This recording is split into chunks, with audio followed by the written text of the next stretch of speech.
Buddy? Yeah, we are on here. There we are. I think we are on here, are we on it? Oh. Yes, we are. I say bonjour. It's a bit weird, isn't it? Hello, everybody. Yes, we've been on air for ages.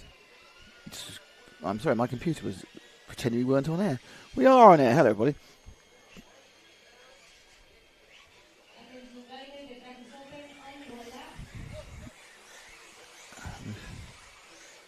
Very strange.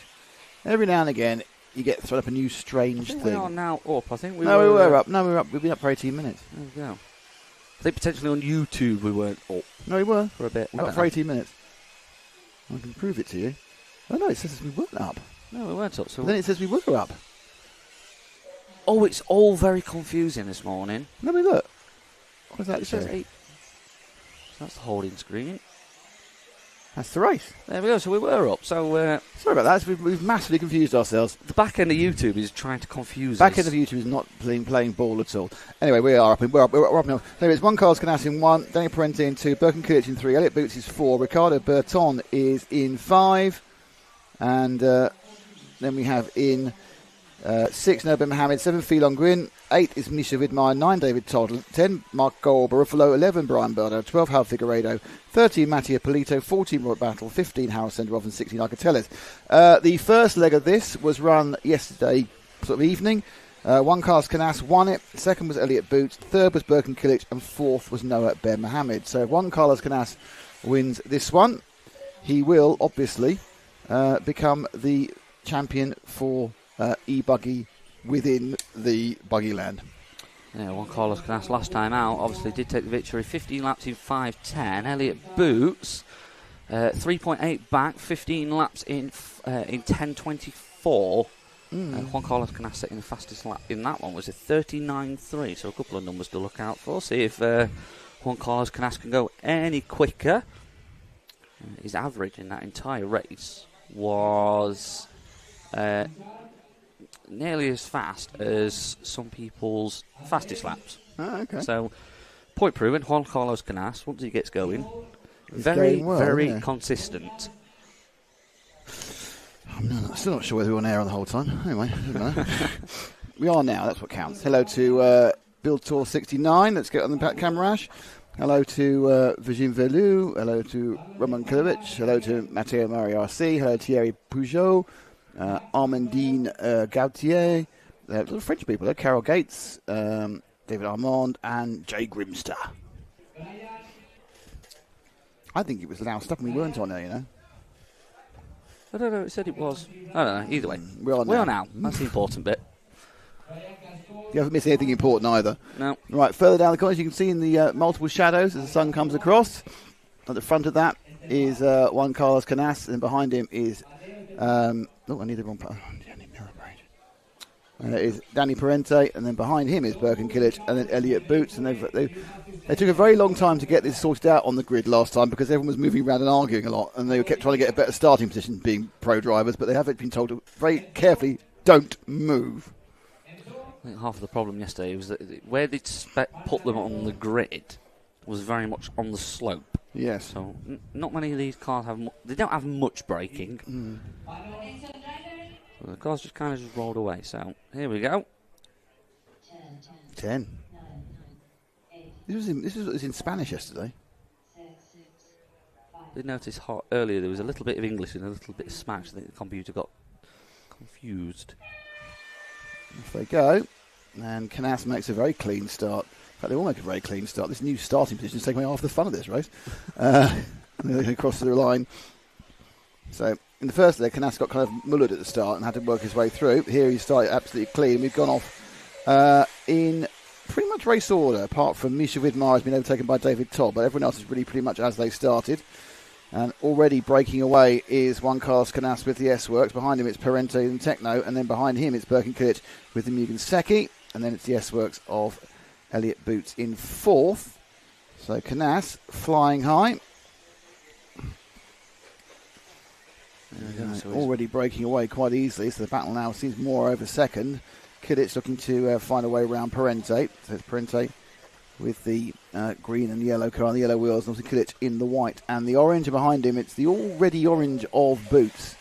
And those three, unfortunately, are already, well, unfortunately for us, not for anyone else, are already 1.3 seconds behind Juan Carlos Canas. Canas nothing like as dominant in the Nitro side of things. In fact, in many ways, Mattia Polito has been the one of the stars of the Nitro side of things. But then we'll find out. We'll see all them much, much later. The A final doesn't go off until 5:30. We have a B final coming up quite soon, which have quite a few big names in the Nitro B. Basically, it's a sort of a semi. There's 5 to bump up. These 3 keeping very equidistant over the back of the track here. As Canas. Oh, that's the end of Parente. Not the end of it, he isn't dead. But then Boots is moving on to second. There we go. So Daniel Periente has actually dropped down to 5th. Birkin Kilic down to 4th. Periente going a little bit too hard on the exit. Going at the end of the straight and managed to roll it. Birkin Kilic just went a little bit too wide. I think Kilic was trying to avoid what he saw Periente doing, actually. So he kind of was avoiding the accident, then lost momentum himself, dropped to 4th. So it's Ricky Burton with the Ricardo Berton, with the Kyosho. Oh, and Boots done a big one. Well, we got away with that one, which is worth a replay. It's always the first replay of the day. It's always slightly confusing because sometimes it's completely something random. I have pressed the correct buttons on this one, and it just gets wrong over the back there. But he actually then lands on his wheels and carries on going. Doesn't lose his position, but now he's 3.5 seconds behind our leader, Juan Carlos Canas, and under more pressure from Ricardo Berton in the blue and the yellow. Behind him, it's Danny Parente, who's come back up to 4th. Noben Mohamed in 5th. Where's Birkin gone? Birkin dropped down, had another problem, dropped down to 8th. Phelan Gwyn, who we had a chat with on the stream yesterday morning, or maybe yesterday, doesn't so maybe. He's obviously come over from America to get a bit of fun with his Kyosho teammates and learn a bit more about European circuits. He's running in 6th. Juan Carlos Canas out in front, just starting to stretch his legs a little bit there. I think he's stretching his legs in the first corner, to be honest. He's just gently pulling away. He's got the fastest lap time of 40.6. So it's a little bit slow this morning. We're seeing quite a few 39s. Birkin Kilic just returned to the driver's stand. He's always had a problem. So Kilic is dropping down. Looks like Arcatellis has got a problem as well. There's a bad lap at least. Arcatellis is 47 off and out. Somebody's just left the roster. I'm not sure who it was. Well, Birkin left and came back onto it again. So he's had a technical issue as well. As we carry on watching Boots in second place, who actually gained a little bit on the... Oh no, he didn't. He gained 500 of a second, which isn't going to take him a while to catch up. Canas is fun. So he did a little bit of a slow there because he ran down the pipe on the left-hand side, came back down to start-finish. 3.8 that time round. Elliot Boots is just starting to fall back a little bit as we go 6:10 to go. No real pace in the rest of the field. Just drop back, Ash, to those 2 behind who are fighting. And that's Ricardo Berton and Daniel Parente. Catching them up is Phelan Gwyn. Fee there just beginning to get a bit closer to them. He's up to 5th from 7th, but it's battle for 3rd now. Berton and Parente. I think Danny's already won the Truggy or the E-Truggy. The Truggy, I think he's won. So coming over the line, and 2, 3, 4. 0.8 of a second now between Ricardo Berton and Daniel Periente. So well, it's a visual gap, isn't it? You can see how far it is. I mean, you've got the times at the side, so you can see how slowly Canas is, not how slowly he's doing, but slowly how Canas is eking out a couple of tenths. These were the top 2 in the first heat as well, Canas and Boots. Oh, and there's a change of position as Periente gets past Berton, who kind of had a slap landing and couldn't get the momentum over the second part of those 3 triples on the infield. So that's now you have to drop back again, Ash, to the 4 and 5 because I think they're going to be a bit closer. I think it's So you now got Fee in the green, the red and the green. So it's Kyosho and Kyosho here, Berton and Fee. It's Italy v United States. There we go, halfway through this Buggy Pro A Main number 2. Oh. Well, I actually don't. Burton stopped. I don't think that was a. It was a racing incident. I don't think. I don't think that was anything too wrong. It looked worse than it was because Burton had kind of lost. had lost all of his momentum, and then Fee just hit him. Looked worse than it was. I think it's a kind of 50-50 whether he wait or not at that point. And Fee obviously judged that it was a racing incident and carried on going, which is fine.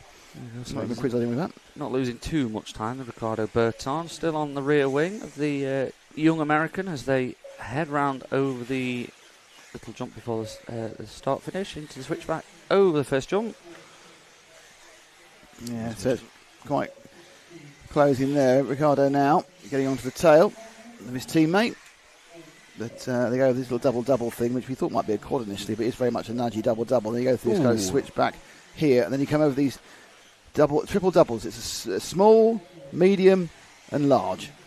Before you have another double, before you turn sharply on the top of the track, you go all the way around, right around the edge of the track, effectively, from far right to far left, and the top. And it's all on a bad camber. Oh, come on, Ricky, what are you going to do with that one? That's a good try.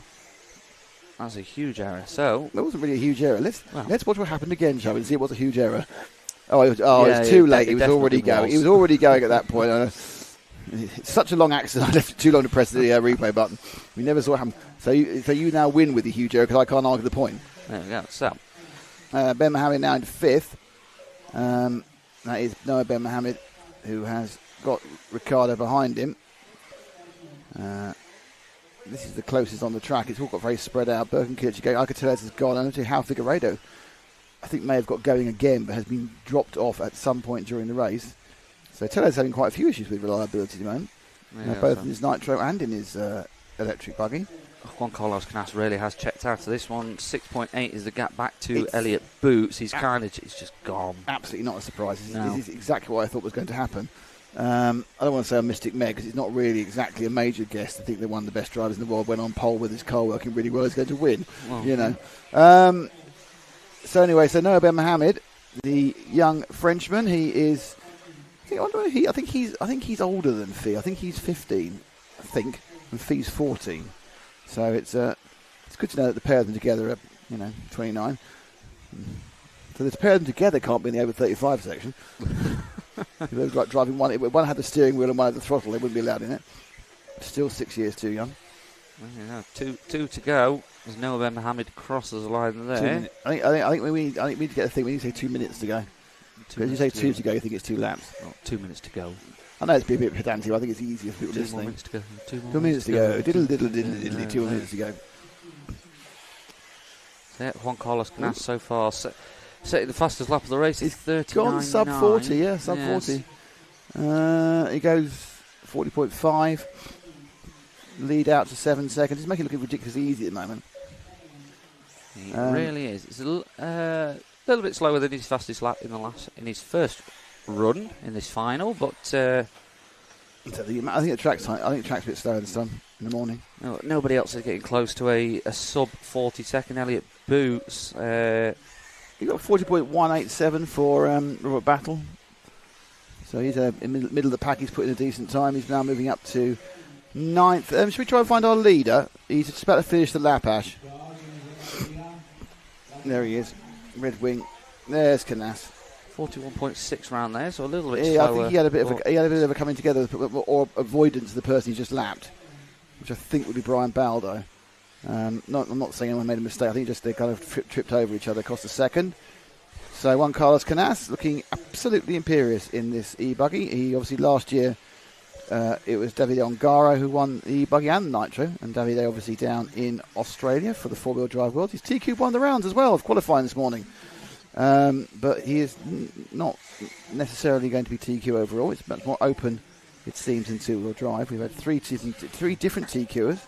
Davide Ongaro has still got a run tomorrow morning Australia time. I think he's about the only one that can pip Marcus Carup to the TQ overall TQ. But a strong showing from the X-Ray team in four-wheel drive. Not so much in the two. They very much have turned up the four. The two-wheel drive, it's over and they've failed. Yes. Okay, so last few corners for Juan Carlos Canas, an absolutely imperious victory here in the e-buggy event. Leg 2, he has taken the e-buggy title. Hopefully he'll come out for leg 3 because it'll entertain us. So Juan Carlos Canas, there he goes, just to finish the lap. And the Spaniard is the e-buggy winner at BUGGYLAND 12. The rest of the positions will all be decided on the third one. And there he is, moustache and all. And he's taking his hoodie off. That's good to see. So he's obviously enjoying it so much he's taking his hoodie off. So Juan Carlos Canas has won. Second place was Elliott Boots again. Third place in the end was... Oh, it's Fee. Well done, Fee. Fee picked off Periente in the last lap. Well done, Fee. Periente is... is in fourth. So there are your results. A Main number 2. So Juan Carlos Canas does take the overall win in this one. A victory and a victory. Elliot Boots has took two second places. So that's all wrapped up for him, I believe, as well, potentially. Interesting if Juan Carlos Canas comes out for the A Main number 3. You'd have thought he probably will. Just a little bit more track time, really. Probably. He's paid the entry fee. May as well, well, someone's paid the entry for him. Okay, so one more e-buggy before we move into the Nitro B finals. Nitro B Sport, Nitro B Inter, Nitro B Old Person, and then Nitro B Pro. And that is the over 35 e-buggy A. Tertzitz Panaglossis is in pole, and then we have Andrei Monakov, Harris Katsantonis, Christian Vila, Kostas Katsantonis, Carlos Espana, Julian Lapaquette, Stefan Mateo, Christoforas Politistakis, Vladimir Zadun, Borja Rodriguez, Fred Arnon, Ismail Perez, Nicolas Moisy, Gilles Marubi, and Javier Giganto Garcia. They are your runners and riders. Effectively, the first leg was won by Andrei Monakov, second place was Christian Villa, third place Stefano Matteo. So if Andrei wins this one, he has won the overall event, which is the A final for old people. I say old people, they're all massively younger than me. So these guys are closer in age to me, or some of these guys will be closer in age to me. There's your runners and riders. Where are you going with that? Where are you going with that then? You're closer in age to you than what? Than you. Oh God, yeah, way closer, yeah. It's cruel, but true. Yes. I'm going to have a look with a cry now. There you go, runners and riders. A Main number 2 for the old age e-buggying. Old age e-buggies. E-buggying. Just call it old age to make it a little bit more interesting. Possibly. Because over 35 feels like it's a little bit young, because at least with some events it's over 40s, over 50s. Or classified, what's the BRCA? Vets? Vets, but it's just over 40, isn't it? Over 45 of vets. They run basically a separate national for vets and juniors. There's I know, I have seen at one of the American events they had an over 60s class. Oh, wow. Which I was thinking, might give it a go. Okay, I think we need to go and have a look at the cars on the track, Ash. Stop Facebooking. And he's looking for... he's booking flights He's booking flights to Berlin. He's going to take his breath away. He's left. By the way, he's very surprised how expensive hotel rooms are in Berlin. So it's Berlin for a start. And it's 2 weeks away. He's going to go a full whole lot. Oh, why are these rooms for 2 weeks away so expensive? Germany in October is just not cheap in general. What can I say? Lots of sausage and lots of beer. I think I would say, why would Ash, our vegetarian, want a sausage? He's eaten nothing but meat since he's been here. Oktoberfest is finished. It finished? It's finished. By the time he gets there, all the beer has been drunk, apparently. So if you know of anywhere in Berlin that Ash should visit, please tell us. Obviously, it needs to be safe, not some terrible BDSM club. Saying the tone early on this Sunday morning. I can say the same one because it doesn't mean anything to most people. No, that's how we go. So, there we are, runners and riders all lined up on the... No, we should pretend we're religious and have to have a church break, like they do at Thruxton. Does it? They stop the racing and have a church break, yeah. Oh, wow. And some of the kart tracks we go to can't start racing until 10 on a Sunday because of church rules. Oh. So now, over in the UK, the only reason we can't start racing is because of noise on RC tracks. No, that is actually it's church break, but it's also noise break, yeah. Yeah, so we can't nitro before nothing before 9 a.m. at... Don't turn your engine on, you No, don't turn your engine on. Right, so you can see the cars there, and you see it's Panagonis Turks. Apparently, he's not checked in, which I find considering somebody on pole. I think he probably has checked in. Just gone straight to the grid, clearly. 9. Thank you. See, I knew it was 9 next. I'm kind of worried how you're wielding those scissors, to be honest. It's like, any moment you might get annoyed with me and I'm going to stab my way into it. I haven't told you about that, have I? I'm going to tell you about that later. Not that. I mean, the reason I wanted to talk to you before, not pointing to your lovely partner and saying that. I'm just saying the thing I wanted to talk to you about. I didn't say. Sounds quite rude. I didn't mean quite that rude. Not this early in the day, anyway. Here we go. Here's the guide off in 1, 2, 3. That revised start position has absolutely changed the way this first lap runs, isn't it? They're going off absolutely. Are you booking a flight as well now? No. Honestly, the concentration levels of my two partners at the moment is absolutely zero. I mean, I can't say anything because I'll be gone at 2 o'clock, but the concentration levels of my partners is absolutely awful. One's chatting with someone, hopefully his missus. Someone's trying to book a flight to Berlin. The only person actually paying any attention to the racing is moi. No, don't know what you're on about. Anyway. Balaguer Turks leads from Andrei Monakov, Harris Katzentonis and Christian Vila. I'm quite surprised. Oh, no, that's not. That's Monakov, wasn't it? Who's leading now? Harris Katzentonis has got in the lead. It's Katzentonis from Katzentonis. It's the Katzentonis twins. I thought the pit status was 4 now because I couldn't see his car. So, third is now Monakov, who, remember, he wins this one, wins the whole thing. Fourth, I think, is Paseka, but I can't see him. I think he's had a bit of a nightmare. So this is second and third, which is Katzentonis, Costas. Pulsitter is now currently down in 11th at 58.1 opening lap. Yeah, went horribly wrong. He was just dropping back the whole way, so Turks is nowhere. So, as it is the Katzentonis up front. Harris in P1, Costas in P2, Andrei Monakov in P3 at the moment. Looking for a way past Costas at the moment, but didn't quite happen. So the Greek pair, who obviously must be, as they're of a similar age, I assume they're brothers. Normally you think it was a father and son, but they are, I assume they're brothers. There's occasional wafts of sewage, you notice that? It does smell a little bit. Well, I don't know where the sewage smell's coming from. Luckily, it's only occasional, but you get this waft of sewage every now and again into the control room. We've got a park one side, and I think there's some open cesspittery somewhere. Oh, and a mistake there by Costas. Oh no, you shouldn't have done that. Oh, you're probably going to get called back by race control for that one. If race control was watching, no, he's just carried on going. Okay, so Monakov now is that not very far ahead? It is. So Katzentonis Harris is not super far ahead. Katzentonis Costas right under pressure now from Andrei Monakov in the white machine. So that is our top 3, pretty much in camera shot there. Actually, top 3 at the moment, we think. No, it is. No, it is. Actually, it is. For once, we don't think we actually know. There we go. Exactly. Enjoy this moment. For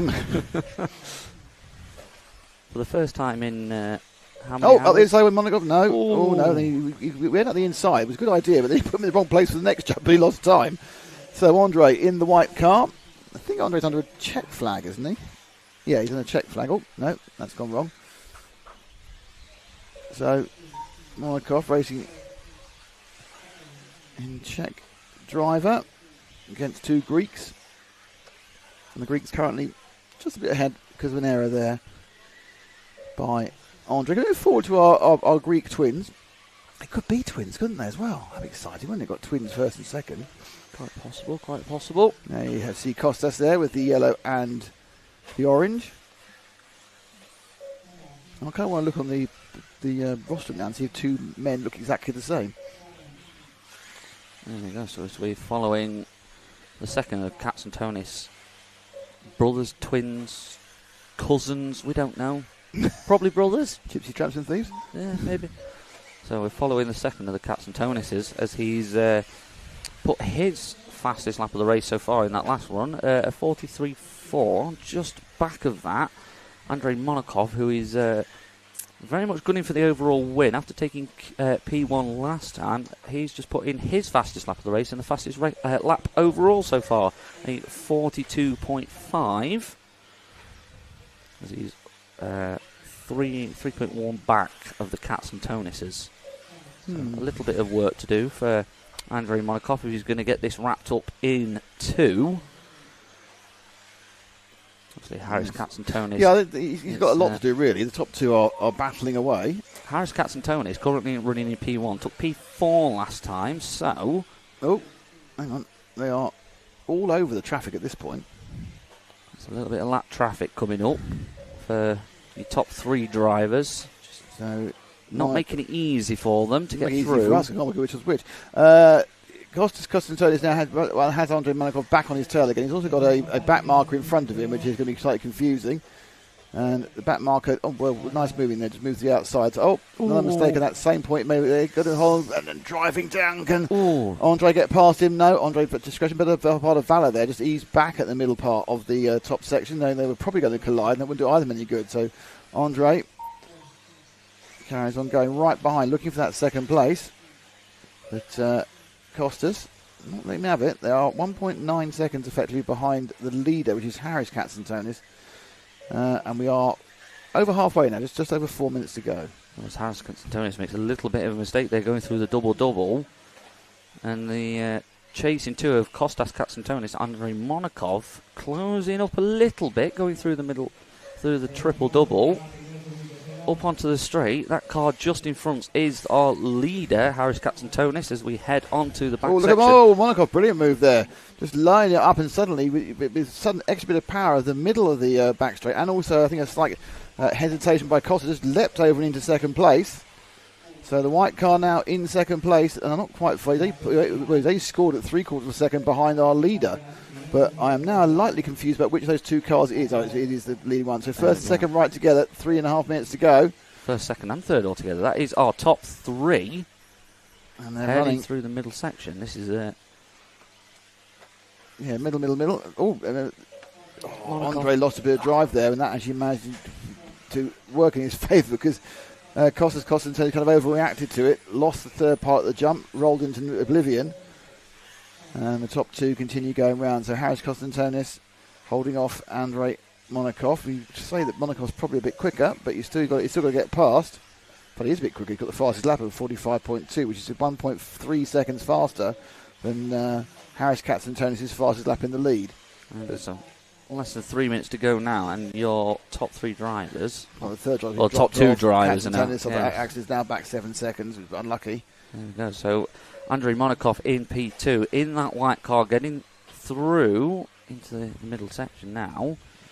Just a little look up the inside there of he's got it. He's got it. Because just finally a tiny mistake by Harris there. He just turned a bit too far at the left, took a little bit extra of the pipe, and that rolled him out the way. I'm not sure how far behind he is now. So he goes over the line. He's lost 1.2 seconds. There we go. So 2:20 to go. As we're following our leaders round, Andrei Monakov taking P1 in the first leg.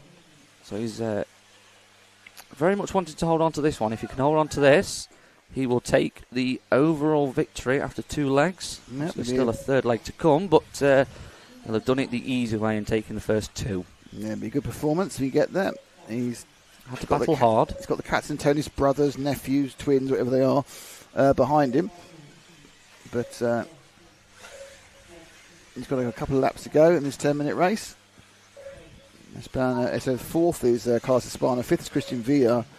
Christopher Plasakis is in 6th, and our pole man is all the way down in 9th, making no progress whatsoever. You know, that time around, Andrei Monakov just like to pull away from Harris Katzentonis. 2.2 is the gap now, with 1.5 to go. Yeah, he's got a higher level of ground speed, to be honest. There we go, just heading over the final of the doubles on that section of the track onto the back straight. Just keeping it nice and steady over that back section there. Just avoiding the marshal who's in the middle of the track. Into the switchback and across the line. 43.9. The gap now 3.2. So last lap there for Harris Katzentonis, a 45 flat. So a little bit slower there, and it's playing straight into the hands of Andrei Monakov as he gets tangled up with a back marker with 40 seconds to go. He's going to get another lap, which I think it's 9:02. Is he going to get another lap easily? Top three should all get another lap. Possibly. Yes, so Harris Katzentonis can just sit there and hope that Andre makes a mistake. There's a big ooh and an ah from the crowd. I mean, it doesn't necessarily mean anything very much sometimes. There we go. So 15 to go is our leader, Andrei Monakov. He crosses the line. So he's on his last lap. Oh, he lost. Yeah, you're right. He did a bit of a kerfuffle. He lost a second and a half. There's Katzentonis in the background, but Monakov looking pretty good for this. But he's just got to keep it 4 wheels down, and he will take both the leg and the overall final victory. There we go. So Kostas Katsantonis hasn't made it through. So he is done. Andrei Monakhov just going through this middle section now. All he has to do is get it to the end of the lap, nice and clean. Heading onto the back straight. He's just taking it a little bit more steady through the back section there. He does not want to make a mistake. Heading into the final jump, round the switchback and across the line. Andrei Monakhov is going to take this one. 14 laps in 10:31. So that's a first and a first for Andrei Monakhov. And that's going to be all nicely wrapped up for him in e-buggy over 35s. Still one race to go, but Andrei Monakhov has wrapped it up and done it nice and easy. He can take back the trophy to the Czech Republic. He has. Remarkably, I think they've got a few minutes break now before we start the... What is this break? There is a break because they're not starting the nitros until 11, which is about 10 minutes' time. They've given themselves a bit of flexibility to actually not overrun, which is quite rare. Thank you. French would be nice to us. That's sweet of them. Okay, so we've got 12 minutes to fill. What should we do? Should we sing? Should we dance? Let's make sure everything's working, which is always useful. That's working. There we go. So is this working?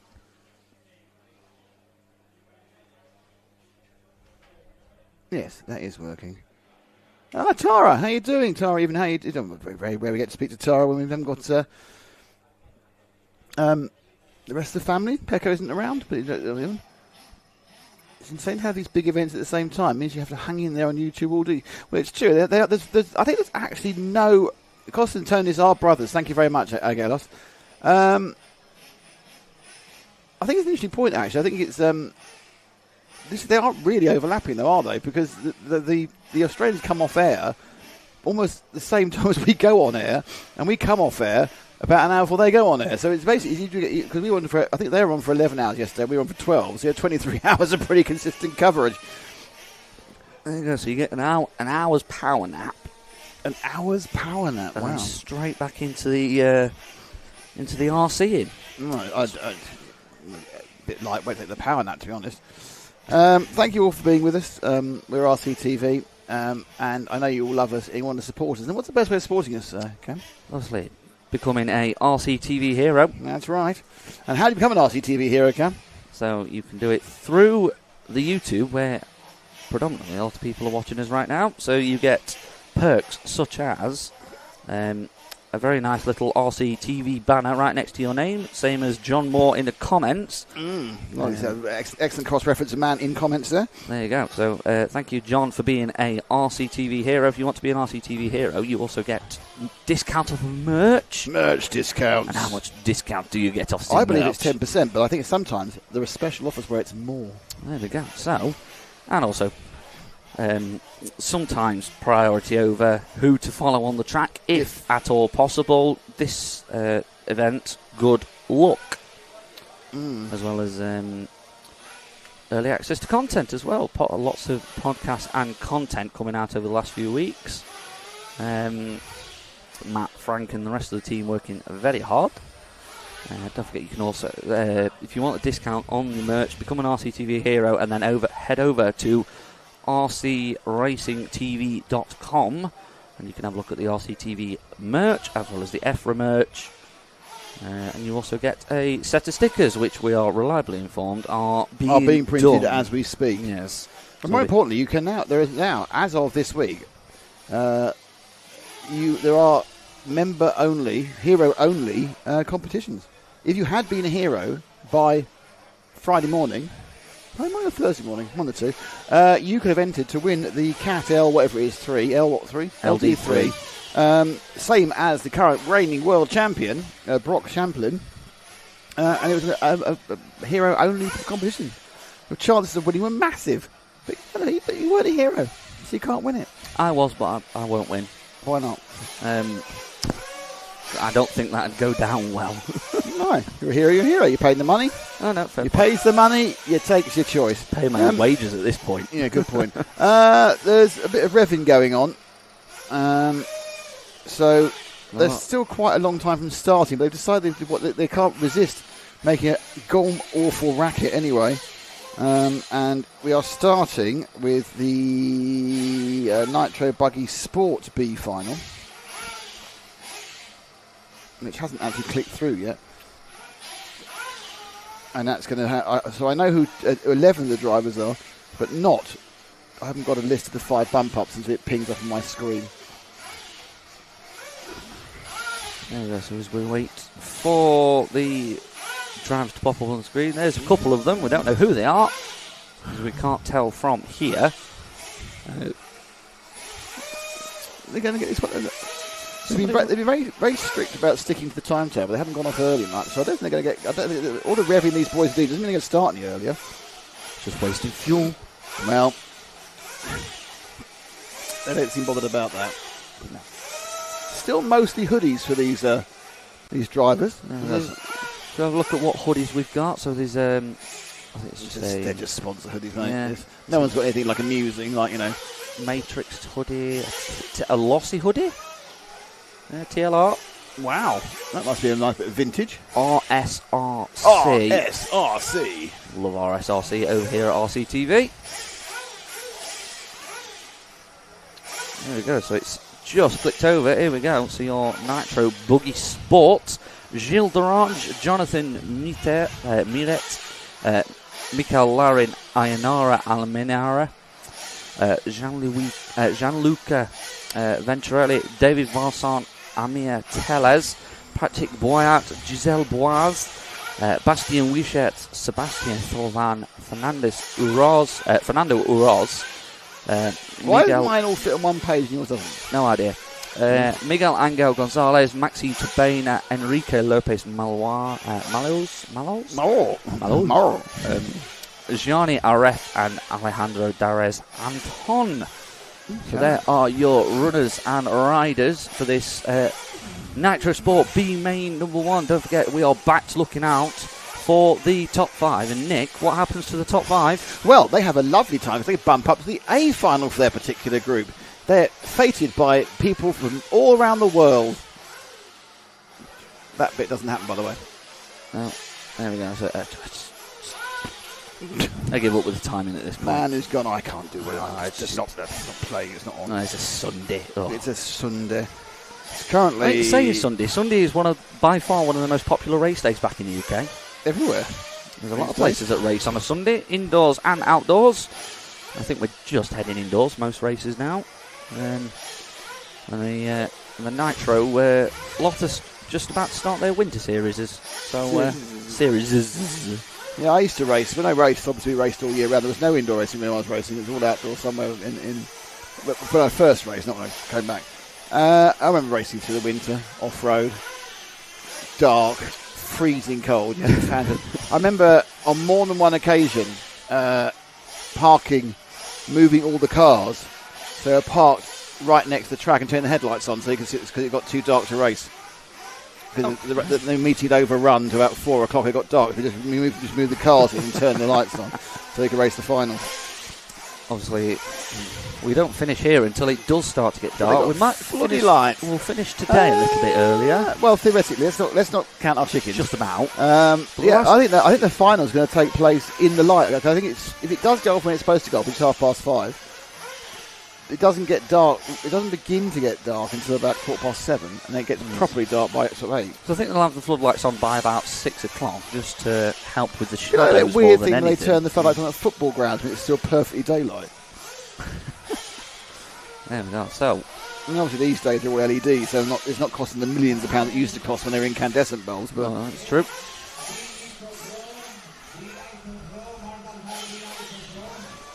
I think we're just waiting for the marshals again. Marshal.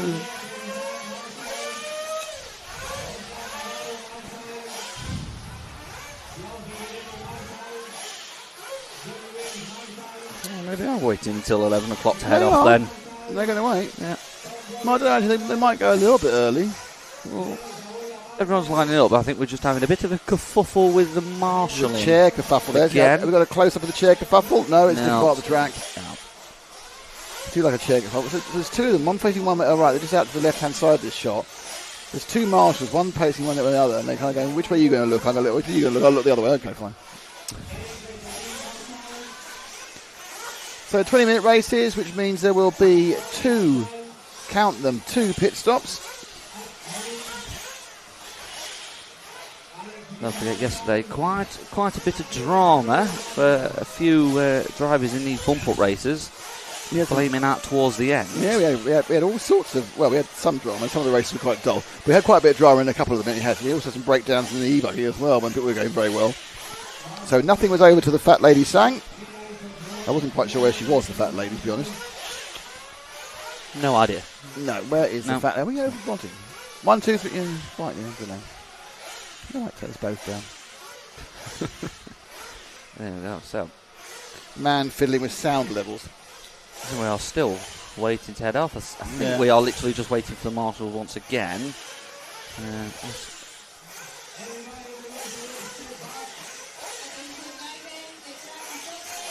we go. So the track is open as the drivers head off for their warm-up laps.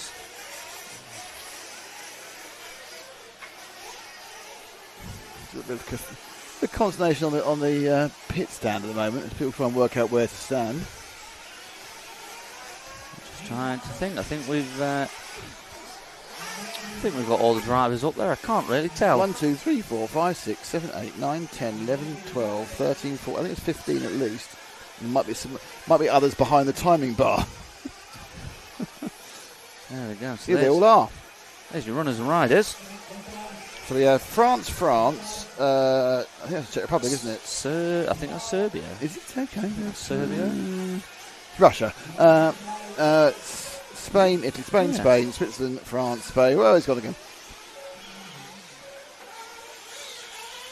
There you go. So if you want a full rundown of the live timing, so if you have got a second screen and you want to watch us on one and have the timing on the other, head over to Everlap's live timing. Yes. And if you click on the live function, this will show you up-to-date updates. Up-to-date lap timing from the race that's currently on your screen.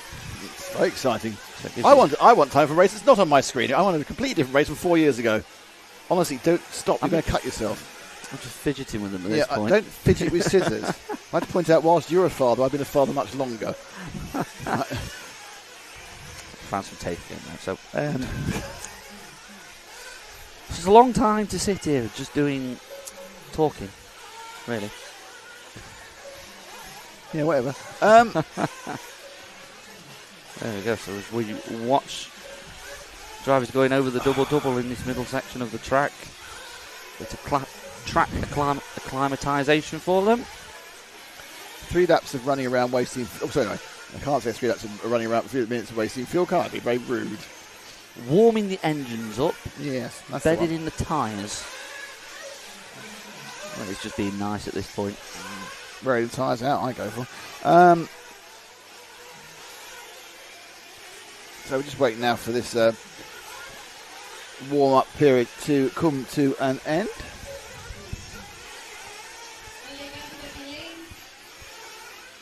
Oddly, we haven't actually got a countdown. Some of the programs you have a countdown for the warm-up to end. This one, Everlap's not indulging in that just yet. There is a countdown. I just don't think it's. It just says 1 minute. All it says is 20 minutes for the race. The track is open and there's a 1 minute timer. Yeah, they don't really use very often. No, it's not really being used. They used it when they were doing the qualifying. Very much just keeping schedule because there was a lot more races to try and push through on Friday. A lot more, yeah, I suppose so. Right. But they're not races, are they? They're qualifiers. Qualifiers. Racing. The only challenge is the clock. It is. Which is why it's so boring. Not racing anyway, each other, racing the clock. Let's see if we can as they begin to walk out the cars, and we're going to have our first bit of Nitro action here at BUGGYLAND 12 Finals Day, or more Finals Day in some ways. More Finals Day, yes. So we've, I think we've got everybody checked in now. As the pit crew start taking their cars over to the starting area. A little bit of track maintenance, a bit of landscaping, just kicking the dust out of the way.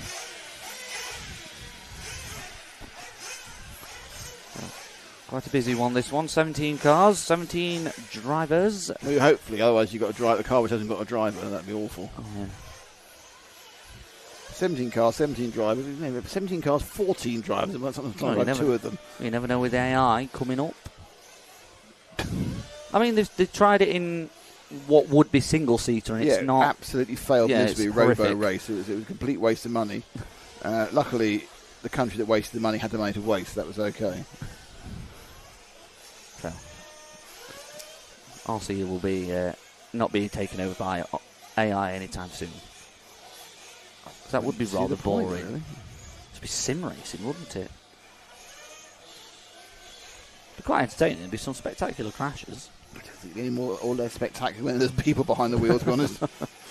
Oh, no, they're moving around now. Oh, no, they're moving. Are they moving everyone backwards? Is the pole man not turned up? No, he's checked in. Oh, he's... What's going on? Oh, they decided it's Nitro. They started him different from the electric, that's why. Oh, that was a very quick near. Nope. Rolls around. Jonathan Miret, thinking of making a mistake on the start. Gilles d'Orange, we believe, is out in front still.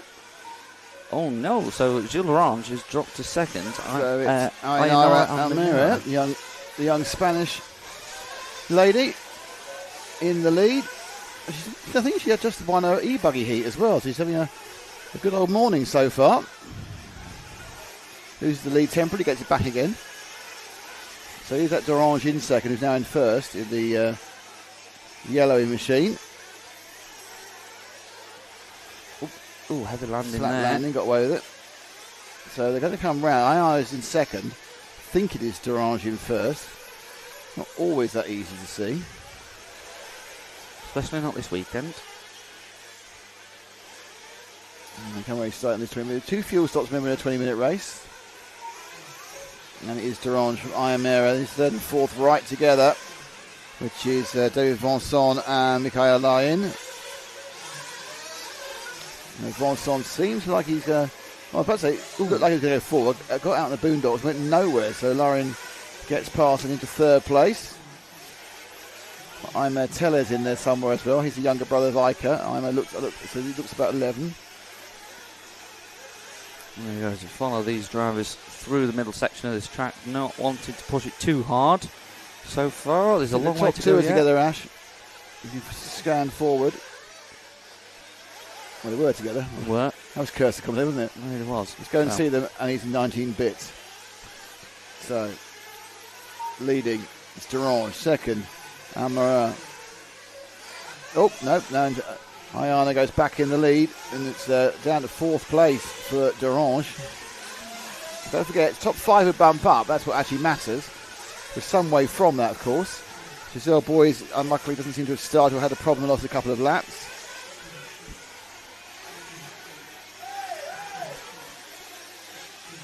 And the Nitro is back, so is the shouting from the rostrum. Give a shout a lot louder. To be heard over the noise. Oh, that someone sudden split there. But they accelerated away, and the second guy just lost all the drive, and the gap just opened up like a chasm almost immediately. So we're looking now. Who's this? This is it's Duras now is in second, and Lauren is in third. So it's actually Alejandro Duras now who's picked up second place. This car here with the blue and pink and the yellow wheels. 2 minutes go, nearly 3 minutes gone in this one, and Alejandro Duras Anton, big move from here, starting from 17th on the grid. So last place driver, currently running in P2. And he bumped up, of course, from the C. So he just bumped up. It was the last of the bumpers. Obviously, either somebody else is driving his car, or he wasn't having a very good day yesterday. Well, he's currently running, P2. The last lap round there was his fastest lap and the overall fastest lap of the race so far, 44.9. As we follow them over the line, Almenara nearly rolling it on that first of the doubles. Managed to keep it on all 4 wheels though. So Almenara really coming on. I've seen her racing for about 4 or 5 years, and she was really tiny when she started. I think she raced in the may have raced in the Worlds in 22, or certainly raced in the Euros in 23, and before that as well. Ooh, lost the lead, got it back again. So she's certainly one of the up-and-coming lady racers. So Alejandro Duras there, managing to sneak through into first, and then just for immediately a whole 12 metres. 12 metres, and he's got it back again as Almenara makes a mistake on the final double on the back straight. It allows Duras to come back through. Looks like the Lappery might be starting already, which is obviously an add to our confusion. And there you go. So Giselle Boise and Jonathan Mitre are 1 and 2 laps back, respectively. Jonathan Mitre, 2 minutes 3 of that last lap for him. So quite a large problem, as we are still following your top driver, Alejandro Duras. Nice and steady. Onto the back section now. The fact that the sun is so bright that it makes the yellow wheels look translucent. It's very sunny today. We had a couple of it with some lovely sparking from one of the it was Navarro who was sparking with his car yesterday. It was great, yeah. And now we've got translucent wheels thanks to the sun. So we're having some visual treats. We've had a fantastic sunset on Friday as well. There's a number of visual treats here from Buggyland 12 in Madrid. You need to appreciate the different things in life sometimes, Cam. Back on his phone to his missus again. Well, just important emails, that's all. Important emails. On a Sunday. Who are you writing to, God? Oh, well. Oh, Duras getting a little bit tied up in trying to lap there, but Imara's made a mistake as well. He's a little way behind, I think, unless you've gone past him. I wasn't really looking for a couple of seconds there. Oh, the sewage smells back. The wind's changed direction. Oh, and Duras is off and over and under. Now, I don't know. I think Almenara's the car. I don't know. I think she's had a big problem as well.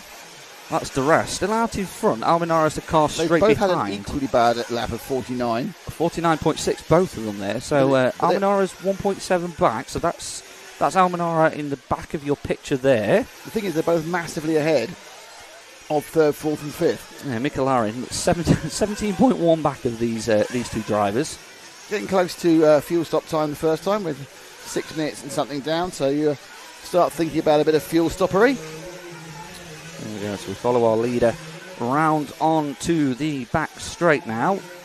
Just get you past another lapped car. Thank you to the lap car for keeping it nice and clean and letting them pass. There we go, Almenara is through. Oh no, so Duras, that is. I think Almenara might have had a problem here because she's fallen off quite a bit.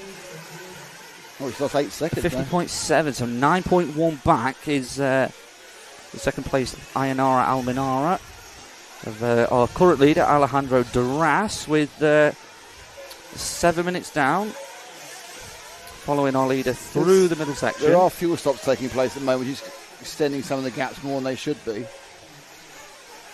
There we go. Oh, as our leader Alejandro Duras has made a mistake. He's right in front of a Marshall, but he can't get to it because it's on the busy back section. To be honest, but he just didn't want to get hit. Yes. Some Marshall concerned about not breaking his leg. Straight into the rear end there. I think that's possibly Almenara there. No, she's red, not yellow. Is that yellow? I thought actually. That's fine. It looks like it, you're right, actually. Whoever it is in for fuel. Either way, I think there was just a very heavy coming together. There we go. As Almenara goes through as Duras is in the pits. Very aggressive positioning down. Oh, he's off the track again. And Duras has rolled it on the exit to the pits onto that first double. So I think that should let through everybody. David Vincent's only not a great lap that Duras had. He's backed up with another not great lap. But anyway, so I think he had a great lead. So that was all right. So Almenara and Duras, I think you were right there, actually, Cam. They both stopped at the same time. I think they're together. I think that's the two of them here. Obviously, not much of a numbers situation. That might not be. It's a different red car, isn't it, I think? We know one of them is Duras. That's definitely Duras. This is why we can't ever leave someone we know who it is. Yes, I think that's Duras, the first of those two cars. No, Duras is the second car. Is the second car? With the yellow wheels, yeah. Yes, it is. There we go. So, onto the back straight. You're the man who likes on about yellow wheels the whole time. Yes. There we go. So if we watch these through, we'll see what the running order is now. So that's Duras. That was Almenara behind him. Well, ahead of him, in fact, and now behind him. Vincent is waiting, but he's not coming. Our good old friend Foy Gonzalez is back in the whole thing. Miguel Angel Foy Gonzalez has been bumping up all yesterday. He's back in the hunt. He's in third. We lost the camera. Lost your camera, Ash. That's not good. So if we go there... Sorry about that. I think it turned itself off for no discernible reason. We're back again. Oh, that's our leader just getting tangled up on the back straight, and that's going to allow, I believe that's Almenara that's just caught up. Yeah, caught up back. With, but not past. Oh no, it's not Almenara. Almenara must have had a. Oh no, 56.8 last lap for Ayanara Almenara. She's only just passed across the line. 7.6 back. Second and third are together, Ash. Oh, he's down a hole. That was a 3 second error. So our leader is the second of these cars, we think. No, it definitely is, and we're just trying to figure out who the car in front is. So Vonson also lost a huge amount of time somewhere, and Angel Gonzalez lost a This is a kind of a situation where really you just need to turn some laps sensibly and you'll be fine. But I think it's got quite chaotic out there. It kind of started quite nicely. And now with a lot of people pushing a bit too hard and a lot of people on the track, there's 17 cars on the track, and all sorts of different strategies and different parts of their ins and outs. I think it's got quite difficult. There we go. So we've still got our number one car on track is Alejandro Duras, starting from last on the grid. Is currently running first as we've passed the halfway stage. That car is on its roof. I'm not sure. Again, it's on its all four wheels. Doing the most. I think he needs to wait a little bit sometimes. I think he's a little bit impatient, but then again, he has gone from 17th to first, so what can I say? I was going to say a very tidy drive from our leader Alejandro Duras so far. It has, but it's also not. Well, there's been quite a few incidents, but I think this is a track that's quite difficult to drive fast. And I think everyone, you can have little problems, especially when this is the clubman level of racing. There we go, so we're still following the lead.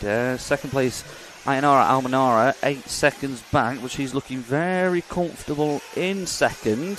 So at the moment, your bump ups, don't forget it's the top 5 to bump up into the A main. Alejandro Duras out in front, Almenara in second, Vincent in third, Angel Gonzalez in fourth, and Mikael Larin also bumping up at the moment. With 8:40 to go, a lot of these drivers will be just starting to think about this second pit stop. Next couple of laps, minute or so. They won't really think about it till 7:30 if they can. Something seems like to run long. So Alejandro Duras, I was about to say, just maybe potentially getting a little bit of free air as he's just set the fastest lap of the race, and his fastest lap of 43.1. Quite a fair way in front, actually. The second fastest lap on track at the moment, I think it's Mikael Larin, is a 45.4. So Duras just finding a little bit of speed from somewhere. I don't think Duras should have been last in this. Like you said, I think he just had a bit of a rotten run in qualifying and has had to bump up and bump up again. So don't forget, Duras starting from last in this one with 7:40 to go. Still following him around, going through into the middle section of the lap, over the first bit, which is the double-double. Keeps it nice and tidy through there. Oh, wheelies on the exit. Just gets it back under control, and he's rolled it once again. Quite comfortable lead, though. Almenara potentially pitted that last lap, a 54.3 for her, so he's got a 21.7 second lead at the moment as Duras out in front. So these little mistakes aren't costing him too much. Don't forget, he's still got a pit to go as we over the ramp and into the switchback and across the line, a 46.5. So no, these little mistakes not costing him too much at the moment.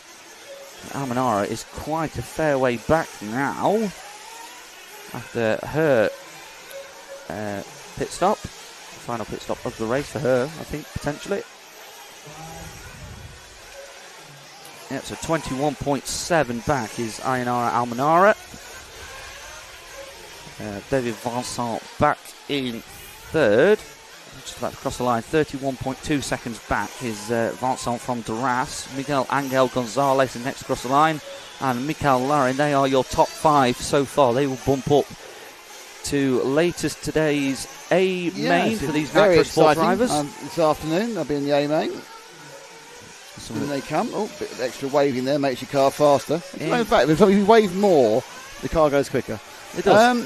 Is there any chance we can have a quick shifty, Ash? It's really difficult to do. Can you go and wait to start finish? You might wait for a while. I want to see if we can pick up fourth and fifth, who are at the bottom end of bumping up. It's Juan Gonzalez. It's a way. I'll tell you when they should start becoming round, and the answer is possibly these two coming over now. Well, he's going for fuel, doesn't help. That's big It was him, actually. Yeah, that guy there. That's Juan Gonzalez. So he was currently running in He went third, yeah. So I think Vonson's had an issue, but I think that's on the fuel stops. So when he restarts, I think he's going to be fourth or fifth, which is obviously the bump up's all about the top five. Duras pulling away from Almanara, sorry. So Juan Gonzalez in the thick of the qualifying of the bump ups into the A final. And his top five who go up. Vonson currently in fifth. Gonzalez was scored third, but I think he's going to be scored fifth when he comes round now due to the fact he just stopped for fuel. But let's find out. It's a very brave kind of prediction, that, isn't it? Which is going to go horribly wrong, I think. Oh, no, Vincent's in third. He's going to be fourth. Is he fourth? That's right, he was fifth. Do I get a prize for that? There we go. So this is... I asked you, do I get a prize for that? You can have a pat on the back. Well done, Nick. Oh, thank you very much. Congratulations. Anyway, so this is Miguel Angel Gonzalez. He is the last of our bump up so far with 4.5 minutes to go. I think behind him... Is that Amir Tellez? I think it's 10 seconds. I don't think it is. I think Tellez is 10 seconds back, unfortunately. I think that's our leader went past. Quite possibly. So this is the man who's currently hanging on to bump uppery. Alejandro Duras out in front, just getting faster out on the last lap, 42.9. So we've now gone sub 43 seconds for these drivers as the clock just ticks over, and we're going to hit 4 minutes to go in this B main number one for the Nitro Sport. Don't forget your top five drivers bump up into the top five. Your top five, apologies, bump up into the A main for the sport drivers, so a little bit later on. So these are essentially your clubmen at the moment on track. So we're still sticking on Miguel Angel Gonzalez as he head through the middle section. First the double short, medium, and what would be long. He's landed a little bit short. It's all about keeping it on. Short. As somebody's getting quite angry on the rostrum. He's still getting angry on the rostrum. He's just kicked the rostrum. I can't believe that someone's got angry at this event. Somebody should kick the rostrum. I'm not sure who it is. What's the rostrum done to them? I don't know. There you go. So that actually, is Larin and Foy Gonzalez are right together now. There you go. So they are fourth and fifth is very close. Gonzalez ruined it by going wide there. That car just in front of the frame there. That is Larin in fourth place. 3 to go in this one. 3 minutes to go. And we are sticking on last bump up spot. This is Miguel Angel Gonzalez. So these are your five that are going to be bumping up at the moment. It's Duras, Alminara, Vincent, Larin and Gonzalez. As our fifth place driver takes an unconventional route through that final section there. On to the back straight, trying to keep it nice and steady. A little bit out of sorts going into that final jump, but over the final hump into the switchback and across the line, 51.5 there, so a little bit slower as he took his a little bit unconventional line. So he's dropped himself 5 seconds off from Mikael Larin when he was right behind us a couple of laps ago. Still has a healthy, less healthy now, he's 7 seconds lead over Ima Tellez. That's come down quite significantly over the last couple of laps as well. Ima, the younger brother of Iker Tellez. But still, it's Duras from Almanara from Vincent. Duras literally just proving how much faster he is now in this heat. He's going 3-4 seconds faster every single time. Almanara now has scored as 49 seconds behind him. So I actually think Duras has now lapped the entire field, which is a bit of show off, really. Yeah, pretty much, yeah. So Duras absolutely should not have been at any point in this final, and my guess is he's got 2.5 seconds of everybody. I think he's probably faster than anybody in the top final as well. But let's see if he can get from the back to the front in that one. At about 4 o'clock, that'll be on. There we go. So as we follow around our 5th place driver, Miguel Angel Gonzalez, with just over a minute to go. So a lot of these drivers are going to be crossing the line. Crossing their fingers as Crossing well. the line. So a lap and a bit to go for most of these drivers. Our top driver might sneak through for another 2 laps. 53 to go. Yeah, should sneak through for an extra one. Is our leader out in front. Almenara might also sneak through for an extra lap. Michael Larin has just crossed the line, 46.8. David Vincent, last lap round there. Vincent's been overtaken. So that's Vincent who is closest to this man, 4 seconds ahead in 4th. How close is Tellez behind? The answer is not close enough. He's a bad lap. So Tellez has had a bad lap and drops to 10 seconds behind. So Miguel Angel Gonzalez has just very much got to keep it on all 4 wheels now, and he should bump up once again into the A main for these Nitro Sport drivers as we tick down, and it's 10 to go. Our man on the screen, Miguel Angel Gonzalez, taking it easy, very noticeably there. He's not going to make it through to make another lap, but this is going to be it for him. A race to the line, just got to keep it on all 4 wheels, and he will make it through as our final bump up. David Vincent and Mikel Lauren have also crossed the line already, so Miguel Angel Gonzalez is going to pick up P5. So Alejandro Darras is going to take P1 out. Ayanara Almenara is going to take P2. Mikel Lauren P3. David Vance on P4. And Miguel Angel Gonzalez is going to pick up P5. They are going to be your 5 bump ups from this Nitro Sport. Nitro Sport A, which should go on off at about 4 o'clock. There we go. So just waiting for the last few drivers to cross the finishing line. Alejandro Darras very much won that at a counter, to be honest. Pretty much, his fastest lap was pretty much 3 seconds faster than anybody else's fastest lap so far.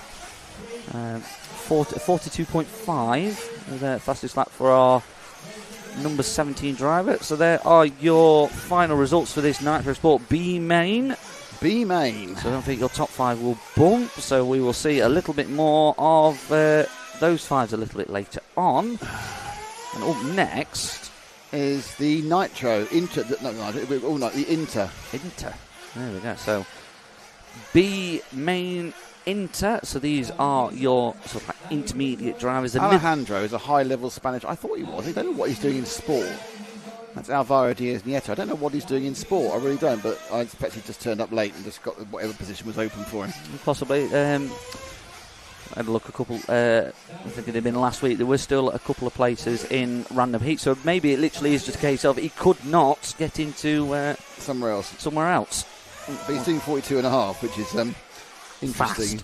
Okay, now we have the Inter, which is the one which I tore up yesterday by accident. So it's Paul Edouard Jacques in 1, Alex Kumetz in 2.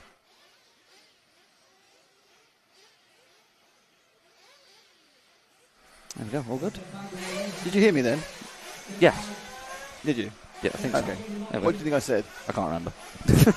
I literally just sorting my headset out. Can you do a coffee run? Oh yeah, I will do a coffee run. Yeah.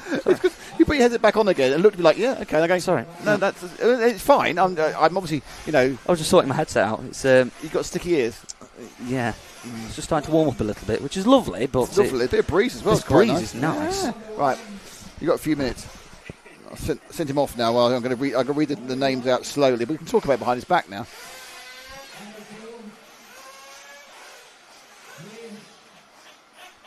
So, Paul Edouard Jacques, Alex Cometz, Christian Villar, Samuel Navarro, Enzo Freud-Font is in 5, Jelzer Flu is 6, Remy Barbillon is 7, Mikhail Larin is 8, Eva Lobos is 9, Vladimir Zadun is 10, Brian Cascone is 11, James Clark will be in 12, Pedro Cespon is in 13, Pablo Diaz-Martin is 14, Borja del Camino is 15, and Laurent Lemilien is 16. So this is the Nitro B for the Inters. The Inters are self-defining as slightly quicker than sport. So it'll be interesting to see if they are slightly quicker than sport. Most of the sport drivers in that last final were doing 45s and 46s, apart from obviously Alejandro Diaz, who was doing 42.5. So these guys are doing 43s and 44s. They are faster, and therefore they should be in the intermediate group doing 45s and 46s. They have self-defined themselves with a little bit of cockiness that they don't deserve.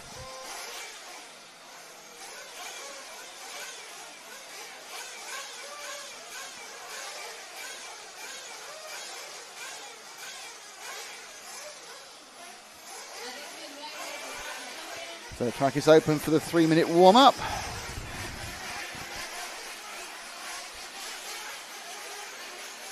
Cars streaming out onto the track. One of the many grandstands here at BUGGYLAND. Now, of course, remember, if you are just is that this track here in Madrid, BUGGYLAND track in Madrid, is going to be the host of the European Championships next year. The A Nitro Championships will be held here next year, I think at the end of June, is my belief. But obviously that all gets confirmed 100% at the EFRA AGM, which takes place in the second week in November, I think, or the second weekend in November. So that'll be confirmed there. The e-buggy is taking place in Estonia, believe it or not. It's very exciting. New place to visit in Estonia. First time, I think, any any European Championship is taking place in Estonia. That's for the e-buggy next year. I don't know where the B's are, I'll be honest with you.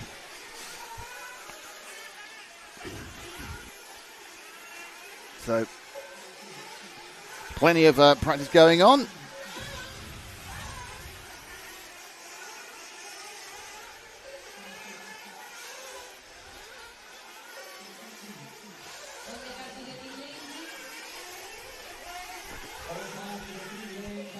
Cars being pulled back into the pit lane. So we are going to get underway. Slightly moving ahead of time schedule, which I don't like doing. My guess is they will reset again. If they get ahead, they'll reset again at 1 o'clock for the start of the next round of electric buggy races.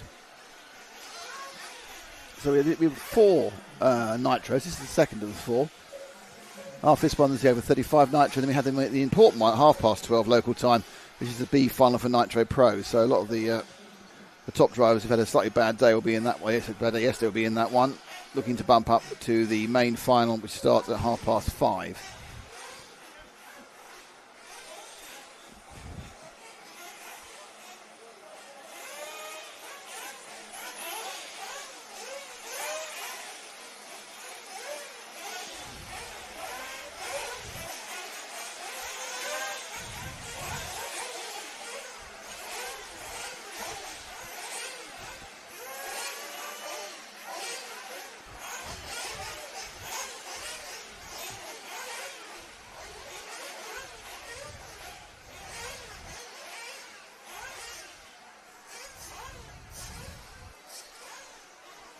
So walking them out the cars now. Just remind you, it's Ploy Jacques in 1, Alex Kometz in 2, Christian Villar in 3, Sam Navarro, Enzo Freudfond, Joseph Lou, Remy Barbillon, and Mikhail Lahin, Eva Lobos, Vladimir Zadun on the top 10. A little bit more on the edge than the e-buggies. They're kind of, obviously because they have to stick there with their starter and their extra fuel.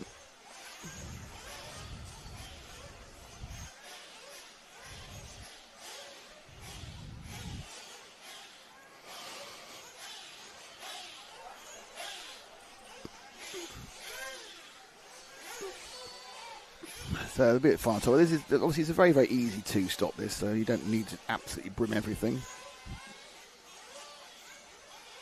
You don't even run 7 minutes to do a two-stopper in a 20-minute race. Our long race is different. The real advantage is running 10 minutes. There's real advantage running 9 minutes over 7.5 minutes. So those will be coming into play if it gets close enough. Countdown start to the Inter final. And we're away.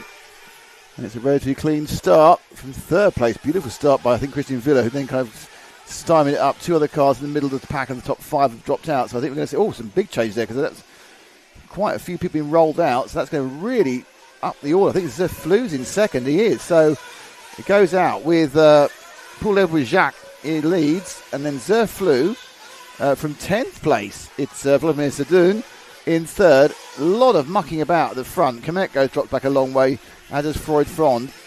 And let's see when they settle down. So, Paul Edward Jacques leads from Yale Zerflu. The Swiss driver Zerflu with the all-blue car. So he gets into the lead as Jacques makes a mistake. So I think that now is Sadun in second on the 10 plate.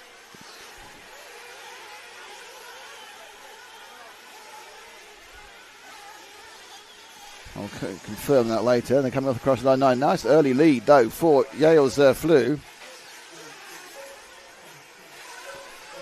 Sadun in second, running on a German plate. And then it's Jacques, Casconi, Navarro, as some of the top 5 had a problem early on, trying to move their way back in. It's not worked for Freudfron, though. He's dropping down, so from 5th on the grid, he's absolutely last. So not a great run for Enzo. Right, so at the front, Zerflu's kind of slightly checked out. Let's see if we can see him in the... there he is. And then he got Zadun and Jacques. So,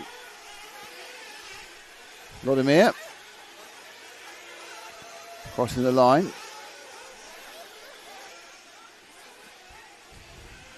And they get going for the end of this lap. So second and third now quite close together. And that is Casconi coming up through the things. So that's Brian Casconi in the white machine. In fact, the top 3 condensed quite rapidly there because a little error by Zerflu. So this is actually third, fourth, and fifth, isn't it?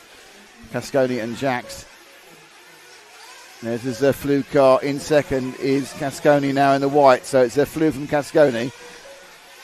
Still the opening stands, the opening stabs as Casconi gets lucky there in the middle of those 3 triples. Those 3 doubles, sorry. Just kind of scuffled a little bit.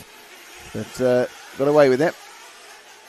And he's now really hunting down Yale Zerflu as they look to turn to the left and go for start finish. It's side by side over the line and flying through the air. Casconi just backs out a little bit to avoid an aerial combat.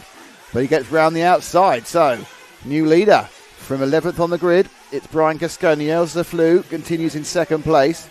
Third place is Vladimir Zadun. Then Christian Villa, Paul Edward Jacques and Samuel Navarro. So Jacques currently, look at the lead already. They're absolutely flying. It's Casconi. It's just disappeared in the distance. And Zerflu's not hanging around, but Casconi's just disappeared. Drop back to third, Ash, if you can. Because I think that's beginning to separate out. Yeah, the third's on his own as well. And that's Zadun. And we'll just take Zadun over the line and see how far he is away from 4th and 5th. That's where the action is as far as bump-ups are concerned. Casconi there. What a cracking lap that was. 43-1 and overtaking as well. And that is... There's Christian Villar. Sorry, I got that right. It's Christian Villar now in third we're looking at. I do love not being able to see the numbers, but at least we can find out at the end of that what the mistakes I've made. So it's Villar now in third with the ready car. And he's dropped back to 4th and 5th having a row, Ash. A long row, actually. A row that's caused no end of problems. So that's not the order. The order you see there, I don't think it's now Navarro, Jackson, Zadun at all. I think they've all had a bit of a scufflage out there. And this into final, settling down. Once again, we've got a few real stragglers, though, unfortunately, which makes it difficult because they'll be lapping quite quickly. Back from the coffee run. Have I missed anything? Race started. More action than normal at the start with people falling off, and then it's now running round. Brian Casconi's taken the lead. Yale Zerflu is second. Christian Villar's 3, and this is the battle for 4th between Navarro and Jacques. Navarro in that green and white car. That's Samuel Navarro. There's a lot of Navarros. They're all brothers and fathers and sisters and everything else. And then behind him, it's Jacques, Paul Edouard Jacques, who started actually from pole and did lead the first lap. So there, watching your 4th and 5th battling it out. These are your last 2 drivers that will bump up out of this group. It all gets a little bit messy for both of them through that middle section, through the middle double. There you go. So just under 5 down. So it's Casconi from Zerflu, VR, Samuel Navarro, and Jacques. Are your top 5 as we hit 5 down. 15 minutes to go. Look at your top 5. Bump up into the Nitro Into A Main. Yay. A little bit later on. We love A Main. It's already lappery starting. That's the green wheel car of somebody. No idea what that is. Oh, no, that's not it. That isn't the track. That's not the line that you want through those doubles, losing all your momentum, and it's just... And then flown over. Oh, it was a good attempt to fly over pass. It's costing them both time. I'm just wondering where we are with who that was, actually. Move that faster car, the red one on the left hand of the screen. The green car, I'm pretty certain, is being lapped. He is, because he's letting people through, so that makes it obvious. So this is going across the line now. This is Navarro. Is it? That's a surprise, because that wasn't the colour scheme I thought Navarro was running. Okay, so that's Navarro now. Samuel Navarro in red and whatever it is. I want to find some tissues. Need more thing. We're a little bit dusty in here. And the sun's in the right angle now to make it look like my screen now looks mostly dust, not much screen. So this is Navarro in fifth. He's got a 4-second lead over Zadun. He's 6 seconds behind Jacques in fourth. He's off the track as well. Samuel Navarro. Again, we're assuming it's Samuel Navarro because he appeared to tick the timing screen at the time we thought the timing needed to be ticked. So over the line now. Let's just check. This is Samuel Navarro. It is. Oh, look at this. I've got a personal dust remover. It's worked very well. Is it wet? Is it damp? That. That's why it's worked so well. It's damp. Excellent work.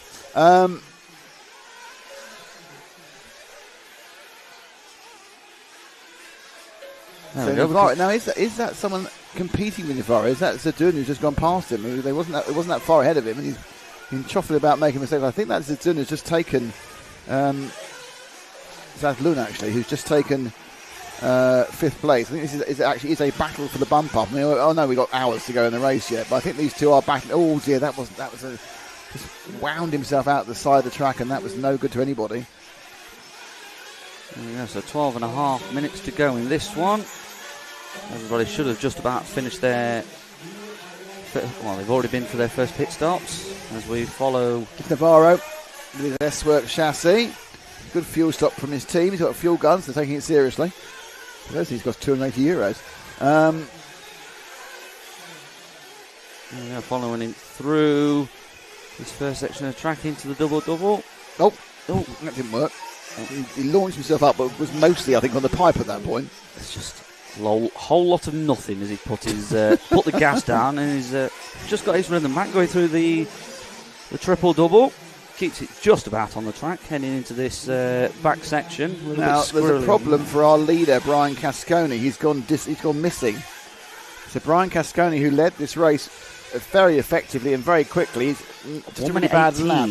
I think he may have flamed during refills. That could be him, just being carried off the track there. That was somebody else at Barbadian, I think, actually, but it's a good question. But the thing is that Casconi now, we need to see if he does it on the lap. I think he had a bad pit stop. I think he had a flame pit stop or something. So that's 118. That's not a big accident. We've seen the 102s and 104s for really bad laps, haven't we? That's I need to restart my car situation. Yeah, there's what happened to Mikael Larin? There's a lot of what happened to who and where's this one. So Christian Villa leads. Yale Zerflu is second.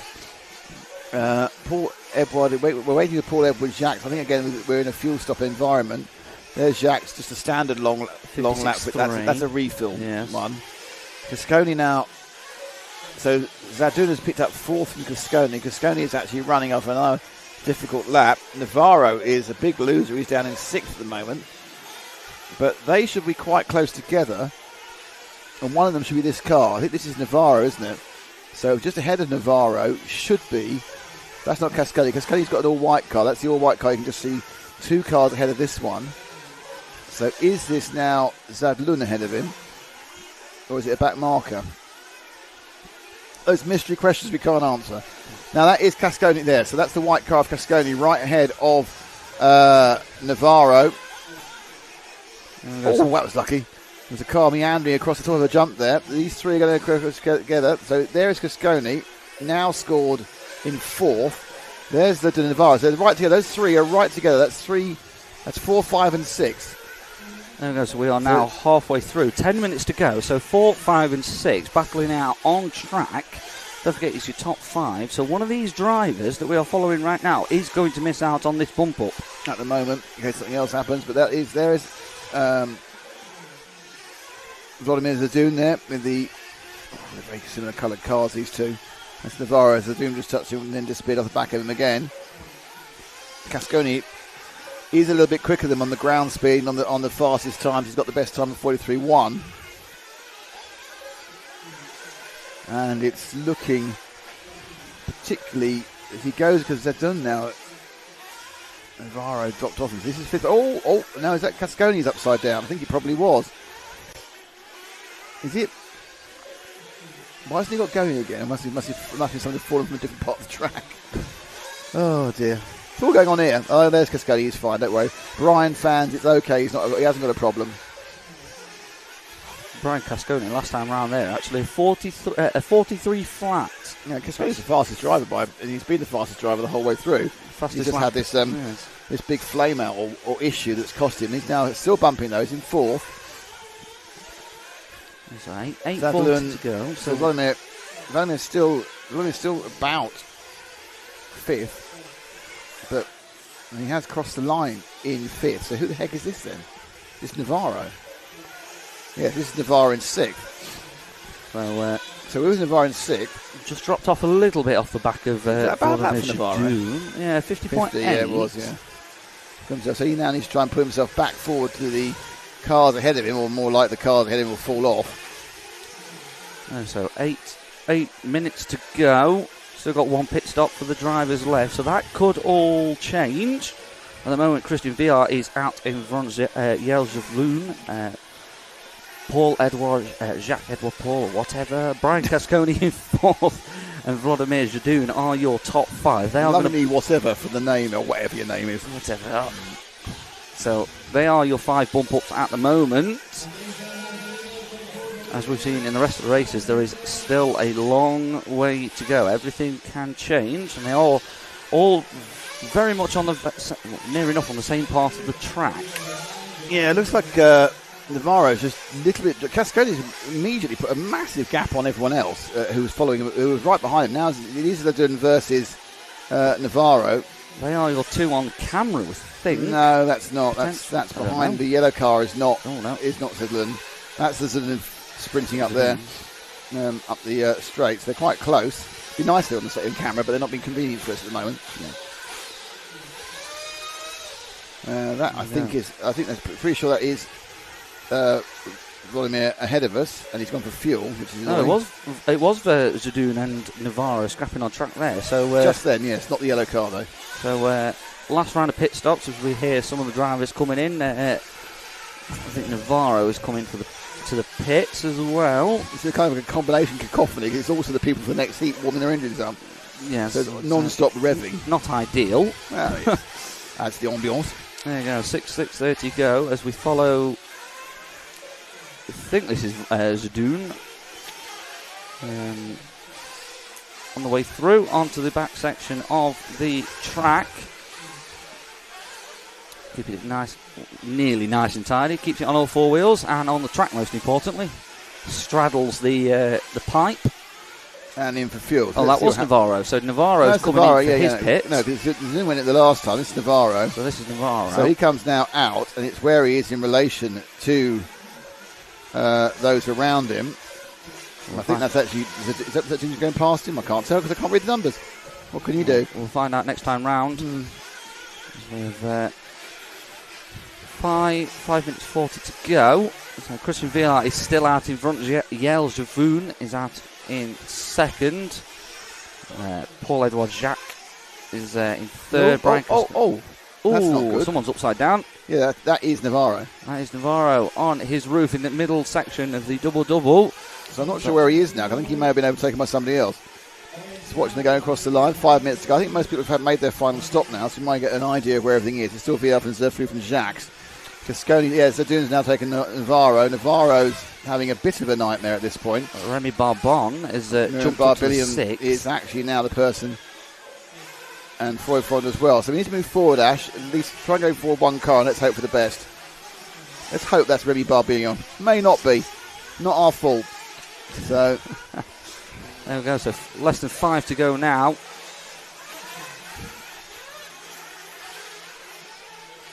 Follow us through. Whoever it is knows what they're doing, so that's a good start. does help. So Barbillon, I'm going to say it's Remy until I'm proven wrong. So potentially Remy Barbillon on his potentially red car, going potentially round to him. Well, he's going to finish lap in a minute, so let's work out if it is him or not. Round we go, round we go, round we go. It was him, I think. There we go. Believe so. So this is your number 6, car number 7 running. Or is that Christian Vilar in the lead? I think that might be Christian Vilar in the lead, and the red car ahead might be Barbillon. Either way, this is where the interesting bit is. Radomir Zadoun is only just in front. I think the red car is Barbillon, and that was Christian Vilar, our leader. I'll stick with them at the moment. They're on the roof. I can't even read the number now. Ow. Ouch. That's all changed again. It's a bit so I don't know where Barbillon, but he was in 6th. That was the problem, Barbillon. He wasn't actually bumping up anyway. So even if this is him, that's not helped him very much. So we cross the line. Christian Viars has crossed the line. That was Viar we were with. Zadoun has just crossed the line, and this is Barbillon. This is Remy. So look at that. But miles behind now. Actually, only 3 seconds. He did quite a terrible lap. He lost a couple of seconds there. They both had bad laps. 3.7. Zadoun last time round was a 51.1. Barbillon a 53.3. So lost a little bit of time. But there's 3 minutes to go. Someone's broken down. Don't know if it's important. May not be. We'll find out shortly as we follow.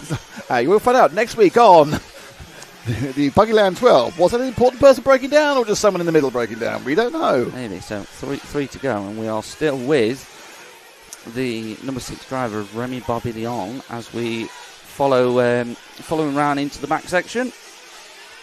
We'll have a look round this time round. And Barbillon has actually overtook Zadoun, so we're not sure what's happened to Zadoun. No, he's out. That must have been him. It must have been him. So Remy Barbillon, who we're following, is now. I know, because he's back out there again. So it wasn't. It was a bad. Is he back out there? Was it a bad lap? Must have flamed out. A 58.7, maybe. So that'd be very quick to be flamed out, get back and get out again. But it might have happened. Bad lap for him anyway. So Barbillon, who we are following on track at the moment, is our last of our bump ups. But Navarro, who we followed conclusively for a while, Sammy Navarro is in 6th. He's 3 seconds behind, so it's not the realms of fantasy. In the last 2 minutes, we might get a bit of a battle. Who knows? Barbillon, though, with the red car, going to come across the line, and he will. Let's see where they are at this point. He is over half a minute behind 4th place, and Navarro's nowhere to be seen, so that close battle's disappeared immediately. So Navarro's back 8 seconds now, so that was excitingly one lap of nothing if it may have happened. But that wasn't, Navarro was a bit slow. Yeah, so 1:45 to go, so we should get just about 3 more laps for some of these drivers. Christian Vilar is still out in front. 19 seconds back is Brian Cascone. Yeah, but that's impressive from Cascone, considering he had a flame out and lost half a minute. There we go. So he's, been front, been back, gone through again. He's got plenty of speed, so as long as he can keep the engine running. So 43 flat, he has done as a best lap time.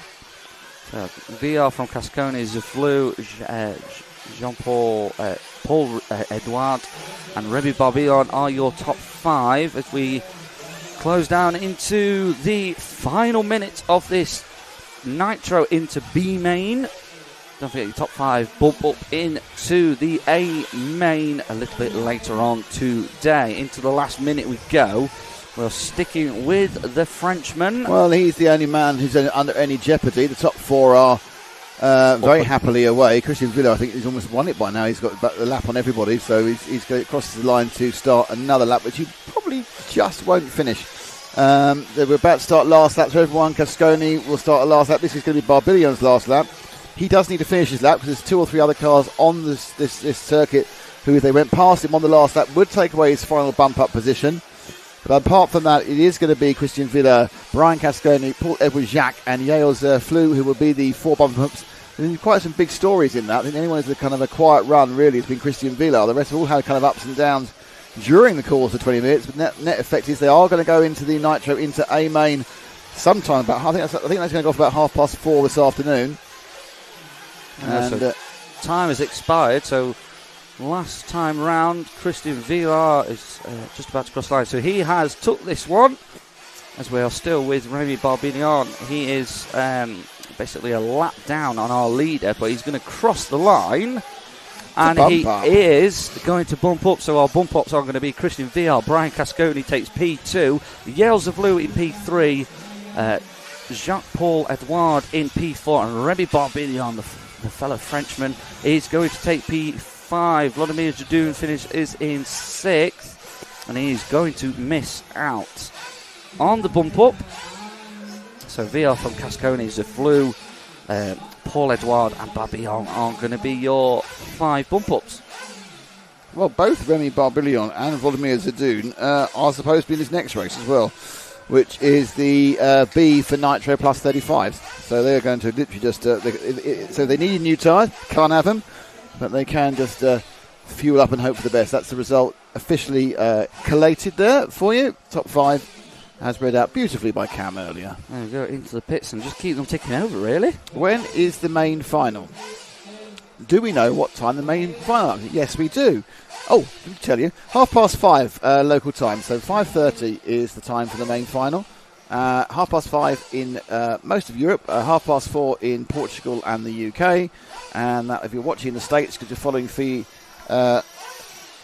Gwyn, then you will find that is at 11:30 if you're in the East Coast, or 8:30 in the morning if you're in the West Coast.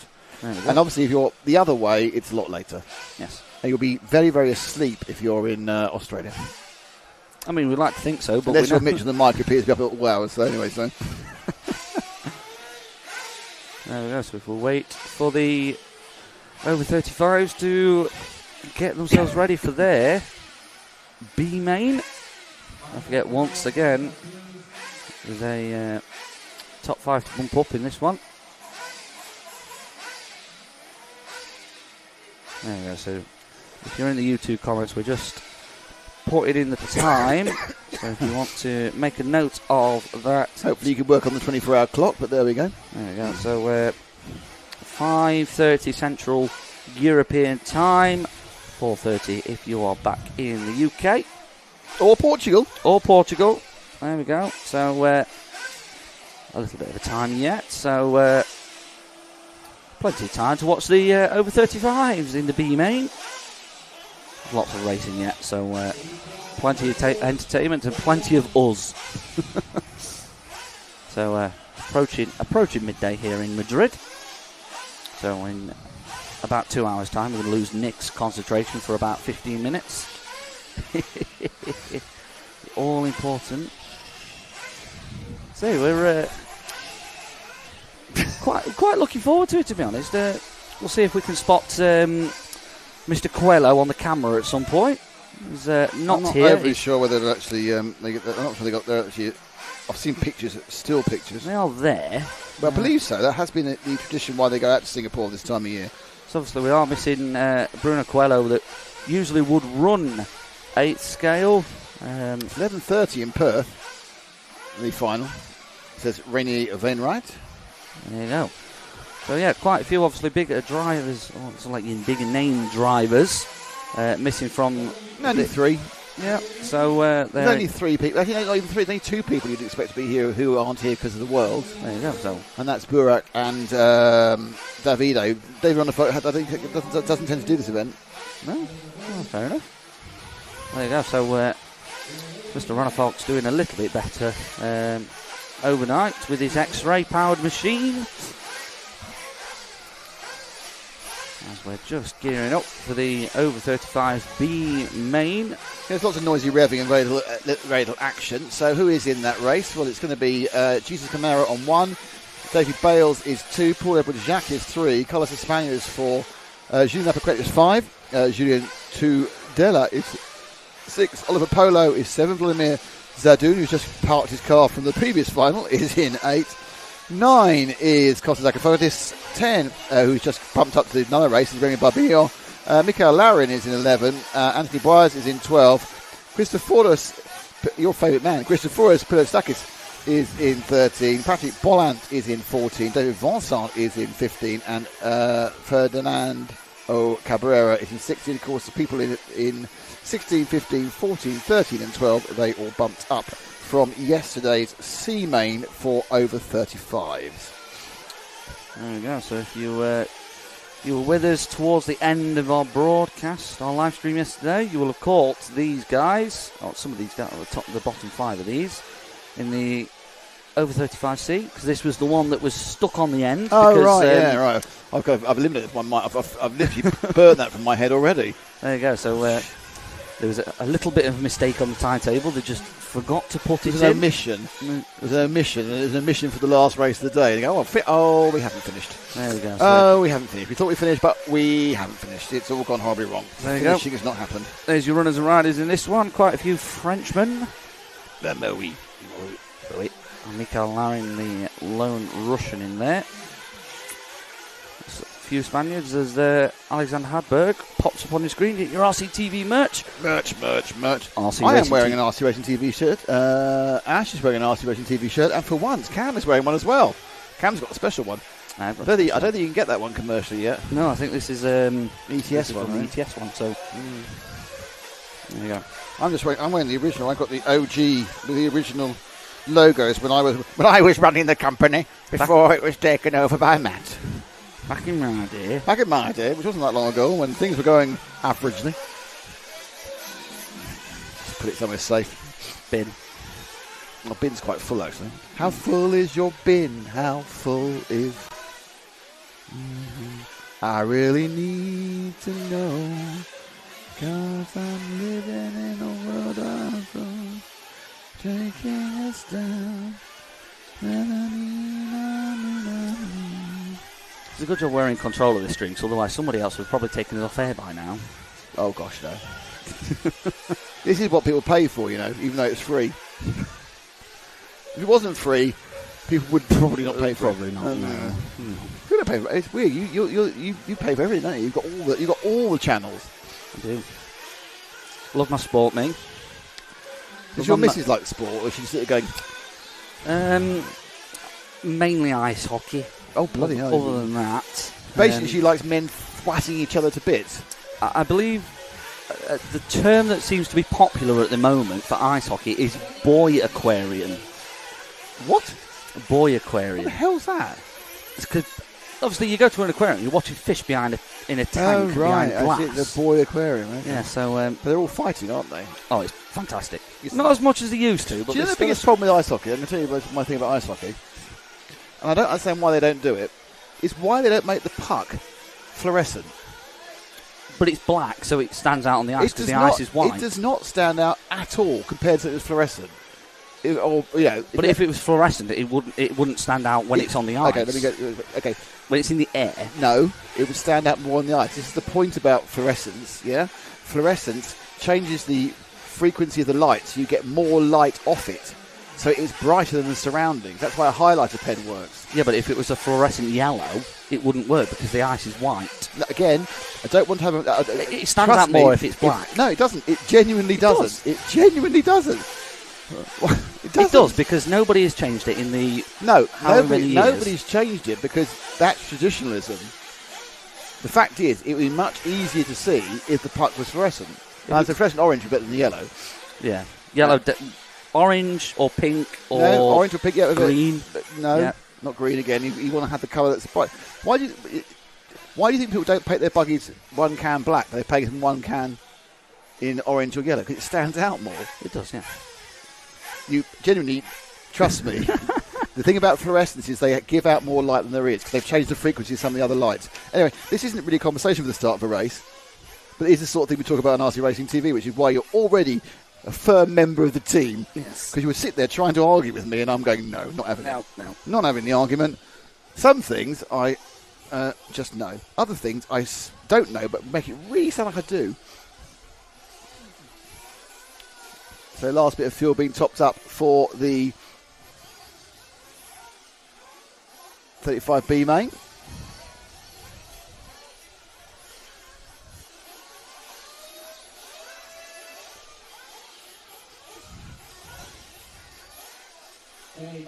Car's about to go down. 10, 9, 8.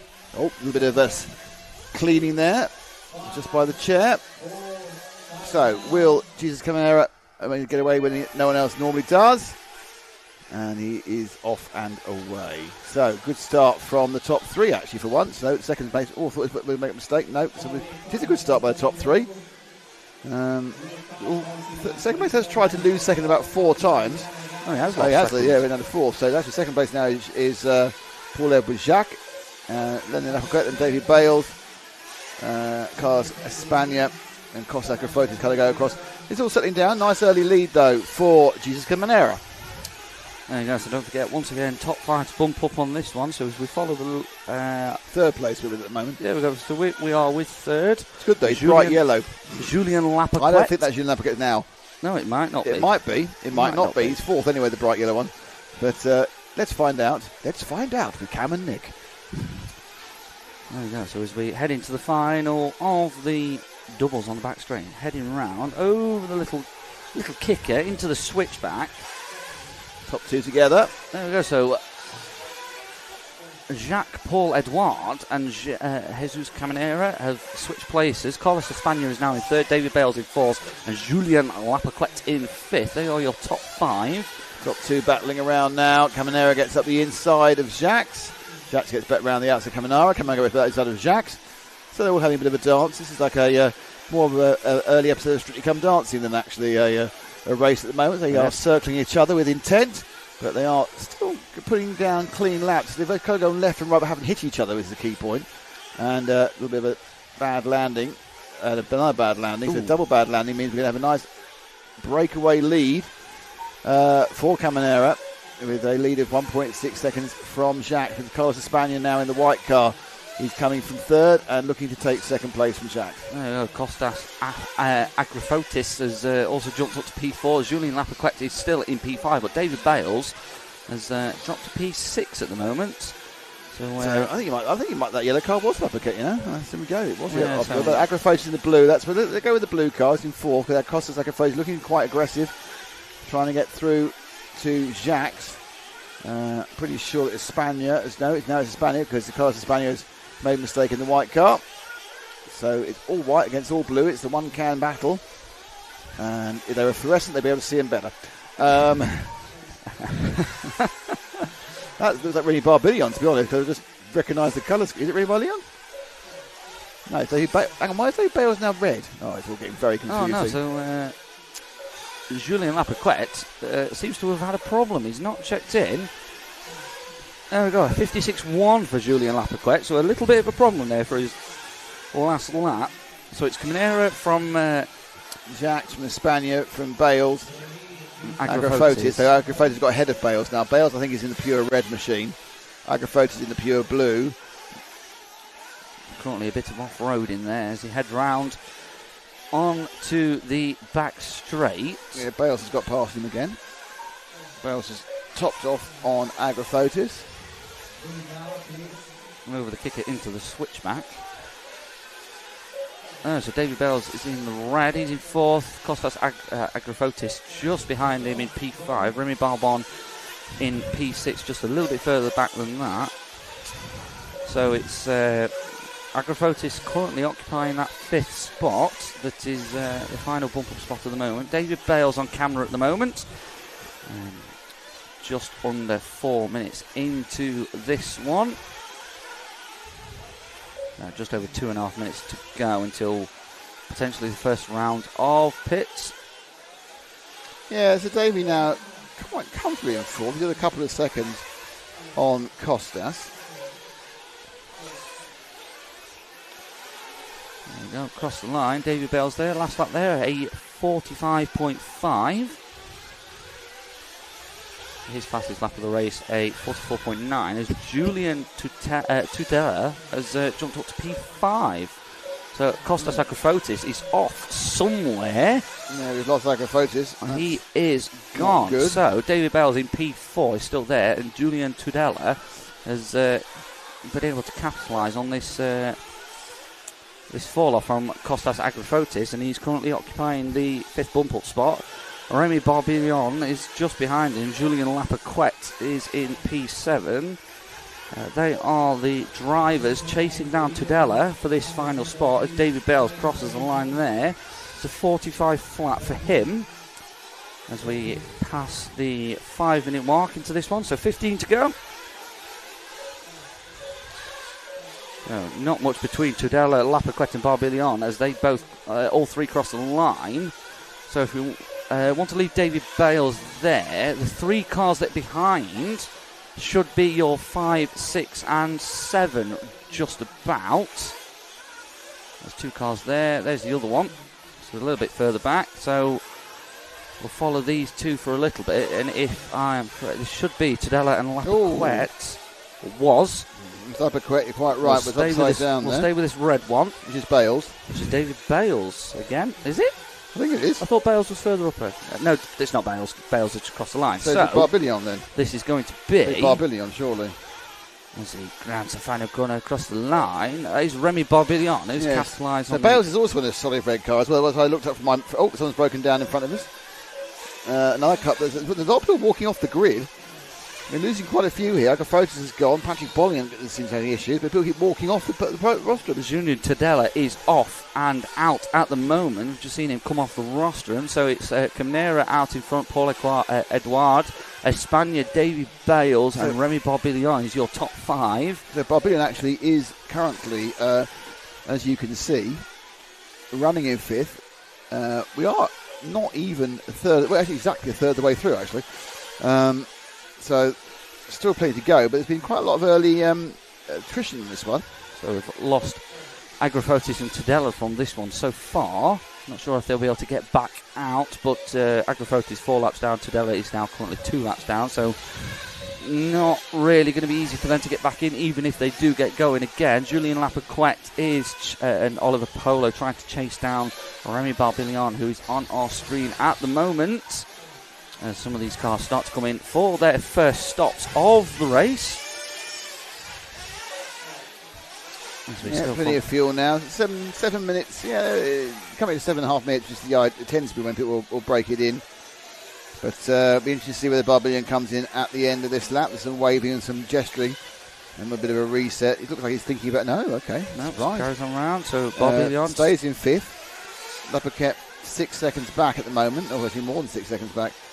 It was 6 seconds back, and he's now obviously taking fuel because he's a lot further. As has Oliver Polo. So still a fuel stop that needs to be taken. But Lapaquette's dropped a long way back. I think he had a problem in the fuel stop. Was that 56.7? So it's just perhaps slightly slow, but not the end of the world. So Barbillon on your screen at the moment, yet to stop, but he's running currently in 5th. So he's our last bump up at the moment. 12 minutes to go, 8 down. Paul Jacques loses second place to Carlos Espana. 52.9 for him. So and Barbillon's still going. Well, either we've missed his stop or he's just Iron Man in the whole thing. It doesn't even offer a point. Unless you're going to go to 10 minutes, there's no point going on. You're just risky running out. So it makes no point going any further than like 8. Been following him for quite a while now, so unless he stops really early, David Bales was jumped by Barbillon, so we're still following the Frenchman. David Bales is now in P5, so Barbillon, the man on your screen, P4 at the moment. It's obviously because he's not stopped, so he's got a stop in hand. Bales has got a stop in hand, or would do, unless he's obviously only stopping once. So is Barbillon going to be a single stopper? Is that his secret? 10-minute runs? Or is he coming in now? He's coming in now. There we go. So for some reason he ran 9 minutes, which is relatively pointless, but there we go. I don't race these things. I can't tell you what's pointless and what's not pointless. Tidy pit stop from him and his team there. Straight in, straight back out. Is he out in front of, or is he out behind Bales? Bales is 2 cars ahead of him. Has Carlos Espana managed to jump Remy Barbillon as well? I think he has. Carlos Espana's got a white car and there's a white car ahead. There we go. So Espana will move into 4th. The 3rd, 4th are quite close together. Barbillon in 5th now. The white car is Espana just ahead of him, and then the car ahead of that, the other solid ready orange car, that is Davy Bales. Can we move forward to the white car, Ash? There we are. He's gone. Well, stay with the red car then. He's down in the hole. Because he's in the hole. That is Bales just avoiding him, and then there's Barbillon. So Espana's had a whole situation, a whole lot of problems for Espana. I was impressed. I managed to curse him just by trying to go and see him. Didn't even get him on camera. There he goes with a horrible lap there for Espana. 54.3. And he now finds himself a long way behind Barbillon. So he's still a fair old away ahead of Oliver Polo. He's running in P6 now. But halfway through this one, Chimera from Paul Edouard, Bales, Barbillon and Espana, they are your top 5 in this B main for the over 35 Nitro. Don't forget, top 5 bump into the A main a little bit later on today. I think it's going to be about 5 o'clock. There we go. So, Remy Barbillon on your screen, the Frenchman. A 46.3 last time round for him. Of course, Espana 45.8. Just crossed the line. So, we'll stick with Remy, the Frenchman, at Zimmerman. May we? Yeah, so he's not. He was 4 seconds off Bales last time around, Barbillon, but he's obviously needs to. It's Espana who's theoretically in trouble, but Espana is so far ahead of Oliver Polo, 23 seconds. And it would appear we've also lost Julian Lapaquette as well, who was running in 6th, sort of like around there, 4th, 5th, 6th at some point. He went some time ago. He went 3 laps ago, I think. Yes, he did. So Bales and Barbillon are right, but Barbillon's got past Bales because Bales was involved in the accident. So the 2 solid red cars with black wings, they won't be hard to tell apart, and white wheels. But it is currently Barbillon leading Bales in 3rd and 4th, both bumping, so it's not really a major issue one way or t'other. A double bump for the Bales-Barbillon pair, and that is Davy Bales. Now, not quite sure how far he's ahead of Carlos Espana now. It said 7 seconds going around the last of that. I think it's quite generous. As Jacques-Paul Edouard sets the new fastest lap of the race at 42.8. There's sub 43 seconds. As we've got 8 minutes to go. As we cross the line, we'll see the difference between Barbillon and Bales. I think Espana's having a few struggles at the moment, to be honest. I don't think it's quite the cleanest run he's ever had. 46.8, so a fair way back, but I think he's got quite a sizable gap between Espana and Polo. So 7:30 to go in this one. So this one's not really exploding into life at the moment, but they can't all be classics, as we've said before. No. They might turn into classics, you can never tell. Well, you can tell, but some of these drivers, we are approaching the second pit as Barbillon spun it on the straight, managed to keep it on all 4 wheels. Ash, can we wait for when he gets to the start finish, just wait for the white car, which is Espana, Carlos Espana. The white car should be coming into view there as the second car. So this is the man at risk for the bump up in 5th place, Carlos Espana, or Charles Spain as he's known. We say at risk, he's got quite a sizable lead over Oliver Polo. It's always a risk, love. It's always a risk. It's risky. Let's try and build it up a bit. Yes. There we go. Some of the drivers coming into the pits for their final second stop of the race. I think Barbillon will be stopping late because he stopped 9 minutes and he stopped about 17 or 18. There you go. So you could 6:30 to go. So it's Chimera from Paul Edouard, Barbillon, Bales and Espana. They are your top 5 as it stands. As we are following Charles Spain, affectionately known. So here's your car currently running in 5th place. As he, back on the track again. Not the line you want to be taking through there. It's now Anthony Boyes who's picked up the 6th place. Still a long way behind, but he is actually in 6th. So if someone flames out or breaks down, he would be the person to get the bump to the A, but he is nearly 3/4 of a lap behind this man, Carlos Espana. As we follow him through the double into the back section.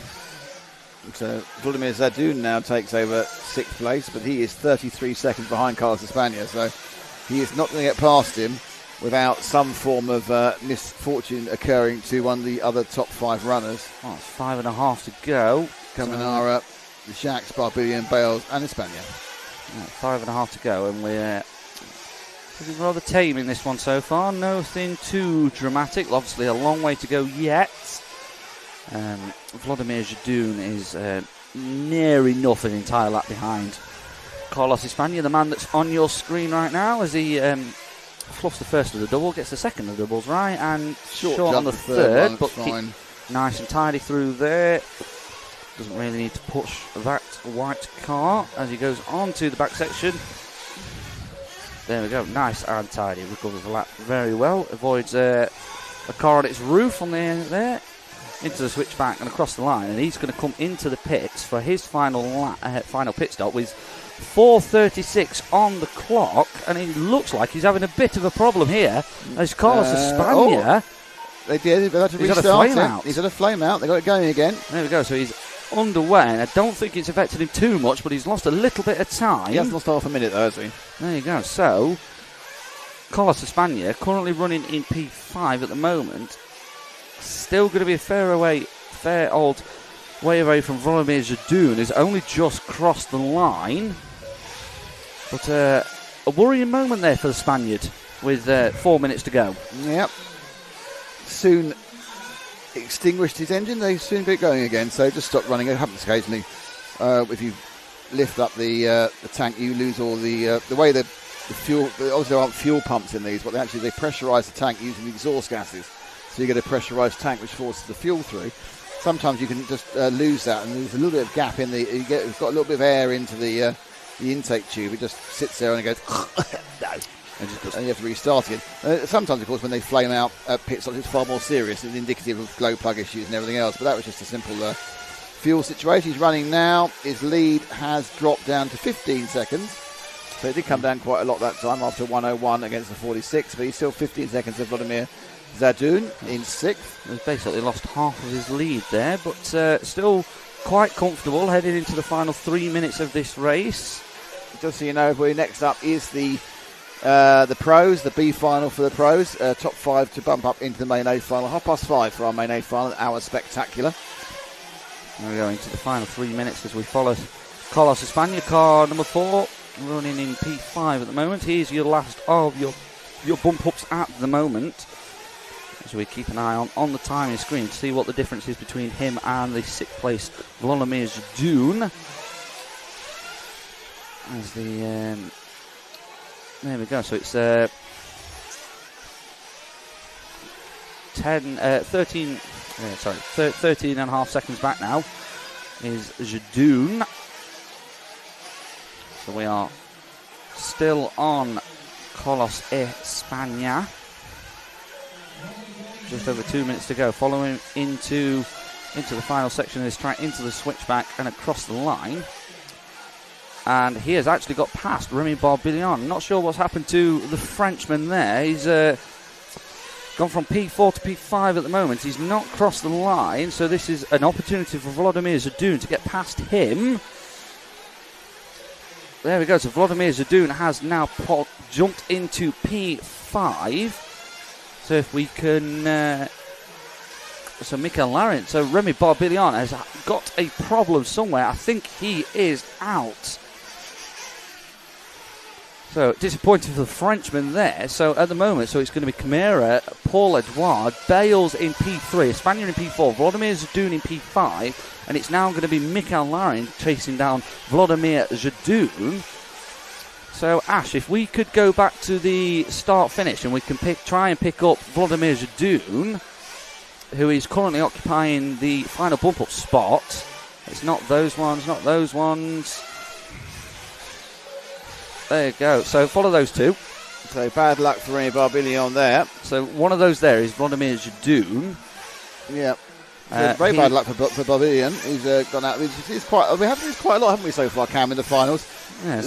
Late disasters of people. We've had one car in the e-buggy one way. It finished on 3 wheels, but did finish and still won. There we go. So the driver's on the screen at the moment. Volodymyr Zhadoun is currently nearly 8 seconds clear of Michael Larin, who is currently running in P6. So with 35 to go. So these are going to get this lap and one more.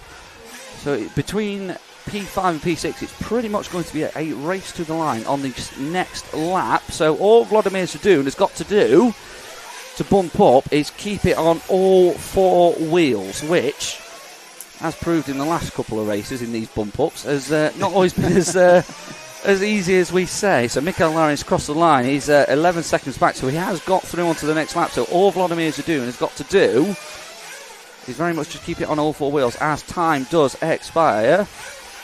So Jesus Camara is about to cross the line. He's going to take P1 in this. David Bales has crossed in P3, so he's comfortably through as well. So Vladimir Zadoun on your screen is going to be our final bump up spot at the moment, but Carlos Espana has also not crossed the line. So it's possibly a problem for Carlos Espana. Blimey, it's all going on now, isn't it? So Vladimir Zadoun has crossed the line in P4. Carlos Espana has not crossed the line yet, so Mikael Larin potentially... Where's Espana gone? Carlos Espana has not crossed the line yet, so Mikael Larin is potentially about to cross the line, and Mikael Larin has just got past Carlos Espana on the final lap. Dear, oh dear, oh dear. Espana's obviously so broken down on the last lap. There's a tremendous amount of attrition on this one, that's all I can say. So it's nothing, and in the last minute and a half, 2 minutes... So you lost Espana, you lost Barbillon. So Carlos Espana is still not going to finish. He's going to time out in P8.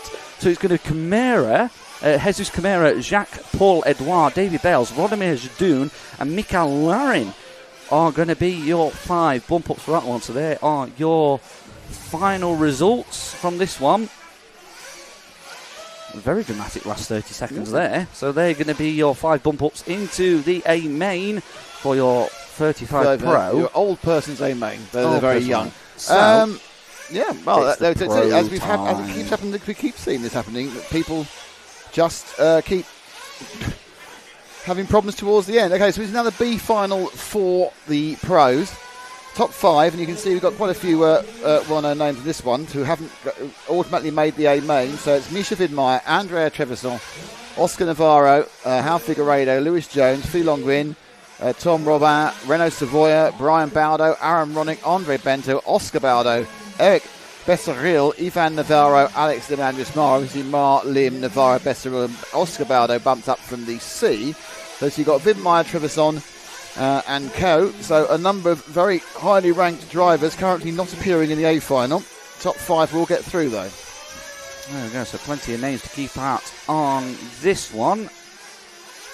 Colin Bryn, are they having tech inspection after people bump up? If so, how can people race in the race if they bumped? I think it's a little bit more relaxed on tech inspection. This isn't an international event, and they are not the top groups. It's like intermediate in sport, so and over 35. So I think if you're going to cheat to try and win an over 35, possibly. Don't even believe it's controlled tyres. No, it's not controlled tyres. No, it's never controlled tyres. So eighth Nitro is virtually never controlled tyre. There we go. So it's. Yes, so no, they're not. Good question though, because you would expect it, but obviously this is much more of a. It's a one-off special. It's not a sanctioned event by any particular people. It's just sanctioned by people who run BUGGYLAND. I noticed that all the banners there are quite dusty. Got dusty banners. Dusty banners.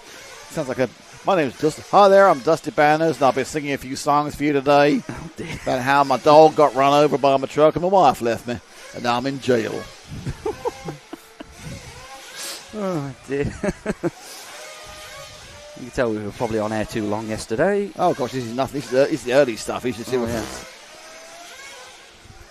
No idea what we're going to talk about in the A main for an hour. I think the race normally. The race, yes. It's the race. It's just an hour. You've never done our race, have you? I've never done loads of our race. It's fine. This is the first time I've actually ever commentated on 8th scale. Well, there we are. So you're learning. You're learning from someone who's done it several times. I'm not saying you're learning anything useful, but I can guarantee you're learning nothing useful. Random. What did you learn? So you spent 3 days with Nick. What did you learn? Nothing. Don't insult bikes is the main thing. Do you know what? If that's your takeaway from this weekend, you've learned all you need to learn. You want my Padawan, it's fine. I'm happy with that. Go. Because realistically, anything else is just bonus. Bikes are good. Bikes are good. Tell you what's also good. Oh, here we go. Segway. Instagram. No, he's not on Instagram, is he? What are you doing, Ash, this time? Are you booking? Oh, he hasn't got his headphones. He takes his headphones off. You can't even hear us heckling him. Really doesn't want to listen to us rattling on. He's drinking his Yoda Coke Zero, his Birkin for the B. Drink Coke, I will. Drink Coke, I will. No wonder he took his headphones off. No. It's quite boring. Yeah. It's all about people can muck about with is you and him, and he's not listening. Ruins the whole thing. Anyway, cars are out on track for their warm-up laps. If we just make sure that everybody's checking in. There are your runners and riders in this one. A little bit more of Pick a winner. Little bit more of a mixed bag in this one. Well, it's the pros. So we've got a vast number of nationalities.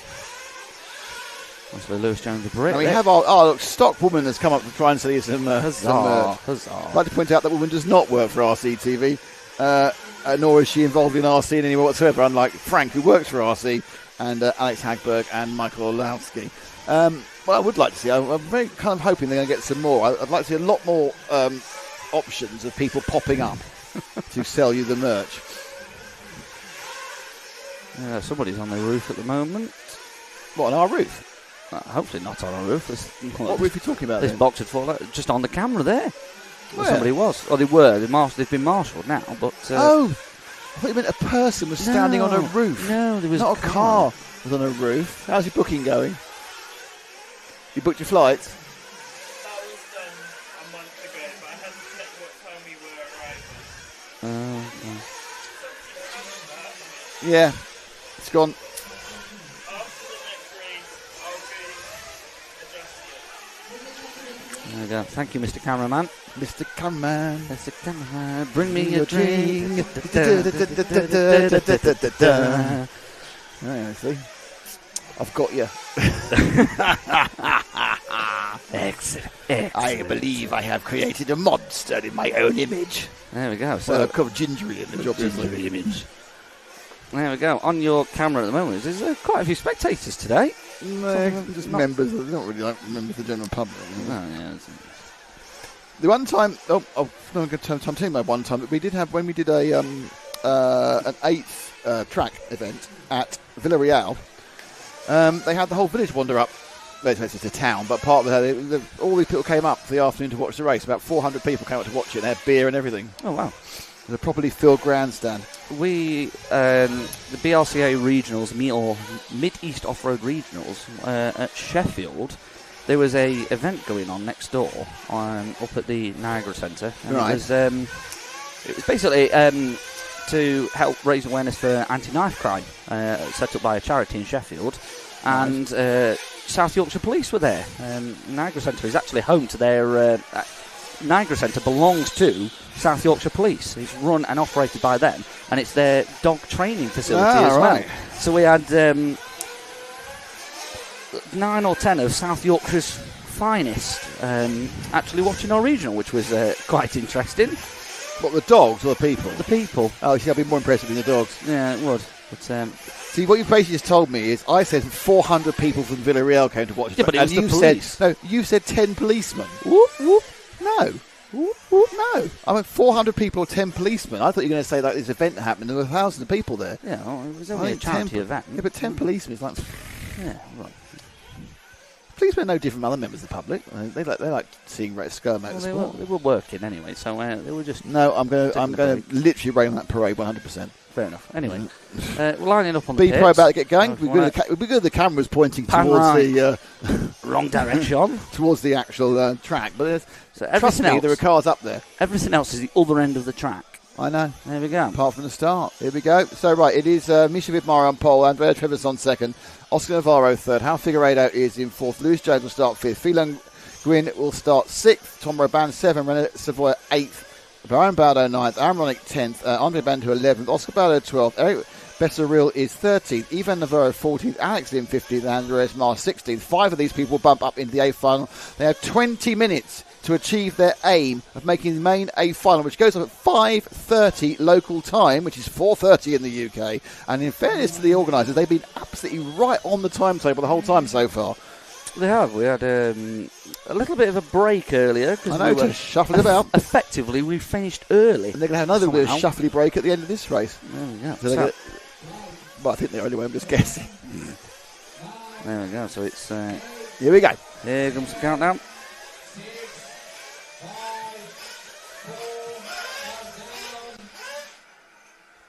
And they're away. And it's a reasonably clean start from everyone. Third place, Oscar Navarro. He was looking like he was kind of trying to get through. But so far, the top 5, 6, all in. Oh, no, the fourth car got pinged out there on the side. Navarro is in third. He's in second. And there's a problem. One of the cars has broken down at the start. So one of the cars towards the front had a problem and broke down. Not quite sure who it was. I think that's going to be Andrea Bento. Not sure, because he went over the line before he broke down. As he had the problem, he went over the line. I think he might even have flamed. Anyway, Vidmar's got away in the lead. Navarro's in second, and there's this gaggle of kind of colourful cars bouncing everywhere, and it's in many ways it's been quite a incohesive start. Anyway, right, so back at the start. So it is very much Vidmar from Navarro. Lewis Jones was scored third, the Brit. Not sure if he's still third, because as we know, we saw 717 cars doing strange things. But was it Andre Bento? I don't think it was. I think it was somebody else who actually broke down and pulled off to the side. But they go across the line now. Let's see the order. It is Jones now in second. Vidmar is in third. So it's Navarro, Jones, Vidmar, Robin, Gwyn, Besseril. And it was Trevisan who broke down at the start. I thought I saw a car right at the front breaking down. It was Andre Trevisan from second on the grid. There we go. So at the moment, we've lost Trevisan and Bento. A minute and a half into this one. Trevisan's got going again. I think he must have flamed. Yes, because that last time around was a 59.5 for him. Oscar Navarro setting the pace so far, as Andrea Bento has actually just has got going. He's a 41.4, but I think he's very much quite a far way at the back. He's making the most of the clear run. Yes, so it's Navarro from Jones, Vidmar, Robin and Gwyn. They are your top 5 heading into the first 2 minutes. Change of position. Well, sort of change of position there as Vidmar almost got up the inside of Lewis Jones, who stows with the yellow roof. Vidmar red and green as they go round into the annoyingly double-double, and they're going to go through the flat section. You can see we did the leaping qualities we get to these cars compared to the ones we've seen before. These are, of course, the pros. Some of these are absolute full-time pros. Some of these are sort of semi-professional. You've got Navarro, you've got Jones, you've got Vidmar, of course, as a pro, and they've got Robin and Gwyn, of course. But now this is the battle between Jones and Vidmar for second. They're letting Navarro, Oscar is getting away. He had just shy of 2 second lead before. It's going to be more than 2 seconds now. It goes up another second as Jones and Vidmar, the Austrian, fight. Oh, again, Vidmar really is quite insistent. He might have an inside line coming through that second corner. Not happened so far. They drift down now to the double-double little nudgy thing, and they go out through the switchback on the flat section, full power, and now you're going to line the car up for the 3 doubles. Into the first of double seconds, keeping it nice and tidy. A little bit heavy there from Vika Binmeyer as he bottoms out, and it's going to let through Phelan Gwyn. So it's going to be Navarro from Jones, from Gwyn and Vidmar, we think, as they cross the line. Besseril is currently running P5. He's going to be the last of your bump-ups at the moment as we head across the line. Yeah, it's Besseril, actually. It was Besseril, not Gwyn. I didn't think that was Gwyn. I didn't want to... I'm not... Oh, Gwyn's... It wasn't his right colour there, I don't think. So Phelan Gwyn's had a disaster. Dropped back several positions. So it's actually now Besseril up from the bump-ups. He's moved into third. So it's Navarro, Jones, Besseril, Vidmar, Robin, Figueiredo, who's finally making some forward progress. How Figueiredo had a very up-and-down event indeed with the Techno chassis. There's 2 of them flying in the air together, and they land down outside. Now that's not gone very well for anybody involved in that particular thing. So we'll see as they come over the corner. Vidmar was scored 4th. I'm not sure if he is 4th, but we'll find Navarro over the line already. His lead is extending all the time. Lewis Jones hasn't crossed the line yet. He has now, but he's 5 seconds down. Berra's still just behind him. Vidmar goes past, and this is now Tom Robin we're looking at in 5th place. So Tom Robin with the associated chassis, the Frenchman, and behind him scrapping, it's Vidmar and Renault Savoy coming through the pack. The Shark on the Coyote Show. There we go. So we are four minutes into this one. Oscar Navarro very much making use of the clear air in front of him, just going faster and faster, pulling away from these guys who just can't seem to get a little bit of clear running at the moment. So it's Navarro from Lewis from Besseril, Vidmar and Robin as we follow them down the back straight into this final section over the kicker. Something very badly wrong with the engine in the background. And here it goes, revving away. There we go. So it's Navarro from Jones, from Besseril, Vidmar, Robin. Figueiredo has moved up past Renault Savoy. Ivan Navarro in 9. Brian Baldo in Navarro in 8. Brian Baldo in 9. Oscar Baldo in 10. Phelan Gwyn is in 11. Alex Lim in 12. Aaron Ronick in 13. Andres Mal 14. Andre Trevisan 15. And Andrea Bento bringing up the rear a lap down in P16. As they run round, 5 minutes down, quarter of the race down. And I think it is the case where Oscar Navarro is certainly enjoying the fact that he's out the front, because he's been able to run with clean air the whole way through, and everyone else has been scrappy. But Lewis Jones himself also has carved himself out a nice little area. I'm just watching now as there's more kind of scuffage going on, as over the line comes Vidmar, and then Robban and Savoia and Figueiredo having a right old scrap. Figueiredo now scored 5th, which is going to be good news for him. That's the bump up position. There's Savoia being hassled by Brian Baldo. Savoia down in 7th, the triple European champion, 2008, 2009, 2010, obviously multiple world finalists and many, many more European finals. Running with the running the sort of the Kyosho European effort at the moment is Savoia. And he looks as he goes to accelerate away and still holding back Brian Baldo. There we go. So Renault Savoia just starting to stretch his legs a little bit, just getting used to the race once again. 41.6, his fastest lap so far. As Tom Robban has had a bit of a mistake on that one. 42.7 has let Savoia through.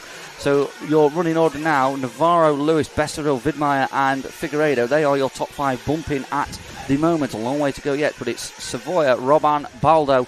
Ivan Navarro has jumped down to P9 and Finn is in 10. Gwyn in 10. So these three, it's Becerril, I have a problem with that name all day. Becerril is there in that green car with the yellow wheels. Behind him, it's now Vidmar with the more distinctive red and green. And then behind him, fuel stops coming on. Let's keep going. There's and that is Figueiredo there, just in the sort of orangey machine. And then he's behind him, he's got Savoia in the yellow and green. So 3, Vidmar, Figueiredo and Savoia, 3 of the top European drivers in this, trying to bump out the B. Currently Navarro and Jones are showing them a clear set of heels. Becquerel's got in early for fuel, so it'll be interesting how that works out for him. He's taking himself out of this kind of chaotic bounce-a-thon that's going on for an extra lap, so he's trying an undercut, overcut, wombling free. Who the hell knows what he's trying, but I think he's just trying to get himself into free air for a lap or two.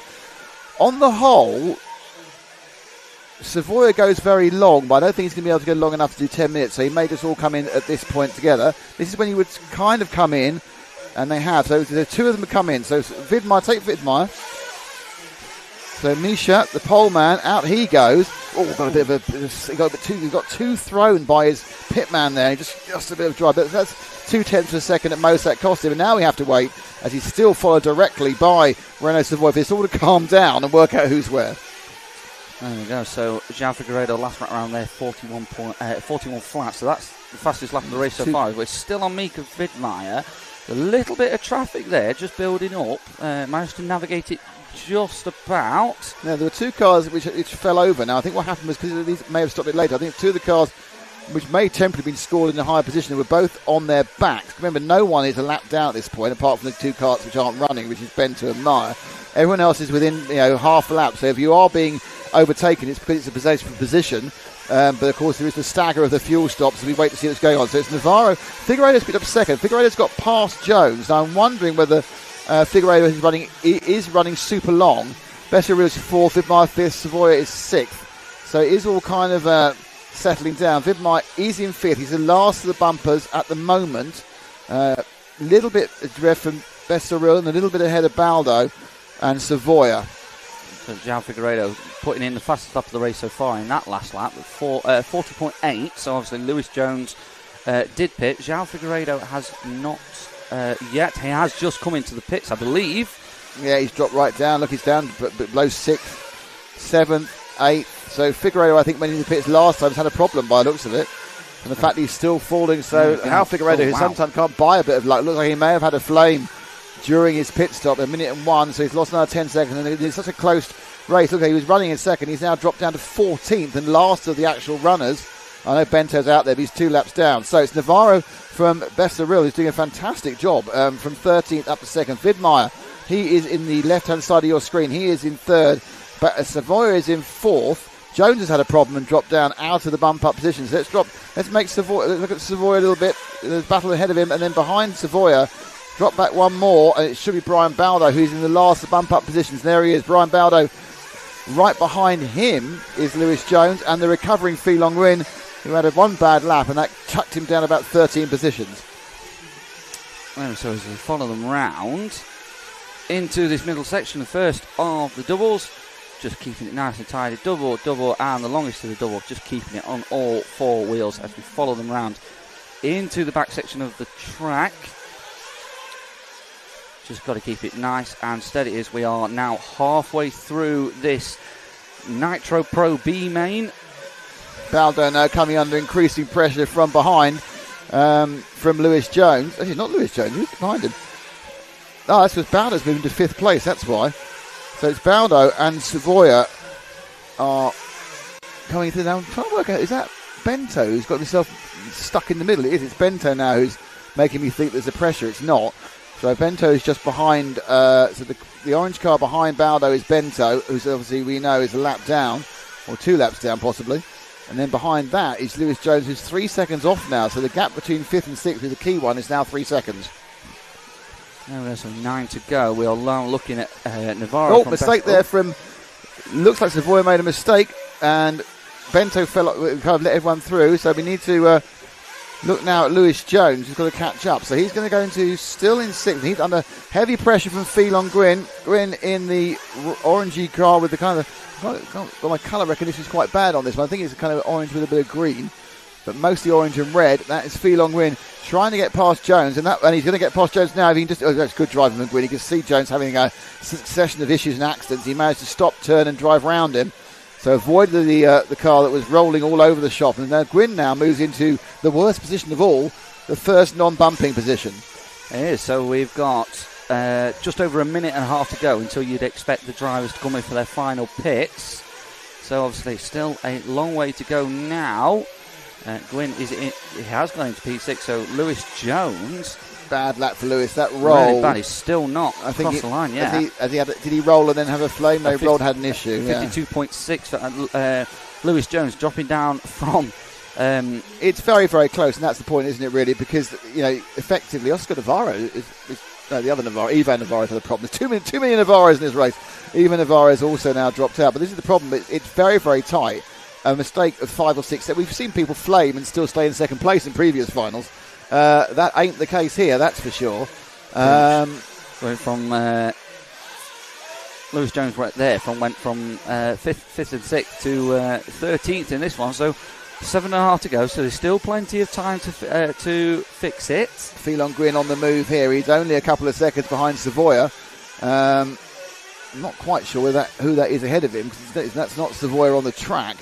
So that could be Bento again, or perhaps it's Navarro running a couple of laps down. Is Navarro back out and running again? I think he is, yeah. So there's a little bit of back markery which is causing some problems at the moment. But there is Fee. He didn't get held up by it. It just confused me for a while. And we're looking to see whether he can gain on Savoia, his mentor here at this one. They're both Kyosha. There he is, just that yellow wing flashing away. So that time round, Savoia and more fuel. Let's take Fee in and out for the fuel. Just seen the 8th car of Savoia actually taking fuel as well. So they are fueled up and ready to go to the end. Oh, that's a second that's been lost there. I'm not sure this throwing the car is a great idea, to be honest, Cam. It seems to cause more problems than not. It does. And the thing is, that bar that you can see at the exit of the pits is only just taller than the cars to stop you from literally launching the cars down the straight. So you've literally got to land and make sure your car's settled enough to get under there, otherwise you are getting stuck. I think Fee is, after his stop, I just wonder if that's Andre Trevisan next to him, who's scored in 8th. I think obviously would have dropped a couple of positions due to stopping, I think, a little bit ahead of the others. But still Navarro from Bessaril from Vidmire from Savoia. I don't think Fee's going to be scored 5th at this one. Well, 8th. Yeah. So it's Andre Trevisan who's battling with at the moment. Yeah, I thought that was Trevisan. It looked like him with that orange into white machine, the WIRC chassis. The car that used to be called the WRC until it got a cease and desist from the World Rally Championship. And now it's called WIRC. And as we follow them into this middle section. Oh, WRC. Do you know the driver Luca Giotto, who's did a lot of Formula 2? A little bit, yeah. Yeah, it's his dad's company. Oh, wow. The WRC. And it used to be a WRC. There used to be stickers on his car in Formula 2. I think Giotto now doing a bit of ELMS sports car driving. So let's see where it happens now. And now Gwyn's back in 5th again, and he's not back in 5th. He's gone into 5th. So he's back into bump up, and the issue being it's Bessaril had a very long lap there. 54.5. Yeah, so he was happily in 2nd. Everyone's made this. I think most have now made their second stop. It's Navarro, Savoia, I don't think he's gone long. Has Savoy gone long? I thought I saw Savoy in the pits. Possibly not. So Savoy is second now. Vidmar is third. Brian Bowder is fourth. Fee is in fifth. Besseril sixth. Trevisan seventh. And Ronick eighth. And any one of those really is in with a chance. Figueiredo's had a bit of a topsy-turvy race, but is dropping off and probably isn't in with a chance of a bump up with 4 and a bit minutes to go. This man is in the vulnerable position as Savoya now drops down to fourth. So it must have been a late fuel stop for Savoya. And Gwyn, there he moves through. So Baldo's on a great job. Brian up into second from ninth. Vidmar is third to first. But Savoya, as you can see, that bright yellow and red car, just a quarter and a half ahead of Fee here as they go over the 3 doubles. That's the target acquired to take yourself off the most likely to get not bumped up place. So 4:20 to go. Everybody is pretty much finished their last pit stop now, so it's very much a race to the finish for these guys. So you've got to keep it all 4 wheels. So it's Navarro from Brian Baldo, Mitra Vidmar, Renaud Savoya and Phenon Gwyn. Besseril currently 5 seconds behind Gwyn. Now Besseril had some pace early on in that green car, or green wheel car, but that one bad lap seems to have cost him. He's still 5 seconds, 4.8 seconds behind this man, or this lad, I suppose you should say, Phelan Gwyn, 14 now, no longer Little Bump, just wants to be known as Fee, and he is now trying to chase down Renaud Savoya just to make him feel so a bit safer about the bump. You've got Vidmar, Baldo and Navarro. It's really where the Besseril can find a bit of pace. Ronick's 3 seconds back from that, and Figueiredo's just dropped off. I feel sorry for Harry. It's just a really bad weekend. It's obviously super quick, but things just haven't gone for him at all. And he's now 8 seconds behind 8th in 9th. Besseril has closed down the gap to Fee slightly with his own personal fastest lap. I think he gained 1.3 seconds that time. So trying to make a race of it. 3 minutes to go, which is about 5 laps. What are we going to see from these final few minutes? Put it this way, Fee hasn't got a mistake in his pocket to have. Otherwise, Besseril will be past him.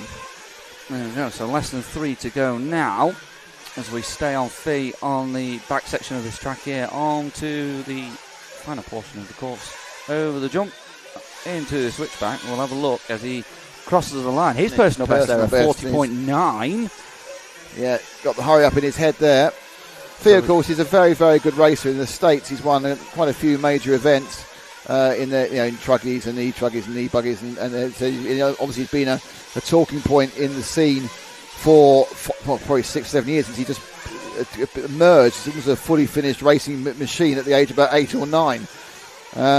Obviously getting better as he gets older, but he started from a very high level, and he's obviously one of the people who races fear when they turn up in the America. This is, I think, his second sojourn into Europe after the World Championships last year.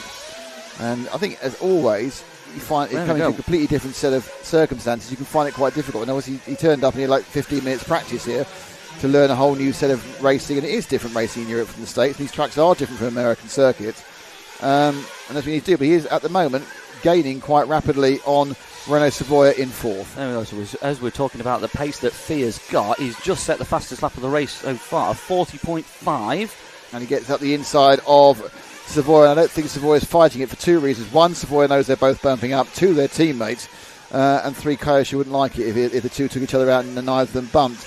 Gap from Gwyn to Trevisan, who's now taken over from Beratil. It's about 4 seconds still. And they're down to the last 2.5 laps. So, very, very solid run from Fee in the second half of this race. I kind of get the impression he's probably learning every lap, to be honest. Navarro's done great because he's been out in the front from the start, Oscar, and held it. Brian Bell come to the field, good drive him. Vidmar, solid first to third, solid run. Fee up from the back, and obviously never count out the old shark in Renaud Savoya. But it's not all over. Trevisan only 3 seconds behind Savoya. So let's see if that's going to happen. As we follow Fee and Renaud Savoya over the line, this is going to be starting their last lap of the race. And Trevisan's also going to get through, so it's very much now a race to the line for these guys. Fee in 4, Savoya in 5, Trevisan in 6. Yeah, it's very much a case of if these two don't make a mistake, there's nothing Trevisan can do, and he will not be bumping up to the main final. These two will.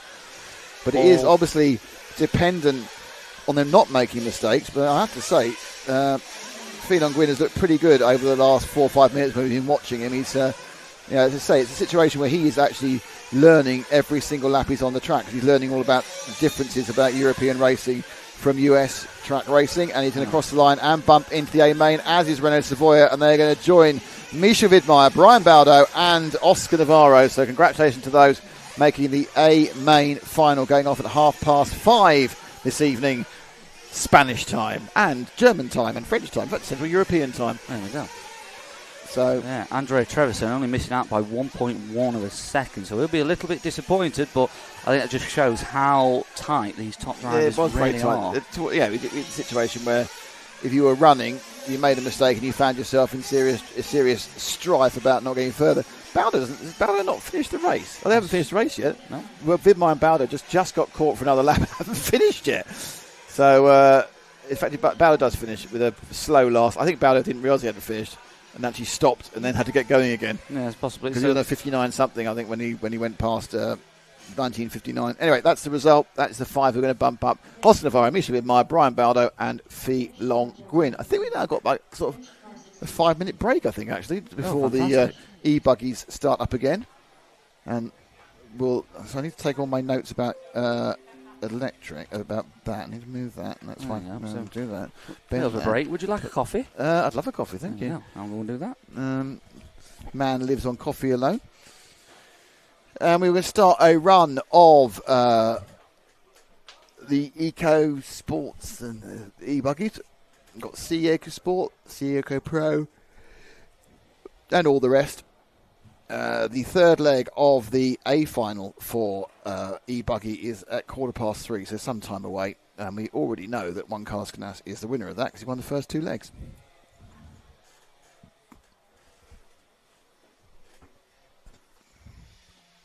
Let's have a look at what's going on. Thanks for all who are tuning up. It's good to have you all with us. It's good to have a 5-minute break, actually.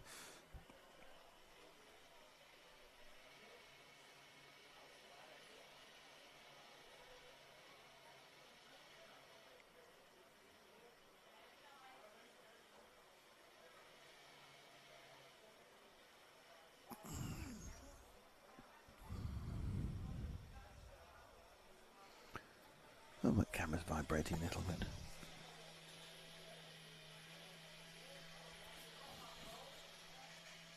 Morning from California. Let's go, Noah. Noah Ben Mohammed. Says Daniel Liu 01. I think he's already in the main final, which is several hours away, by the way. 4 hours away. So a little bit of a chance to reflect and relax. So we're going to say at 1 o'clock we're going to start a run of all of the finals, because it's 3 finals for everybody within the e-buggy situation. We'll take the run of those from 1 o'clock till 3:30 local. Then there's going to be a final, a Nitro final practice. They're getting 10 minutes practice if you're in the A Nitro, and then we're going to run the 4 main finals. 3 of them are 20 minutes, and the main final, main top final, 3 to 2 a.m. That'd be a jet lag. The main final is an hour.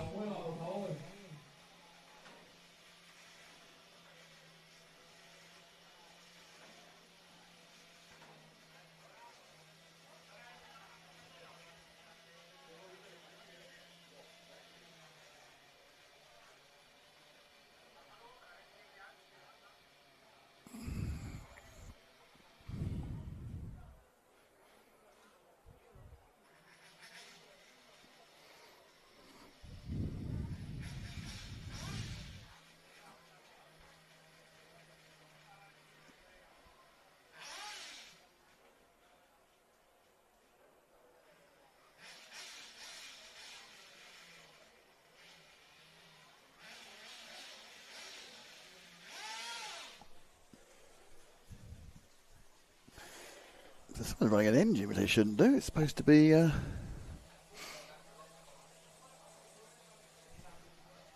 So there we go. They clicked in with. Have they clicked in with the E situations here? Yeah. So e-buggy sports C may be on in a few seconds. We got the situation on that C main. Do we know who is winning it. No, it's all open up in the air, so it's... apologies. So, yes, no one's won this one. There's no 2 wins. So we get a bit closer. We'll go into the permutations. There's a very, very small chart in this race. So we're going to permutations of who can win and who can not win. Currently, so Sarah Sanchez won the second leg this morning, and she was second in the first leg. Danny Mendez won the first leg, but wasn't even taking part in the second leg. And then we had second place Sergio Romero Jr., who has a second and a third. So there's about 3 people who can still win overall. Doesn't mean an awful lot because the race will be chaos. And it's always important to know when a race is going to be chaos, because the race is going to be chaos.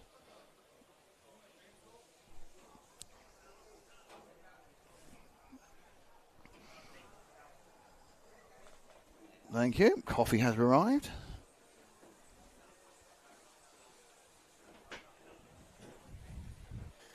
Oh, that's nice.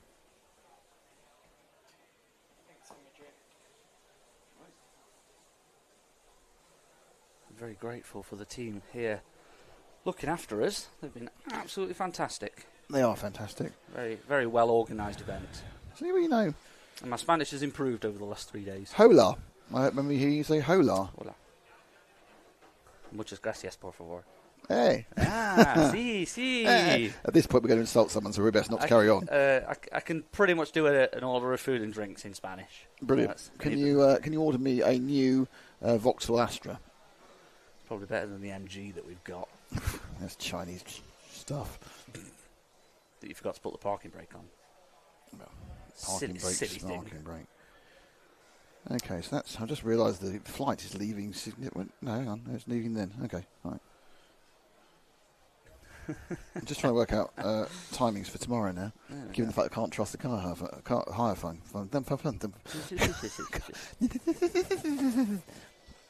All right, okay. Could drop me in Ash with the bags at the airport and then go and dump the car. Not doing that. Oh, I might end up stuck there, never able to get any back. It's like 4 hours away. There's a fair old trek from the airport. Is the shuttle. So. Just Matt.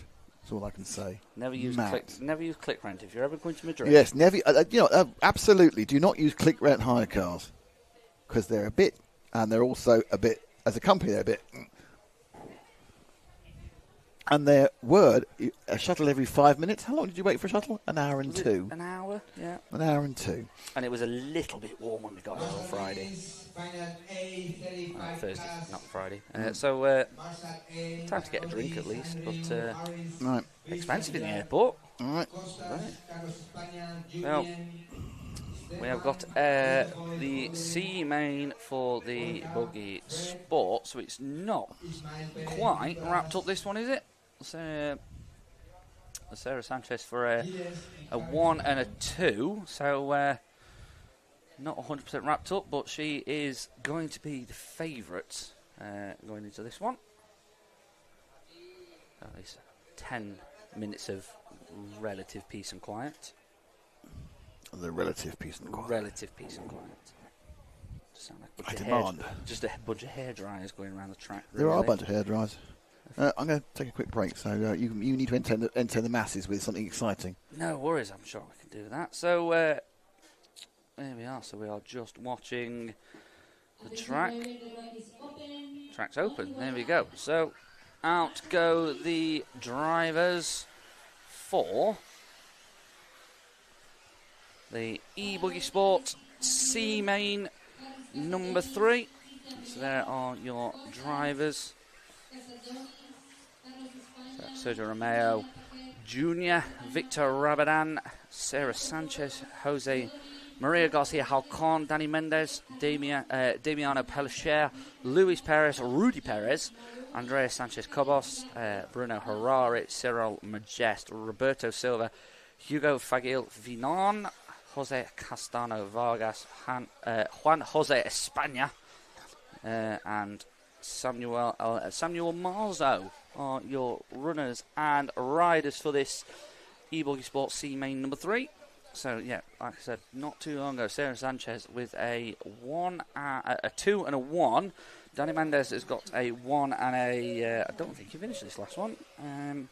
Last time round, Sarah Sanchez took the wins. Sergio Romero Jr. took P2 and Rudy Perez took P3. So there are your runners and riders. Lots of Spanish in this one. Damiano Pellicer, the Italian. Bruno Herrera and Cyril Majest, the French, and Roberto Silva, the Portuguese driver. So very accustomed to these sort of tracks and racing conditions. So we are just once again waiting for the marshals. Race control getting a little bit edgy about this again. You'd have thought the drivers would know by now. Day 3 of doing this. Finish your race. Back to, well, pit crew can take your car back to the pits. There we go. So we are literally waiting, calling names out in the pits. So as we're waiting for everybody to be lining up. So if we switch back over here, there are your drivers. They are waiting on the straight. The bonus of being the e-buggies is they kind of just, once you put them down on the track, they kind of just stay where they are as long as you stay on the brakes. Not quite rolling off like they were yesterday. I think we moved the starting position slightly though. So the e-buggies starting a little bit further forward. A couple of cars missing from this one, it would seem. Car 5 of Danny Mendes and car 6 of Damiano Pellicer potentially missing from this one. They've not checked in. So we are still potentially waiting on a couple of cars here.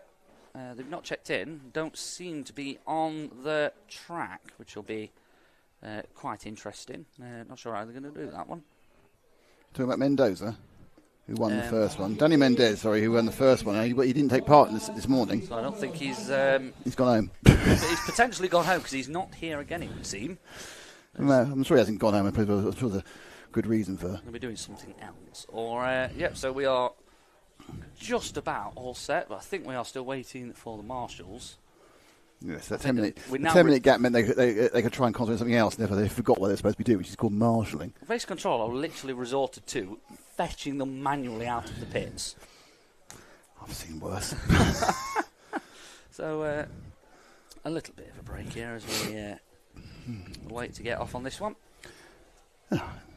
Well, they're actually late over. The first time ever they're getting behind on their schedule. Yeah.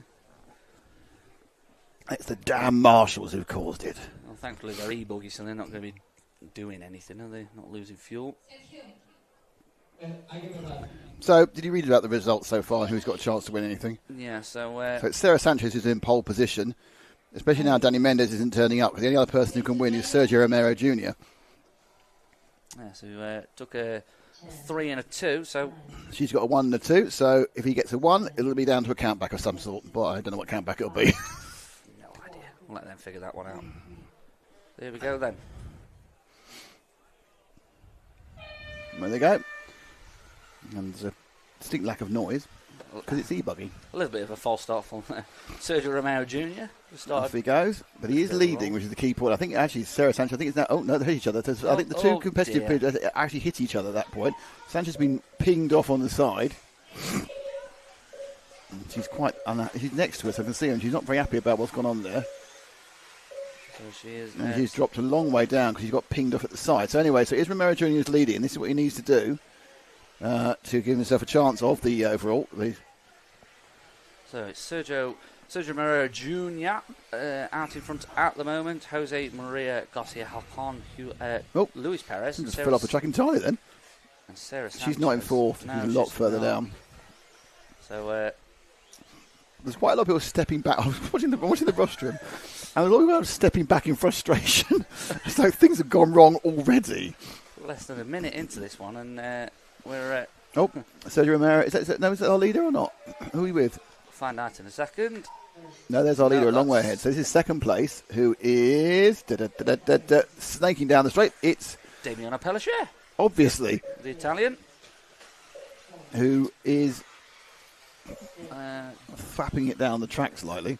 No, so Sergio Romero Jr. doing what he needs to do at the moment. Out in front, Pellicer in second, Perez third, Juan Jose Espana in third, Victor Rabadan fourth, Cyril Majest in sixth. Sarah Sanchez got back up to seventh again. So after some major early problems, Sanchez is in seventh. She had a terrible second lap, but that was all before. Basically, she crossed the line, then got punted into the side and lost a huge amount of time. Yeah, so basically the top five all running sub-minute, and then everybody else's that last lap there was not one of their best. Yeah, it wasn't great, but for various reasons, including not knowing quite where the track goes, to being punted off that said track. So his second place now it is. As we were for the 1-2. So who's the car ahead of him then? So that is going to be Sergio Romero Jr. is our leader. Oh, right. Our leader had a bad lap and got caught up, I see. Right. So the orange and the blue is Sergio Romero Jr. Sorry, I didn't realise he was that close to him. Yeah, so Sergio Romero Jr. last time round, 56.9. So, yeah, losing 3 seconds to Damiano Pellicer. Sarah Sanchez in with the fastest lap there, 48.4. So, lots of work for Sarah Sanchez to do here. But if she can get herself back up onto the podium at least, if she can get into a P2 at least, that should hopefully be enough for her. But we don't know yet. No, it's because the third race is discarded, so it's some sort of tie-break based on your two results. Yeah, first, it can be all sorts of ones. Oh, he's off. We'll find out what race control figure out after the race. So there's our leader. Here's second place. Don't know who it is. It's Luis. I think somebody different has been in second place every single lap. It's be Perez now.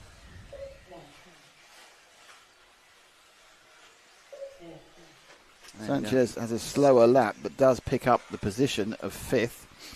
There you go. So she's slowly but surely working her way back through the field after a bit of a horror opening two laps for her. The problem is, though, she's obviously got to then gain time on Romero Jr., who's having a lovely time at the front. Oh, that's how do you do that? That was weird. So that is now. Is that Pellicer or Rabdan? Don't know. We'll find out in a second. Down here the straight, Romero Jr. doing a good job this time. A third of the way through the race. No pit stops, of course, and he's right on target. This is our second place man. No, this is Luis Perez, right in second still. Damiano Pellicer in third, so he's obviously dropped a place. Victor Rabadan just back from him. Sarah Sanchez is closing up on the rear wing of Victor Rabadan. Just drop back a bit, Ash. And the next two. For the next two. Yeah, this is the Sanchez battle. She's coming up the inside, or trying to come up the inside and getting. Oh dear, that's a great time to switch there. So that is Rabadan. Sanchez got pinged off a bit in the attempt to get past in the double-double. So the yellow, and I'm pretty sure the blue and the yellow there, that is Rabadan. 5.5 left to go in this one. Sergio Romero Jr. doing what he needs to do at the moment to give himself the best chance of taking the overall victory in this C main for the e-buggy sport. He's not far ahead of Perez, though. So I think is that Sanchez Sanchez got some real ground speed because you end up having a massive accident, still ending up ahead of it. She's gone through two more there, so I think she's now moved up into fourth place. Got past Rabadan. So Sanchez absolutely flying at the moment compared to the rest of the field. Sanchez and Rabadan actually closed up nearly 3 seconds. Well, despite the accident. Damiano Pellicer there last time round, 54.2. Rabadan had a 51.2. And Sanchez a 51 flat. So Sanchez has just avoided about 7 different accidents on this past lap. So I think she might be in third now. It's a brave prediction that she's on third. There's a car. She's lost a lot of time there because she had to put the brakes on not to hit a car. So this is the problem, you see. It's not just what you're doing; it's what everyone else is doing. So where is she going to come across now? She does come across in third, I think. Yeah, but she's lost time, so she had that bit at the end. Because actually, Sergio Jr. Romero Jr. is suddenly put in the fastest lap of all. So Sanchez now is a long way behind and needs effectively not to do that. He needs to just put down very fast laps and hope for the best. But I think it's going to be a bit difficult because I think Sergio Romero Jr. has got a lead and now we'll be able to exploit it with 4 minutes to go and 16 seconds to make up. It's a big ask, but you never know. You do never know. It's been rather chaotic in these opening. It doesn't necessarily mean she won't have won because I don't know. I'm sorry, I don't know what the tie break is. So No not knowing what the tie-break is. If it stays as it is, they all have a 1, 2 and a 3. So I don't know what... I assume the tie-break is normally fastest individual time, but I have no idea who that is. Well, Luis Perez has just put the fastest Well, lap that's in the changed it race all, so because Perez far. now has taken the lead. Therefore, that's changed it all around. Sanchez is back in as the winner. So, Luis Perez there, overtaking Sergio Romero Jr. and also doing the fastest lap of the race so far. Can we find the leaders, Ash? 47. Perez, Jr. Romero. About 15 seconds ahead of there. I think they'll be the... Middle, around here somewhere. Yeah, that's it. Yeah. I reckon that's him. Oh, dear. Stay with the yellow and orange one. Is that the leader, or is that Perez? Or is that neither? No idea. No. Well, there's two cars here. One of them may be involved in at the front of the race. I do apologise for anybody that's actually trying to follow this. No. No. Oh, bit. No, Perez is already over. Perez has taken laps. So that's Romero there, who's now 6 and a bit seconds behind, and only can win this final if he can get past Perez. At the moment, this second place for Sergio Romero Jr. is not going to be enough. So Sarah Sanchez is more problems for Sanchez. So just going to start. Now, I was going to say start reading it. It's not. She's just dropped back a little bit. A 54.9 for her. So the real thing really here is whether Romero Jr. can catch up Perez.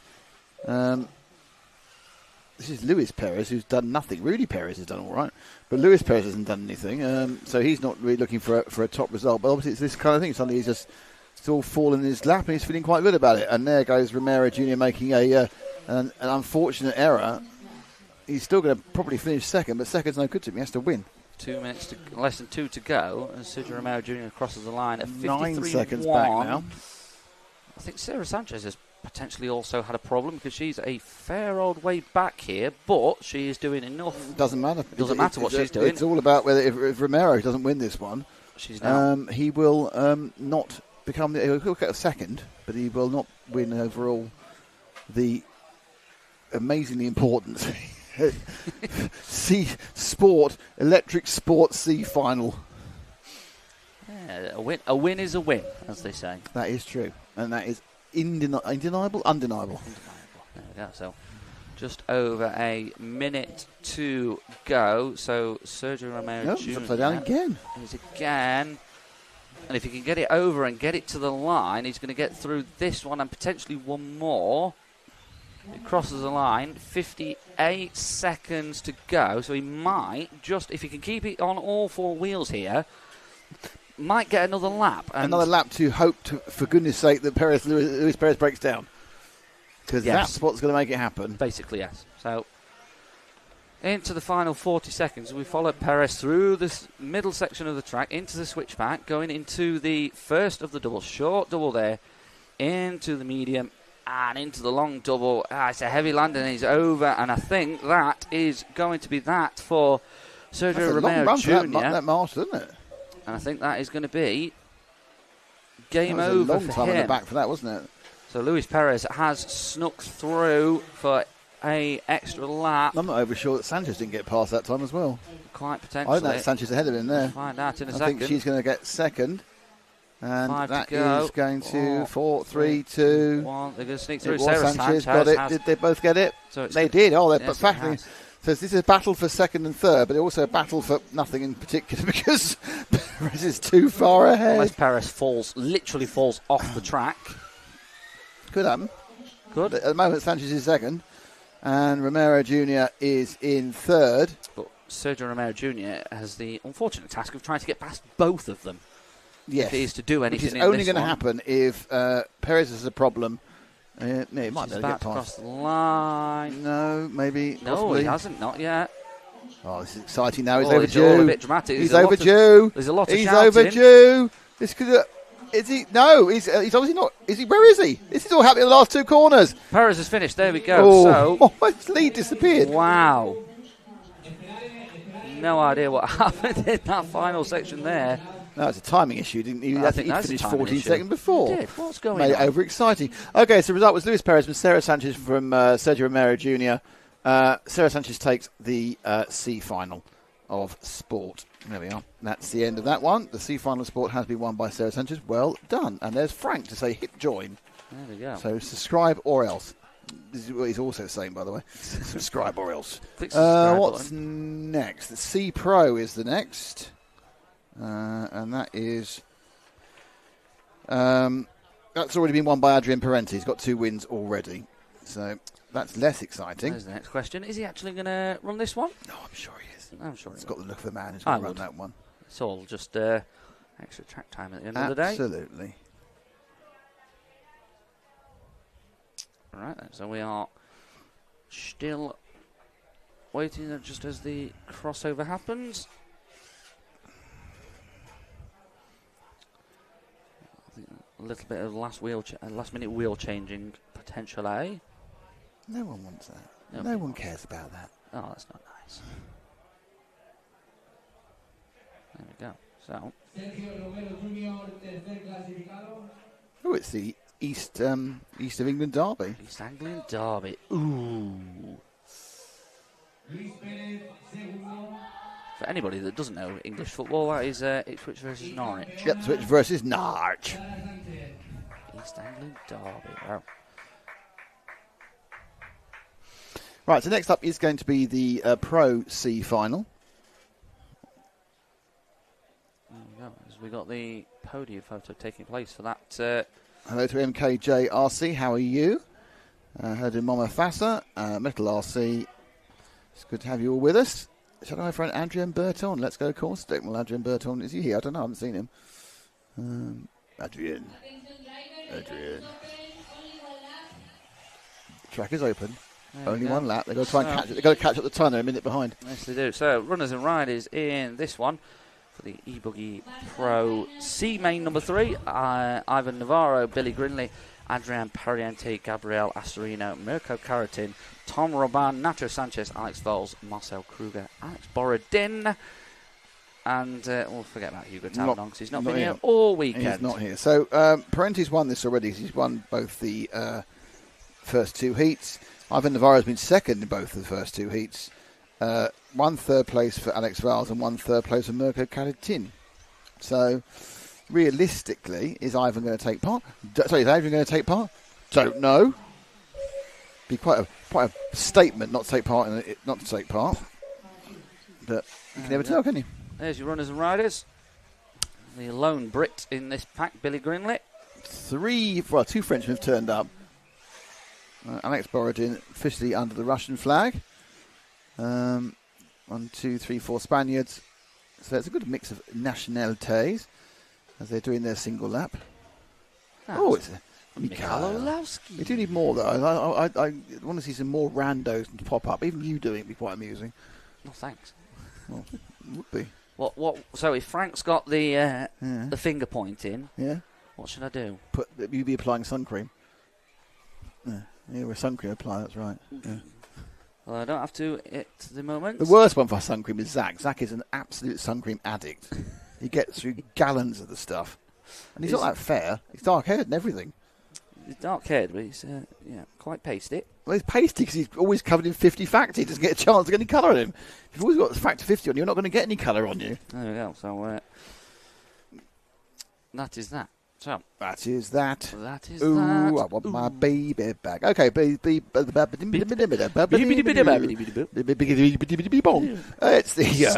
e-buggy C final for pros. You've got this slow. He loves his slow. We had a long conversation about slow zooms earlier. Oh, I want to do a slow zoom. Yeah. Oh, yep, someone's missing, but it's in 4th place, I think, rather than 3rd place. So 4th place. Tom Roban hasn't checked in. He's there now. And Nacho Sanchez hasn't checked in. But another Marcel Kruger, but they may well be there. Just a little pan to the right, if possible, please. Ash. It's about to start. We have more. We have more excitement to find out who's not there. 1, 2, 3, 4, 5, 6, 7, 8. Only 8 cars. So a number of people not appearing in this film.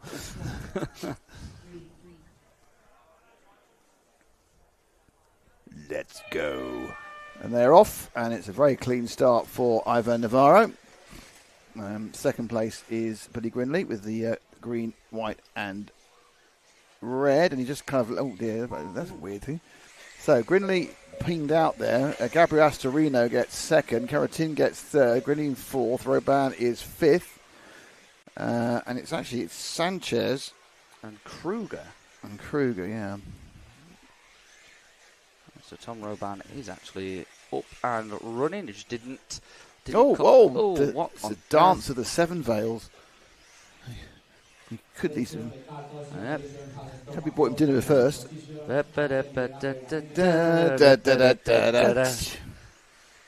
And that, for people who aren't English, is the theme to Strictly Come Dancing or Dancing with the Stars. I think for that's Americans. probably a 3. It wasn't.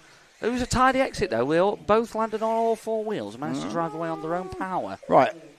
Navarro's winning. Astorino's second. Roban, I think we're with at the moment, is in third. Tom Roban, and then Caratin, Viles, Grinley. And there's a big gap already. Is Parenti not bothering? If you just done one lap and not bothered anymore, we don't know. He's last.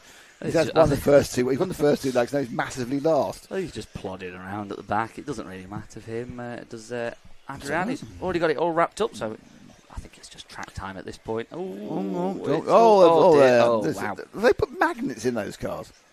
They are completely attracted to each other. Oh. Yeah, we're not taking them on seriously, are we? No. That was Billy Green at the back of that one. Anyway, so now it's Navarro from Roban, from Vals, from Astorino, from Caratin. Grinley is in 6th. Borrowed in 7th. I'm not sure if they're actually bothering, to be honest, a lot of them. Sanchez, Kruger, and Tavernon not bothering. Goodbye. That's not popular. No. So Astorino got pinged off there. Oh. I think it was Astorino, which would make that Alex Vals. Double, lands it nicely on all 4 wheels into the back section of this lap. Roban is a long way behind Navarro, and I think this is Vals. Let's see if I'm right. Is it Vals? Oh, dear no. He got kicked off then. You are right. It is Vals, yeah, because Tom Robin got badly marshalled there, that's why. So Vals now in second. He's got Robin behind him.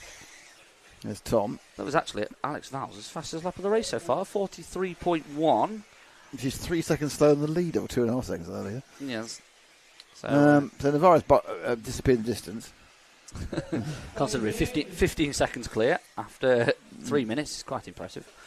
It has been helped by everybody a confluence of crashes, yes. Everyone else has been punting each other from every sort of angle they could possibly do. Into the back section as we follow Alex. A little bit untidy on that section there. Over the jump, into the switchback and across the line. 43.4. Tom Roban and Gabriel Astorino and Billy Grinley all set their own fastest laps of the race so far. So we'll get a little bit of clean air as Vals and Roban have just come together a little bit.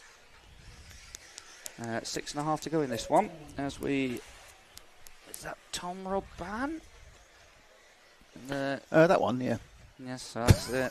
Just decided it is. You think? I think it is. Colour scheme wise. We think it is. Colour scheme wise. Oh, Parenti has stopped now. Or has he put now? Yeah, he has stopped now. He's stopped now. There we go. He's already won it. He won it anyway. Oh, can't be. I was just a bit tired. So there goes through Vals. So there we go. Good bit of spotting. That is Tom Roban. 44.2 round there. I'd like to claim some sort of brilliance, but realistically, there's only 7 cars to choose from, and I remembered it from earlier. There we go. So my short-term memory just didn't let me down with those 4 cars. I couldn't tell you what colour Ivan Navarro is. We haven't covered him. I have no idea who he is. He's up. I know who he is, but I've no idea his colour scheme. He's just gone. Alex Val's got some green in him. So this is Robert, who is where? 3rd. How far ahead is he on Grindley? 2 seconds last time around. Ivan Navarro quite comfortably out in front. So Alex Vals has just crossed the line. So it's the car in front is Alex Vals. Billy Grinley should be the car that's just behind Tom Roban. So if you want to drop back onto Grinley there you go. The green, white and red of the young Brit. With 5 to go in this one. So we're halfway through. So your runners and riders, 7 of them. Ivan Navarro quite comfortably out in front. Alex Valls taking up the 2 spot. Tom Roban in 3. Billy Grimley in 4. Gabriel Astorino in 5. Miko Karatin in in position 6 at the moment. And Alex Borodin is the back of the pack in P7.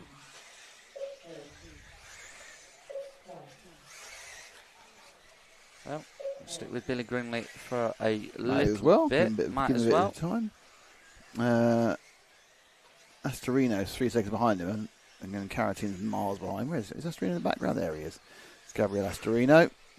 So equidistant, the Robin Grindley Astorino. Actually, theoretically, Alex Valls isn't that far ahead of Tom Roban.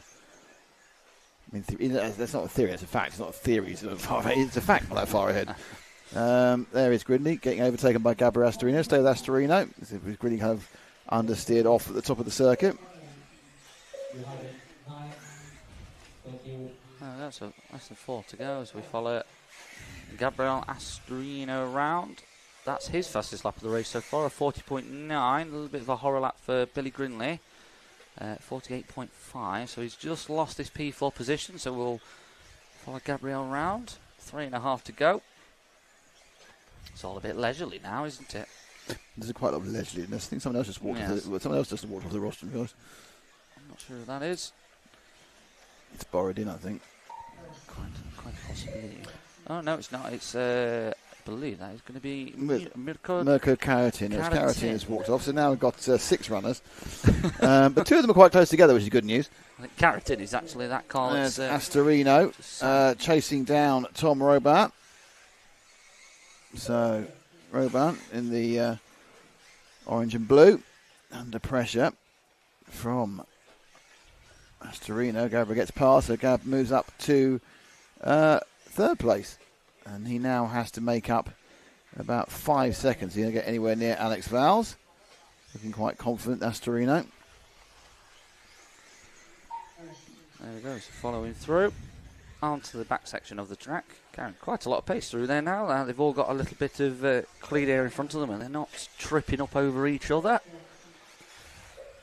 So Gabriel Astorino has actually got past Tom Roban there.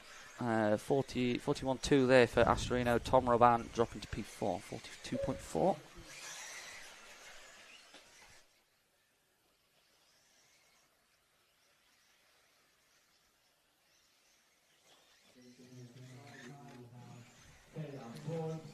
Important positional statement there for the team.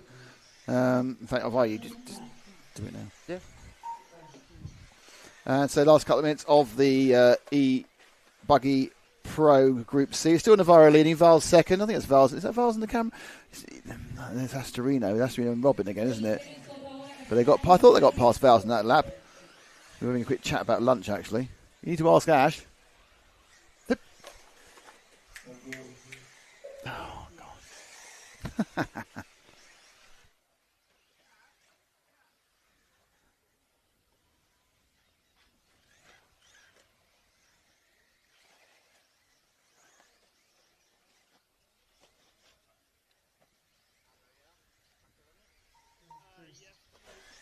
God, it's difficult sometimes trying to order lunch. It's a pain in the arse.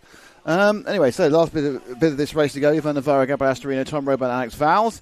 We have Astorino is currently running second by about 11 seconds behind Navarro. Roban is third and Valls is fourth.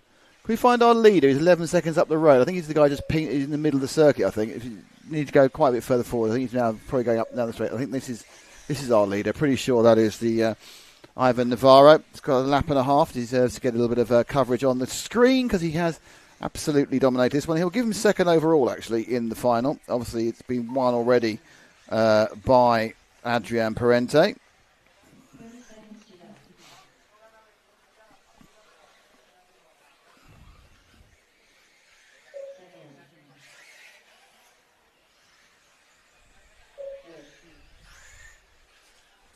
So, Navarro, who's led from the off, which he obviously didn't do the previous 2 heats because he got beaten by Pariente, but this has been a very, very good run. Others have been having a bit of confusion behind him.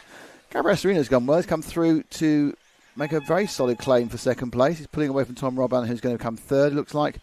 4th place, Alex Vowles. Billy Grinley is going to be 5th. And Borodin will probably be 6th as they just run across. So Ivan Navarro takes that one quite convincingly and becomes the winner of the Pro C final.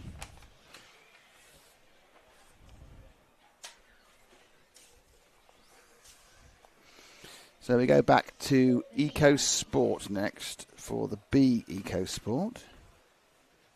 The B Eco Sport. There you go. Which will be underway in a short amount of time.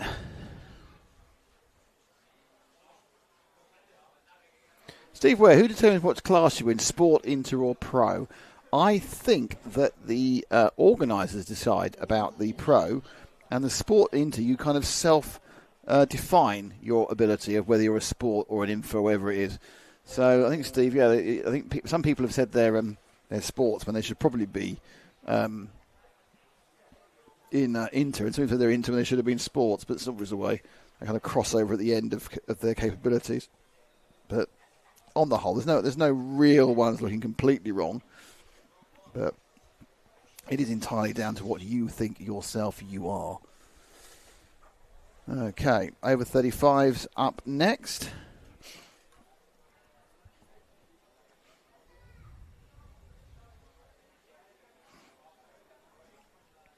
With their sorry, no, it's pretty light. Sorry, it's Buggy Sport next for the B leg 3, and this one's still up in the air. Just while we're here, we are rcracingtv. Please like and subscribe. If you've not liked and subscribed, please like and subscribe. It does an awful lot of use for people. And while I think about coming in, RCTV Hero, a very small monthly fee. You get the chance to. There are now unique competitions only winnable by heroes, and there's only about 100 of you, so it's 100 chance of winning these things. You get a 10% discount on merch, you get a sticker set, you get all sorts of perks, you get to see all the videos early compared to everyone else. It's a really good all-round package of heroism. So here we go.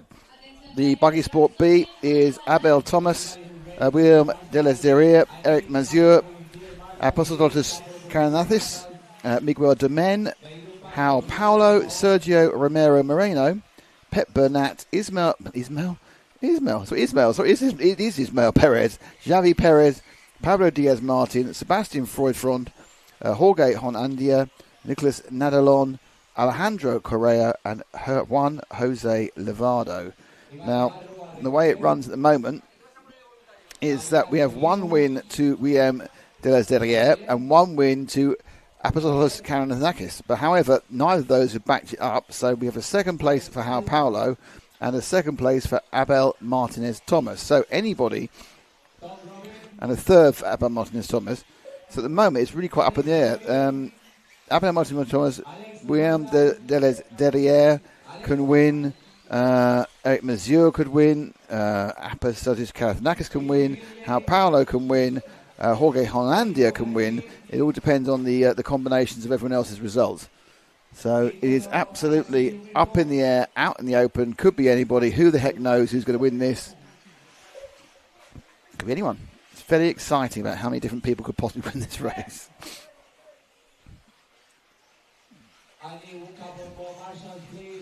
So they're trying to find some more marshals. Oh yes, because the reason they're short of marshals on this one is because the last race was short of drivers. So the drivers are settling down. The single lap warm-up has been done. And we'll soon be underway with the Buggy Sport B final. The B Eco Sport, as they call it, going off a couple of minutes late. They've done just drifting off time. I can't believe they're drifting off time. Nightmare.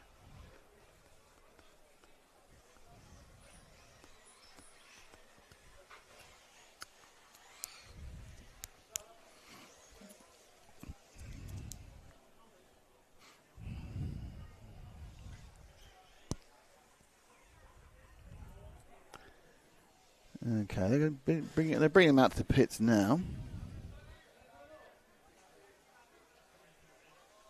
Just settling them down. Of course, it takes a while to get everyone settled into position. It takes a bit longer, actually, in some ways, to actually get the drive. Quite a few people haven't checked in here. I don't know whether they're actually here or not.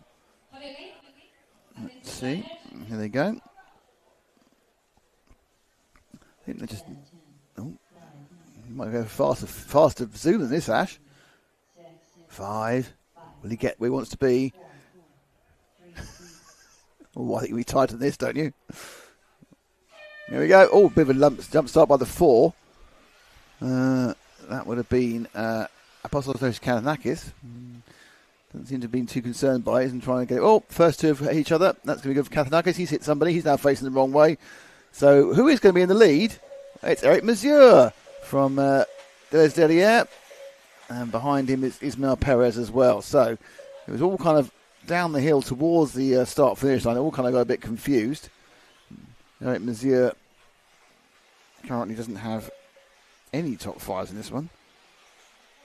Let's look at one piece of paper. Has a 4th place so far.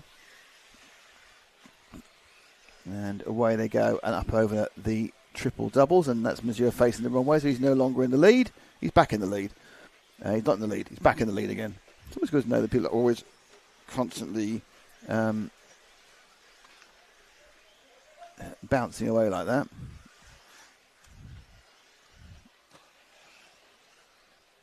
So, up the inside.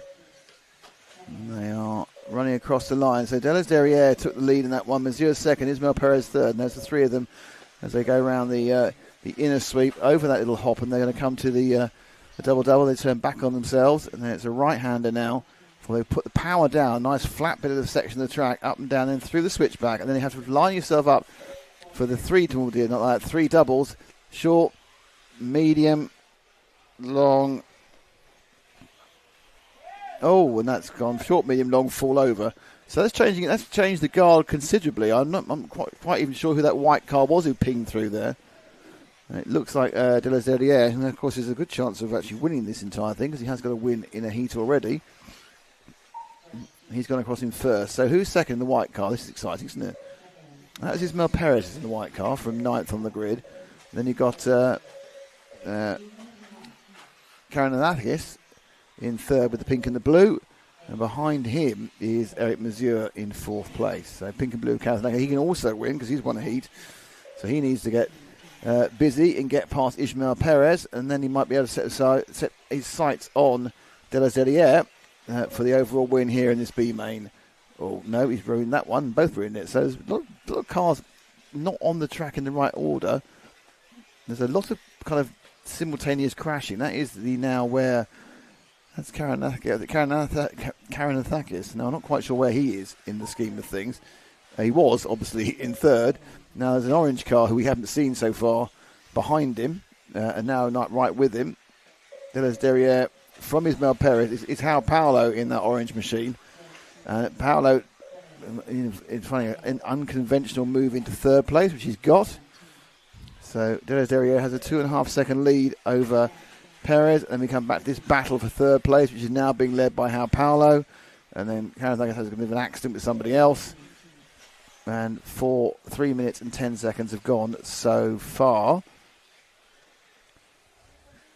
Now, try and work out exactly what is going on. There's the orange and the pink and the blue. So those are... Ooh, and the car's dead. And cars will be lapped already. So this is going to be quite interesting. But I don't think it's either Deleuze Derriere or Ismail Perez. I think it's Ismail Perez that the problem in the white car. Well, it might be silver actually. He's now taken out Karanakis. So Paulo goes into 2nd. Perez is in 3rd. Javi Perez is now in 4th. And a loser out of that was Karanakis, who got pinged down to 5th. But then they're now having a row. And João Paulo. The winner out of all of this is Deleuze Derriere, who's just going on his merry way and not being involved in this absolute scrapathon that's going on for 2nd, 3rd, 4th and 5th. So Deleuze Derriere having a very quiet day as João Paulo gets away from these 3.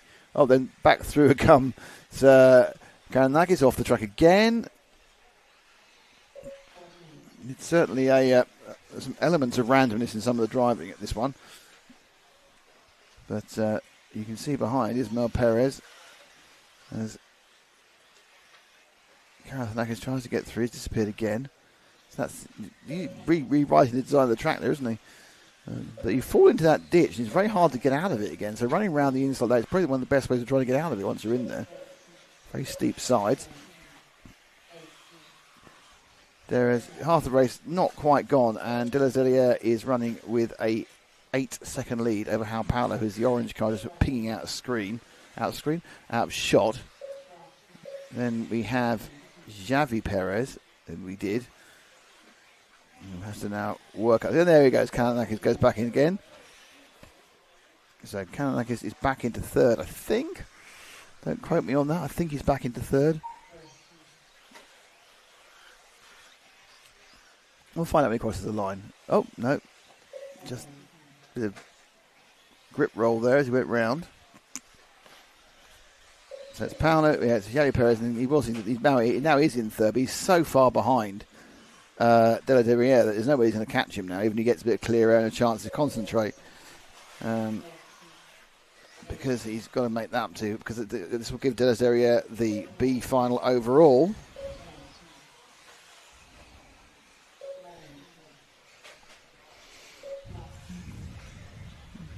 Two of them flying in the air. That's Perez and Kananakis. Perez gets up the inside again. It's all going on here, isn't it? Nope. That's where the track ran out. He punted just been punting one of the kart tyres there. It's been a very, very busy race so far for Apostolos Karathanakis.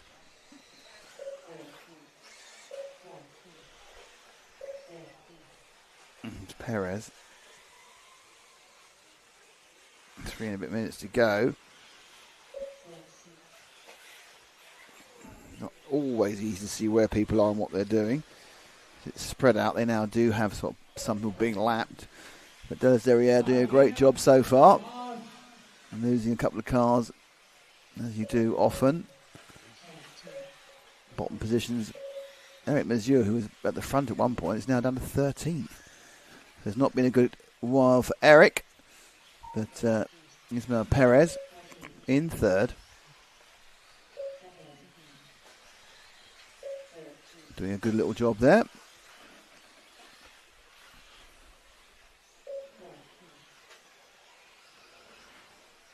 Three minutes to go.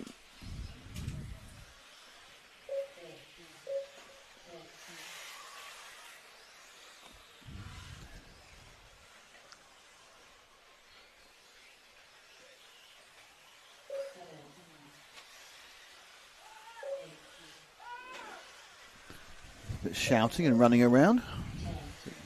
Not sure that's actually that necessary for this part of the procedure.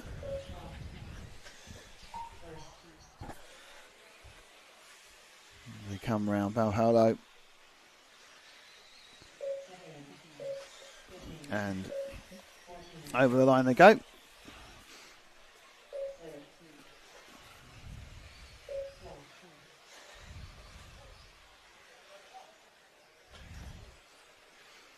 Let's go and see if we find our leader, shall we? Give him a bit of love for the last few seconds. He's about a long way up the road from 7 seconds up the road, I think. Yeah, 7 seconds up the road from this car.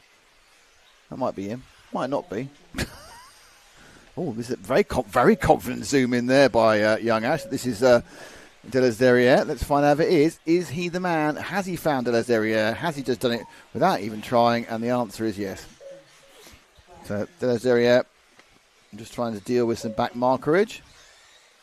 Got 6 seconds of Ismael Perez, so that's been closed down slightly by Perez, who's actually putting the fastest laps in the moment. Just done a fast lap of all with a 45.3. Couple of laps to go, and De La Zillier will take home this Buggy Sport B Main. He's on the edge of an accident most of the time, it seems, at the moment. He's not having them, which is the key point. You can be on the edge of an accident. That's very, very. He's gone quite sensible there.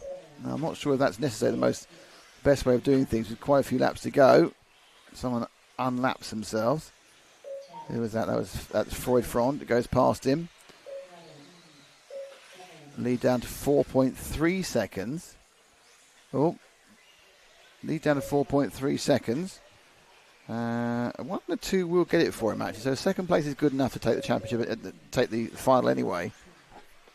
But he's really making a bit of a Horlicks out of these last couple. I think as soon as you move the camera to him, what would seem like a very easy and serene set of driving is going quite badly wrong for Delas Derriere, as people are just flying all over the place. So it's suddenly kind of, that is Perez behind him. So it's the first two together again now. As Ismail Perez has caught up those 6 seconds in 2 laps. As Delas Derriere has an absolute nightmare. But actually, he's had such a bad lap. This is now the last lap.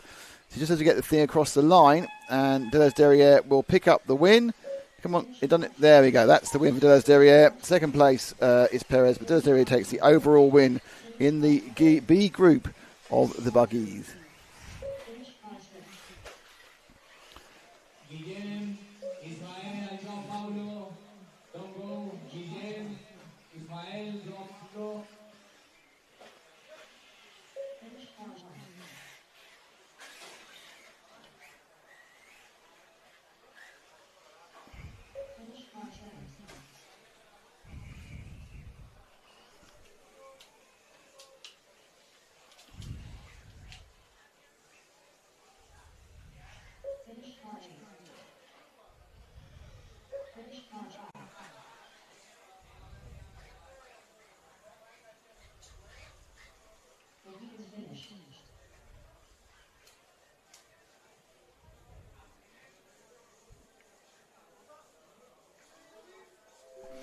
So now quite, there is the results, and next up we are with the, say it slowly so I can read it, the B Inter is the next one.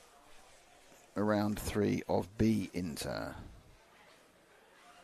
That's another relatively low attendance situation. 1, 2, 3, 4, 5, 6, 7, 8, 9 stars. You see they'll go out. The winner for this Apostolos, third position for Apostolos, second position Ismael, and first position for Guillem.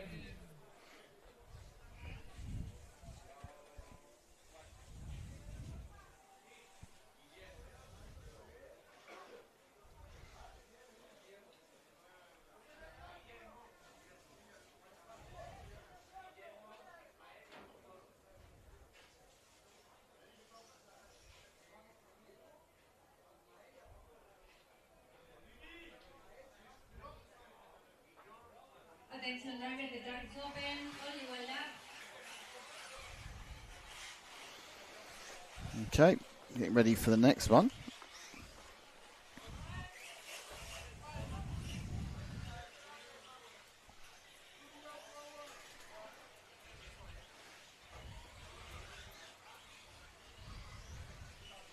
The buggy Inter. So what we've had so far, we have the drivers on the board there you can see.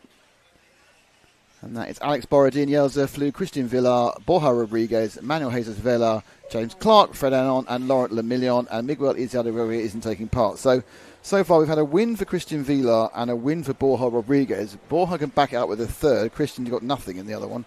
Alex Borodin, Yelza Flew is a second in the third, and James Clark is a second. So James Clark, Borja Rodriguez, Christian Villar, and Yale Zerflu can all win this one. So of the 8 people, I think 4 are in with a chance of winning. So that's a relatively open event.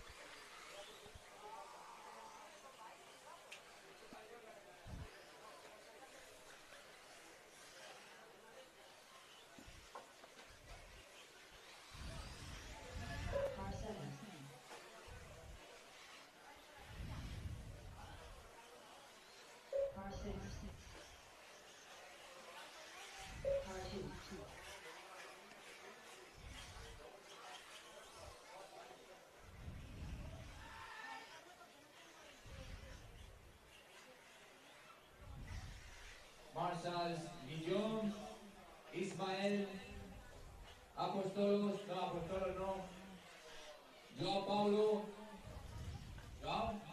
Okay, getting ready to get rolling, I think. Yep, they're lining up. Abel,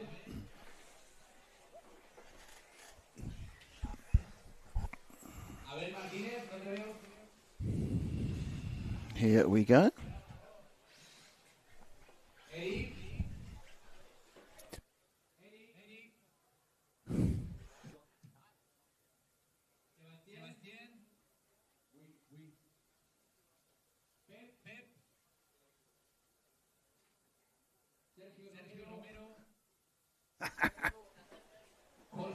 García. Jorge. Miguel Domene. So just the 8 starters for this one. E-Buggy into main 3. Running 4 minutes behind. They're getting behind. I can't believe they're getting behind on the timetable. Nightmare. Don't get behind the timetable. They've got a couple of bits of time and they can make up a few minutes, so I don't think it's going to be a problem. It's certainly not the scale of behind the timetable I've seen before at some events, like 4 minutes, like, oh, God. I've seen an hour and a half behind. Here we go. Right, so everyone can win this one. Well, Zerflu can win it, Villar can win it, Rodriguez can win it, and Clark can win it. Stop. Thank you. That breaks the leader there. Interesting, Borodin, I don't think he can win it. The pole man with the green and white cup. And they're off for 10 minutes of Inter B main fun. Yelzer flew in the bright blue car, easy to see. He's now dropped into second, third, fourth. And nice leading position there. So the purple machine's taken the lead. Who is that going to be? And that is, of course, it's been done around, so it's Christian Villa. So Villa leads at the moment. Second place is our pole man, Alex Borodin. And then you've got Yelzer flew behind him. So Borodin probably wants to get a bit of a decent performance in because it's not... Villar's rolled out of it, and that's quite costly. So Borodin disappears up at the... I don't think Borodin can win. Certainly with Zerflu flew in second, he can't.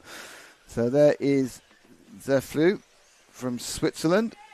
Third place, not quite sure who that is. It might be Rodriguez, not quite sure. We didn't get all the colours going through. But we'll find out next time around because we can't read numbers, as we keep saying.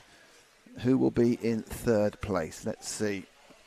As they come around, and the answer is that third place is indeed Borja Rodriguez. So Rodriguez in third in the yellow and orange machine behind the blue.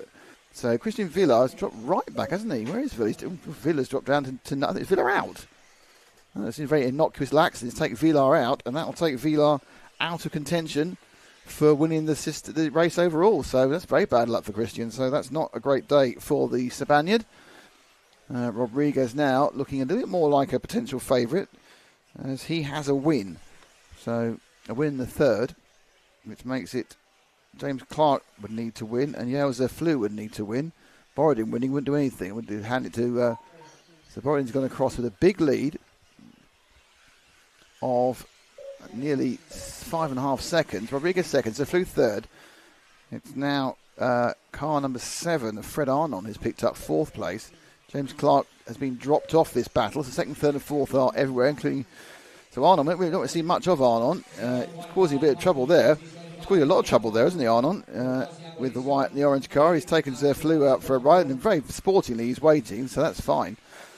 So Arnon sportingly waited there, as there's another problem, and into the ditch. Oh, he got out there, that was lucky. Landed up the right around, but he's wasted a few seconds in the ditch, and that's Rodriguez in second. Zerflu, it looks like he's in third still, the flash of blue, but the result of all this is that Borodin's going to have an absolutely stormingly long lead with just 2.5 minutes of the 10 minutes gone. Coming over the line now, so that lead has moved up to 11 seconds after 2.5 minutes. So Borodin having a fabulous time. He hasn't had a great time in the first two heats. He has just a single fourth place to his name from the first two. But this would be enough for Rodriguez to take the final. Interesting, third place would be enough for Rodriguez to take the final moment. Unless it's Yelzer Flew comes past him and then also goes past Borodin, which seems less likely. Oh, and that's Flew into second place as Rodriguez had a little bit of a stumble bump and it just couldn't get the momentum. It just dug in and that was it. So still going as the Greeks. And there we are, bright blue. Yelzer Flew.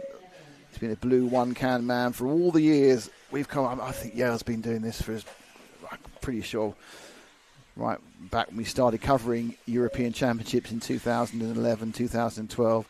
As we started in 2010, we went live in 2012. I think that he has been taking part in them. Oh, that's going to cost me a few seconds because that's not near any sort of... Oh, it's nearer a margin I thought it was.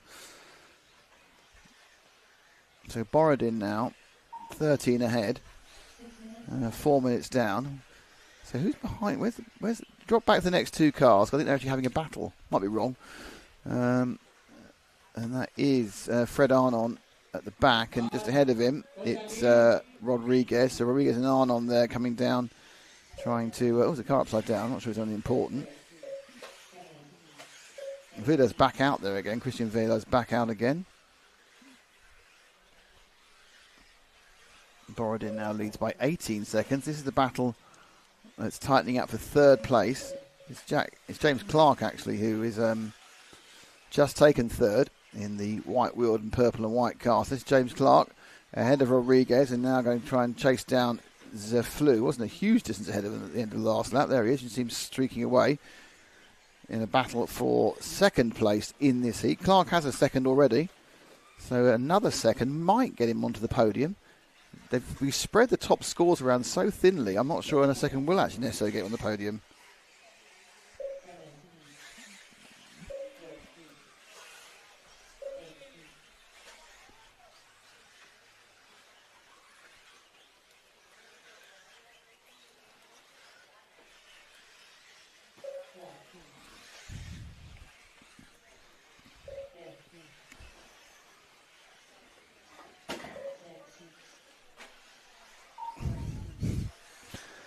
My co-commentator making a lot of thumping noises for some reason. I don't know what he's doing. So, 4 minutes to go. As Clark now tries to chase down. Why is this showing him 40 seconds back? Well, we looked away for a second. It's all gone to heck in a Hahn car. Where are we now? So this is Flu. Oh, it's Rodriguez. No. So who's behind him? Well, it's Villar, isn't it? Is Villar back on a... oh, I just don't know what's going on here. All sorts of things have gone wrong here on a number of levels. I think this is Christian Villar on a comeback ride. My identification of James Clark has been completely pointless and wrong. Have I missed anything? You've missed me getting confused because I looked away for too long. Never look away for too long from one of these races because you just get confused. So Yael Zerflu is definitely in second. And I think... I'm trying to think, is that Villar on a comeback? Yes, that's Vida on a comeback. Okay, fair enough. So he's not involved in this. There's Flu. For a minute, I thought it was Clark trying to catch up, but Clark's fallen miles off. But that was in the last lap. So I was right. It was Clark, but Clark's had a nightmare last lap whilst I was looking away. He fell in a hole somewhere. 106.1, jeez. Really? So don't forget, there's no pit stops either. So he fell in a hole somewhere, and that was it.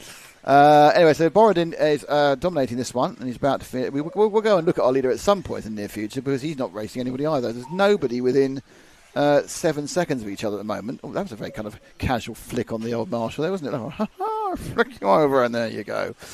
Zerflu was 9. He won't be that far ahead of Rodriguez, but he's a long way ahead of Rodriguez. Rodriguez is a long way ahead of Arnon. Also, Clark's got ongoing problems by the looks of it. He's missing again this lap, as is Villar and Menon, and they're all having a rotten time. What can you do? Well, yeah, so that's Zerflu crossing the line. And let's go and find our leader, shall we? He's half a lap ahead. In fact, better, easy thing probably is to wait at start-finish for him. That might be him actually up in the corner. It's one of those two in the corner. I think it's that green and white one. I think is our leader.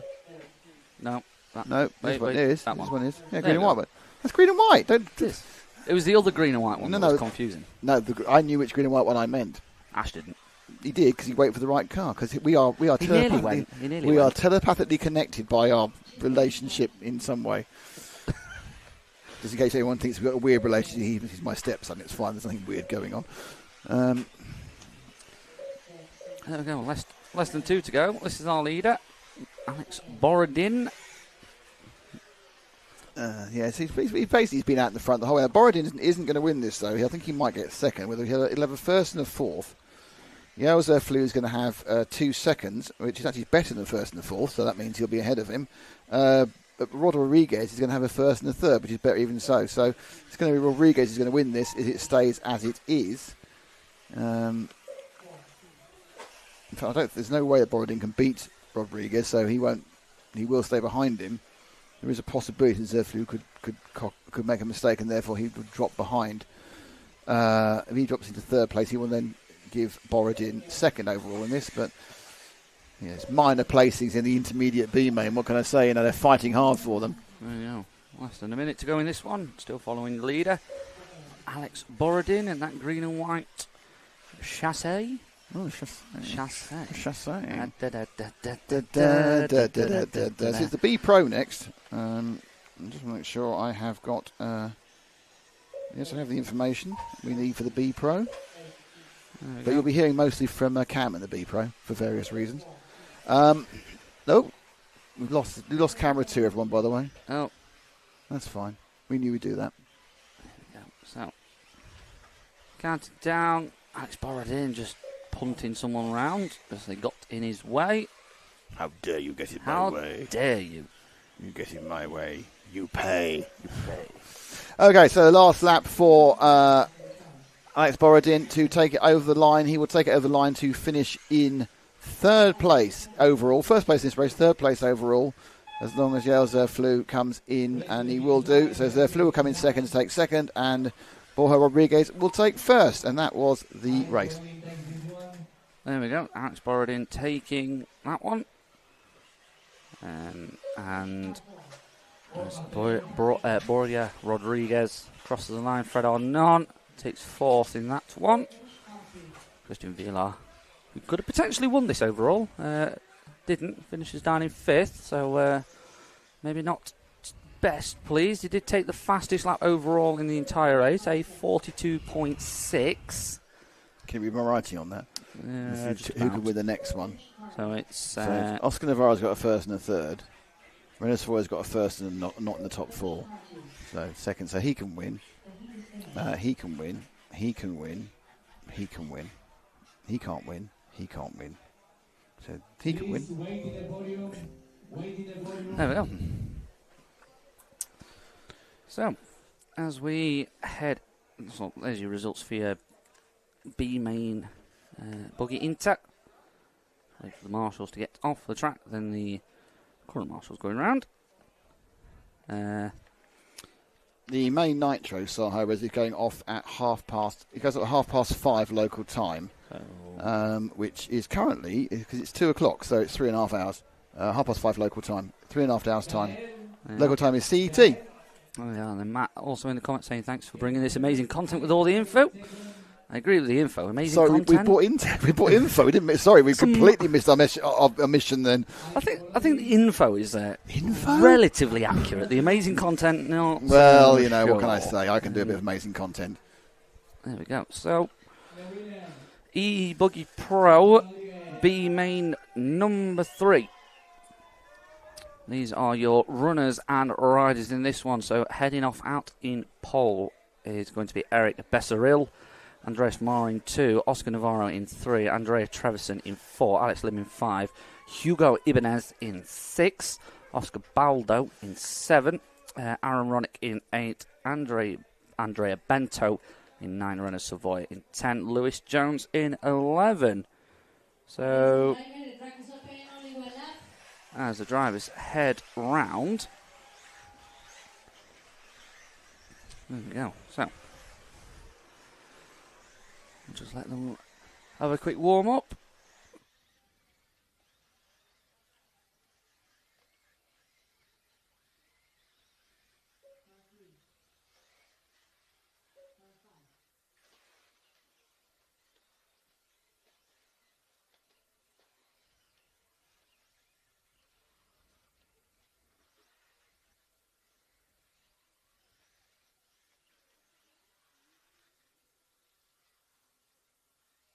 I've got a quick switch around in the commentary position. I've got the dodgy chair now. I don't know how Nick's been sat on this for the last 3 days as Alexander Handberg pops up on screen to remind you to get your RCTV merch. You can also get your EFRA merch over there on rcracingtv.com. Don't forget, if you become an RCTV Hero, you get a special 10% discount on there. Also running some Hero-only promotion the competitions at the moment. I think we might have just about missed the deadline, but there's some more competitions coming up very soon, as well as early access to podcasts, extra videos, lots and lots of content as well as some stickers, which are slowly but surely being done. We are reliably informed, at least. It's a little bit windy up here, so there we go. A little bit of a crowd gathering in the grandstand, as grand as the standard can be. So we are just waiting on the marshals for this one again. So first round of the B main, Renault Savoia took the win. Andrea Trevisan in 2, Oscar Navarro in 3, Andrea Bento in 4.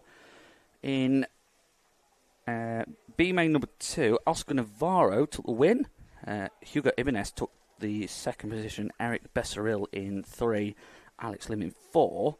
So it's all very much all to play for as we head back to the starting grid. As the countdown starts for this B main number 3. 5, 4, 3. And it's cars down and away we go as Eric Besseril leads us off in this eBuggy Pro main number 3 as he goes very off circuit. I don't know if race control might call him back for that, because he's definitely kept position by going off track. So it's going to be Besseril from Meyer, from Navarro, Baldo, Trevisan, Bento, Ronick, Savoia, Lim, Ibanez and Jones bringing up the rear as we follow them through this middle, through the double into the switchback into the middle section of the track.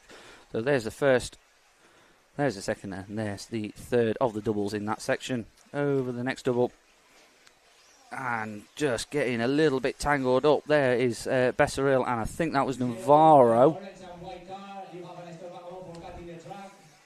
There we go. So there's a couple of stop and goes being called out. So it's going to be Eric Besseril through in P1 still. Navarro 0.8 of a second back. Andrea Bento in 3 at the moment. So Eric Besseril with a best result of 3rd so far. So at the moment it's going to be Oscar Navarro who's going to be taking the overall victory if it stays this way, but 8.5 to go. There is still a long way to go yet. So we're going to watch our leader Eric Besseril onto the back straight, over the double, keeps it nice and tidy and very flat out through there, being chased down by the blue car of Oscar Navarro.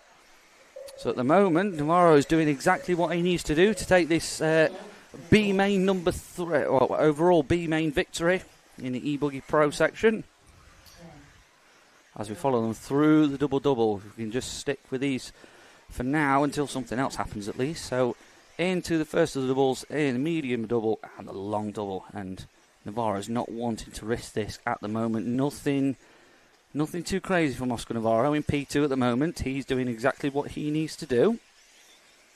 So Eric Besseril out in front. Oscar Baldo back in P3, setting the fastest lap of the race so far at 42.4. Gap between Besseril and Navarro is now down to 0.4 of a second. So Navarro just starting to reel in him a little bit. Just had a little bit of a look up the inside, heading into the double. Not close enough to mount a challenge at the moment. Into the triple double, as we're still following our 2 lead cars as they head over to the next double, onto the back section of the track. Eric Besseril really getting the power down, and Oscar Navarro just following him. Nothing too spectacular as they cross the line. 0.2 of a second now. They are right on top of each other now. Oscar Navarro really having a look at the inside there, has a little bit of a sniff and decides better of it as he looks to go around the outside.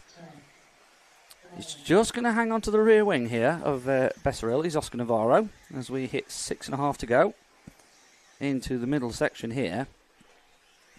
So 6.5 gone. 6.5 to go. Eric Besseril from Oscar Navarro, Oscar Baldo, Hugo Ibanez, Renault Savoia. Lewis Jones has managed to jump up to P6. Andrea Bento, Alex Lim, Andrea Trevisan, Andreas Marr and Aaron Ronick. As we cross the line, Besseril just starting to pull away a little bit from Navarro. Just managed to put 0.8 of a second in the gap there. As Besseril doesn't take that first jump too cleanly, so Navarro right back on his rear wing now as we're heading to the middle portion of this track. 4 down, 6 to go, and we are still with our leading pair of Eric Besseril and Oscar Navarro. Besseril just starting to pull away a little bit on the back straight. Heading over into the final corners, into the switchback. And it looks like Oscar Baldo and Hugo Ibanez are just starting to close up on these first pair. Ibanez and Baldo really throwing down some pace. Hugo Ibanez actually putting in the fastest lap of the race so far in that last one, a 40.4, as he really looks to stake his claim, because he took a second in the last round. So if he can get ahead of these, it's quite possible that Hugo Ibanez might actually be able to pip them. As we're still following. So here are your 4 leaders. So it's Eric Besseril to cross the line first, Oscar Navarro, Oscar Baldo, and Hugo Ibanez through. It's all getting a little bit touch and go. So they're on camera right now. This is Oscar Baldo and Hugo Ibanez in 3 and 4 respectively, trying to close that gap on Besseril and Navarro up in 1 and 2. 4.5 to go.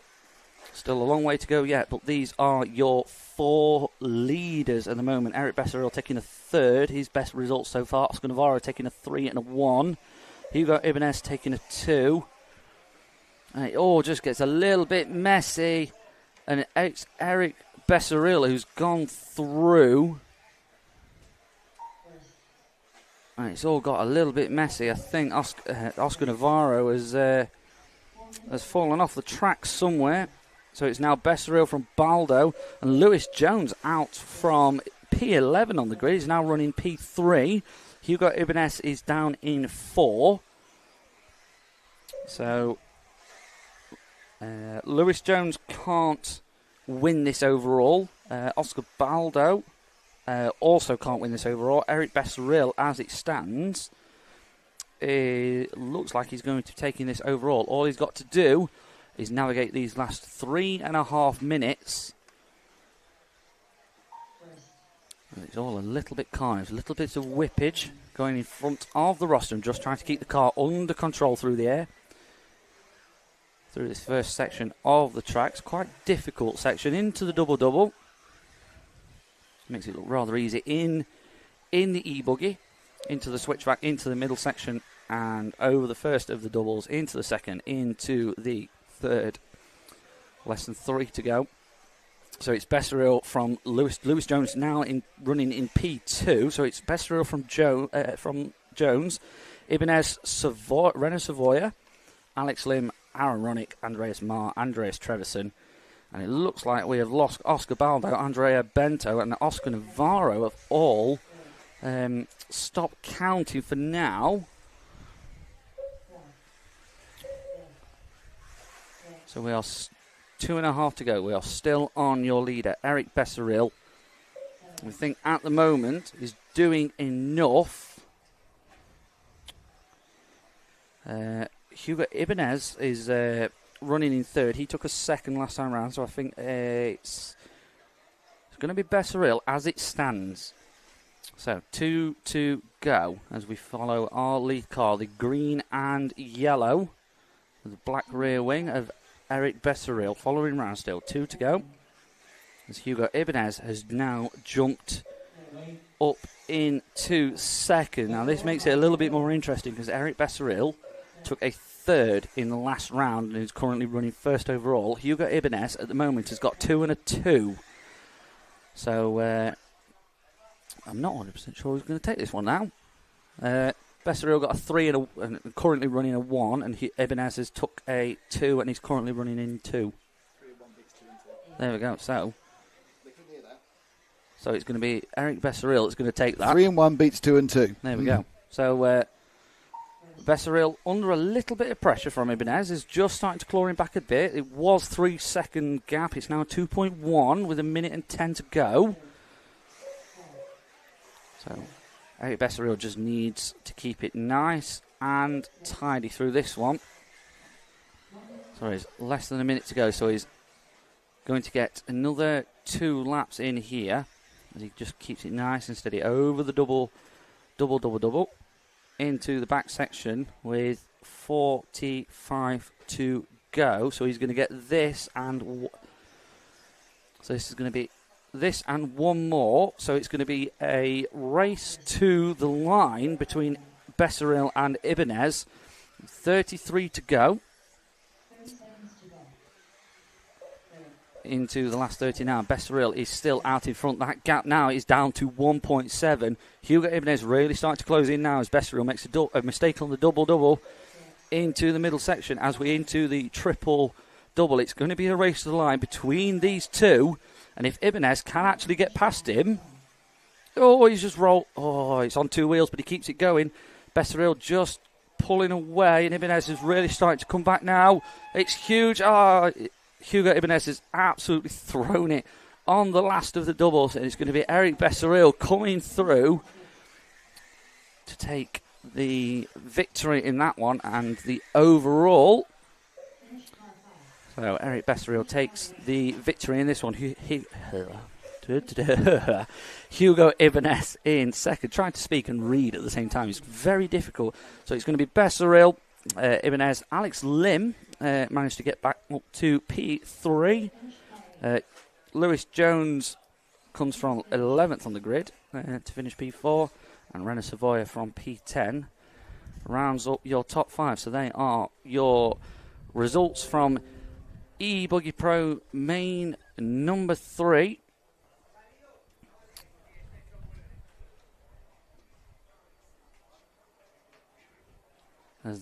So next up is going to be the B Eco of over 35s. I'll try and find a piece of paper for you, just to help out, because it's not easy. There is a lot of paper here, and not all of it makes an awful lot of sense, even to me. E-Buggy Sport, Nitro Buggy... No, you got the Nitro mixed up, that's why. No Nitro. There we go, get rid of that. E-Buggy, E-Truggy, no Nitro. And... where is the actual one we want, which was E... What did you want next up? 35? 35. Is there any more piece of paper anywhere? It's not this one, is it? No, there's the C file. I'll chuck those away. Yep, that's that. Enter. Oh, look, hang on. Look. Here's some. E-Buggy 35, you see? If you look over the back of the piece of paper, you'll find the paper you want, you see? With the rest of the discarded paper. Well, it's sort of discarded. There's a sort of a method. There's a sort of a method. And when I say sort of a method, there's a sort of a method. Not really much of a method, is it? No. Right then. It's B final time. So let me just help you out with this, because look. Thomas Violi's already won this one with 2 1s. Lovely. Maxime Tuen's got 2 2s, which means he's basically second as well, unless Thomas Apostolopoulos comes in first, or Pep Bernat comes in first. There we go. Thank you very much, Nick. This is my advisory role whilst I am very busy doing something else. There we go. So make sure nothing's going on. Nothing going on. That's fine. I'm just now checking everything. I'm now kind of panicking and checking everything's actually working properly. there we go. So there's a couple of cars upside down in the double as the wind just starts to get up a little bit. You can see the dust plumes off the track. Plume de menton. Plume Of dust. The plume. Let's have a look at these comments, shall we? See if there's anything coming in. Grande Nope. Eric, and Go. that's what we've got. Well done, Eric, is the sum total of the comments at the moment. Don't forget, main finals at 5:30. There we go.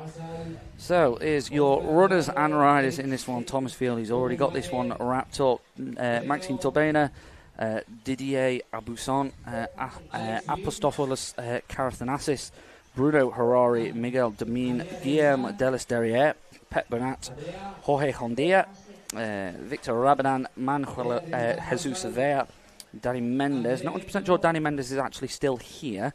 Roberto Silva, Pasco Fabre, and Dimitri Garcia. So they are your runners and riders. They are your 15 in this eBuggy over 35 B main number 3. So Thomas Violi has obviously already got it wrapped up with two ones.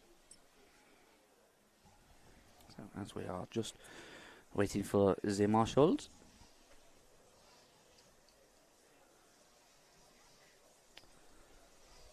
It's a bit of a mothers' meeting going off on the first corner down here, well, last corner.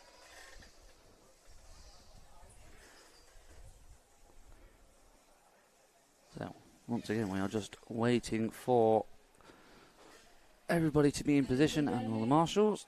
And we are all ready to go. So it's going to be Thomas Violi to lead them off. 8, 7, 6, 5, 4, 3. Here we go then. E-Buggy over 35, B Main, number 3, Thomas Violi, pole sitter and overall winner already, leading them off as Maxime Turbena looks to put him under pressure, and Turbena has just snuck through as Thomas Violi makes a mistake on the opening lap. So it's going to be Turbena from Harare from Hondia is your top 3 so far. So if we can follow the yellow car of Maxime Turbena, please. He's took 2 and a 2 on the front car, please, Ash. We'll take the white one. That'll do. Because I think Maxime actually had a bit of an issue further back. Doesn't seem to be the same car. So we'll just follow this gaggle group of cars. It's just a lot of cars in the same part of the track. So a minute down. And we will have a look as the cars cross the start-finish loop. So it's going to be Bruno Harari out in front. Apstolos, Carathanasis in P2, Thomas Violi in 3, Jorge Hondia in 4, Guillaume Delas Derriere in 5, Maxime Turbena, followed by Victor Rabadan, Pascal Fabre, Pet Bernat, Didier Abuson, Manuel Jesus Vea, and Roberto Silva. They are your 12 that are running at the moment. Miguel Domin seems to have dropped out. Danny Mendez and Dimitri Garcia have not checked in and have not started. So Miguel Domin had a bit of a problem a little bit earlier on. He's got it running down in last at the moment. So this is Bruno Harari. No, it's not. It's Thomas Violi's back up to first now. So we've missed something. So Maxime Turbena. So we are back to 1 and 2. So Violi from Turbena. So the yellow car on your screen is Maxime Turbena. The yellow car, white wheels, clear rear wing, which also helps being able to distinguish between the 2 yellow cars on the track. So this is the number 2. We're following through the triple-double. Straight through. Round onto the back section of the track, onto the straight. Nice and tried to keep it nice and steady through there. Lost it a little bit, but keeps it going on all 4 wheels. Less than 7.5 to go in this one. As Thomas Violi is now going to be 3.7 clear Maxime Turbena. Maxime there in the yellow car that's on the camera. Fastest lap of the race so far, 47.7. Pet Bernat just behind him in the 3. That's his fastest lap of the race so far, a 49.9, as Turbena has just binned it on the entrance to the double-double. So I think he's still going to be running in... still running in second so far is Maxime. As Thomas Violi is very much just checked out and up and off. He is across the line, and it's a 46 flat for Thomas Violi, our leader and overall winner so far.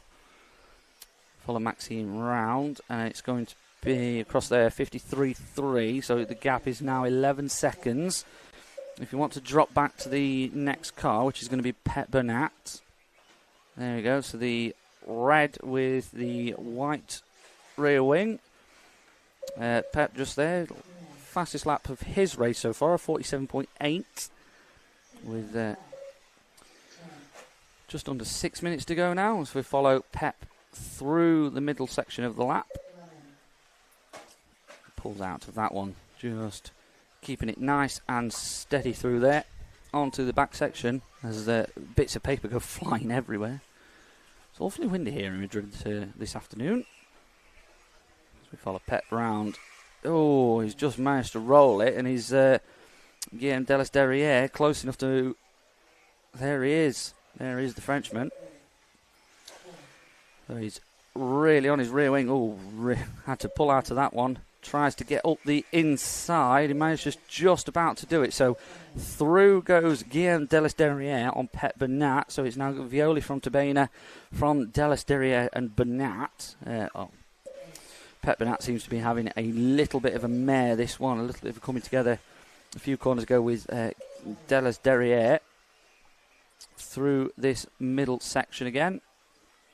Just landed a little bit short on that third double. As we are halfway through this one, and it's a he's managed to keep it going. He's bounced off of one of the karting tyres that's on the edge of the track for the starting block. So through goes Derriere. That's his fastest lap of the race so far. So if we want to drop back, we'll go with Jorge Hondia, which should be the next car. It's currently off the track. There you go. That's the white one.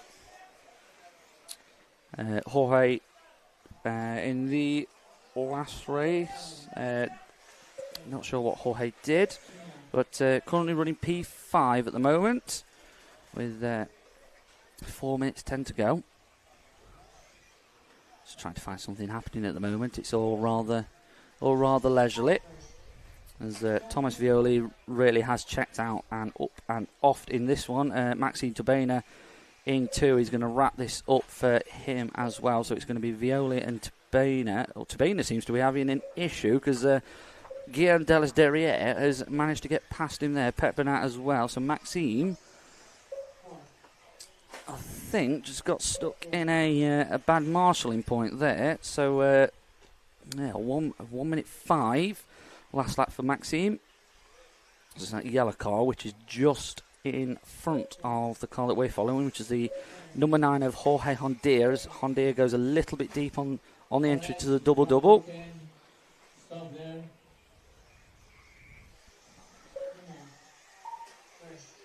So just looking out, looks like somebody's been told to stop by the by race control, possibly broken, and yes, it's a broken rear wheel. I'm not sure who that is.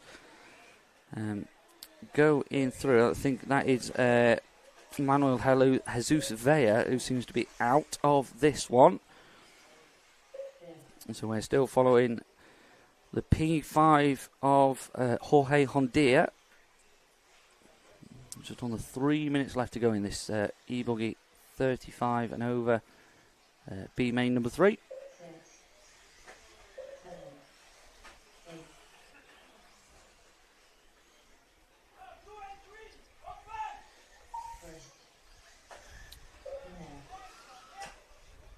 This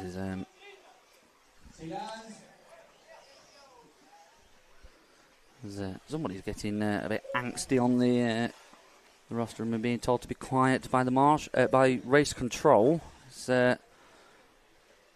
not sure who got stuck in the middle there. Let's have a look. Whoever it was has not crossed the line yet. A couple of 59 seconds there, so it could be a number of people. Got a little bit stuck. If you want to head back over to the start-finish loop, Ash, and we'll try and pick up our leader in a second, which is going to be... There you go, follow that white car, please, Ash. So that is our leader, Thomas Violi. A minute and a half to go. Thomas has obviously already got this one wrapped up and in the bag after his in the first two races, and wanted to go for the clean sweep of the over 35 e-buggy mains.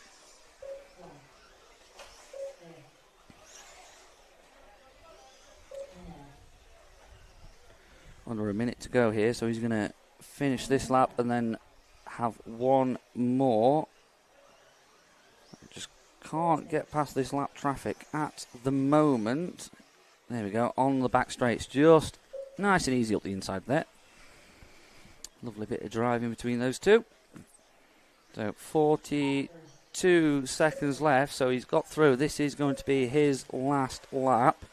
Guillaume Delis Derriere in second has also got through, 3.5 back. So Thomas has just got 30 seconds to navigate. So it's a race to the line between him and Guillaume Delis Derriere. Pep Bernat and Maxime Turbena have also got through onto their next lap. Jorge Hondia has got through. So 10 to go. And Violi is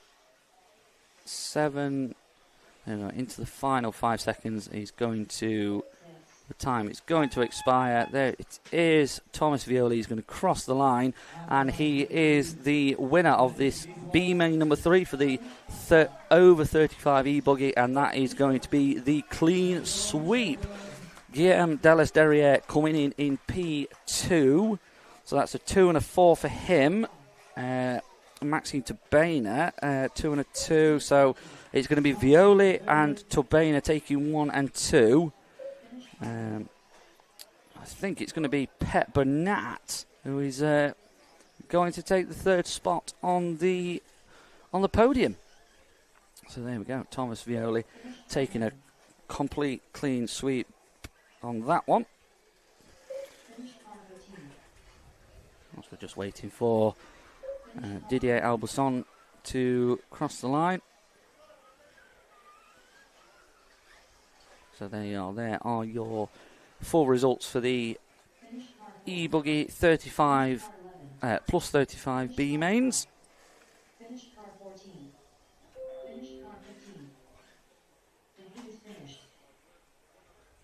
So we are now into the which final wheel now? So it's going to be the e-truggy final, I think. Yes, it is. So it's going to be, if I can find the right piece of paper somewhere. There we go. There you go. So Daniel Perriente already wrapped this one up. 2 1s. João Figueiredo with a 3 and a 2. David Toddy's best result so far is a 3. Oscar Baldo with a 2 and a 4. Bastien Wischer, his best result so far is a 4. So Daniel Perriente already got this one wrapped up. So we are just once again waiting for the marshals. Oh, no, apologies. We are just having the podium presentation for your 35 and over B main, 1st, 2nd and 3rd. So congratulations to those guys. So, here we go. So there are your drivers. Thank you very much to Ash to go and retrieve that dead battery and replace it, so we can see the rostrum once again.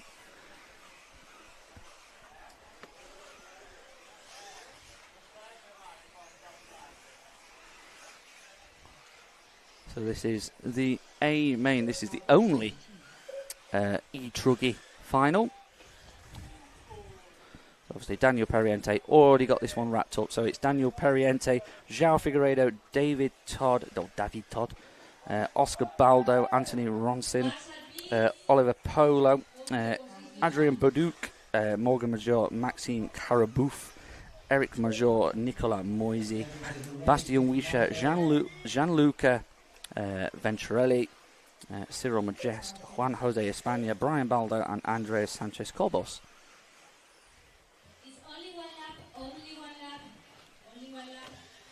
Some drivers trying to sneak through a extra warm-up lap.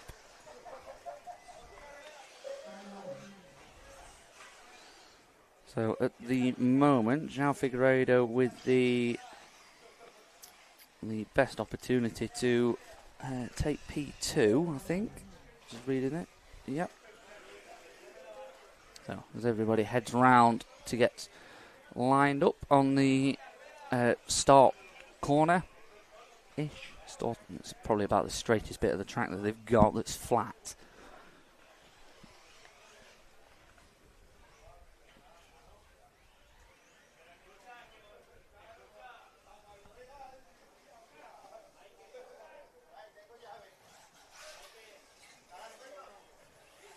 So we're about 5 minutes behind schedule at the moment. Oh no! It's the first time in 3 days that we're actually running slightly behind, and only 5 minutes. But the good news is they have 2 little bits where they can get it back again. No, it doesn't really matter very much, but they've got 2 bits where they've got some flexibility to get it back in again. So, yeah, it's back to time. For this Nitro final, the first 5 positions will have to go to the main podium at the end. The first 5 will have to go to the main podium.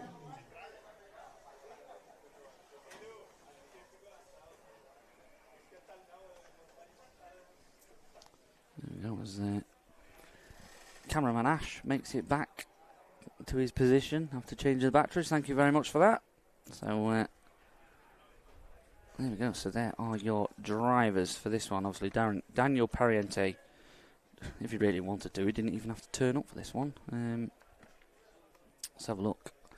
So there are your drivers. There's a couple of drivers that haven't checked in, but that means absolutely nothing because Daniel Pariente is most definitely on the track but has not checked in.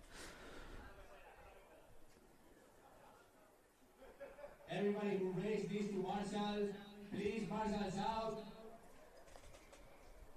Yeah, so a couple of drivers just trying to sneak not Marshall in for this one. There's a couple of positions that aren't being covered at the moment, so... Maxime Toela, Guillaume Marshall,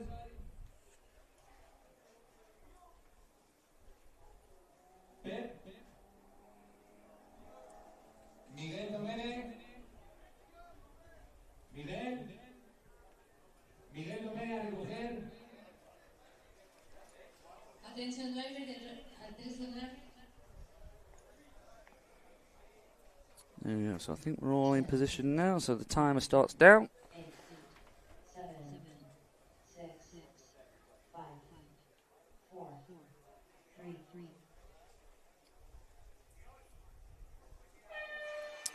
It's cars down and away we go for this Nitro A Main number 3.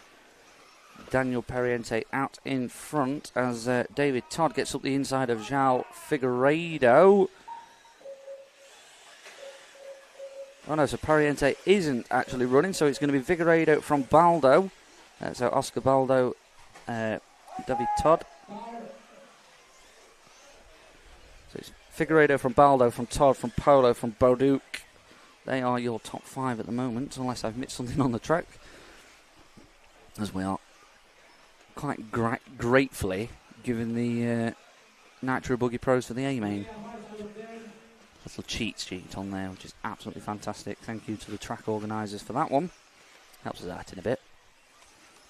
So we are following your leading pair, well, leading 3 at the moment. So João Figueiredo out in front, David Todd and Oscar Baldo. So it's going to be Baldo that we're following alongside David Todd. Just in front of those going through the double-double at the moment is the leader of João Figueiredo. So João out in front at the moment, and this would be enough for him to take the second place overall as he sets the fastest lap of the race so far, a 40.5. So he's just stretching his legs a little bit. 2 seconds back is David Todd.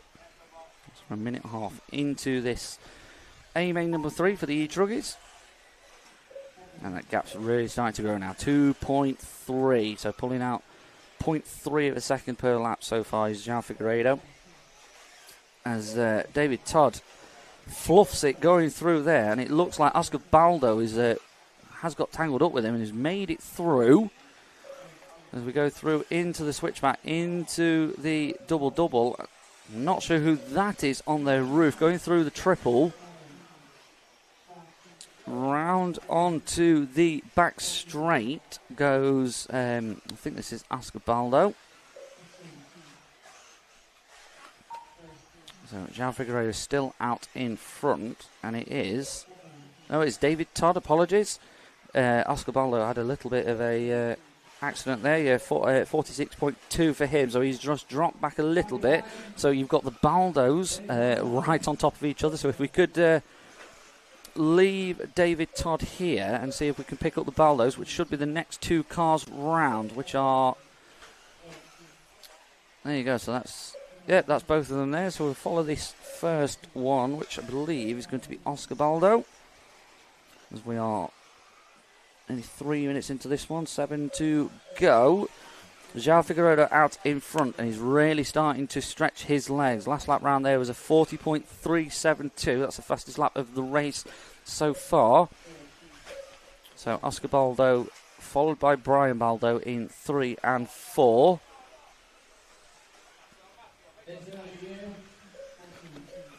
So both the Baldos setting their fastest laps of the race so far in that last one. As we're following Oscar through the first of the double, medium double, and the long double keeps it nice and steady. A little bit of a bounce there. Keeps it on all 4 wheels and steady into the back section now. Really getting the power down of these E-Truggies.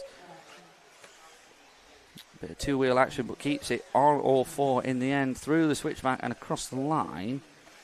That's going to be his fastest lap of the race so far. So he's just starting to gap Brian Baldo just behind him. He's just starting to close on David Todd in second.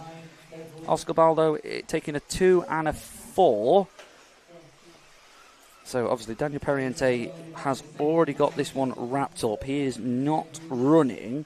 So João Figueiredo out in front at the moment. He's going to be taking P2 overall, unless Oscar Baldo and David Todd have something to say about it. Both chasing down João. Todd in 3, Oscar Baldo in 3 at the moment. As they cross the line, the gap now it is 5.1 between Figueiredo and Todd, and basically 5 seconds back between Todd and Baldo now. So João Figueiredo really starting to gap these two as he puts in another fastest lap of the race so far, a 40 flat. So wouldn't be surprised if João Figueiredo at some point does break this 40 second barrier, as we are halfway through this one. Still following Oscar Baldo. As we head round into the switchback and across the line. So yeah, Oscar Baldo's now 5 seconds behind David Todd, so he's just starting to fall away a little bit. As we're 4:40 into this one, 4:40 to go in this one. I'm not sure what's happened to Oscar Baldo here, whether he's cut the track somewhere, but he's come off and he's back on again. But I think that's put him behind Brian Baldo now. So we'll have a look as they cross the line in a few seconds' time, and he goes up the inside of a back marker, and I think that's actually just backed Oscar Baldo into the number 8 car of Morgan Major. We'll see on the next time round, and that is Oscar Baldo in the fence right in front of our camera. I think he's just having a problem at the moment, and it looks like he is out.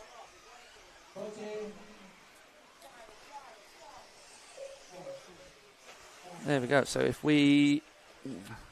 Apologies, that's we've lost where we're going now. If you want to go to the start finish, we'll pick up David Todd as he goes past, which is that car there. There you go. Thank you very much, Ash. Great work. So David Todd, 7.9 back of our leader, João Figueiredo now, as he is now 12 seconds clear of Brian Baldo, who has jumped up to third. And a little bit further, quite a way back from Brian Baldo in the 3 is Morgan Major in the 4. So at the moment, Daniel Periente obviously already locked this one up, and it's going to be João Figueiredo with 3 minutes to go. He's going to, all bar any absolute disasters for João, he's going to wrap this up quite nicely. Yeah, some good driving just to get through the back markers there. Into the double-double.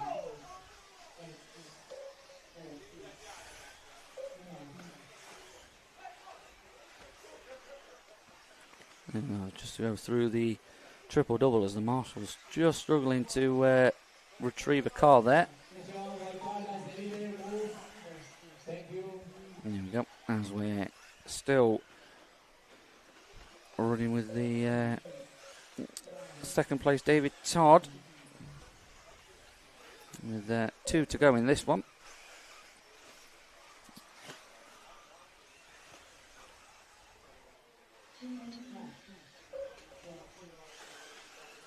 Right, so less than 2 in this one. It's Figueiredo from Todd, from Baldo, from Major, and Anthony Ronson. They are your top 5. Adrien Beaudux, Bastien Wischer, Maxime Corabouff, Oliver Polo, Gianluca Venturelli, Nicola Moisey, Oscar Baldo, Andres Sanchez Cobos, Cyril Majest are all running still. Looks like we potentially lost Eric Major and Juan Jose España.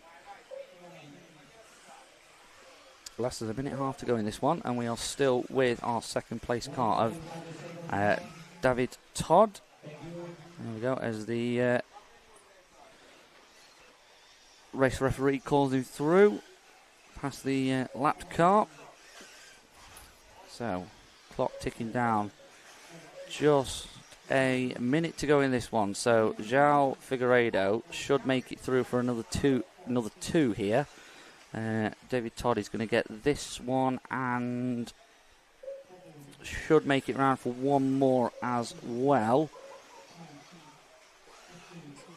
But it's going to be Figueiredo that should comfortably win this one. 8-second lead over the second place David Todd. And João Figueiredo has broken that 40-second barrier now. 39.8 is the fastest lap of the race so far. Into the last 30 seconds. As David Todd goes onto the back straight. João Figueiredo is through to start his 14th and final lap. David Todd with 10 to go is going to make it through for his 14th lap. Brian Baldo has only just gone through, but he's going to miss out. So it's going to be João Figueiredo and David Todd as time expires. So we're going to just stick with the second place car of David Todd. There's not really much else going off in the rest of the track. No real battles anywhere. So there we go, as we follow David Todd. He's going to pick up P2 in this one. So João Figueiredo is done. So Daniel Perriente is going to take the overall win. João Figueiredo is going to take P2. David Todd is going to cross the line. And that is going to be 3rd overall for David Todd. So your finishing results in that one, João Figueiredo takes the victory and takes 2nd overall. David Todd taking 2nd in this one, taking 3rd overall. Brian Baldo, Morgan Major, Anthony Ronson, Adrien Beaudux, Maxime Corabouff, Oliver Polo, Bastien Wischer, Gianluca Venturelli, Nicola Moisey, Andreas Sanchez Cobos. And a little bit further down the order, Cyril Majest finishing a couple laps back, 5 laps back of the leaders. Oscar Baldo didn't finish. He timed out. Juan Jose España did finish, but had a few issues in that one. 121 was his lap, and Eric Major also timed out. So up next is the A final. Might actually help you on this one. A final of the Eco Sport, which is going to be.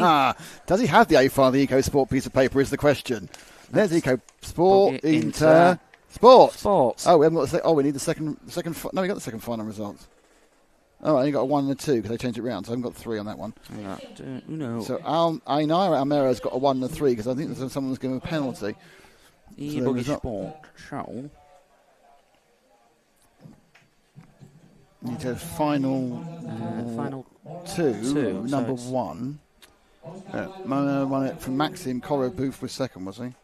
Ainara Almenara took the win in this last time round. What number's Coro Booth? Car number 9.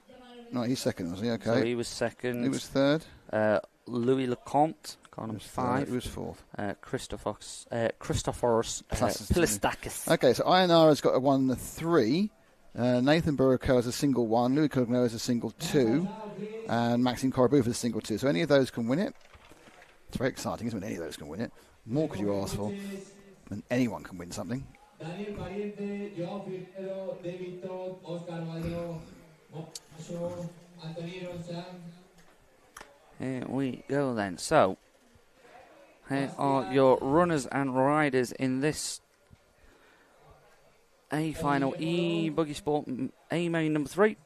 So it's going to be Nathaniel Borakill leading us out on P1, Alex Borodin in 2, Loris Cogliano on 3, Christoforos Pilistakis on 4, Louis Comte on 5, Jonathan Miret on 6, Anthony Ronson on 7, Morgan Major on 8, Maxime Corabou on 9, Ainara Almenara on 10, Javier Giganto Garcia on 11, Thomas Violi on 12, Fernando Cabrera on 13, Bastien Wichat on 14, Giselle Boise on 15, and Didier Albousson on 16. You're having a lovely time, aren't you? You've really got into the giving it someone the accents. I'm pleased, my son, you are giving the accent something. Thank you.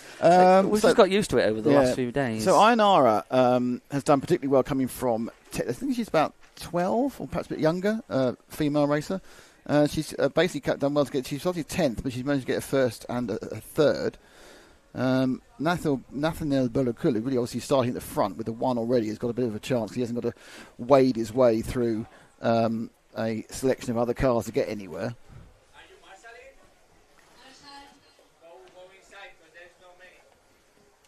There we go. So we're ready to roll. Just waiting for the marshals once again. Obviously, there wasn't that many cars in the last one, and there are 16 in this one. So it's. They've got the point where they've got to find. Hello, could you volunteer? I don't want to volunteer marshal. What's all that for? Volunteer marshal. Yeah, I don't do the volunteering of the marshals. They're quite badly behind now. They're 7 minutes behind. This is getting disastrous. Well, it's just all the marshalling. Can't believe it. The changeover for the marshalling has not been fantastic throughout, but they somehow have managed to keep to time until today. So the most important of the days. Drifting away. Not drifting away. Not drifting too much. They'll catch on up to anyway. They'll get 5 minutes of that back in some of the the flexibility they put into the situation. Here we go as the drivers head out for their won't be one full lap round. So we will check who's checking in. Check who's checking in. Checking in. So check a bloke.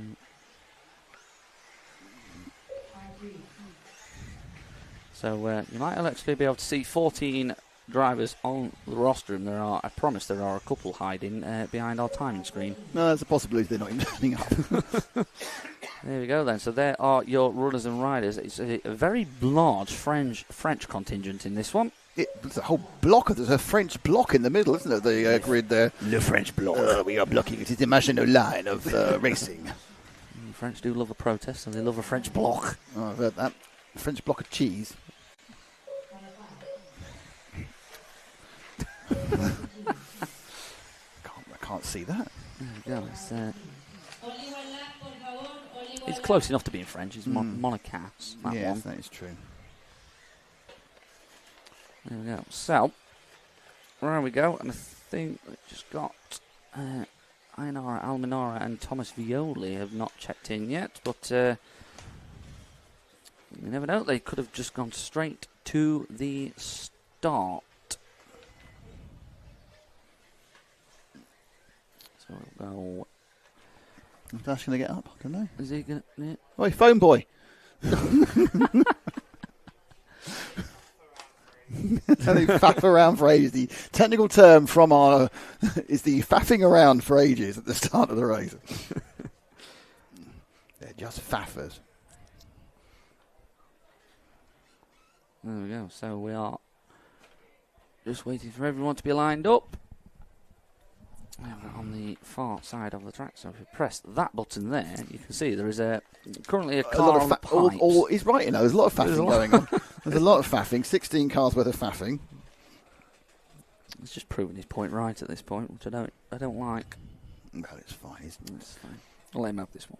I'm slightly concerned how to do his various telephone work, be it booking, be it he takes the headset off. Any That's the worrying thing for me. any recommendations of restaurants in Berlin? You take my breath away restaurant. The Brandenburg Gate. The big thing in Berlin, I think, is currywurst, isn't it? That's the big thing. Is currywurst is what it's all about in Berlin. It's like it's just curry sausage, isn't it? Sausage with curry sauce, isn't it? Or is it bit curried like- sausage? Is the curry in the sausage, or is it not? What better terminology? Not. just smirking away, just kind of ignoring us at this point. Here we go. There we go. No, creeping from third. Went backwards as well. Forward, backwards, and forwards. Well, it's Cogliano there. Is a little bit of a fun. There we go. Oh no! Oh, they've given him a stop that's and not go fair for a because he false tried start. to Oh, that's stop and he carnage. went backwards as well. But he's going to come. I know by the letter of the law. Yeah, seriously, Captain. By the letter of the law, yes. Yet he went backwards again. Actually, you might be in trouble for going backwards. You're not supposed to go backwards, actually. No, could you're be not, so, could be they're going backwards. They got them to stop and go rather than the jump. So he's out in front is Nathaniel Borrakill. Who currently has a win, and if he can stay in front, he's going to have a... Almanera, the current overall sort of leader, a type person, he's not anymore, got up to 6th after the first lap. There's a lot of rolling and polling going on here, and 5 cars stuck this together. Is, carnage. Yes, with the car. So someone's got away. Is that Burakil's got away? Out on my left of my view. Yeah, because Ash is giving me a view of... No, yes, there. So Borrakil massively away. This is great news for him because a double win will give him the round. Second place is Rossin in. Corabella's in third. Mazur fourth.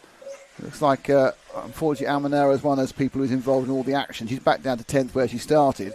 So this is good news for Borraquel. He could find himself easily winning this race. Second is the orange and of Anthony Rosson. I'm going to need to see the rest of that piece of paper. Ronison, yes. There's the names that roll off the tongue. And third place, obviously, is Maxime Corabal.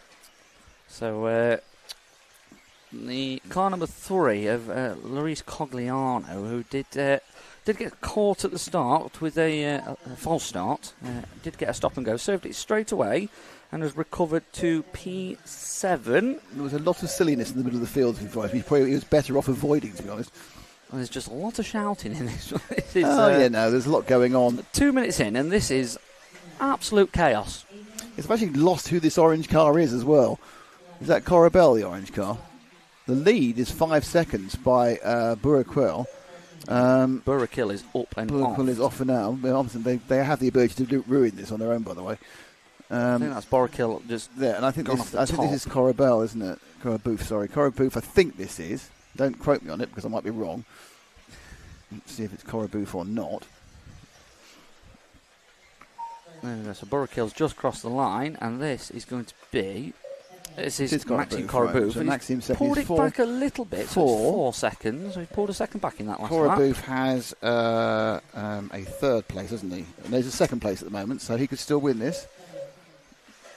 No, so it's Buraquil from Coraboof, Alex Borodin, Loris Cogliano has recovered to 4th, so he's nearly back up to where he started. Louis Comte is rather stagnating in 5th, started 5th, running 5th. Ionara Almanara started 10th, he's now running 6th overall. Thomas Violi in 7, Jonathan Miret in 8, Morgan Major in 9, Anthony Rosson in 10, Giselle Boise in 11, Christoforos Pilastakis is running in 12th, Javier Giganto Garcia in 13, and Bastien Wichet in 14, Fernando Cabrera in 15, and Didier Albuchon bringing up the rear in 16. Doesn't help when there's 16 drivers on the track because it's a little bit... The longer rear, carnage, yes. The rear now is almost a lap behind, even after only 3 and a bit minutes. We are pretty much a full lap behind because Nathaniel Borraquil, our leader, is actually 37 seconds ahead. Started lapping drivers. So Almanara is up to 6th, but not involved too much 17 seconds off the lead already. There's 3. If you go back to the next set of cars, it should be 3 having a row with each other, actually, Ash. I'm not sure if it is, because they may have separated out since then. Well, there's 2 of them. And they may be any of the cars involved in this race. Let's see who they are. They go across the line, because we can't read the numbers. Just thought I'd say it once more, just for everyone to understand the importance of not being able to read the numbers. And it's going to be Almanara. There she is in the red. So this is Ayanara Almanara on camera, as well as Luis Cogliano. So Ayanara Almanara actually squeezed fifth again now. Up the inside of Luis Cogliano. I think Cogliano had an error, to be honest, and he just she took advantage of the issue. But she's now in 5th. It's not particularly enough. You need to be somewhere in the region of. Well, if Boricua wins this, there's nothing she can do anyway. So it's all going on.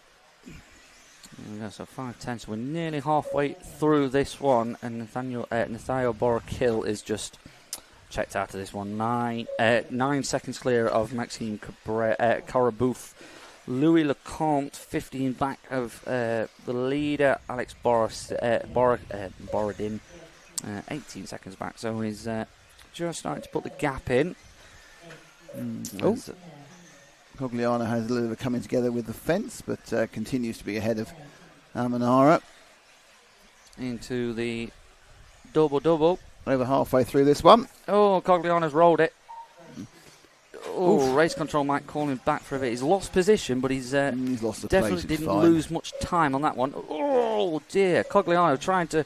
Really does force the issue. Don't think made contact with Almanara as Almanara sticks it onto the pipe. So if we can get back up to, there we go. So that is Loris Cogliano with 4:10 to go. He's about to cross the line. Let's have a look where that is. Yep, so that is Cogliano, 47 flat. So might consider himself a little bit lucky not to have been called back by race control for gaining an advantage through this next section. So he went off here and actually came back on the other side of the track. So behind Almanara, but actually didn't lose any time really on that one. So 3:40 to go. Nathaniel Boricua is out in front still. Maxime Carabouf in second. Louis Lecomte just across the line in third. Alex Borodin in 4. Loris Cogliano is the car that we are still following in 5. There we are. So if we leave, we'll stay with Loris for a little bit longer, and then we'll try and head back to our leader of Nathaniel Boricua. If you want to, there goes. We'll go back to the start, please, Ash. Let's go and wait to find someone we can identify. So that's Boricua in front. Has he crossed the line? Yes, he has. So it's there he is. There he is. One of those two. I think it's the blue and yellow. Blue and yellow, I think it is. It is, yes. I'm not going to put. Mentally, I wouldn't put the mortgage on it, but that's the advantage of not being able to read it. Oh, I said it again. There we go. So we are heading towards the end of this race now. So we are 2/3 of the way through this one. As Nathaniel Boricua out in front, followed by Maxime Carabouf and Louis Lecomte, rounding off your top 3 with 2.5 to go. So there we go. Great work by Ash there. So that is our leader of Nathaniel Boricua. Last lap round there for him, a 45.3. Gap back to Maxime Carabouf now is basically 11 seconds. So he's doing a good old job here. There we go. Through the back markers. There's the back marker. Ooh, nearly had him on the rear end. 2 minutes to go, and this will give Boricua the E-Buggy Sport A Main. He's now facing the wrong way, and he's facing the right way, and it's going in that way and that way. Which way is it? It's every way but up. I think back marker probably should just let him go. He's probably causing him a few problems and took him out once. So not sure who that is. We'll find out in a second when they cross the line. So that's going to be Carabouf and Christoforos Pilastakis. And the interesting thing is, Carabouf could win this. They could get past him. He would actually win overall. He would. So it's he's still 10 seconds behind. He's had his own exciting lap as well. So yes, it must admit that Boricua having a bit of a problem getting past the green car. No idea where it is. So it's the number 4 car, so he's actually lapping him. Yeah, he's lapping him. So I'm not sure why he's not. Because I don't think they are all. I mean, they could be being a bit difficult. But I think they don't even know. I don't have any idea at some point where anyone else is. Which is not too bad, but as the leader... I would assume the referee may be calling it, but then you don't know whether the person who's listening can actually... Because you call things in English or Spanish, you might not be able to understand it. But it is difficult sometimes when these races get really confusing to know, is that blue and green car a rival, or is that blue and green car, not an issue? That's gone very well for someone. Jeez, so... Some very aggressive shouting. Oh, so that's Borrikill off again. He's had a bad lap, but it's down to 8 seconds with Cora Booth. He's had a bad lap since it counted. That's quite possibly Cora Booth that's just got through in the white and yellow car. If it is, that means that Cora Booth now is leading on the last lap. If it is Cora Booth, then Cora Booth is leading, and Cora Booth will win this A Main championship. The Buggy Sport A Main will come here because he'll have a first and a second. Oh, Cora Booth. Stay with the white car. Stay with the white car. White car. Because we think it's Cora Booth. We're not certain. If it's not, we'll just stay on the line and wait. So stay on the line now. No, it's not. It wasn't Cora Booth. It's someone else. So Borrikill got it then. Borrikill gets it because Cora Booth also had a terrible last lap. Yeah. So your winner, ladies and gentlemen, of the overall of the E-Buggy Sport, it is Nathaniel Borrikill. Second, I think, is going to be Ainara Almanea, and third will be Maxime Cora Booth overall. There we are. There we go. Absolutely riveting, that one. So it certainly was ebbing and flowing if they had no idea who any of the people were or where they were on the track, which always doesn't always help, to be honest. So we are now into the A final for the Eco Inters. Inters. Okay, so we'll wait for this to give it a bit of a calm down. I'm going to try to speed things up to get back on time. They're 7 minutes off. Whew. There's a lot, Ash. If anybody could help We do me get out. a 10-minute sit down here, though. Woo. For the Nitro Pro practice. That's the time for you to reorder your tickets and your everything else. Find some jewellery shops in Berlin. Yes, for your spontaneous. Okay, the listing is up. So it's Kostas Katsantonis in 1, Andrei Monakov in 2, Harris Katsantonis in 3, Richard Katerin in 4, Ilian Fernandez, then Diego Rivas, Brian Casconi, Carlos Espana, Max McDonald in 9, Zachariah Villabir in 10, Stefan. I'll start again, shall I? Stefan. Thank you, Stefan's a good word. Matteo, Alejandro Gal, Kevin Pasquille, Volodymyr Zadun, Panagolis Tertzis, and Enzo Freudfond. So that's all who are in it. We have 16 again. But the thing to remember is, very importantly, that Richard Conantino has already won it. 2 firsts already for the number 4 car. He is the winner. But second place is between Kostas Katsantonis, Ilian Fernandez, Andrei Monakov, and Max McDonald, all of which with a win could put them in second overall. There we go. So as we are just waiting to get on the way of this one, just while race control and everybody gets the podium photos all complete. Winner of that one wearing a RSRC t-shirt. Yeah, so absolutely. We love that one. As we now head out for the warm-up lap for the E-Buggy Inter's A Main number 3. Already won by Corentin Richard. There we go. So, well, it's just going to be a leisurely one, this one, hopefully, then. So there are your runners and riders on your screen at the moment. And there they are. The moment. There they are. So a little bit of British interest in this one. Max McDonald.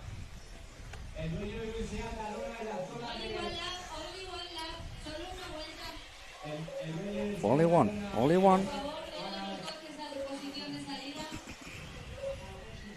E-Buggy Inter last time round.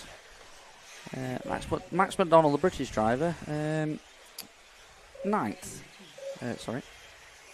8th in that one. So a little bit of British interest in this one, which is always good to see the Brits represented at these sort of events.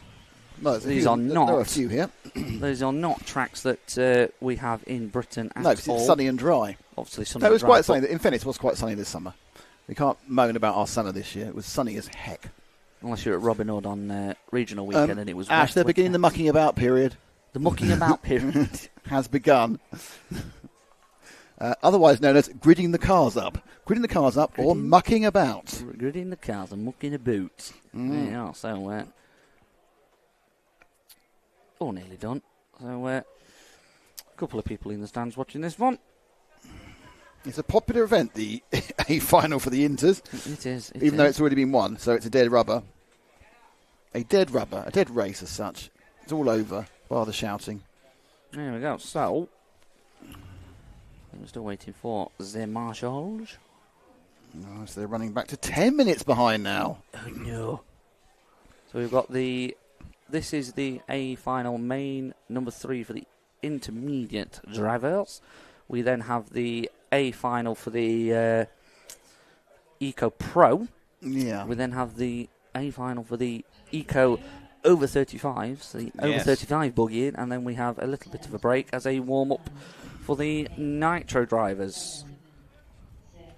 Well, a little bit of a 10-minute sit-down, really, and a drink. And some, I don't know, conversation about politics, perhaps. Oh. Let's not Well, bother, eh? So, cars down and away we go. Kostas Katsantonis leads us off. I've noticed today that the first place at Curse doesn't quite hit as hard. As Andrei Monakov looks to go over the top, and Kostas Katsantonis managed to get back underneath him as he goes through that jump. As I think the Katsantonis boys are just having a little bit of a scrap there. So did Richard he's taking part, so he has decided to go out for the third run. Yes, he has. Chance to make it a triple win. So it's Katsantonis leading from Katsantonis, is it? No, it's Monaco. There we go. So Monakov. Brian Casconi, car number 7, has been given a stop-go penalty for cutting the track. So they're getting a bit more severe these days. there we go. So it's a stop-go. So it's literally into the pits, stop, wait, go. So losing a little bit of time as through goes car number 5 of Ilian Fernandez, followed by Diego Rivas, Harris Katsantonis, Zacharias Vibar, Kevin Pasquier. They are your top 5. Quentin Richard running in P6. He's the man who has already got it wrapped up. And it's just a leisurely drive for the Frenchman. That's quite nice. In the evening, I should just drive a leisurely round. It is absolutely fine. Everything is marvellous. But more importantly, it's Fernandez who's leading. It's Ilian, isn't it? So Yes. Ilian Fernandez leads. Up and over the top part of the section there, the track. Everyone's getting a bit more used to it. More laps. I think I've seen nothing less. We've certainly seen better starts since they've moved the start position. I think we've seen less overall chaos at that top section. Though we have seen a lot more chaos in the middle with the racing, as people have kind of fallen over each other at doing different speeds in different places. So there we go. 2 minutes down, 8 to go. Ilian Fernandez still out in front. Harris Katsantonis on his tail, less than a second behind. And then there goes Diego Rivas, Zacharias Vibar, and Constantin Richard. Constantin Richard currently 41.8. It's the fastest lap of the race so far. His last lap round. As we follow them over the top section of the track into the little jump. And one of the kicker for these cars into the switchback and across the line. Fernandez and Katsantonis. So Katsantonis on the time. He's 0.3 behind. Obviously within camera shot. So as soon as Ilian Fernandez makes any kind of mistake, Harris Katsantonis is right on the doorstep to capitalise on it as we the clock ticks down with just over 3 minutes to go into the final of the doubles, into the back section of the track. So that's one double into there, over the final bit, into the last section of the track, over the kicker, into the switchback and across the line. So, both setting their fastest laps of the race so far, Fernandez and Katsantonis, 42.4 and 42.5 respectively. Who's binned it off there? Who Who's binned it off? Who's binned it off? I think we're still... I think they're still around, actually. That's a sort of semi-bin here on this situation. That's potentially 3 and 4. Diego Rivas and Richard Constantin Richard. Potentially. Peninsula. Oh, magnifique. So carry on going now around the top of the circuit. Still Fernandez leading. And these two quite together. Is this now 3rd and 4th? I'm just wondering who's over the line now. Goes Katzentonis. Yeah, so it was the 3rd and 4th for Corotin and Diego Rivas. Corotin now in the middle of that. We've just got Constantine in front of him. So in 3rd place is Ricard Corotin. He goes round the inside, trying to really coming up on Constantine quite quickly, actually, as they go round. There we go. So Katzentonis, I think, had a little bit of a problem a lap ago because Ilian Fernandez is just starting to pull away a little bit as Constantine Richard gets round the outside of Harris Katzentonis as he makes a mistake through the triple-double onto the back section of the track with 5.5 to go. So it's Ilian Fernandez still out in front as he crosses the line. So it's going to be Constantine Richard, followed by Harris Katzentonis, followed by Diego Rivas. Gap between the top 2 drivers now 3.2. So Fernandez is just starting to pull away just enough with 5:10 to go in this one.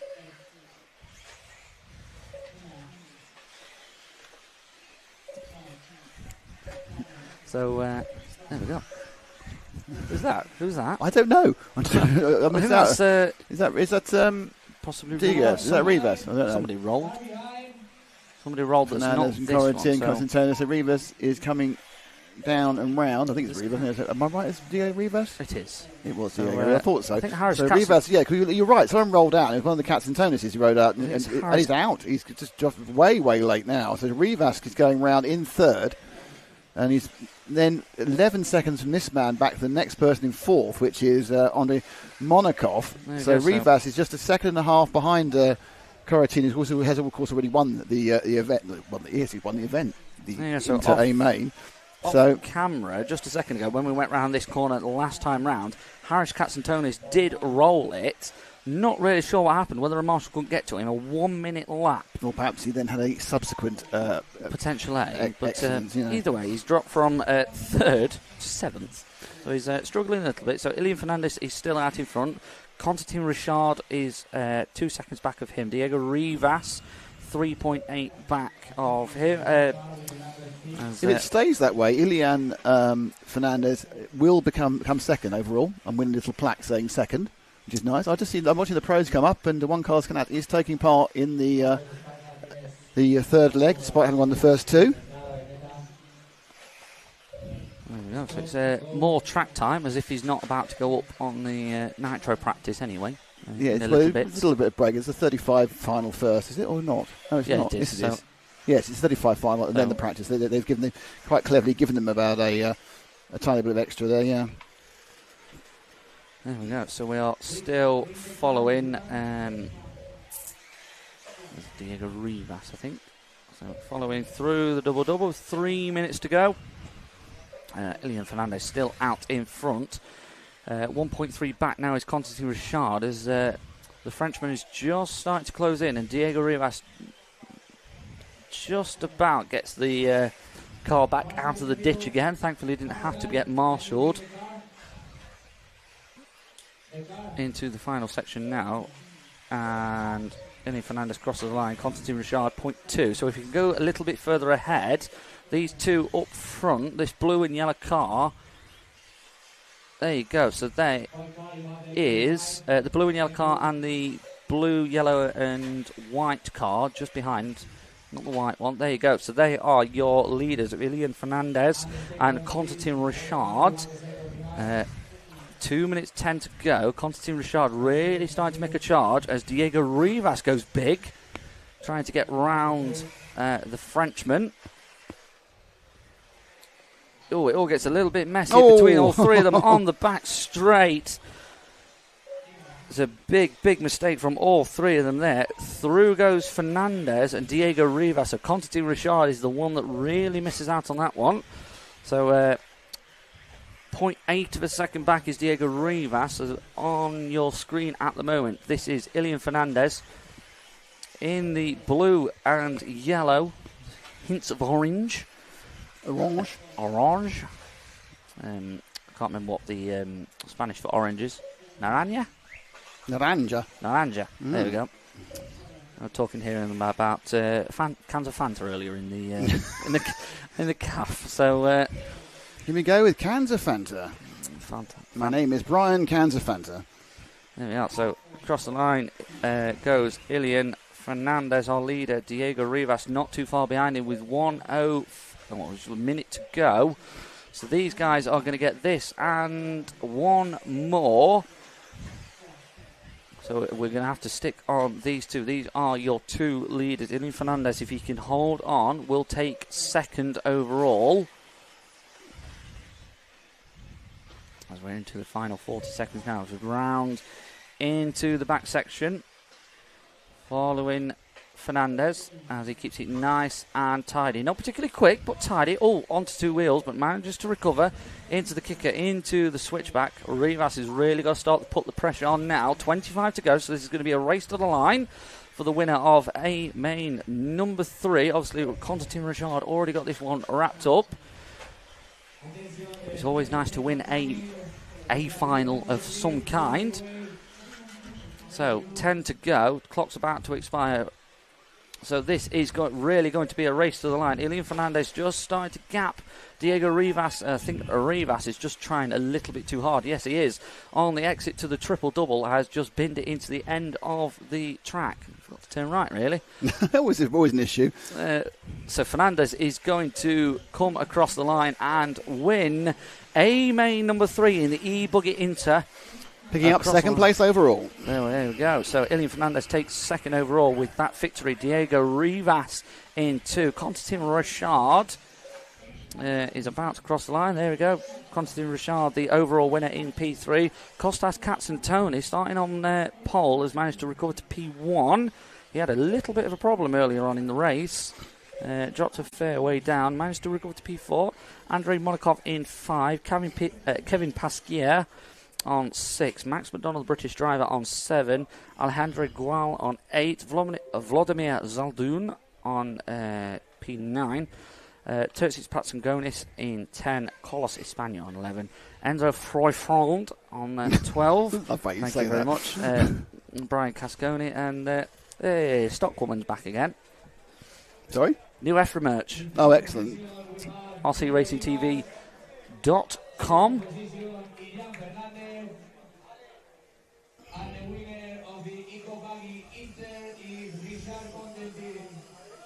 So it is Richard Constantin. Yeah, we are. You see, it's just round the wrong way. What can you do? Either way, it is French. Maybe.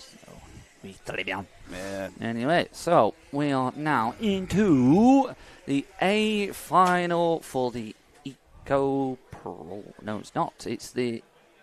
Yeah, we are. It's the A final Eco Pro. Sorry, we already know that it's Juan Carlos Canas has won this one.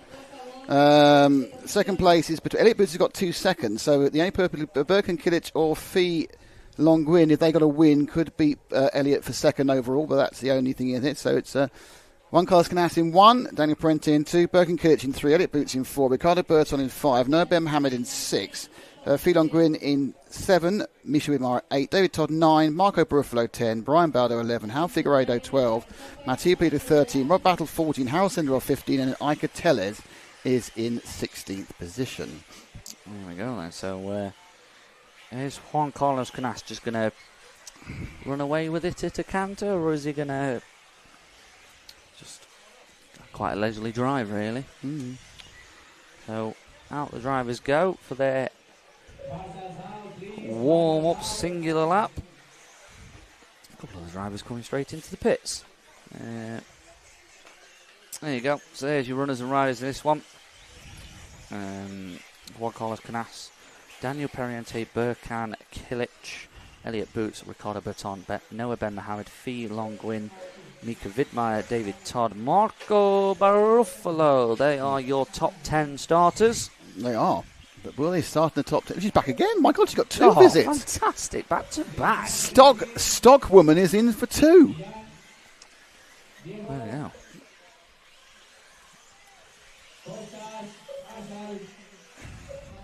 mean the winner of the stock class is Ephra then? That's a terrible RC joke. Anyway, That's fine. I don't mind terrible RC jokes. Yeah, that's good.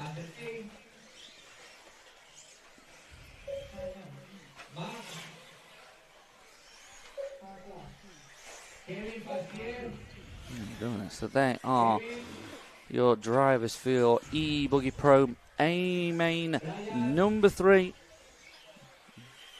Juan Carlos Canas to your left of your picture. British driver Elliot Boots in just about in the middle. 2 to the right is the American of Phi Young Nguyen. No, Phi Long. Phi Long Nguyen. Phi Young. Phi Long Nguyen. I nearly got it. So it's right in front of me. I still did it. Anyway. Yeah, we're just waiting for the massage. As we are.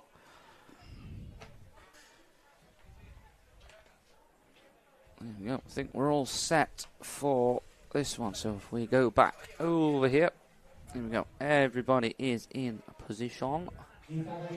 So Juan Carlos Canas in that silver, white and orangey red out in front to lead us off on pole.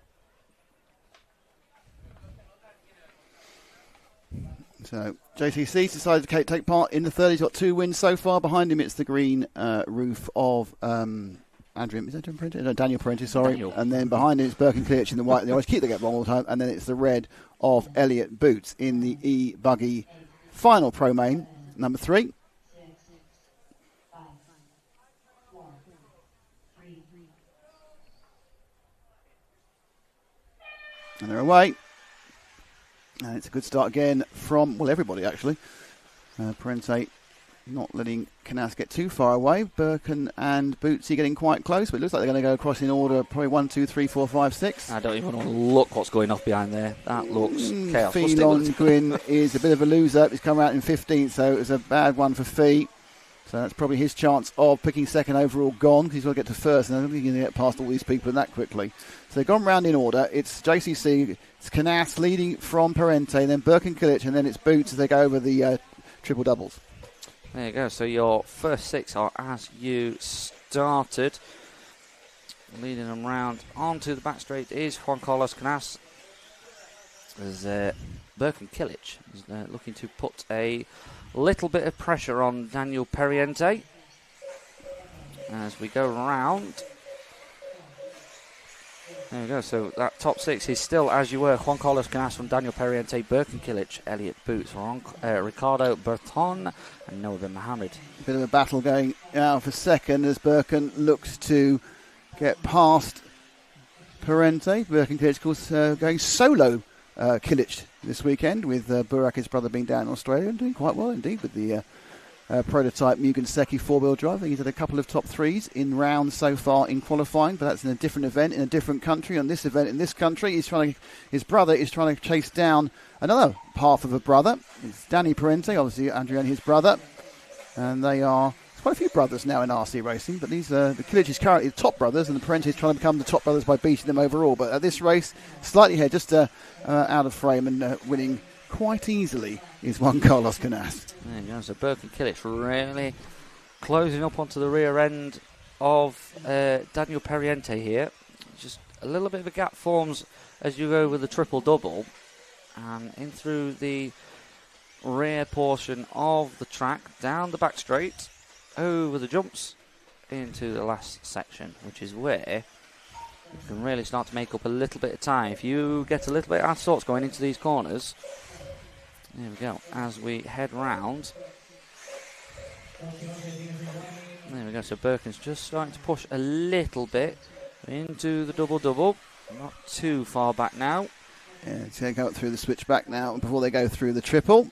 With these pros, honestly take with ease. Short, medium, long, landed perfectly, and then turned at full speed before you come back this tighter corner. They run across the top of the track, and it's kind of an uneven bounce. They're very much now sticking absolutely to the dead middle. No one's trying to be clever by going wide or in, because it just gets you the camber. Actually, you can't really see on the camera there is a camber bringing it towards the rostrum. But at the end of the day, they go around another lap, and they are no nearer overtaking or being overtaken. Fourth Boots, No, third boots. I'm not where's sure. Canas gone? Juan Carlos Canas currently he's saying he's running down in sixth. So Canas had a problem. Canas had a problem. So it's so Canas has fallen off the track where we couldn't see him. So he's fallen off. It doesn't matter. He's still the winner, but he's fallen off the track at a point where we couldn't see him, and the camera's panned past it whilst we go, I'm broken down here. There we go. So it's now, as you lead them round, Daniel Perriente and Birkin Kilic. These are your two leaders. 6.5 to go. So neither of them, though, are in with a chance of winning, getting second place overall. So this is just a bit of a bonus pointage for them to say, look, I won the legs. I could have won the whole thing if it hadn't been for some previous bad luck. Or very fast Spaniard. Yes. Probably that's more the point. More the point, yes. They don't want to admit that, though, obviously. No. 6 to go. 3 doubles. There we go. Birkin's just starting to lose touch with Daniel Perriente a little bit. Very easy to lose touch through these larger sections. You very much just do put your foot to the ground and just not quite pin it, but you can carry kind of do have to carry a little bit of pace through that back section of the track. As we head over the line into twisty, turny middle, first part of the track, nice and tidy from the two leaders over the double-double into the triple-double. So Daniel Perriente just keeping it nice and tidy through there into the back section. Yeah, just really start to get a little bit more pace down as Birkin has a little bit of a wobble going into that second double. Now, interestingly, Boots has dropped back a bit, so we've now got Canas running in fifth, Mohammed Ben Mohammed running in fourth, Burton in 3, and then got these two who are battling for the lead. And in fairness, it looks a little bit like Danny Parenti is just beginning to gap Birkin a bit. Juan Carlos Canas has now dropped to P10. 47.3. Do you think he's not trying very hard, or we just go, it doesn't matter really, I don't mind. Yeah, it doesn't matter. What happens. What can you do? Daniel Perriente is still out in front. These are your two leaders. Birkin Kilic is trying to chase him down. So this is worth nothing more than saying I have won A final. So I've won an A final. An A final, I think it is. I've won an A final for a long time. Ricardo, same to be fair. Ricardo Burton in 3, Noah Mohammed in 4. Elliot Boots is in 5th. Mattia Polito, one of the biggest gainers so far. He's gone from P13 on the grid. He's now running P6 with 4 minutes to go. David Todd in 7, Brian Baldo in 8, Ika Tellez in 9, Robert Battle in 10th. And Juan Carlos Canas is now running P11. So 2 laps in a row, Juan Carlos Canas has had a little bit of a problem. 49.9 that last time round. But Juan Carlos Canas is currently a fair way ahead on the fastest lap of the race. 39.6. So he's 0.6 faster than anybody else on the track over a single lap pace. Well, so 3.5 to go. We are still sticking with your leaders. These are, I think, point proven by Canas. I might not be able to stay on the track, but I'm still the fastest going round, and I've also won. Yes. So Perriente and Kilic still out in front. Perriente trying to stretch his legs a bit, but Birkin is not to be deterred. He's staying on the rear end. Both of these drivers obviously going to be taking part in the main Nitro final, and whilst it's slightly different, obviously it's good to put down a marker, say, look, I can keep you back for as long as I like, and you're not going to worry me into an error. So it's a useful practice, even though they're only looking for minor placings within this particular race. It is all setting its stall out, as they say, as it does, for the main final coming up. There you go. So Elliot Boots has now also dropped back a little bit. David Todd and Mattia Polito managed to get past him. So it's Perriente from Kilic, Burton, Ben Mohammed, Todd, Polito, Boots, Baldo, Tellez and Battle. Robert Battle running in 10th. That is your top 10. 2.5 to go. Daniel Perriente still out in front. As lights the flag, it would be if he actually gets it. Well, because Canas was in the lead for a couple of seconds, wasn't he? Good point. But he's not in the lead now. He's down in 11th. Philon Gwyn has pulled out, as has a couple of others who've just had really bad runs. Misha Vidmeier is out. Fee's still out there. Just a couple of laps back. He's obviously had a lap back. Oh, he's lap back. He's just had a couple of bad runs. But he always had that good result in heat number 2, or leg number 2. Yeah. So Canas gets past Battle on that one. But Perriente out and leading and being helped past that. So I think that was Senderov he just lapped there. So he's now got a much more than this 0.79 of a second lead over Birkin, because I can't see Birkin in the background. That's Senderov. Where's Birkin gone for this one? Birkin's had a problem and dropped back several seconds. So Parente absolutely dominating this one. Oh, Ricardo Berton and Noah Ben Mohammed all getting past Birkin Kilic in that last one. Birkin a 45.8. So a little bit of a wobble somewhere. There's only 2 drivers that we have lost so far in this one. Mitrovid Maya pulled off after 5 laps. And Marco Baruffalo, we lost him after 6. So out in front with a minute and 10 to go. Daniel Periente is all but secure going to win this one, as long as he keeps it on all 4 wheels. Apologies. Ricardo Berton is trying to chase him down in P2. Noah Ben Mohammed, the young Frenchman, doing very well indeed at the moment. He's just set his fastest lap of the race, a 40.2. Currently running 3rd, so very impressive weekend for the young Frenchman so far. Yeah, it's not going too badly. They're going to be, but it's all really, to be honest, they're all now bothered about what's going to happen in about 2 hours' time, which is approximately when the main finals are going to start. I still find that hard to believe, but apparently it is. We're going out 25 past 3, and it's supposed to be going off at 5:30. I'm not sure how we are where are we on time now. We are running approximately 5 minutes over, I think, at the moment. So that's not too bad. One more e-buggy final. Don't forget we have main final start at 4, and then we've got we have 4 finals. First 3 are 20 minutes, and the main final is the hour at 5:30. There we go. So as your leading cars have all crossed the line as time is about to expire. Daniel Periente, Ricardo Berton, David Todd. No, so Birkin Kilic has collapsed as well in this one as well. So Birkin is 5th overall at the moment. Yeah, so great result. Periente, good drive. It's not going to do him any good. He's not going to move up any. I think he will move into 3rd, possibly. I think. He'll go. I think he'll get 3rd place.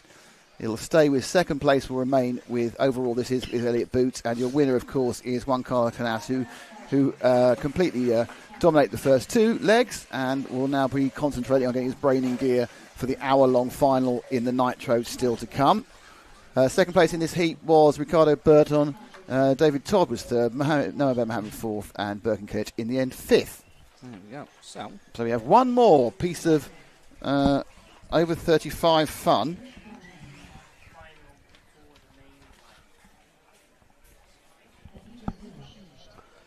there you go. There's your results on the screen. Daniel Periente out in front. Ricardo Berton, David Todd, Noah Ben Mohammed, Birkin Kilic, Mattia Polito, Ika Teles, Juan Carlos Canas, Elliot Boots. I'm not sure what happened to Bootsy there. Fell off towards the end of the race. And Robert Battle rounding off your top 10 for your eBuggy Pro A Main number 3. So we are now into the A Main number 3 for the eBuggy 35 plus. Over. Yeah, so these old age eBuggy. This one has been won as well. Andrei Monakov has had has had 2 victories. So he's won this one. There's no jeopardy. Tertis Panagolis is in car 1. Andrei Monakov is in car 2. Harris Katsantonis is in car 3. Christian Villar in 4. Kostas Katsantonis is in 5. Carlos Espana is 6. Juna Paquet is 7. Stefan Mateo is 8. Christoph Pliastakis is in 9. Vladimir Zadun is in 10. Borja Rodriguez is 11. Fred Arnold is 12. Then Ismael Perez, Nicolas Moise, Gilles Marubi, and Javier Giganto. Now, it's already been won, said by Andrei Monakov. The people who can come second are Harris Katsantonis, Christian Villar, Kostas Katsantonis, and Stefano Matteo can all come second with a win. And they're just reading out the names of people who should be marshalling. So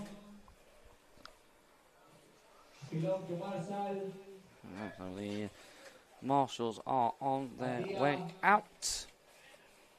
There you go, so the 8-scale guys can marshal for themselves. None of this volunteer marshalling from the top drivers. Marshal yourself. Marshal yourself. No, I'm not a fan of that. The top drivers not marshalling themselves. Well, they can get friends, can't they? Well, they can, but mechanics. There we go. As the drivers head out, so they're on the rostrum. They are your runners and riders for this one.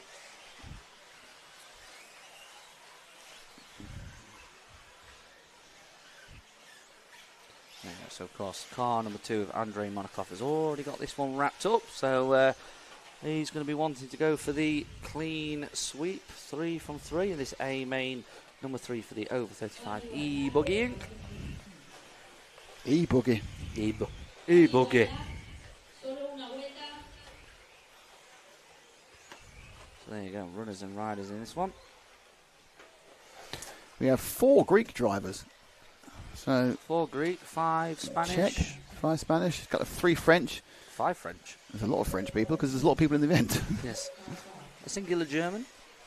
On his own. On his own. A lonely German. Oh, Hello, it's Michael. Kalalowski.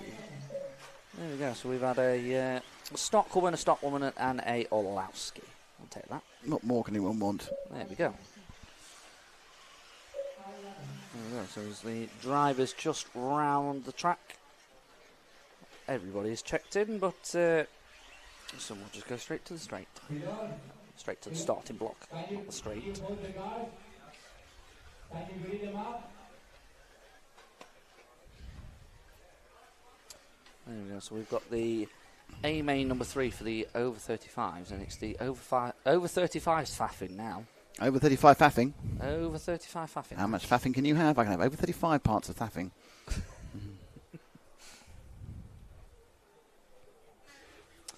Whilst they're faffing, I am actually going to go and get myself a drink. It's a little bit dusty and warm in here now. A little bit dusty and warm. It is, it is.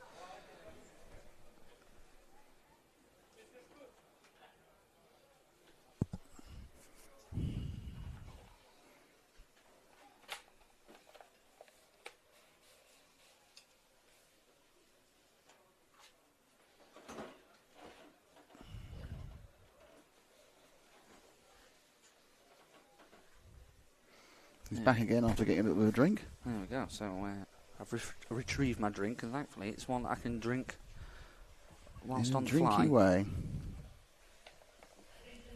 There we go. All ready and set on. And there we go.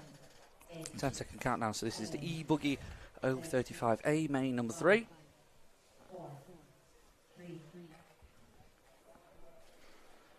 And it's cars down and away we go. So it's Panascotis in the green car. Will he actually be leading at the end of the first lap, which he's kind of had an issue doing, if I'm honest, in the previous 2 versions of this final?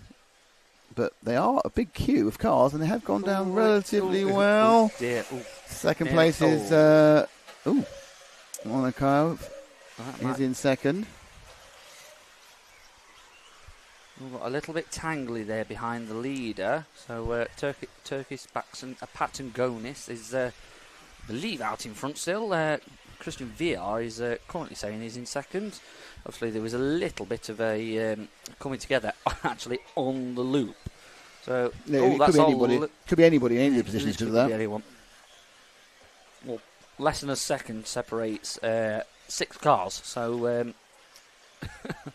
your guess is as good as mine when it comes to the actual running order. So, as we round the line, so it's Patsangonis out in front. Carlos Espana has jumped from P6 to P2. Kostas Katsantonis. Where is that supposed to be? Oh, they've come together. That was Katsantonis. I think one of the Katsantonis is in the white car, which I assume is Espana. Carlos Espana, who is in the white machine. So, yes, that second place Katsantonis. Now in the yellow car is Lapaquet, I think, isn't it? And there's lots of problems with Carlos Espana there. So, somebody had a little bit of a problem there. 2 cars did the tango. We are in Madrid. I do prefer Fanta, though. Yeah, but that's Argentina. Well, close enough. It's not very close at all, actually. It's Latin, kind of. Anyway, 8.5 to go in this one. Turkish Baktangonis crossing the line.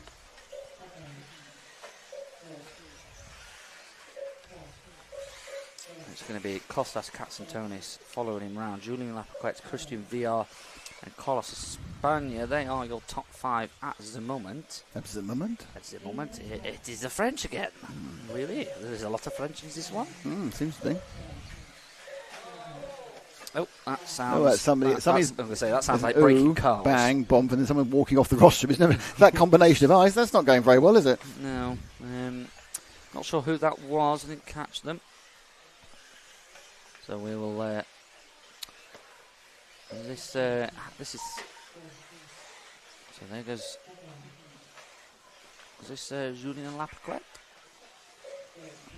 Nope, this is Christian VR. So the VR with a red machine. number 4 driver.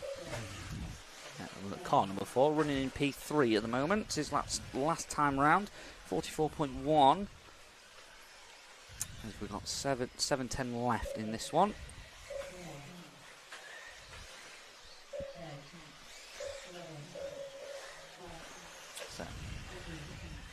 Tursis Panagotis on the way round. He's just about to cross the line. He's going to be our leader still. 7 to go in this one. Kostas Katsantonis in P2. Christian VR in the 3.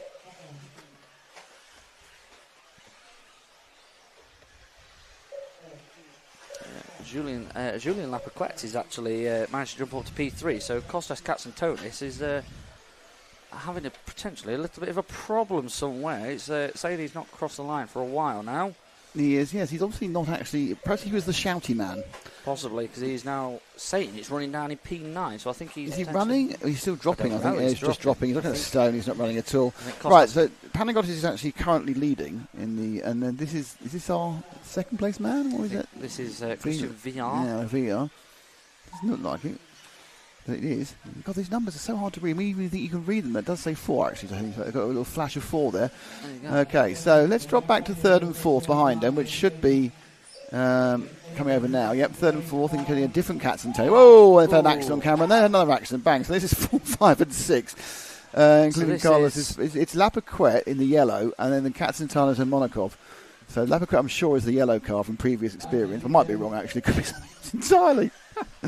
There we go. I think Monakov, is just nosedived there. Going through the double-double. I think this is Julien Lapaquette. I don't know. I hazard a guess. Yeah, we'll find out in a second. So half the race to go. We need to find out the next half race. Yes. Yes, Kostas Katsantonis, the car 5, who was in with a chance of the second place overall. He's not in it anymore. There we go. So that is... That's Monakov. Andrei Monakov. Who won the first 2 heats, of course. So he won the first 2 legs of this. Andrei now he's got himself into 3rd, but he's 8 seconds behind. Oh, move forward to the green car. Move forward to the green car, Ash, because the lead are quite close together. So move forward again. More car forward. Green car. Forward again. Forward again. Do you see a green car? There we are. The lead has changed, unfortunately, but they are fighting for the lead. 1st and 2nd here. There's VR tries to get past Turtsits, and he's done it. So VR takes the lead. Turtsits is in 2nd. Oh, no. VR leads it again. Turtsits is right together. And they're battling for the overall lead of the E-Buggy 35 A Main leg 3 in E-Buggy. Oh, that changed again. Turtsits gets right over the top of VR. There we go, so 4:10, just at 4:10 to go. And these are your leaders, Christian VR and Tursis Panagotis is he's upside down in the ditch there at the end of the straight. Also, another car that's got to turn right there. It happens occasionally. I think there's kind of a confusion about the way the track goes, even though they've been on it for so long. So Tursis goes back into the lead again because a few errors by VR in that lap. Let's see where they come across next. Oh, Monakov now is in 2nd. That's a long set of errors that Monakov's going VR's long way. It's a terrible lap. And now 3rd and 4th are quite close together, but not 1st and 2nd. 54.1 there for Christian VR, who's now running down in 3rd. 2.5 to go in this one. 3.5 to go in this one. It's just wishful thinking. Yes, I know.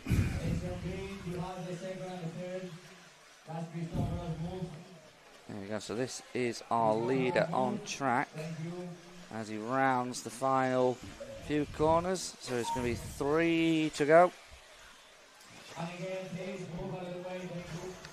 There we go, so the lapped car was going to move out of the way and rolled it anyway. So our leader could get through. One of those days, eh?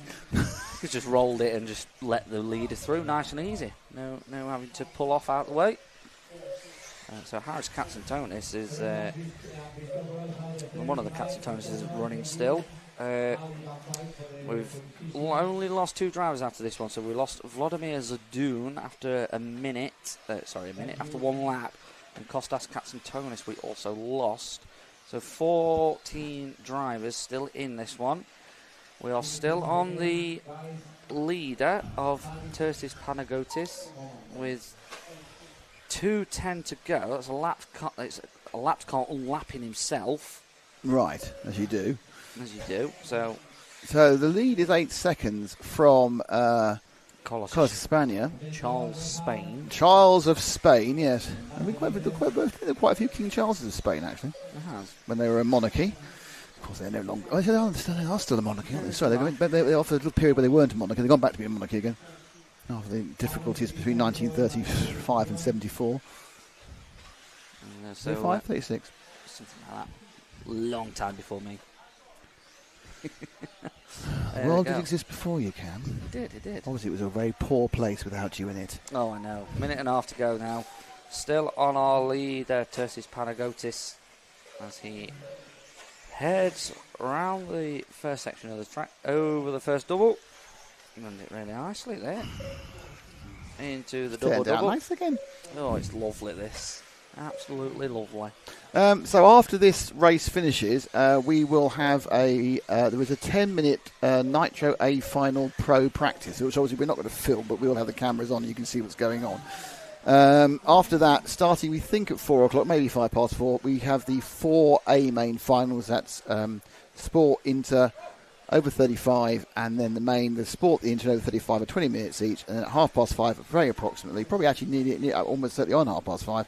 The whole thing will start for the hour-long main final. So within a couple of hours, it's all going on now, and 50 minutes. So what you see after this is the pros just having a practice. And then after that, we do have 3 finals, 20 minutes each, before the main final itself. There we go, final 30 seconds now in this one. Tersis Panagotis going through. Oh, a little bit of whippage to try and keep it on all 4 wheels. Goes off the track. Round into the final section as the clock will this his last lap, or will he get over the line? 10 to go, he might make it through. I'd just break if I were you. 5, 4, 3, 2. He's going to make it through. He's made it with 1.1 seconds to go. There we go. So he's won. Because no one else is going to get there. So it is going to win this one, and it's going to be a victory lap for the Greek driver. So might as well just follow him round. So it's going to be Carlos España taking up P2, Christian VR in 3, Harris Katsantonis in 4. I think that will give Christian VR second place overall. That's my guess. I think that gives him second place overall as the engines start for that warm-up we're about to get. So when you get off the end of this one, Ash, can you lock off with a nice view of the track, please?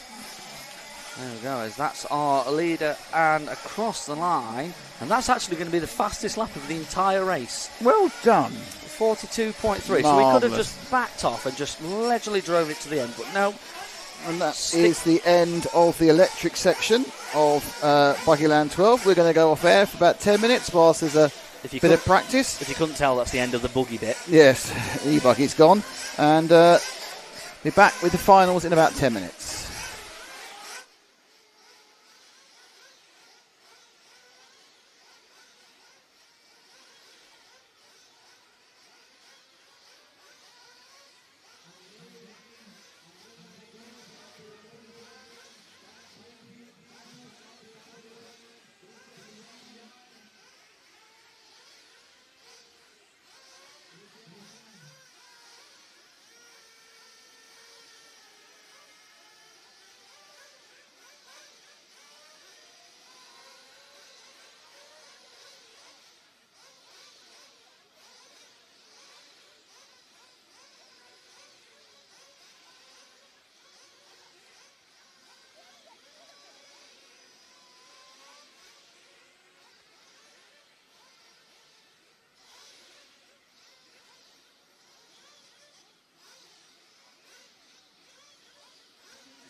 Hello, everybody. Okay, so we're getting ready for the Nitro Sport A Main, the first of 3 pre-finals before the big event in an hour and a half or so.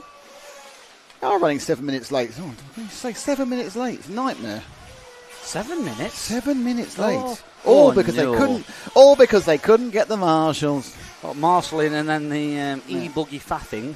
Well, there's a lot of faffing in fairness. There's a lot of faffing on the start. I've lost me over 35 pages. Never mind. Oh. I cannot be bothered to look for it. Oh no, what a shame. So we've got a 20-minute final coming up, which is the A final for sport. And that'll be Costas Agrafotis, Loris Cogliano, Anthony Rossin, Ilian Fernandez, we've just seen win a e-buggy, remember. David Bales, Julian Toledo, Vincent Vargas, Adrian Burdock, Anthony Boise, Oliver Polo, Artem Domin, Ayala Almanera, Mikael Larin, David Vonson, Miguel Angel Floyd Gonzalez, and Aymar Tellez.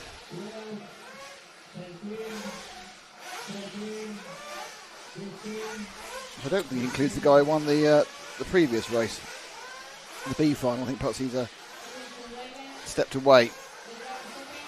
Potentially, can't remember who won that last one. He started 17th, didn't he? And went through the field, was way too quick. Ah, yes. Oh no, he was in the Inters. Was that the Inters? Was I it? think he was in the Inters. No, I'm not sure. Doesn't matter anyway, because it's a story that's died in its backside, because I can't remember what's going on. All I remember is a Spanish driver, and somebody in the comments said he's a very fast Spanish driver. He's a fast driver. Hello, I'm a fast Spanish driver. Are you a fast Spanish driver? I am a fast Spanish driver. That's marvellous. Why not go full screen? Just in case yours had to go off and we could flick straight across to that anyway. I've upped the non-touching level to half an hour, which is longer than a race, you see. There we go, sorted then. Silly laptops locking themselves. I know, like, I don't want to touch you. You haven't touched me. I don't feel I've been touched for half an hour. I've got to go to sleep. I don't like the fact that he looked straight at me when saying that, though. Oh, deep into your eyes, Cam. That's how I looked. Anyway, back enough of that. What are you booking now, Ash? Has your phone lasted? Have you charged up during the day? You've been on that phone all day. Well, apart from when you've been doing camera work. All day. It's like a 14-year-old with a Nintendo. There's another hour of Switch, Daddy, please. Daddy, come film a TikTok with me. I want you with them special dances. Oh, I appear to be sectioned. Right, anyway, so 20-minute final. Nothing that happened before counts. It's all a fresh start. There's no pre-legs or anything now. This is it for the Sport drivers, this is what they've all been building up for. I feel like somebody's Go on, stuck somewhere. You're giving this a real kind of... This is what they've all been building up for here in the wonderful world of... So yes, it is BUGGYLAND 12. So this is the Nitro Sport A Final. Main. I think they're about to walk the walk. They're about to walk the walk. There, I press the button hard enough. If they walk the walk, we'll do the talk the talk. Okay. And Seems fair enough. Ash will do the camera mirroring. Camera faffing. He's going to move that camera in a sexy way. Possibly.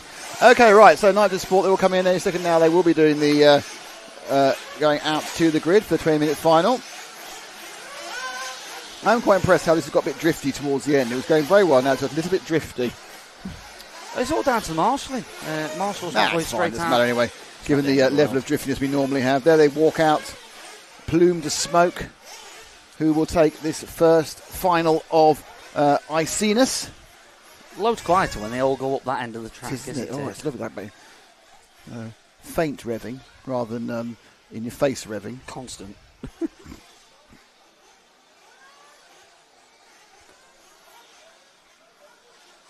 So I've, sorry, I was just talking to my mother, and she's told me that back in the UK, it's she's actually in Colville, so not far away from Birmingham, where we're landing tomorrow. And apparently, it's very windy, very cold. It's the end of a storm, isn't it? Yes. But apparently, my sister scored in the rugby, so that is fantastic. So, what was his name? Hey. Hey. Oh, they are now faffing about again. It's more faffing. This is the faffing of the Nitro. I think it's because they've all done the e-buggy where they're starting in from a slightly different place. And they took it on themselves to go to the same place. I think they've realised that the Nitros need a little bit more of a run-up to get over that first jump. I think they've kind of realised that the e-buggy is the one causing the trouble. Also a valid point. Okay. Cars down. And away. And a bad start from second for Cogliano, but the others will go on. There's a massive kerfuffle in the middle of the field as well. But Kostas Agrafotis is away and off the track. So he's not leading, he's in fourth. So across the line and taking the first tick, it's Anthony Rossinin and then Ilian Fernandez, and then Kostas in third with the bright blue car. In fact, Kostas now looking to move up into second if he can get near Fernandez with the yellow wing. And slight pleasant breakaway for Rossin. 1, 2, 3. There they are. They go through the flat section, through the switchback, and they get ready to do the triple doubles immediately. Small, medium, and large. They've got small right, they've got medium light. Yeah, they've got large right, Costas. It's a bit of a short run actually for Fernandez. Decided not to take all three at one go. And now they power up the back of the track, all round the outside over these big jumps, and then they're kind of a pro-cambered double there. And they come down another little switchback before they go over the line and complete their first full running lap. There you go, so Eliana Fernandez out in front. Kostas Agrafotis setting the fastest lap so far of the race, 44.9. So just stretching the legs a little bit. They've got a little bit of clean air in front of them. Where did Rossin go in that? So at some point whilst we were watching these first two, our leader fell off. So this is now first and second. A 50 point... first and second Ash at front for him. So these two are away, and a mistake by Agrafotis there, but he had got the fastest lap, so he was three quarters of a second, 2/3 of a second exactly, 6.66 behind Fernandez. As he tries to race back, make up some of the... Well, he has made up some of the distance already, I think, because it was a slight error by Fernandez. The lead will go out to 1.6, and it's down to Kostas from pole to try and make that up. There you go, so Anthony Rossin starting not brilliantly. He's recovered up to P3 now. He was our leader a couple laps ago, so he's just done his fastest lap of the race so far. As Ilian Fernandez overall does the fastest lap so far, 44.9. Yeah, looking to stretch that lead, but obviously early on they are building up speed. Oh, no, that's great. So still with Kostas, whereas there's his target acquired, but it's 1.6 seconds. Third place, you can see, is a very long way away. Fourth is also stretched out. It's a big stretch on this field already after only 2 and a bit laps. I'm not sure there's been a massive extra gain one way or the other in this one. Fernandez goes across with a lead of, he's getting another half second with another fastest lap of 44.440. There you go, so 2.5 into this, 17.5 to go. As we still follow our leaders round. And just Ainara Almanero continuing her good form of today. She's up from 12th to 3rd. So the young lady has had a very good day today. Has bumped and bumped again. So, running 3rd overall so far. Just trying to settle into a rhythm now. It's all about that rhythm. So we watch our leaders onto the back, onto the jumps on the back, into the switchback and across the line. I think Fernandez has got some real ground speed here. He's pulling out about 3/4 of a second a lap. Ainara a long way behind in 3rd, if she's still there. And she isn't. Rosen's taken 3rd. Amala's had a bit of a problem and dropped back down to 5th. So let's just wait for the next car along, Ash, because this first two are separating out. It's going to be a bit of a wait. That is Ronsen there. Ronsen, early leader, and now current 3rd place with a quite colourful car, actually, when you look at it close up. It's got stripes and things. It's got all sorts of colours. Very rainbow. They've certainly had a few different pots of paint on that one. So no Juan Can there. I can see yellow, I can see orange, I can see a bit of it looks like brown, but probably the combination of colours, and blue, and it's all stripy. There we are, if we want to see in the pits, that's for sure. So back to pit stop. It's 2-stopper for a 20-minute race. Should be no issue whatsoever for anybody. There we go, so 4.5 gone in this one. Everybody's just starting to settle in quite nicely now. It's turned out nice. It's turned out quite nice. So Fernandez out in front, Agrafotis in 2, Anthony Rosson in 3, Adrian Boduk in 4, and the young standard Ainara Almanara in P5. They are the top 5 so far. Yeah, Fernandez doing some pretty fast lap times. Actually, just did a lap time that wasn't pretty that fast, but still gained a second on Agrafotis. He's got a fast lap 43.9, which is 43.39, sorry, which is actually a good 6/10 faster than the best lap for Costas, but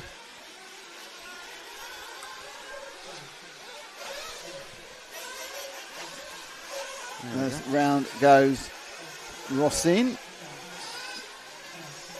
Sort of nomad. There's no real super tight. Everybody's kind of just separated out a little bit. Colliano and Almanera are having a bit of a battle, but that's 5th, 6th and 7th. Starting to get a bit confused with back markers as well. A lot of dust and not a lot of drive there. And Agrafotis has gone into the lead, so I don't know if Fernandez has stopped early or what, but Fernandez is missing, so no, it's on a long lap. Now, was it a problem, or was that I don't know, there's an unhappy hot race driver kicking down the edge of the rostrum, looking very unhappy about the elimination from the Sport A Main. So Costas is in the lead, Fernandez in second. This guy Rossin now is he's still 7 seconds behind Fernandez. So I don't know whether Fernandez, it seemed a bit early for fuel. He could have taken early fuel. Possibly. It was a 57.9 round, so it might have been a little bit slow for fuel. Problem is, some of these accidents where you get lost in a ditch, you can be stuck for about 10-15 seconds. Oh, yes.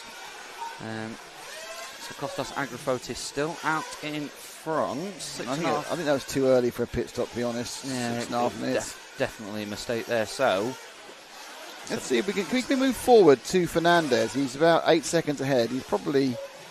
There he is. There he is. It'll be the blue one because that's the only car it can be. Well, that's the leader, sorry. So it's the one behind. That's Costas. So that's Fernandez, the second one here with the yellow wing and the green and yellow wing. So he is second at the moment. He was 4.19 behind. I think with a clear win, he will get back up to Costas quite easily. Yeah, so it's about now that you will start seeing some of these drivers coming in for their pits, their first stops of 7:03. I think if you're going to stop, you probably stop this lap or the next lap. You're trying to really do even dividing. He's not doing that just yet. Agrafotis lead. Hang on, this isn't Fernandez. This is Fernandez. That's somebody else. That wasn't Fernandez. Next That's car not back. Fernandez. Next car back, apparently. It's all going well. So it looks like we've lost Julian Tudela and Artem Domin at the moment. Not counted either. That's Agrafotis who just taken. So Agrafotis there has just taken fuel. So that is Agrophotis. He's just taken fuel. I have no idea. We're going to get confused way earlier than normal in this one. The lack of numbers makes it very difficult. I'll say it again.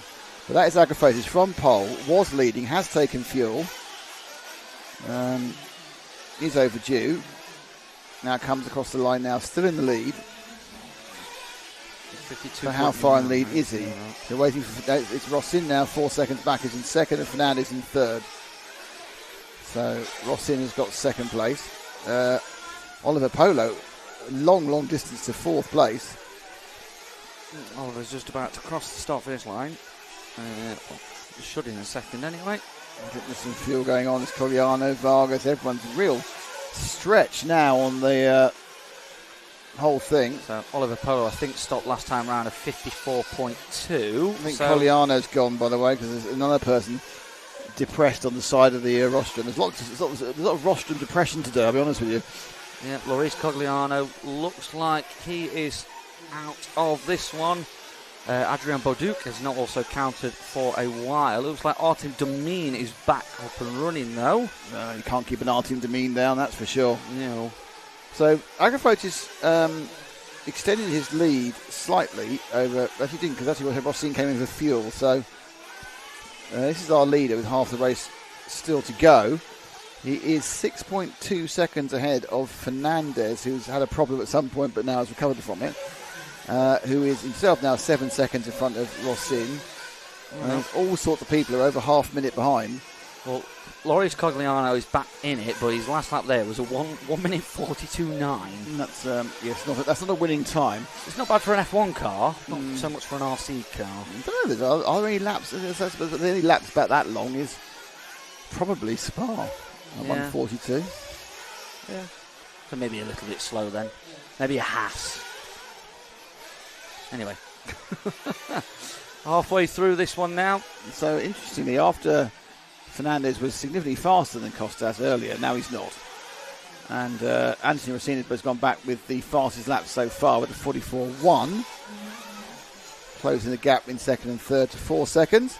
There's a massive gap down to fourth, which is 23 seconds further back from third for Oliver Polo. And then you've got a succession of drivers who obviously had little issues here and there.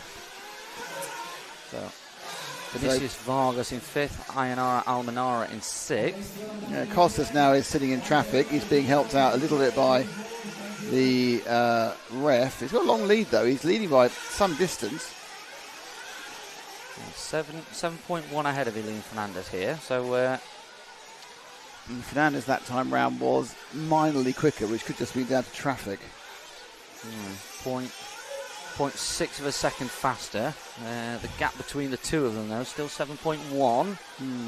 So Agrophotis still got to keep his foot down. Can't back up too much, but knowing that he's got a little bit of a safety buffer with 9 minutes to go. So most of these drivers, 2.5 minutes-ish until they come in for their final pit stop that will see them through to the end of the race. So we've got 8:45 to go. Still a lot can change, and if this is anything like the rest, yes, a lot will change. We've not had a stable final. I noticed that Costas is losing a bit of time now in traffic. He's only got a 5.5 second lead over Fernandez. Fernandez helped that out by doing his fastest lap last time round, which is a 41.1, only 500ths off the fastest lap of all. So our leader is being reined in. I think what we should try and do, and this is difficult obviously, Ash, is try and pick up the second place man over the start finish line. And I think he's one of the two, so it's not, no. There we go, he was the last one of those cars. Yellow wing. There you go. There we go. So yellow wing man, he's himself got traffic before he can get through to Costas. And the first person lets him through quite nicely. Gets very tight on there, which costs him time. Now he has to get the inside and he's been let through again. So right, so this is Elian Fernandez. He's chasing the bright blue car, which you can't see at the moment. He's got a, noise he can, because Costas had a bit of a bad run through the, no. Is that Costas? It's not, is it? No, it's a different blue car.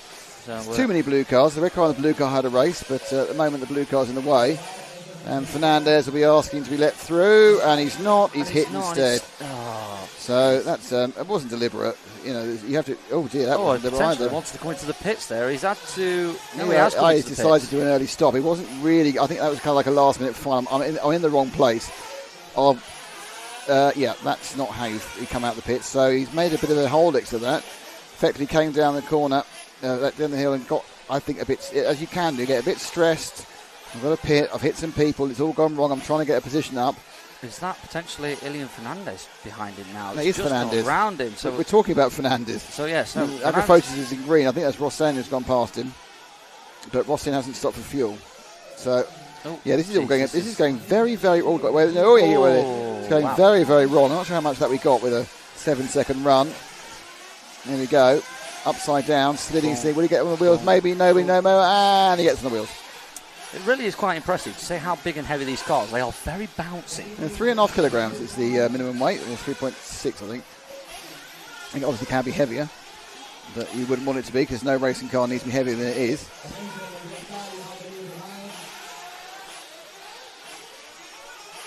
There we go. So 6:10 to go. Some of these drivers now just coming in for their final pit stop. I mean, the man on camera has already stopped for his, rather by force than choice, I think. All out of sorts going over the start finish. Tangled up with a back marker. Oh, did really well to avoid that marshal there. 5:50 go as we follow him round on to the top of the straight.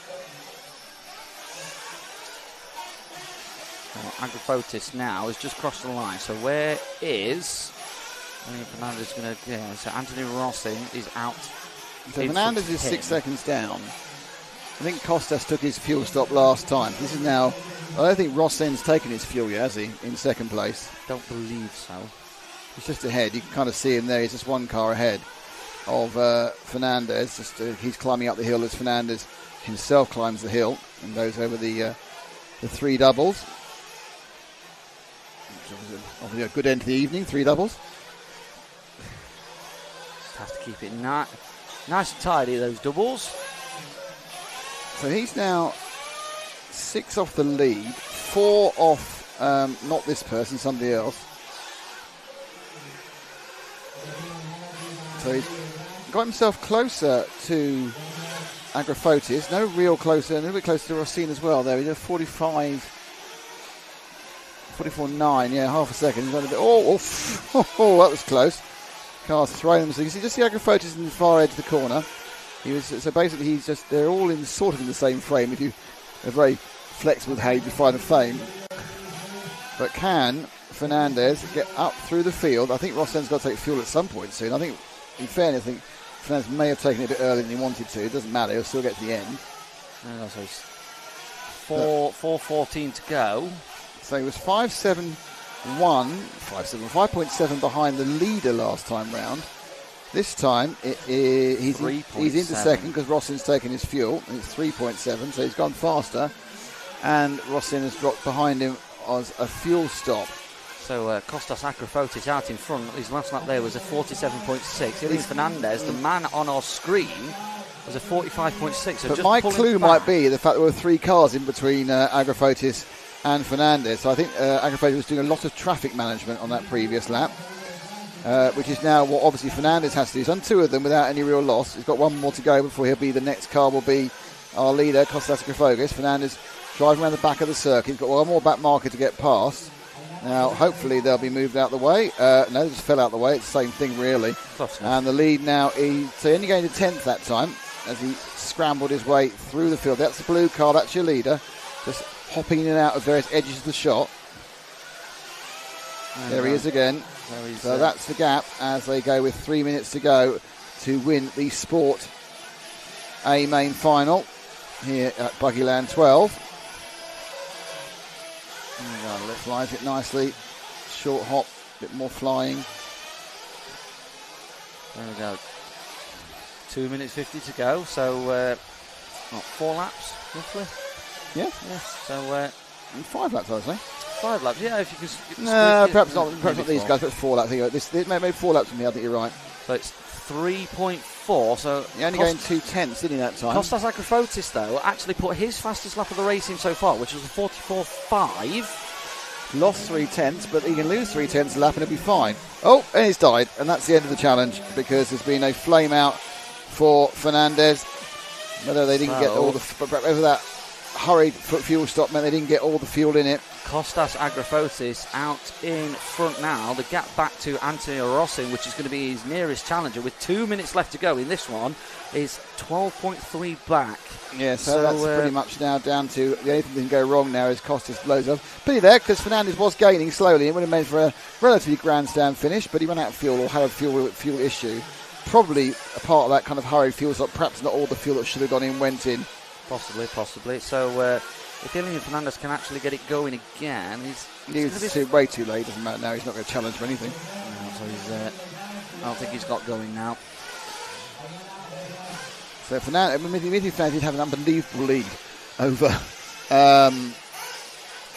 Oliver Polo. His top three just broke away completely. It's quite messy down below. We've got a lot of cars that have missed laps. For Gonzalez, Badonk, Tadela, and others who are a couple of laps back, including Domin, Vincent, and Tellez. Not saying they're, we just like to say they're slow anyway. Just they've probably had they've had a flame with some problems.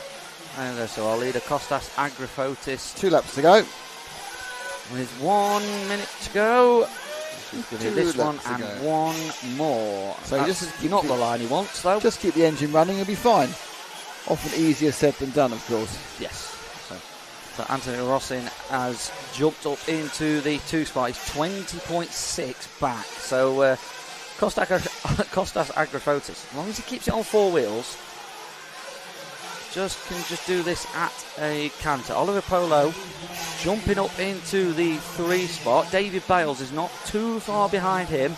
And Vinicius Vargas, Ayanara Almanara, Loris Cogliano, Mikael Larin, Anthony Boas, Amiro Teres, all on the same, or would be on the same lap in a second. Yeah, sort of, but they're a long way back for some reason. So our winner, it might be our winner actually. I think it's whether Rossin will actually make the extra lap. I think this could be a lap of a victory tour for the Greek driver. It's Kostas Agrafotis, who indeed... Anthony Rossin has made it through for a final lap. So he's got to finish it. Must have just made it by 0.7 of a second. So Agrafotis has to finish his lap. I mean, he's not looking like he's got any issue with finishing the lap at the moment, but you never can tell when the car stops. Ooh, a bit squirrely there. If he gets to the top of the hill, he can probably roll the whole thing down on the freewheel. 2 corners to go. It's a right, it's a left, and it's a right. And Kostas Agrafotis takes the win in the Nitro Sport A Main final. In second place is Anthony Rossin. Oliver Polo picks up 3rd. We have to wait for the lap to finish to find out whether it's Davy Bales. It is Davy Bales in 4th, Vincent Vargas in 5th. Ainara Almea, is she going to beat Loris Cogliano? No, Cogliano gets Almea on the last lap. Then it's Mikael Larin, Anthony Boas, Aymar Tellez, David Vincent, and Ilian Fernandez had that flame out, ended up running 12th. So congratulations to Kostas Agrafotis, who wins basically the clubman version of this event. Now, next up, I do believe, is the Inters. I think it's the Inters now.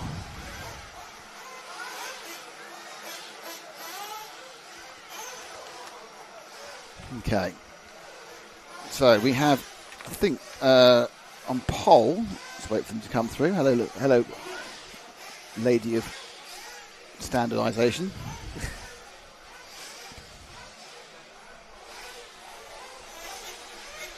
Running on time, everyone's got any comments for us. What race is up next? Well, Sam W, it's the A final for the intermediates is next. So the A final for intermediates is the next one up.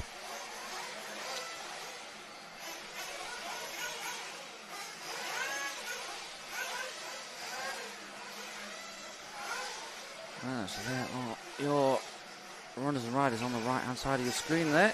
They're up now and ready to go. And ready to go. Oh, press the wrong. Oh, that's right. Press the wrong button.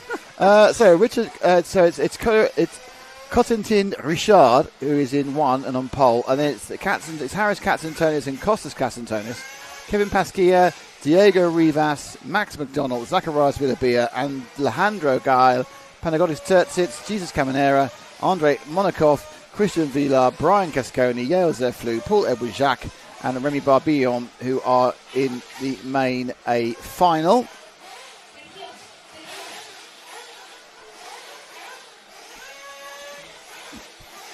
This is not the main A final. This is the Nitro Sport A. This is the intermediate final. The intermediate A final. After the intermediate A final, we had the over 35 A final, and then we had the main final.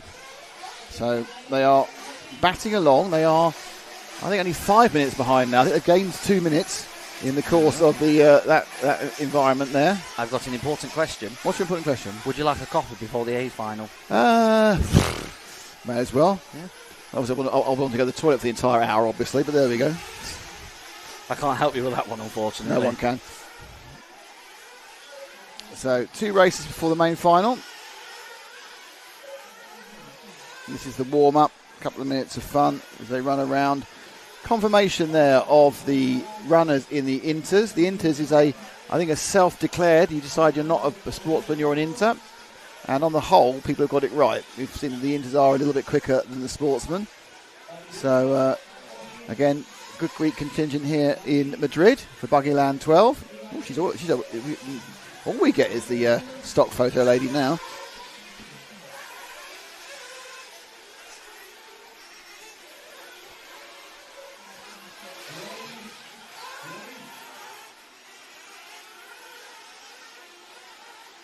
Go Kevin Brioche,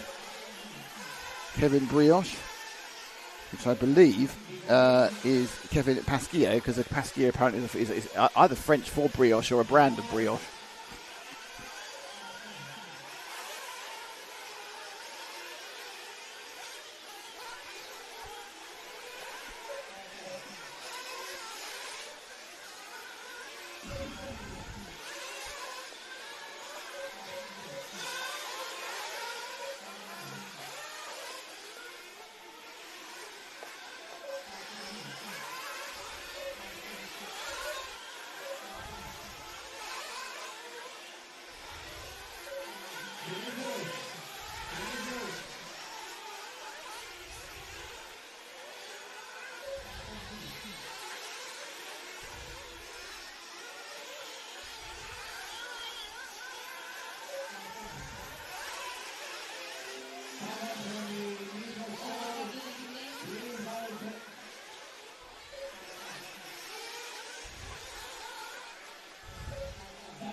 And here they all go, about to get walked out, where there'll be some grid faffing, according to my expert on my left.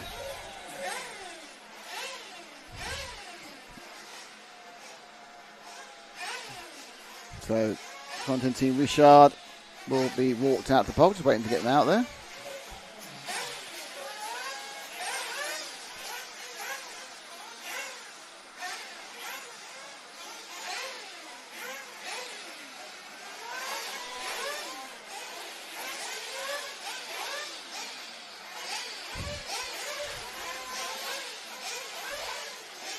Out they all go.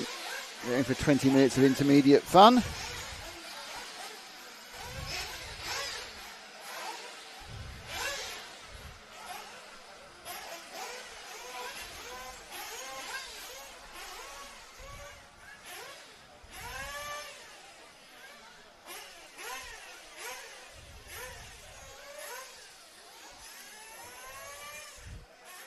As you can see from the flags, the wind's still not as blowy as it was yesterday afternoon, but still you do get the wind does come up of an afternoon here.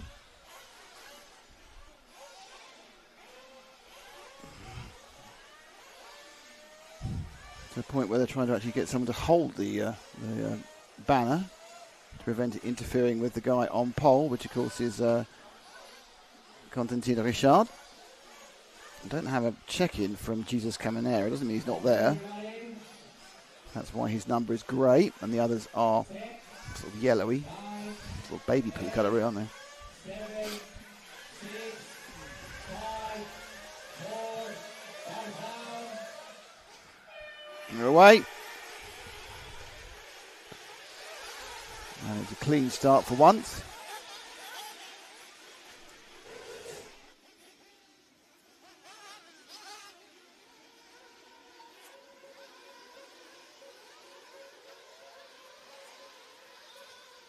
Apologies, I had a sneezing fit, all the dust up my nose. So it's content team from the two Katsantanos brothers. There's dust right, oh my God, my nose is full of dust. Relatively clean start this into A Main, and already out and away is Richard.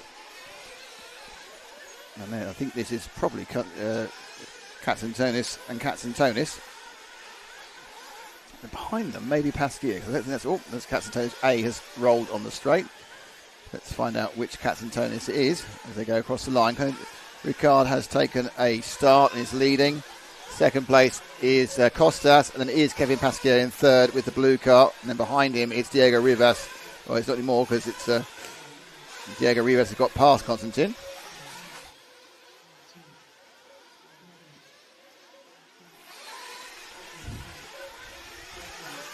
So they run around now, first warm-up sections.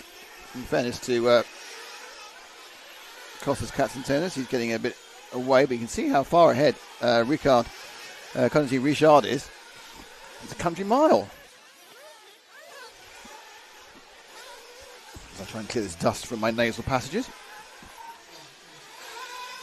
So overlap number 2 is finished, and there is Costas. He's dropping away quite quickly. In fairness, the fastest lap and the best lap has been done by Constantine Richard, so he's going to pull away. 3.5 seconds at the moment. Diego Rivas is sort of trying to catch up. Got back one car to Rivas. There he is. So this race has settled down a little bit quicker than some of the others. We've not quite seen some of the lunacy, but there's still a reasonable spread. We've got a 20. Caminera didn't start. He didn't check in, and he hasn't started either.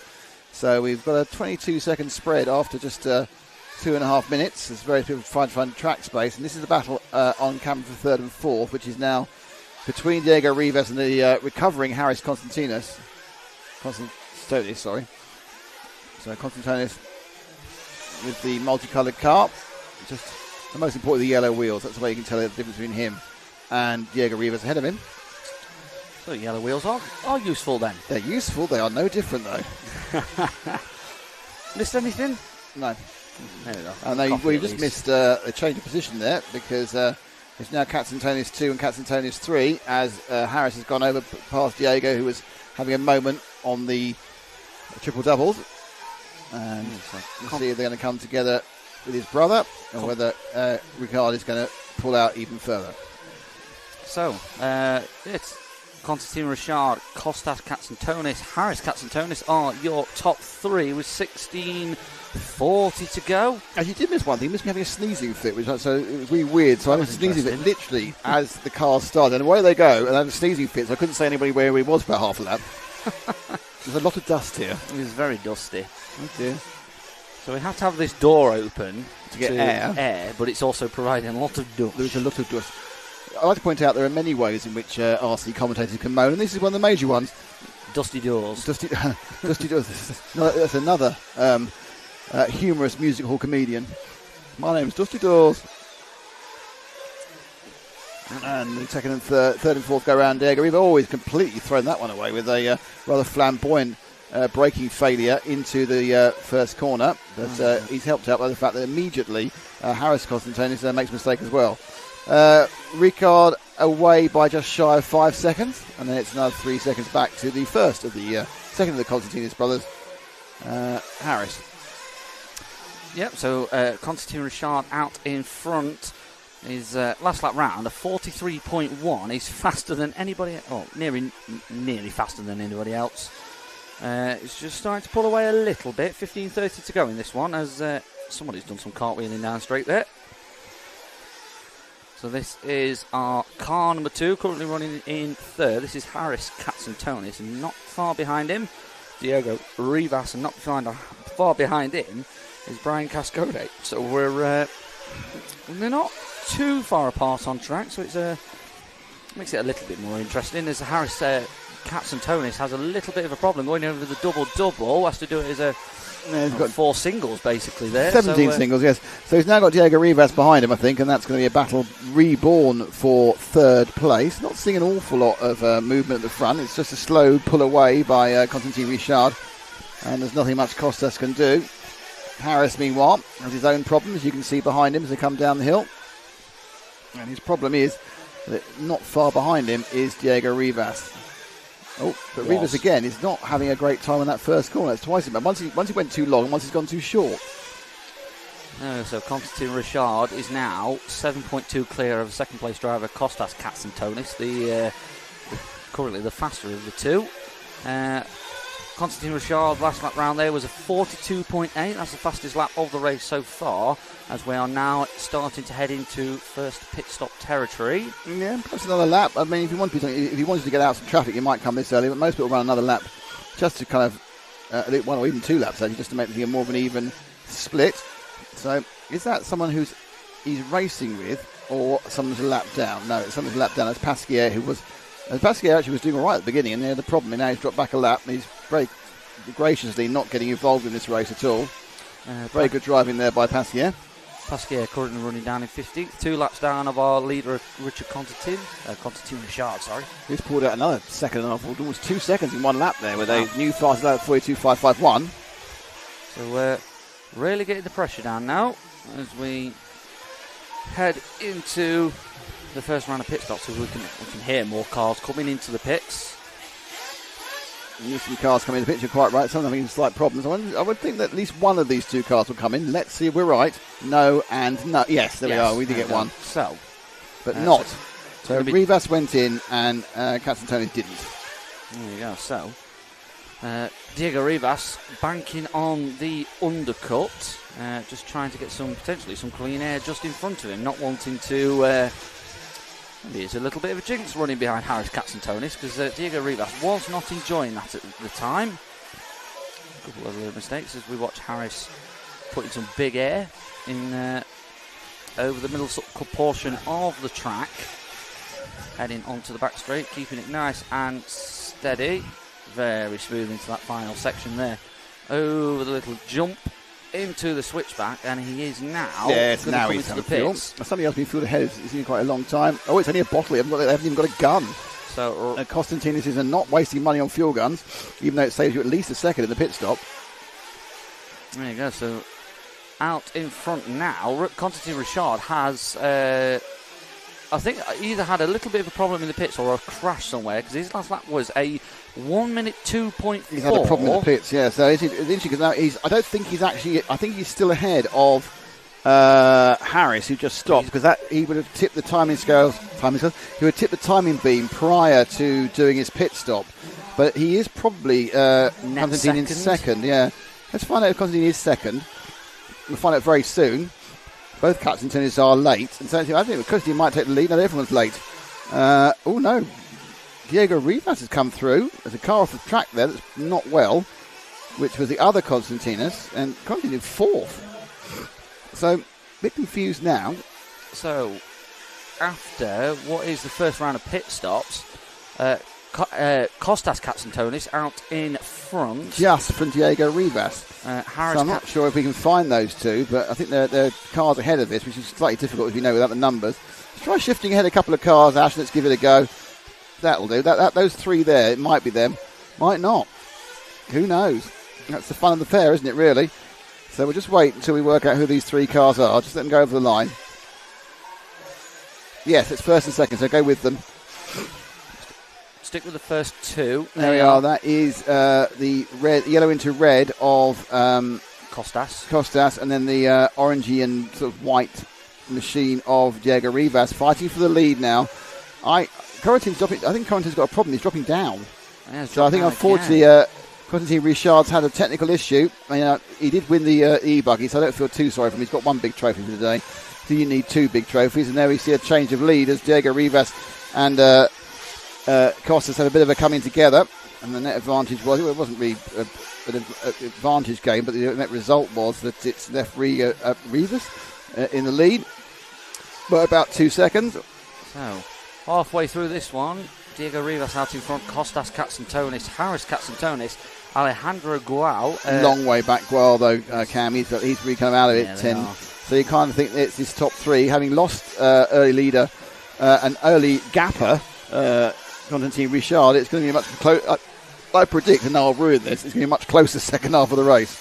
There we go. So mistake and change. I think that's it. That's now a Katsantonis battle. So we currently have Harris in front of Costas. They go down the back straight, and they've got a back marker there. I think they're trying to move out the way of the green car, who doesn't appear to want to move out the way. Interestingly, they are being called through, and he's just not moving. Yeah. It doesn't necessarily. The thing you have to remember, not these people have got English as even a second language, so it's not as easy as we used to think. Well, I could hear what's going on, but it's not always that easy.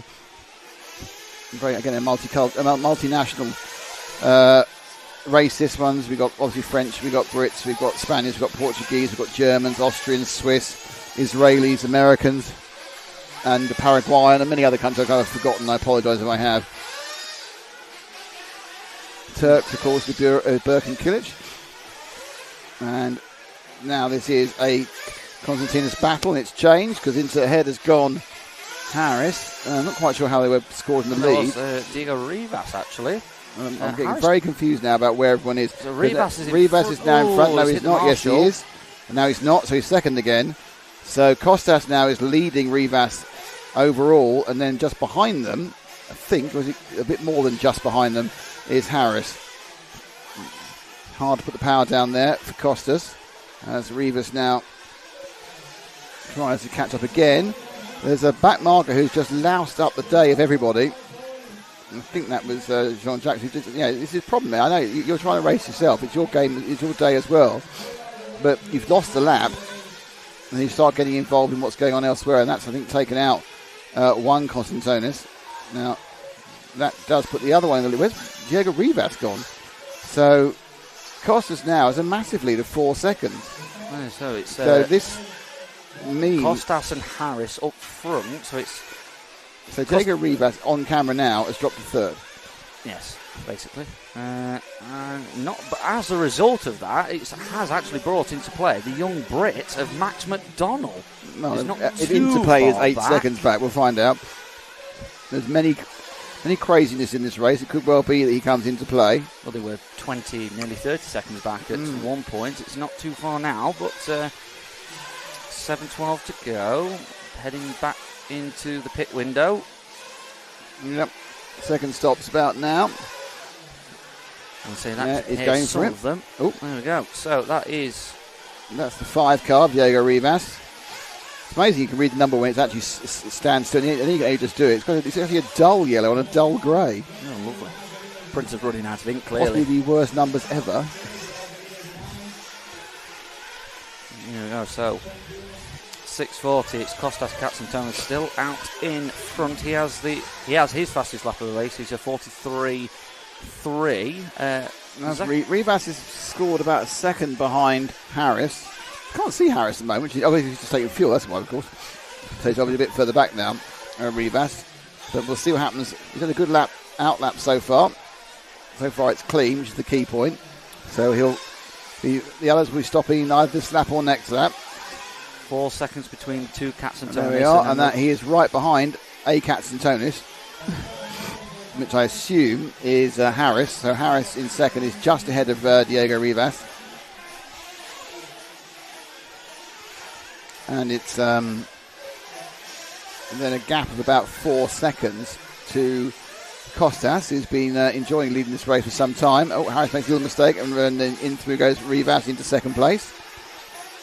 Well, that's not a decisive mistake, obviously. A second and a half or a second of the loss. But where they are in relation to...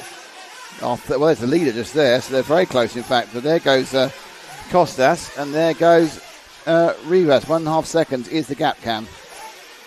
Oh, with 5.5 to go, that is going to be very tight. It's going to be a race to the finish. All three of these have completed their final pit stop of the race. So as we follow round, Diego Rivas here into the first, second and third double. Just got to keep it nice and tidy through there.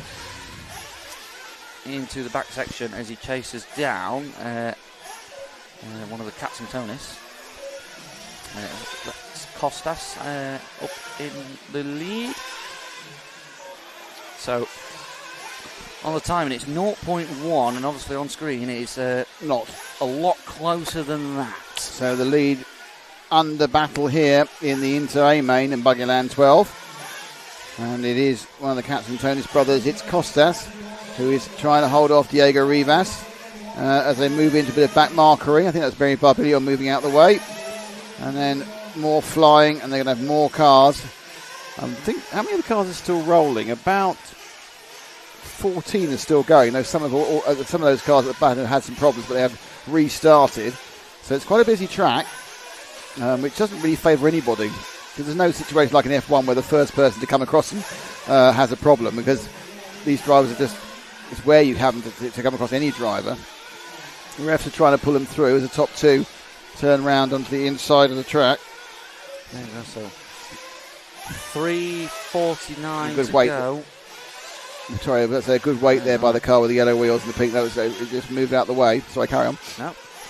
3.5 to go in this one. To get down to the business end, and Diego Rivas has rolled it. He's done that quite a lot today. And that's a long problem, because the red RSRC sweatshirt is marked to come across the lane and then rescue him. And with 3 minutes to go, that could be, well, certainly he won't be in second anymore. He'll be in third, I would think. Harris That's and right. Costas have gone So it's now it's Costas and Costas, and Rivas is back by 7 seconds. So we need to move forward the Cats and Tonis twin somewhere, Ash. So you need to move forward a couple at least. There they go, the red and the orange car, that'll do. Fortunately for Diego Rivas, he's got 9 seconds over Max McDonald, the young Brit, who's running in P4. What's a P4? It's a Rover P4. From 1960, or 1950, sorry. Dear. Right, so this is one of the Cats and Tonises. I do get them confused, which is rather naughty of me. I think this is Costas. So there's Costas in the lead. What is his lead going to be? And the answer is quite a bit, because the other one's a bit late. So it's 5. Oh, second and third are back together again, so you can wait again for second and third to come by. There they are. These two, no, back one more. These two there, that's second and third, right back together again. As Cats and Tonis have made a mistake, and Rivas is trying to catch back up again. So Rivas squirreling around in the Cats and Tonis brothers. He's lost out in the battle with Costas. He's now trying to get a bit further forward in the battle with Harris. There we are. So as we follow these guys through, it's less than 2 to go now. 152. They're going to probably get 3 more laps though. So through goes Costas, Harris and Diego. That time there is 0.9. Rivas looking to upgrade his bronze to a silver, but he's making a couple of silly mistakes there. So it currently is a Cats and Tonis benefit. We're going to have a Cats and Tonis 1-2 at the moment. Minute and a half to go for Diego Rivas to pull something out, or one of the Cats and Tonis to fluff it. It's rather tame so far, but I'm pretty sure that these Cats and Tonis boys are back out in the next race in the over 35 final. Quite possibly. I think they are. So they're getting to as he rolls a little bit there, he's so our lead is over the line, and it's a 5.1 second lead now for Costas, Cats and Tonis. And 1.4 second gap between Harris and Diego. So Diego Rivas has probably got a little bit too much to do. I don't think he can win, but that doesn't mean he can't come second. No, so there's 45 left, so they're going to finish this lap, and they are going to get one more.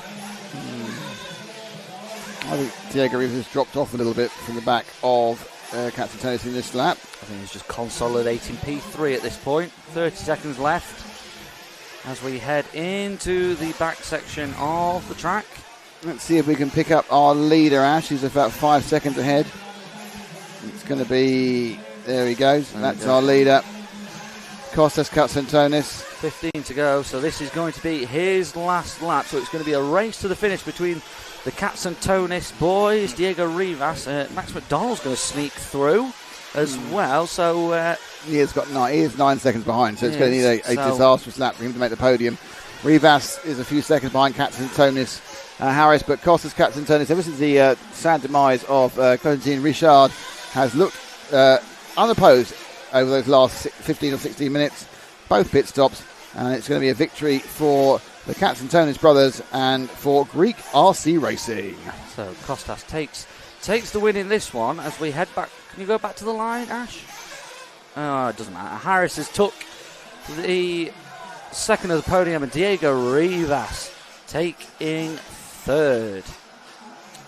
There we go. So Costas Katsantonis takes the win. Harris Katsantonis taking P2. Diego Rivas on 3. So rounding off the podium, Max McDonnell in P4. Alejandro Gual, Zachary Vivar, Andrea Monakov, Brian Cascone, Jacques-Paul Edouard, Christian Villar, Remy Barbillon, Turksis Panagotis, Yel Zafleur, and then Kevin Pasquier, Constantine Richard, and Jesus Kimenara. We lost a little bit earlier in the race. So next up will be Nitro Buggy A over 35, which does have Costas Katsantonis and Harris Katsantonis in it. So they are going to be getting another chunk of time on the track. Will they be successful? Will it be another 1-2 for the Katsantonis? Who knows? So Alberto Garcia in 1, Harris Katsantonis in 2, Jerome Sartell is in 3, Zachariah Villabel Nelson is in 4, Andre Monakov is in 5, it's Costas Katsantonis in 6, Turtis Panagotis in 7, Etienne Chiron in 8, Alex Calmet in 9, Anthony Rossin in 10, Eva Lobos in 11, Jesus Caminera in 12, Paul Edouard Jacques in 13, Dave Bales in 14, Vladimir Zadum in 15, and Mikhail Larin is running in 16.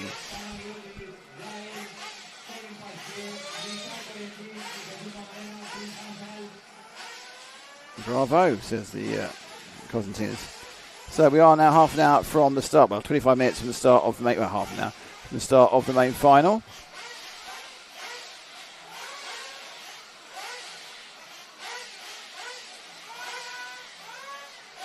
Good morning to John Moore, one of our heroes.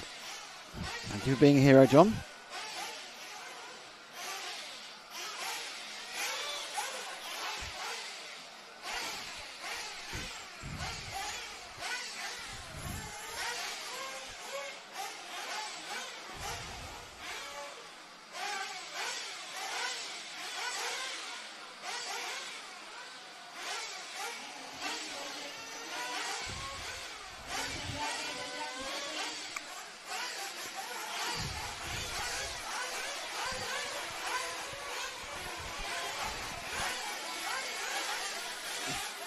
They're about to get released for their 3-minute warm-up.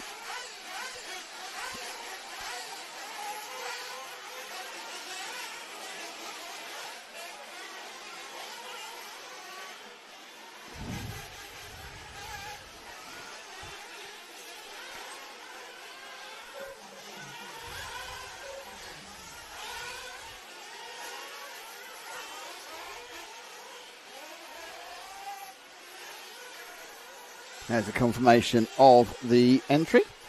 Spain, Greece, France, Spain, Czech Republic, Greece, Greece, France, France, France, America, Spain, France, France, Germany, and Russia. Is your entries. And there is Michael Orlovsky asking you to buy some merch. Wind is still lightly blowing. It's not quite as bad as it was yesterday. There's a bit of a wind. I think it will affect some of the cars in the air.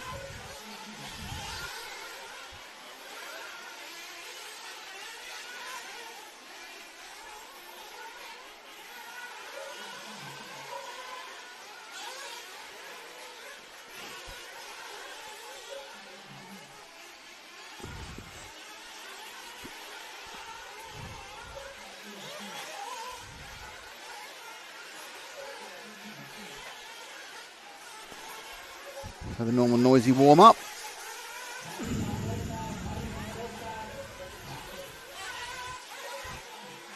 Following this will be the hour. I don't know if they do. I'm not sure. I don't know if they do driver introductions for this. I've no idea. We get driver introductions for the A Main. Who knows? It's coming up at, as you know, coming up at 5:30.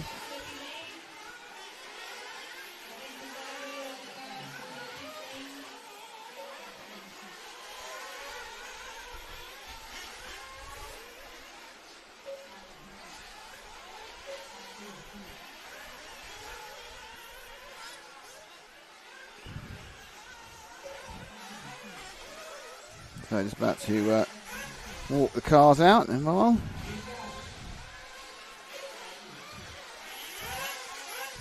Look at the pit lane. Final bit of filling up. There's never any levels of filling up. They're always filling something up.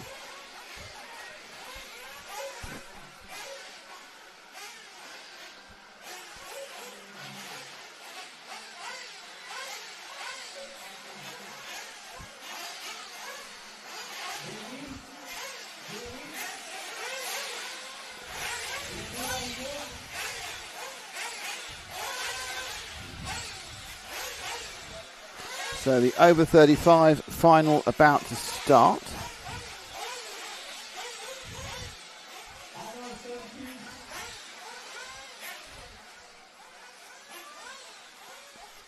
Everyone's walking out. It gets a bit quiet around here, you see, when they walk out. You can't hear them there revving.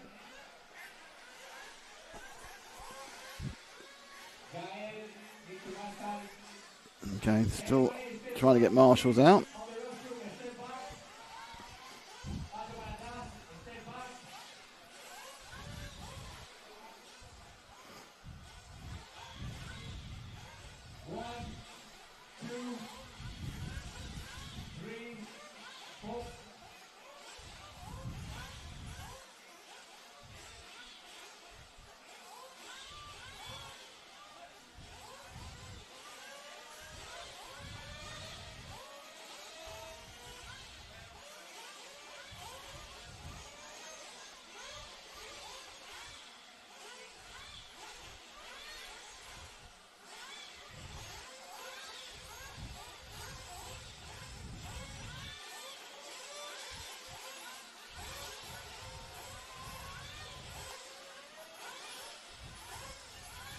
Okay, everybody ready?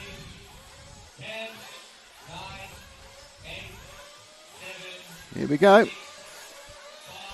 Garcia, Katsantonis, Sartell, Zachary Villarreal and Monaco for your top five, and they're away. And it's it's quite a sedate start there. Notice that Sartell in third there, just backed off, causing a problem, moves into second.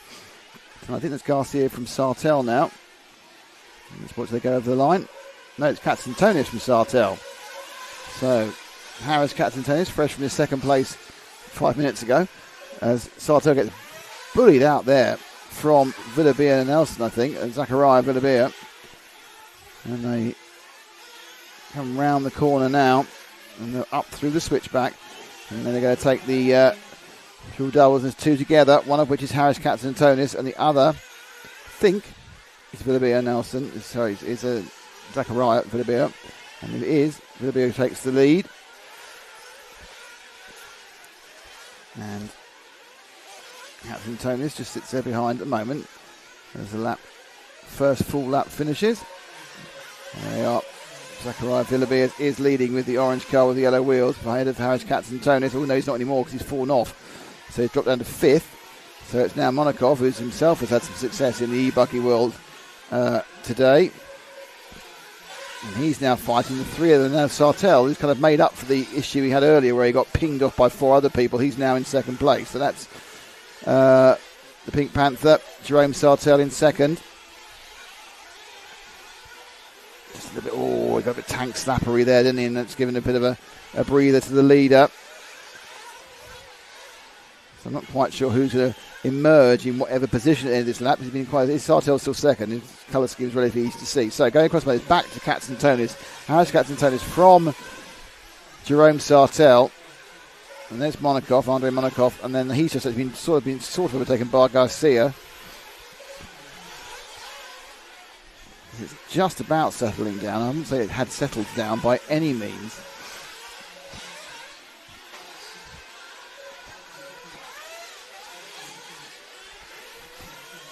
So 2.5 minutes, just about down, not quite.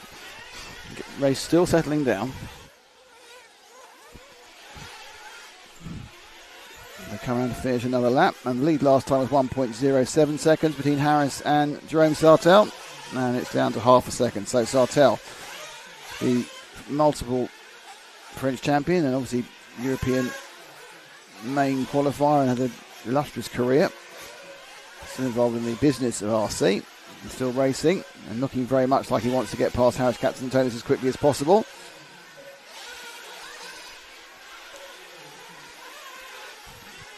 Both of them taking those 3 double jumps beautifully. But it is now the Pink Panther sitting on the shoulder of Katsantonis. They're looking left, looking right, and then looking left again, because that's where the track goes. And the lead stays as basically nothing, because an inside look there. A lot of people have tried to look at that inside through sort of the turn 1-2 situation, and it just doesn't seem to work. It almost gets closed off. They carry a bit of extra speed in the first half of it, as it looks this time fight does work through like a little error by Katsantonis. Sartell takes the lead. But you say on that 1 and 2, it just closes down. Not missing anyone get round there, despite carrying more speed going through turn 1. Someone is having a bit of a revvy time there, so very upside down. You may have heard that bleed through into the microphones. But it is now Jerome Sartell in the lead. In fairness, Harris looks happier chasing than leading. And across the line he goes. Sartell now has a 0.8 of a second lead over the following car. They're already getting around to lapping, which is quite inconvenient. These Everlobos they're coming up to, has also had some problems early on. And managed to get out of the way of one, slightly in the way of the other, allowing Sartell to just escape a little bit. They're still trying to move him out of the way.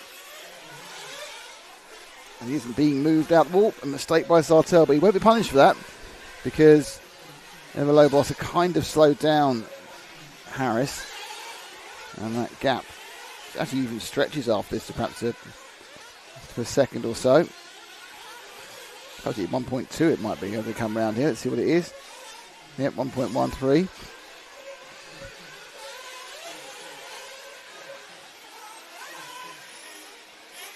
So Harris now, he probably needs to go a little bit quicker than he wants to try and stay on the backside of Jerome Sartell.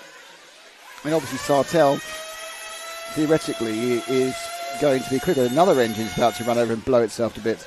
But age will wither them, I think they say. We all get slower as we get older. But there's a certain element of class that remains, and that is racecraft sometimes. Pure pace may go, but the racecraft doesn't go anywhere. And Jerome continues in the lead, eking out to 2 seconds. So you've got a battle for third and fourth, Cam, so just wait for third and fourth to come round. There they are. That's the white car is Monakov, and then behind him we've got the other Katsantonis brother and Zachariah Bilivid. So Andrei Monakov is that white car, top of the two of them, before there's a bit of a battle behind for fourth and fifth. And there they are. And they've actually split themselves up a little bit. Katsantonis just breaking Villabia there, or probably Villabia breaking himself. So Monakov.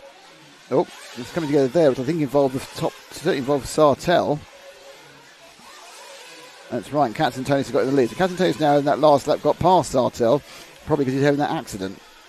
So Sartell got trapped up with a back marker coming into the final corner, and that's dropped him into Andrei Malakov's clutches, and also dropped him 2 and a bit seconds behind Katsantonis.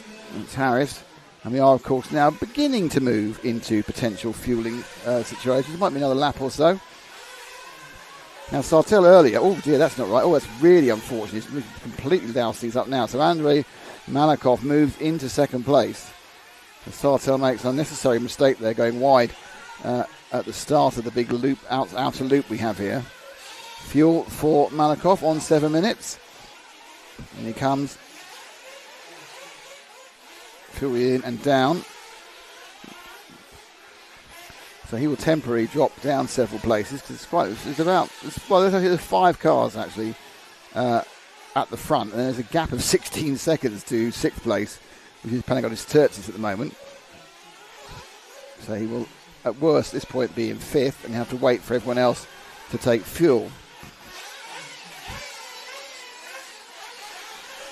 Turning right, and now the sharp left hairpin before you just put the power down.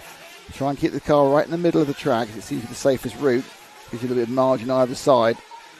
And you turn round to the left again, braking for this slightly tricky switchback before a very sharp final corner. Slow him down, of course, to get the timing easier to do. And he is currently, though I think the stagger may unwind, in 3rd.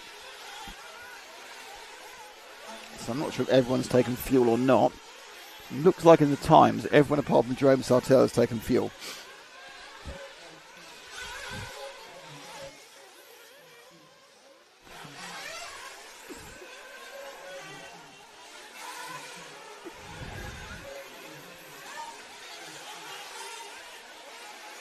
There we go, across the line now. There's Sartell. I don't think he's taken fuel this time either. Right, Sartell running long. And just at the fastest lap of the race, the 42.7, which is about 7 tenths faster than anybody else. So he's kind of showing his underlying class at the moment, but he's going to make up a few seconds. He's got a 12-second lead on Andre Moncrief and Zachariah Villabert, but again, it's all about fuel really. Has he taken the fuel? Has he not? No. Why am I looking at him? It's the wrong car.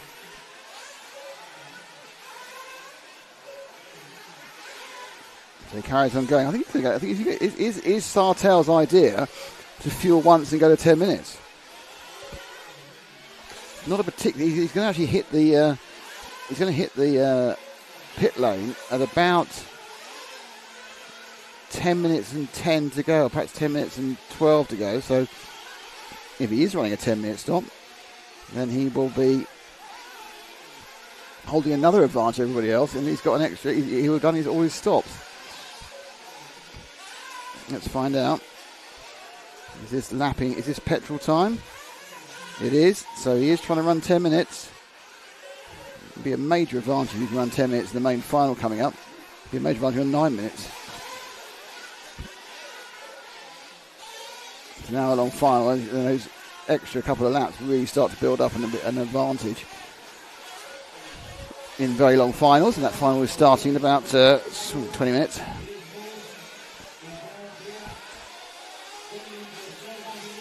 So Sartell out now.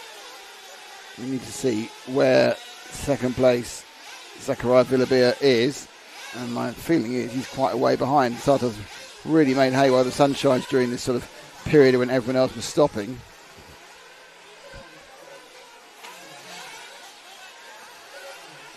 And he crosses the line now. 14 laps down. His lead over Zachariah Villabert is 6 seconds. And then he has the Katzentonis brothers and Monakov's dropped down and out of the whole thing. And so there's Katzentonis brothers and Monakov are fighting for 3rd, 4th and 5th. So about 15 seconds back, Cam. There's a battle for 3rd, 4th and 5th.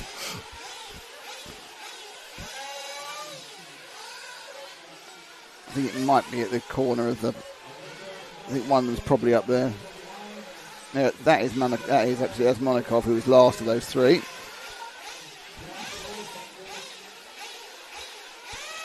And off Monakov's a 15-second gap. Pretty sure the red car's not involved in that.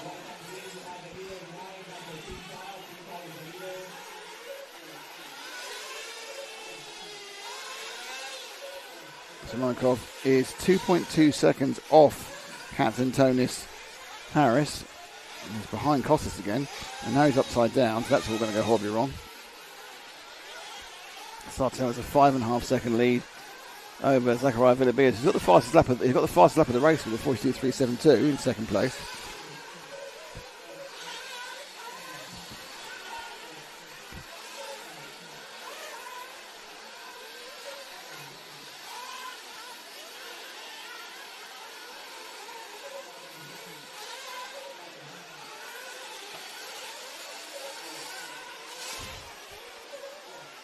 So Mycroft now looking to get round the back marker. And that's Etienne Chiron.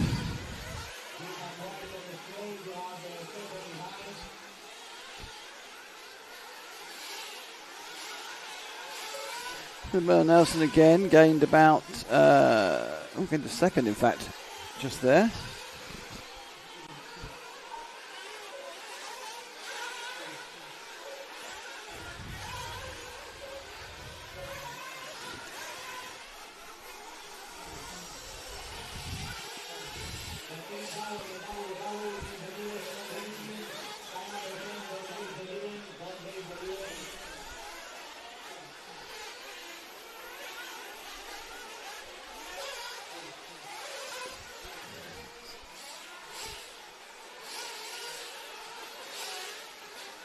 I'm not quite sure who it is now. It's orange car. And is it a Cats and Tonys? Might be. Don't know.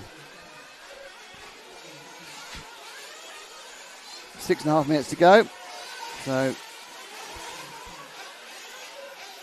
this is going to be in second place. So we've got to be our second place man who is gaining on the leader. However, I think he has to stop again. I don't think Chartel does. So every lap he's getting closer. He's got down to 3.06. They're all in a I think that's a kerfuffle of traffic there. There's a lot of traffic, and that's cost him a little. Only got away with that. Actually, he got past the traffic and didn't really get too badly upset by it. So Zachary Villabez there in second, gaining on our leader Jerome Sartell, but possibly needing to do an extra stop. Across the line now, he does his stop, so he has stopped. Fuel in, fuel out. But I think that Sartell doesn't need to do that again. With Sartell now leading the Cats and Tonys brothers by 23 and 27 seconds respectively. There's quite a lot of getting him out of the way. Kind of actually, unfortunately, he passed a load of people, went in the pits to the pit stop, and those people went past him again. So you've got to go through another set of back markers. Quite a big spread we've got. You know, even though it's the A final, there's quite a big spread in this over 35. You know, best laps from 43 to 45, and those 2 seconds, and then there's crashes, and it all kind of spreads out. So Villarreal is now 9 seconds behind Jerome Sartell with 4.5 minutes to go. And it's Cats and Tonys. One of the Cats and Tonys on this issue. Costas has lost a bit of time.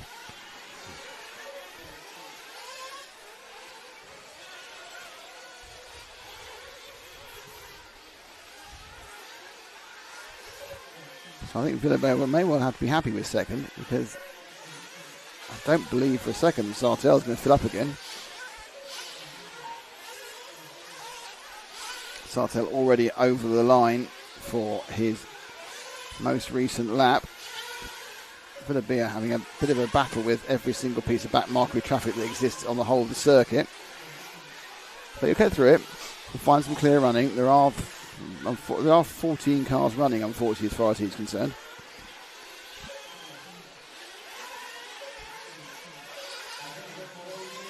Now comes round and up and through the switchback. Just line the car up. 1, 2, more power. Just made it again. So we have to do though, just making it. It's because as good as fast as absolutely overkilling it. So down he comes. This time round, unfortunately, obviously, it cost him 2 or 3 tenths. He's pulled back a couple of seconds. 1.6 seconds he pulled back that time. My guess is because there's similar traffic issues being affecting Jerome Sartell. Now they are trying to help him through. Oh, and he's not helping himself with a roll.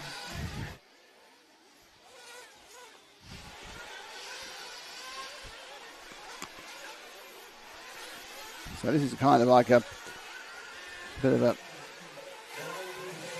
almost a vain hope of a catch-up. He's got to be quicker and not make mistakes. And it's very difficult. He's been quicker, but he's made mistakes.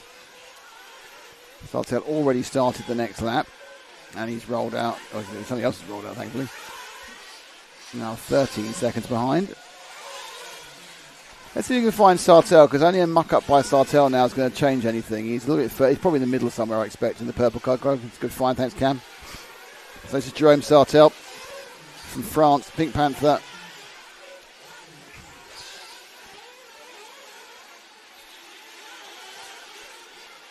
Former pro, of course, and still works in the industry. Oh, 2 wheels off. He's got a 13-second lead. At some point, do you think I'll have a safety splash and dash? Or does he have complete confidence in his engine's ability to run 10 minutes? It's the kind of thing, actually, with these older drivers, younger than me. Adam Drake, of course, is well known for always running. He's another man who was at his absolute peak in the 2000s. He runs 10-minute engines. He's a bit of an engine whispering genius, but he's worked out how to do it. You're obviously sacrificing a bit of power if you run 10 minutes because you can't use as much fuel, basically. Just leading the engine out to get it to run, which means it runs at higher temperatures. And you also have to drive it in a way that doesn't just flush fuel from the system. So there's driving in it. There's a lot of setup in it.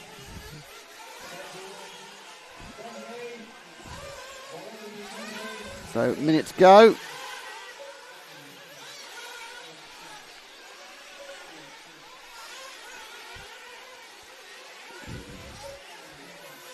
And Sartell is now racing against his fuel tank.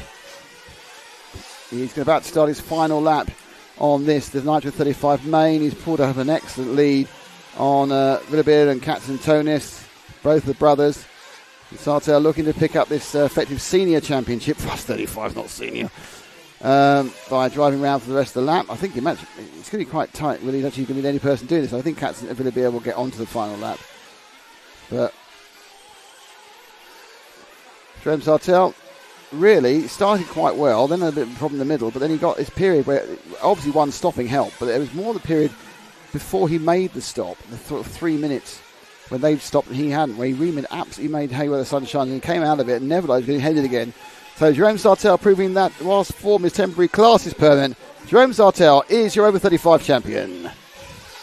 Zachariah Villabeard Nelson is going to be second, and then you've got Costas Katzentonis and Harris Katzentonis, who should be coming in next. Then you've got Andre Monaco has gone past Harris. I think there's a problem towards the end. So Sartell, Villabeard, Costas Katzentonis, and they go from there. So next up's a big one. Next up is the main final. Hi there, Pickering. How are you doing? One of our oldest and most loyal listeners or viewers, whatever you want to call yourself. Okay, main final next. Let me turn this off. I've got so much dust in my nose.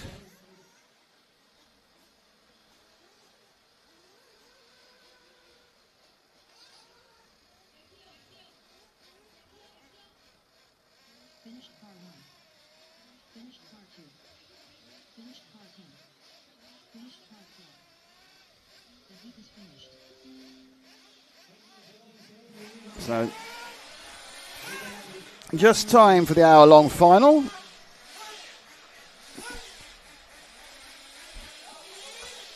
There's going to be a little bit of Volder roll. So I'm going to leave you with Cam for a second while I do something I need to do before a race. Cam's doing his glasses. I'm going to leave for about a minute. No worries. Whilst he does the Volder roll. It's always fun. No worries. So, yeah, clean my glasses because it's going to be a long old time this next hour. So, there we go, as the drivers are getting ready. See Elliot Boots out on the rostrum. There we go, so 2 seconds while I just change the camera. There you go, so there are your drivers just starting to congregate on the rostrum. These are your... There we drivers for your A Main, your Pro Nitro drivers. So I think we're going to be doing some actual drivers' introductions. Out on the rostrum at the moment, Noah Ben Mohamed, a young Frenchman. Elliot Boots, the British champion. Been a flawless year for Elliot Boots. Back in the UK. Juan Carlos Canas also on there as well.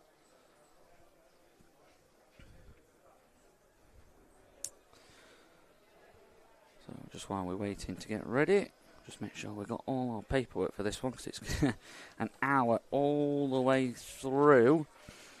So your drivers in this Nitro Buggy A final is Juan Carlos Canas, Birkin Kilic, Ricardo Berton, Mattia Polito, Daniel Periente, David Todd, Robert Battle, Adrian Periente, Marco Barofalo, Noah Ben Mohamed, Elliot Boots, Oscar Navarro, Misha Vidmeyer, Brian Baldo, Phi Long Nguyen, and Renaud Savoya.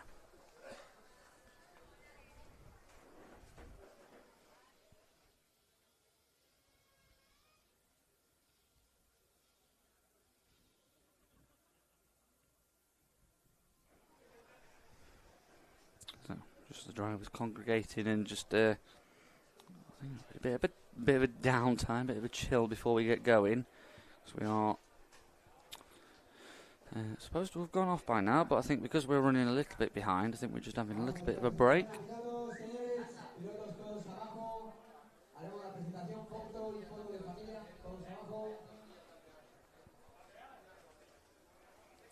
No, we're not having a break. We are going to have a potentially, I think, a photo of all the A final drivers out on.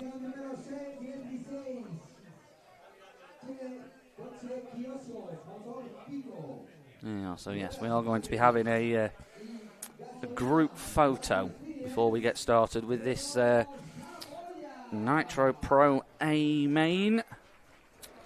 So, don't worry, nobody is missing a thing on the track at the moment. It is literally... They're just doing a very long intro. Naming the chassis, the engine, the best friend. It's just gone for a little natural break, and outside the circuit where they do the engine braking, Juan Carlos Canas is running an engine, so I don't know if he's changed engines for the final. Possibly. We literally are just going down for a final on the jump, which is going to be interesting, because that's quite a steep jump, so I won't fancy standing on there. No. Brian Baldo. So these are your driver introductions. And there's a lot of them, and it could take some time. We've got as far as 14th now. Very well. So I think maybe several minutes before it starts.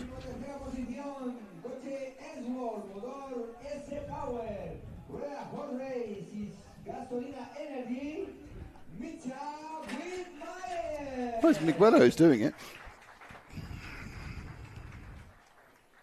So Miguelo, who of course is the man who... where are they actually presenting it? Oh right, we need a camera on the people. No, there, look. Pretty much, if you switch to camera 1... Is it on? Yeah, it's kind of zoom it in a bit more. There, the other way around.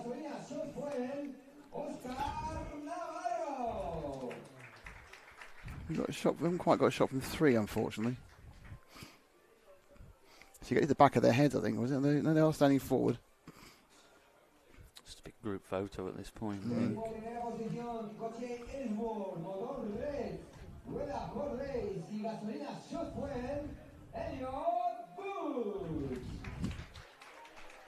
Yeah, so there's Elliot Boots, the British. Yeah, see, I don't think he's very chuffed about qualifying 11th, that's for sure. First, the people not to have to be in the B final. It is obviously an hour long, so plenty of that can change. Yeah, but there's an awful lot of mess to get past. But it can happen. We've seen it. People come back from the back on a number of occasions. You have got an hour to do it, and there will be people who won't be finishing the race. There will be people who are having difficult times.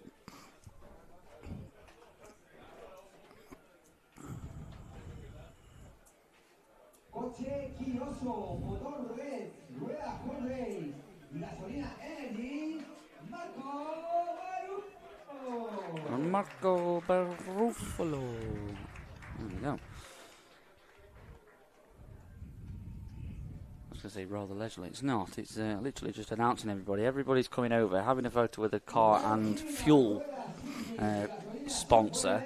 And just going straight into the back of the queue. What they do is they're having. You've not done this before. This is all what happens at the big meetings. You get a driver announcement where they announce the drivers. Now they'll tell you who his sponsors are and who is. It depends how deep they want to go into it. This one just seems to be chassis, engine, and fuel. Sometimes they go literally down to mum and dad. To be fair, I have, but it's never in this way. It's literally you just get people straight up onto the roster and we're having their car and fuel in their hands. Oh, well, I think they're doing this because they've got a jump to put them on, so they've got kind of a natural thing to, what the word is, way of putting it on.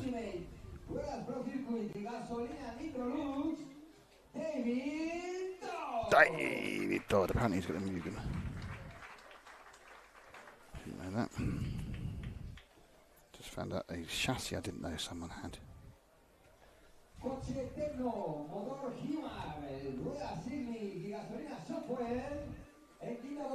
Techno chassis for Daniel Pariente, who has already won something today. Was it Truggy he won? Yeah, he won Truggy. Truggy, yeah. Didn't even turn up. Well, he did, but he didn't finish. The third one, did he?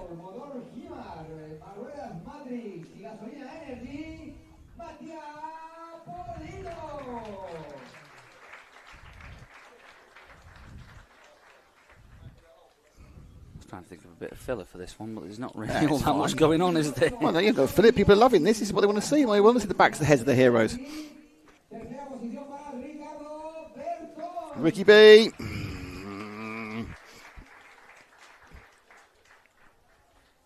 Where's Mark? I missed Marco's earlier.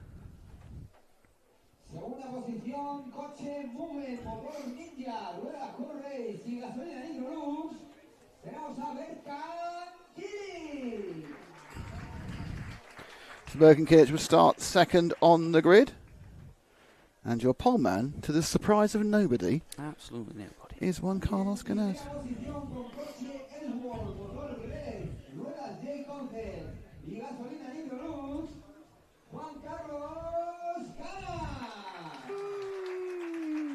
Whoop, whoop. Whoop, whoop. Sound the police. Whoop, whoop.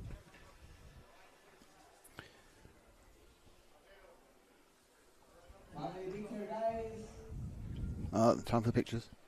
I think we should take a picture back of their heads and you kind of work out what's doing next. So they're all going to now go back under the rostrum again, and then they'll be called onto the rostrum because then they have to get called out in order to choose where they want to stand. No, it's very important. The person on pole gets to choose where they want to stand because the point is you keep moving around, don't you, in the different heats and things. And this means you can stay in the same place. So not only we got a little bit of car faffing very shortly, we've got a bit of driver faffing. This is all part of the grandeur of a life. I get the thing. You don't realise how important this is. You're kind of like, oh no, this is all part of it. No, because this is like abide with me. This is like this is the part of the pageantry of a large meeting. No, because the only large meeting I've ever been to is literally introducing with all the sponsors, literally from the back of the rostrum. And where was that? What meeting was that? Regionals, that's nationals. That's not a big meeting. Keep going. MKGP. No. Been to any Euros or Worlds? No. There we are. No. That's the point I'm making. No. That's why we're showing you this exciting world this weekend. An exciting world of appalling hire cars and dreadful hotels, but international RC racing. It is. There's Birkin. Definitely could have done this from the roster. And then you got... here comes JCC. Juan Carlos Canas with his moustache. He does have a tattoo that says RC is life. Is he actually? Yeah. Oh, wow. He has a number of tattoos now, but one of the first ones he got said RC is life.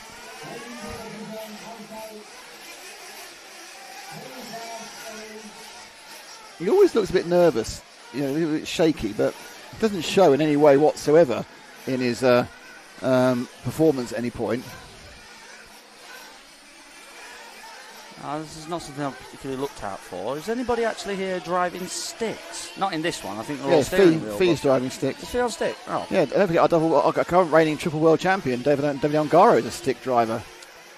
That's all you need to know about sticks. It's just the right way. He's quite good, isn't he? Mr. Harland. Yes, he is. Wow. Kind of just bullied his way through there. So there's the grid again. Canas, Kilic, Berton, Polito, Parente, Daniel, Todd, Battle, Polito, Parente, Adrian, Marco Bruffa, Noah Ben Mohammed, Elliot Boots, Oscar Navarro, Misha Wimmer, Brian Bello, Philon Green, and at the back, Reina Savoya. But then say he could be at the front quite soon.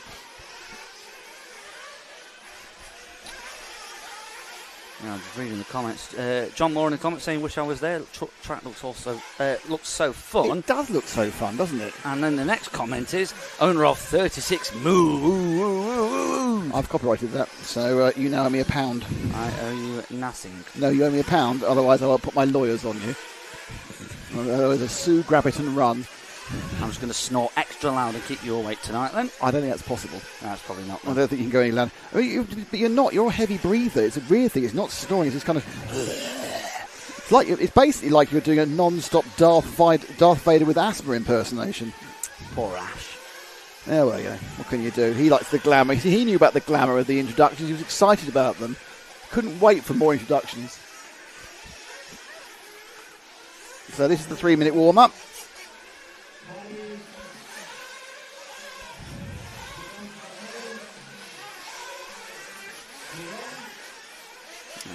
Well, they're running a little bit behind schedule, but no, they started the Volderol pretty much at half past. It's just say it's the races. They just think we're going to start the whole thing at half past, and then they got the Volderol and they got the race away. The race will be away by 1:45, 10:02. It's fine. Yeah, it's close It's enough. just nothing. I've sat there 2.5 hours after it was supposed to have gone off, and the race hasn't started yet. How? Because people just lose time. 2.5 Sometimes it's over aggressive. I don't mind a couple, like 10, 15 minutes, like 2.5 hours. Well, late. one of the times was it was. I can't tell you which event it was. It was in Southern Europe, and they realised they'd forgot to put a lunch break in, so they inserted a lunch break into the schedule Okay, fair of enough. an hour and 10 minutes. Oh, fair enough. But you know, what can you do? It is what it is. It's not normally a problem because we're not normally trying to get home anyway. We're just going to go to the hotel in the evening, so it doesn't really matter. No. It can be a problem if you actually have a late flight out. So there are your runners and riders on the rostrum. Canas looking very calm, not bothering to run at the moment. On the far left, in the red shirt. In the middle, dominating the middle part, you can see the beards of Baldo, and then next to him is Elliot Boots in the red top. And then you've got in the pink top, that's Marco Baruffalo. And next to him, it's Fee Long Grin. The Beards of Baldo. The Beards of Baldo. It's an upcoming. It's a sequel to House of Dragon. Oh wow. The Beards of Baldo. Sounds like it could be like a quest on like. Yeah, Witcher. It's a Witcher quest. Yeah. Have you found the Beards of Baldo yet? No. Well. The Beards of Baldo. Could be a Lord of the Rings thing. Oh, just Lord of the Rings. Not a fan? I'm quite neutral towards it. I haven't wasted the 9 hours of my life watching it. That sort of thing. I'm not a fan of that sort of thing. So, Lord of the Rings. I'm very live and let live on that sort of thing. Game of Thrones. If you want to watch it, it's fine.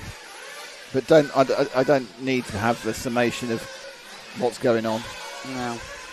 Never watched it. Well, I wouldn't criticise it because I haven't seen it. So therefore, you can't criticise it. You haven't seen it, you can't criticise it. Otherwise, you'd be ignorant. Yes. Okay, so we are whittering on because we are waiting for the race to start, which it steadfastly refuses to do at the moment.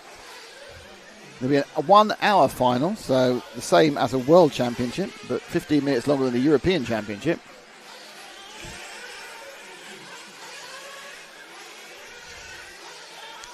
And you're still texting people. Come and listen to me, I'm doing a final. Just getting business stuff out of the way, alright? You could wait an hour, you know. Am I going to have to confiscate your phone? I mean, it's just making sure that orders are done for tomorrow. That is all. Orders of what? All. Lighting and sound equipment. So it is actually relatively interesting. What are you ordering then? For? A pub that I work in. Ah, 3 pints of cider and a microphone. Okay, I think are they calling them in now? Is this going to be the calling in part of the things? No, off we go again. So, out. What a very long warm-up they've got. So they've gone out, warmed up, come back in, refueled. Some have gone back Then out some again. more warming up. I'm not overly sure. I mean, obviously you get your eye in, but and perhaps in some ways they are just trying to take the shine off the tyres as well. Also true. Burke and Kilic. This is the point now where they might try and call a 10-minute, and they call a 10-minute delay. If you ever had one of those, they're great fun. Don't normally have 10-minute delays.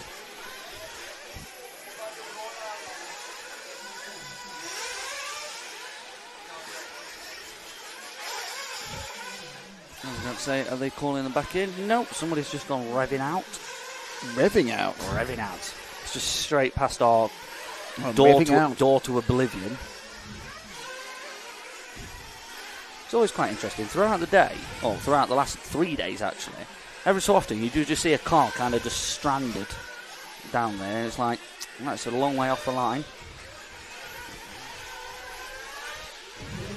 There we go. Everybody's starting to be called back in now, I think. I think it's just wishful thinking. Well, car's definitely coming back in, so some are anyway.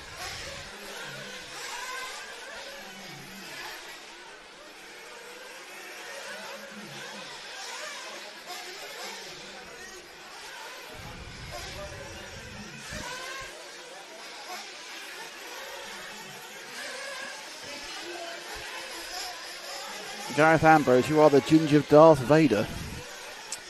I'd say I was really going to question why Gareth does that, says that, and then I forgot that we did four rounds of regionals together over the summer.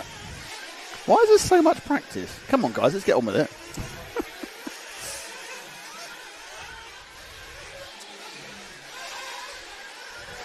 At this point, I think we should get going. Yeah. I've lost the majesty of the event now. I just want the race to start.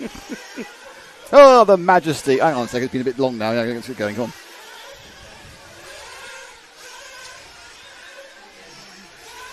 There you go. It's quite the crowd.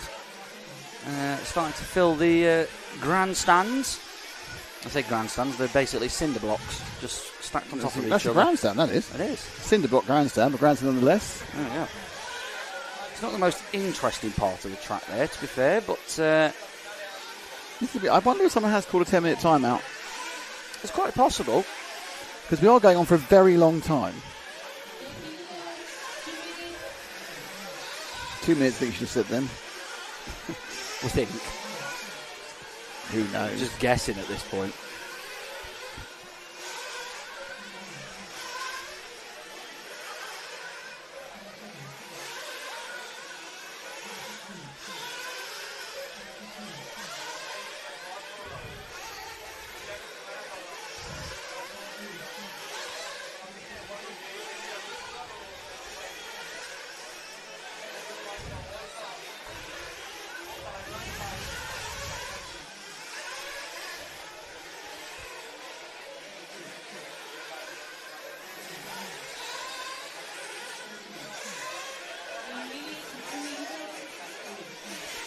It's going well, isn't it?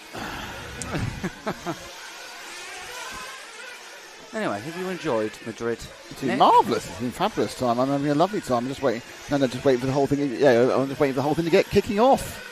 Let's get rolling. Let's get ready to rumble. Let's get this final started. Let's say things like, let's get. Come on, let's go. Good point. Absolutely, says Daniel Leo 1. Couldn't agree more with the let's get going. I think someone did call a timeout, a technical timeout, so that does tend to happen sometimes.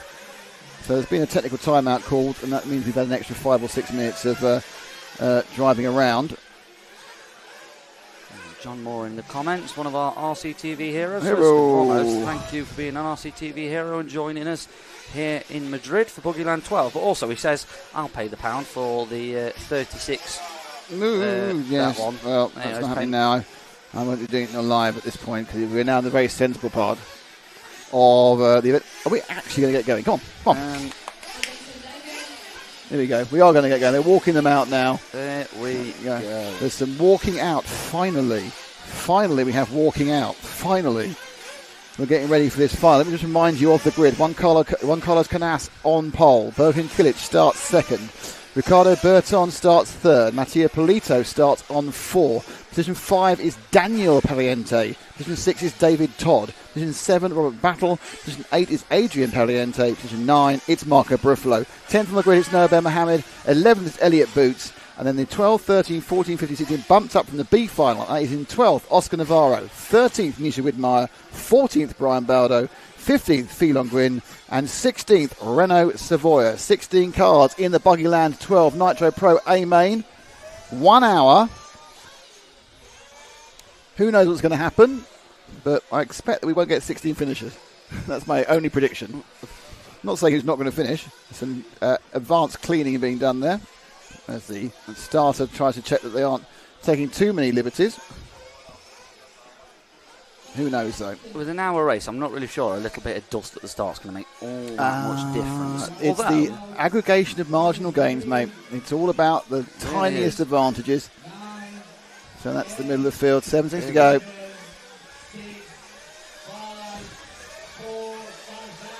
And down. And they're away. And it's not a fantastic start from Canas, but I think he's still got the lead. Kilic following behind. So far, no one's had a disaster on this first couple of corners, and they are being quite sensible. And we're going to cross the line. A little bit of muffling in the middle. So top 3 have got away. So Ricky Burton is third. So it is Canas and then Kilic, and there's a gap before Robert Battle from 7th to go to 4th, and the Parenti brothers, Polito, Todd. No huge losers, no huge gainers. Perhaps Battle has gained 3. Right, now around the outside, Kilic immediately trying for the lead. And they go up through the switchback for the first time. Now this first time to attack the triple doubles.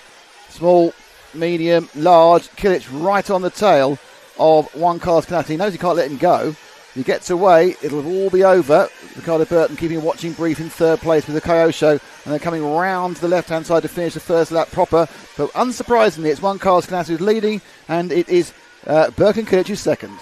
There we go. 1 minute gone.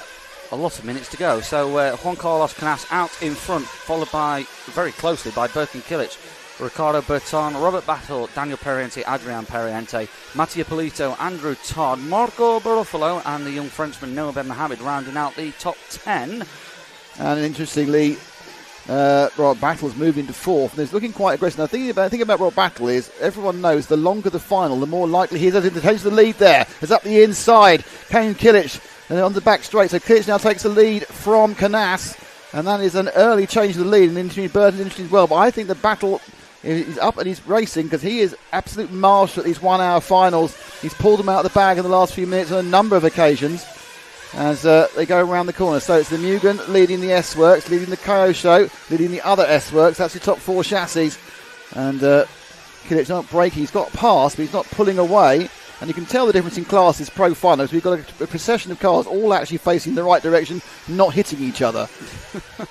So yeah, through goes Berkin Kilic, just like you say, he's not really starting to pull away, and it's obviously a long time to go yet, but he really does not want to allow Juan Carlos Canas through too easily. Interestingly there, just at that point, just lost a little bit of momentum. That slowed everyone up, and that's now making it, rather than the top 3, it's making it a top 5, because Battle is now getting very close to Burton, and behind them it's the Pariente brothers.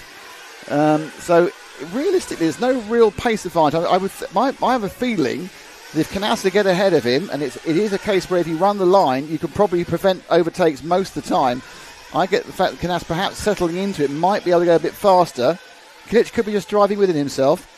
But the 1, 2 and 3 just now trying to get a bit of a gap on the rest of the field. Because what you don't want, and the issue they're trying to avoid, is if you get a huge train of cars, if you make a minor mistake, suddenly you've lost 4 positions, not 1 position, and it's kind of breaking the field. But at the moment, just to give you an idea, the top 13, top 14 are covered by 7 seconds.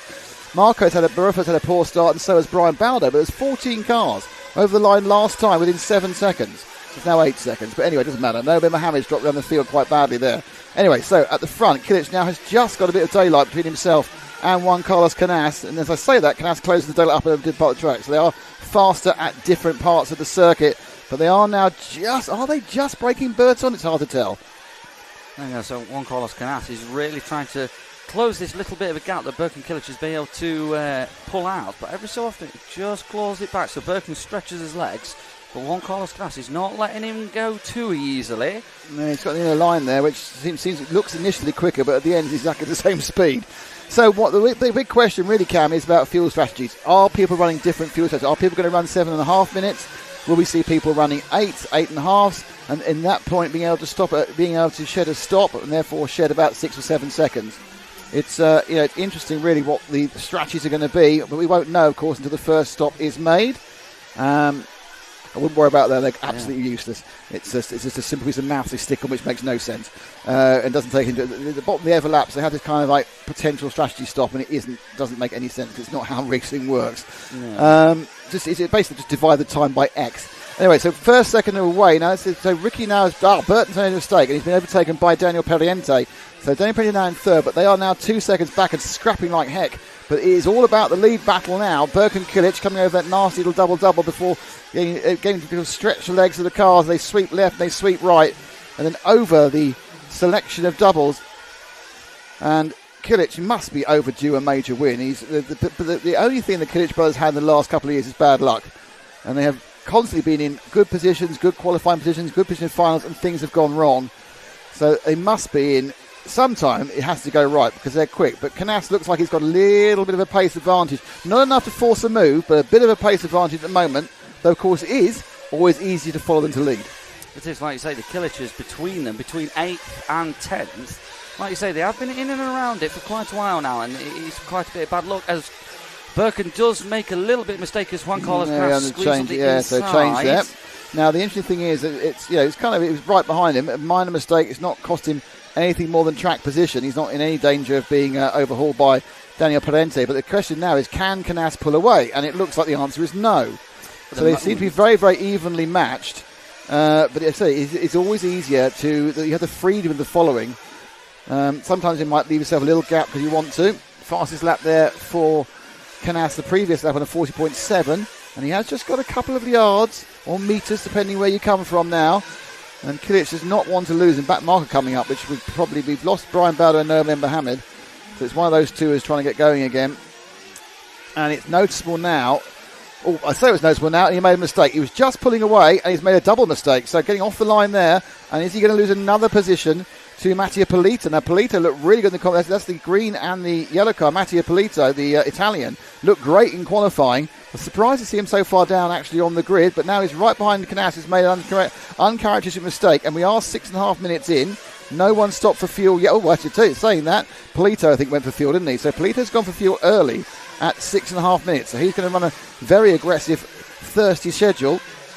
And we move round now. We can just see the top three, second, third, and fourth, or first, second, and third, sorry, as Canas tries to recover from his error. Now, interestingly, Daniel Perriente has also gained on Birkin Kilic, I believe.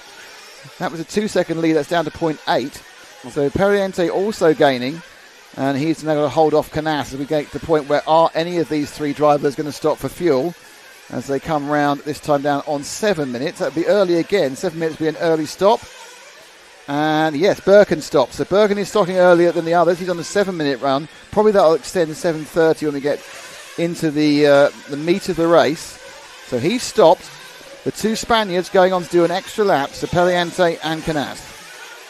So Kilic has stopped. Yes, Daniel Perriente putting in the fastest lap of the race so far, 40.6, and he put that in as Birkin Kilic put a 41-second lap in. So, like you said, it was just starting to stretch his legs a bit, and Daniel Perriente just pulled him back just as he came into the pits for fuel. So Perriente now, be interested to see whether he goes for fuel at Canas, and we can go a bit wider and get them both. And let's just see whether either comes in the pit, and it is fuel. Oh no, and Perriente's completely mucked up his pit entry, so he's lost a huge amount of time, Daniel Perriente, on pit entrance. That is it was a late call or whatever, and then the release, and now right behind our leader is Juan Carlos Canas, but a huge error there by Daniel Perriente. He's lost at least 5 or 6 seconds, having missed the pit entry. I wasn't sure, to be honest, if he was trying to fake out Juan Carlos Canas to see what he was going to do, but I think I don't think that gets you get involved in doing that at this point. It's a lovely idea, but why would you do that when you're ahead? No one is changing their fuel strategy because what the other person does, because they aren't sitting with hundreds of gallons of fuel of extra to work at. You either have fuel or you don't. Anyway, an extra lap was run by Canas over this man Kilic. Be interested to see what Pariente has as a time when he comes in. Mattia Polito in third. Pariente there back. Make sure it's the right one, actually. Yeah, Danny Pariente has lost about 4 seconds in 5 seconds actually, in that mistake, as I kind of thought he might have done. But now we're back with the top two together after the first of many sets. Now, it'd be interesting. Polito, who's running in third, did seem to stop really early. And if he's running that thirsty, he's going to be doing a lot more stops. And that's to mean he's got to try and make up an extra 7 seconds against, as well as getting ahead. There you are, a little bit further down the pack, Ricardo Berton currently running down in P10 after starting P3. And Elliot Boots is now running in P6 after starting P11, so a little bit of movement towards the back of the pack. Yeah, no one's really broken away because Elliot Boots he's been running. He's only 6 seconds back. David Todd is behind him, so there's plenty of opportunities. But I'm noticing now that Polito really is beginning to catch up the back of Canas. But Polito's last lap round there was the fastest lap of the race so far, a 40.5. No, if he's running fast and thirsty, that's fine, but he's got to run fast at the front because he's going to have to pull out a lead of 7 or 8 seconds to make up for his extra pit stop. At this point, Kilic just beginning to seem to have a little bit of a ability to stretch Canas, but I think this is kind of lap by lap. You get 3 or 4 tenths, you stretch, you lose 3 or 4 tenths. You haven't stretched. Polito there, so the 1, 2, 3 in a line as Kilic takes another lap, and it's 1 second between our top 3. There you go, so as we follow the top 3 round, Juan Carlos Canas is every corner. He's just having a little peek up the inside of Birkin Kilic as we are 10 minutes into this one. Heading up through the middle switchback into the double-doubles. Triple-doubles. Triple-doubles, double-double. You've got rid of a double. They're coming around. There are 3 of them now are line of stern over the top of the track. This difficult section is much harder than it looks. The camera, Canas got a beautiful run there. Is he going to force the issue? He's not. Oh, and then he's off the track. And Polito is going to pick up second place. Oh, Canas was in 4 minds there about whether he was going to get past. He got that run, and is he going to go past? I don't know. He wasn't quite sure. And in the end, he did the worst of all things, just kind of backed out and then ended up turning onto the side of the cliff that is between the lines. So Kilic there went round, and he just basically kind of he didn't really psych Canas out. He just didn't. Canas just got too good a run at that point. So Polito now in second. That's the green and blue machine, who I believe is running for the Italian flag, and it's now looking pretty close. And Polito now also. So Kilic is not running as fast as the other two, is he, down that back section? They've both been able to gain on him. He's just putting his car in the right position on the track. Juan Carlos Canas, I think, obviously, maybe made the wrong decision to back out. Oh, and they change the lead there. So Polito gets in the lead. Just looking at the timing, actually, Canas was dropping off a bit from Kilic anyway. He lost another 0.8 of a second on that lap, but now he's going to be getting a bit closer. But we now have a new leader. It's Mattia Polito del Bello, and he is looking particularly. He's been looking racy the whole time, but don't forget, we do think he's running a little bit thirstier than the others. And as he puts the power down. So Birkin Kilic last time round, a 40.795. That's his fastest lap of the race so far. But it's still 0.22 of a second slower than Mattia Polito, who is our leader now. As Juan Carlos Canas now puts the fastest lap of the race. Well, it doesn't surprise me. Canas now is obviously trying to get everything back. It's a very small amount of clean air, even if it's only 2 seconds or so. It's enough. It's enough. It's so clean. Juan Carlos Canas is not letting these two, as Mattia Polito hits the corner. And Peter and Kilic come together. And that means that now it is Polito down to third again. And Kilic now leads. Canas is second. Polito is third. The Pariente brothers are in fourth and fifth. Currently Daniel ahead of Adrian. Daniel with the Techno chassis. Adrian currently, or certainly when I spoke to him last, was still chassis independent. But now they're going, and it looks like Canas is looking at a way to get past Birkin, who I don't think is quite the fastest car on the track at the moment. He's the leading car, which is what really counts, but I don't think he's the fastest car on the track. As the top 3 get together, and Polito's going to be upset about that because he got himself forward and then he just wasted his chance of being in the lead and dropped back 2 positions. And now Daniel Parenti is also getting up in the back of them as well. So Juan Carlos Canas last time round a 40.8. Birkin Kilic just in front of him with 42 flat. And Mattia Polito a 43. That's because they came together, remember, of course. They came together on that lap. And that was what the delay was.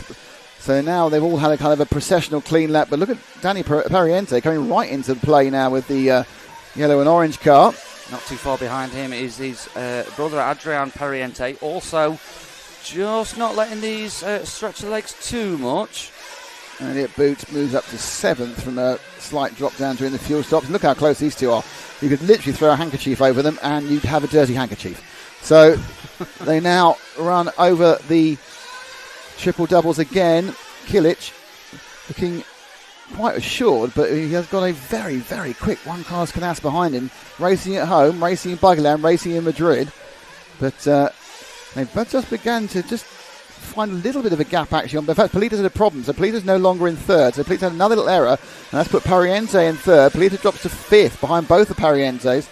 So those are the errors that when you're running a richer, thirstier strategy, you just can't make. You've got to be fast in between those more frequent fuel stops. We are 15 minutes in just about now, so we will expect the second stops to be on the next couple of laps. None of them are trying to push a 9-minute run, so an 8-minute 40 whatever it runs. So it looks to me now like my guess is that we'll see Kilic in this one, possibly the next one, and I think we'll see Canas in the following one as they come down to the back of the circuit and down. Let's see, we get a move into for Kilic to take. Kilic has lost momentum there, and he does come in fuel. Take Kilic through. So Birkin, our leader, takes fuel. It's a nice fuel gun. Bang, and goes through. This is Dad, who's obviously decided to be with him rather than with his brother out in Australia. And he now drops down after fuel to behind Mattia Polito in 5th. Now, the interesting thing is Polito's not taken fuel. I've taken that incredibly short first run. Is that Polito or Parente? That's Parente, isn't it, I think? I don't know. I think that may be Parente. That's Polito. So Polito went really short the first time, and this time now he's running a bit longer. So perhaps he isn't running a super thirsty programme. Matty Polito last time round, 40.5, so he's still got the pace. Yeah, so the interesting thing now is whether we do see the leaders going into the pits. I believe they will do. We'll get some pittage, I think. Yep, I'm seeing drivers coming down. Canas is in for fuel as we speak. Will he come out ahead or will he come out behind? He comes out. Behind. No, I think he comes out ahead. No, yeah, he's just behind. No, he's there. He's ahead, isn't he? Oh, no, it is. Sorry. So camera trick there. He's managed to get him during the fuel stop, but Pariente's right behind him as well. So Kilic drops to 3rd after the stops. It's now Canas from Pariente from Kilic. So Canas now has clear ground, and immediately Pariente makes a minor error and gets flown over by Kilic. So it's now back to being Canas versus Kilic again. So it's just they changed over in the fuel stops. It was meant for being minus 1 second to plus 1 second, and that it has given the lead to Canas. It's a nice, easy way to take the lead. Just do it during fueling. And now we are in the sort of period where they should be more settled down. Can Canas begin to eke out a lead, or can Kilic keep with him? Now that time round, they were kind of going across. So this is the first chance of a clear lap for both of them. No traffic in sight to try and work out where their relative pace is at this stage of the race. And my feeling is, I think we're going to. I don't know why. I just feel we might see Canas eke out. Last time round, it was 0.794. Visually, it's not getting any further, but it's whether Birkin can keep up the pressure.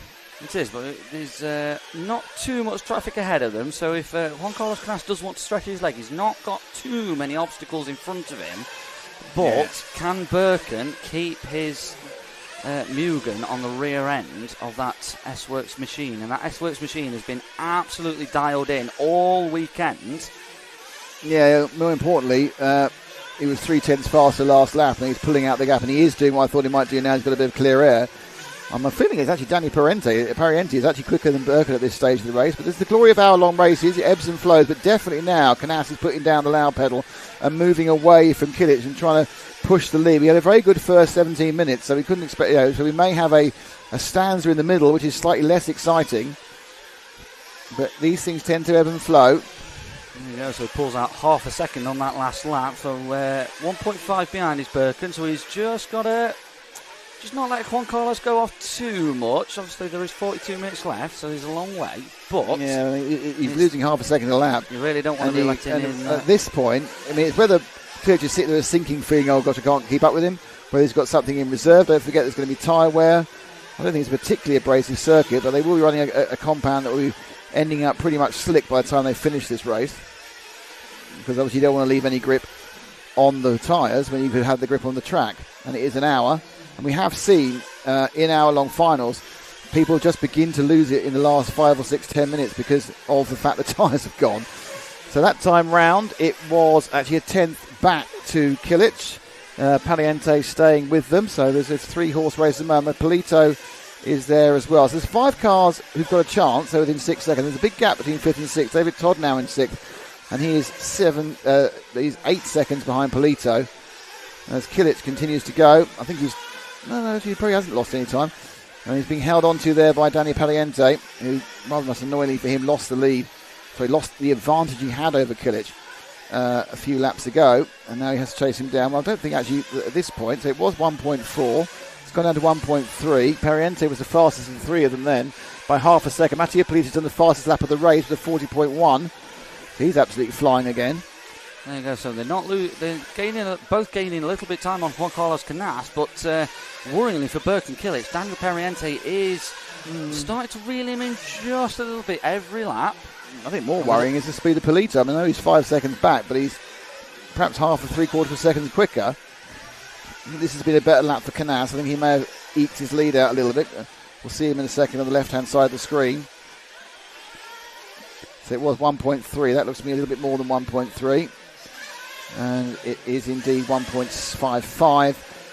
Pariente 4.2. Polito now is being held up by Adrian Pariente. And if he got past him, I think he would very quickly get onto the back of these 3 or these 2. As Birkin now really tries his absolute hardest to stop Canas getting away.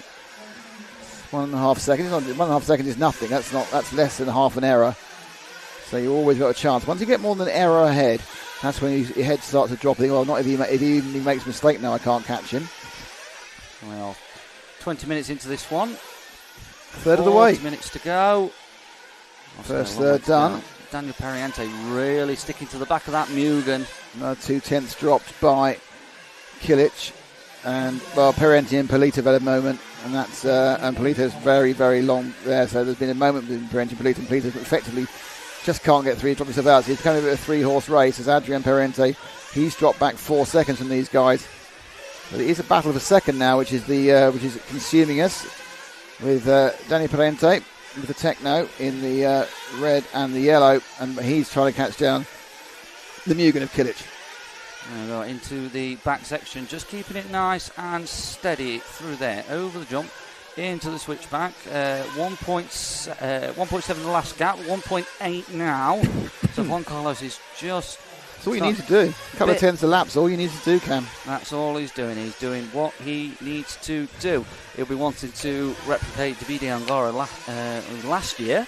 Took A Main victories in E-Buggy and Nitro. So Juan Carlos Canas already today taking the overall victory in the E-Buggy. So he'll be wanting to add the second trophy to his cabinet from this weekend. I think that's and he can drive home. He isn't going to put it in the plane, because sometimes those big trophies just don't fit in planes, as far as I can see. So he gained a 10th last time. I think he's probably going to gain a couple of tenths this time. He's got a bit of a 6 tenths that time. So Canas must have put a... Yeah, and this is now where it's getting to be a problem for Kilic. I mean, he's got 2 problems. He's got Danny Pariente on his backside, and he's also losing touch with Canas. Just looking at that, Polito's attack has completely faded now. He's dropped down to 7th, 16 seconds of lead behind Phi Long Nguyen, who's doing very well up into 6th, and David Todd, who's in 5th. So kind of a youth battle there with Adrian Pariente as well. So 3 juniors battling away in 5, 6 and 7. These 2 battling for 2nd and 3rd, and Canas slowly pulling away. Fuel now for Kilic. So until that, Daniel Pariente was actually faster than Burke and Kilic. Now the issue is, this is a good point as you make here, Cam, because now can this effectively overcut, I suppose you'd call it, can it be run by Daniel that he actually now will come out ahead of Birkin? He's got that ground speed to get ahead of Birkin after the pit stops, or will it be, he'll still be behind and pushing?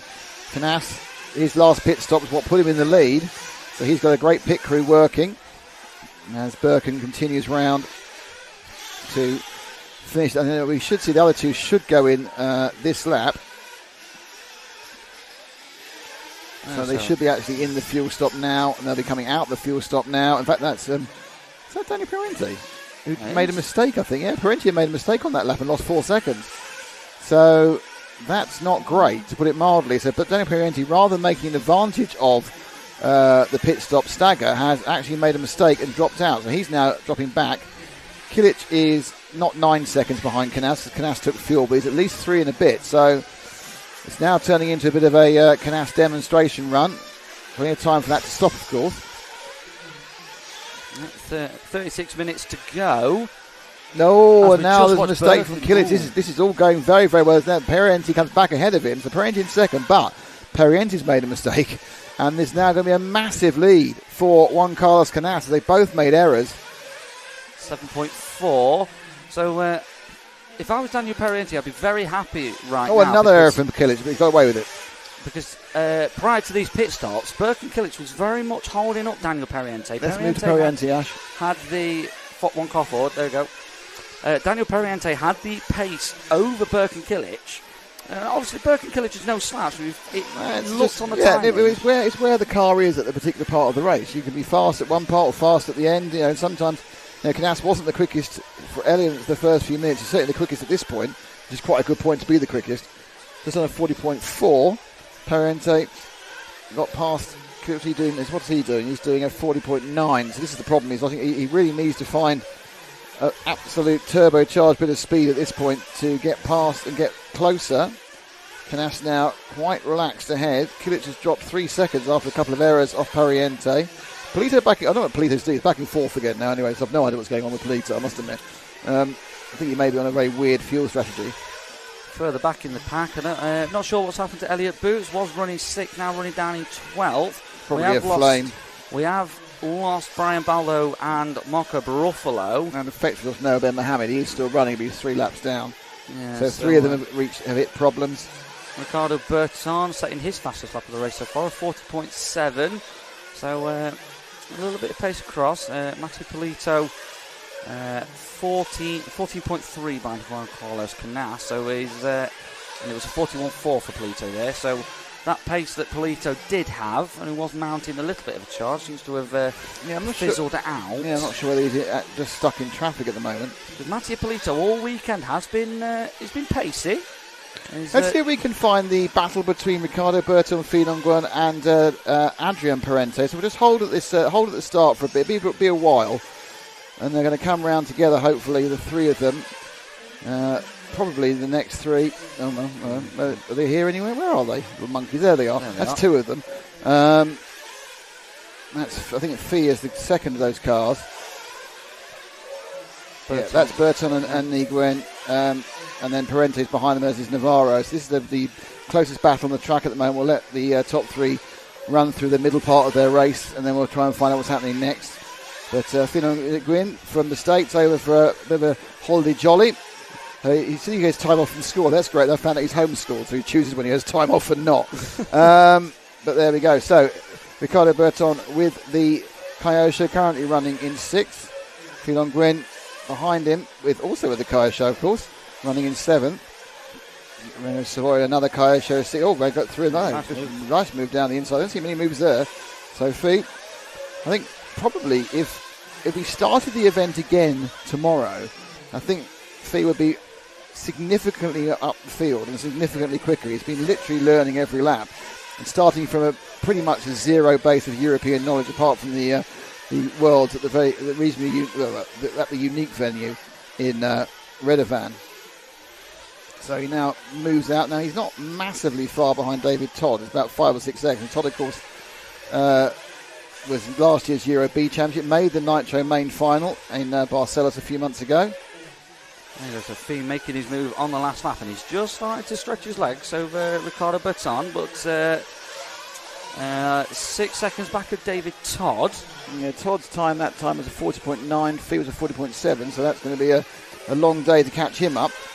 Todd's actually a bit closer to Polito than anything else, but I think that Noah Mohammed in between them. There goes Juan Carlos Canas, just jumping back to the start. Oh, wow.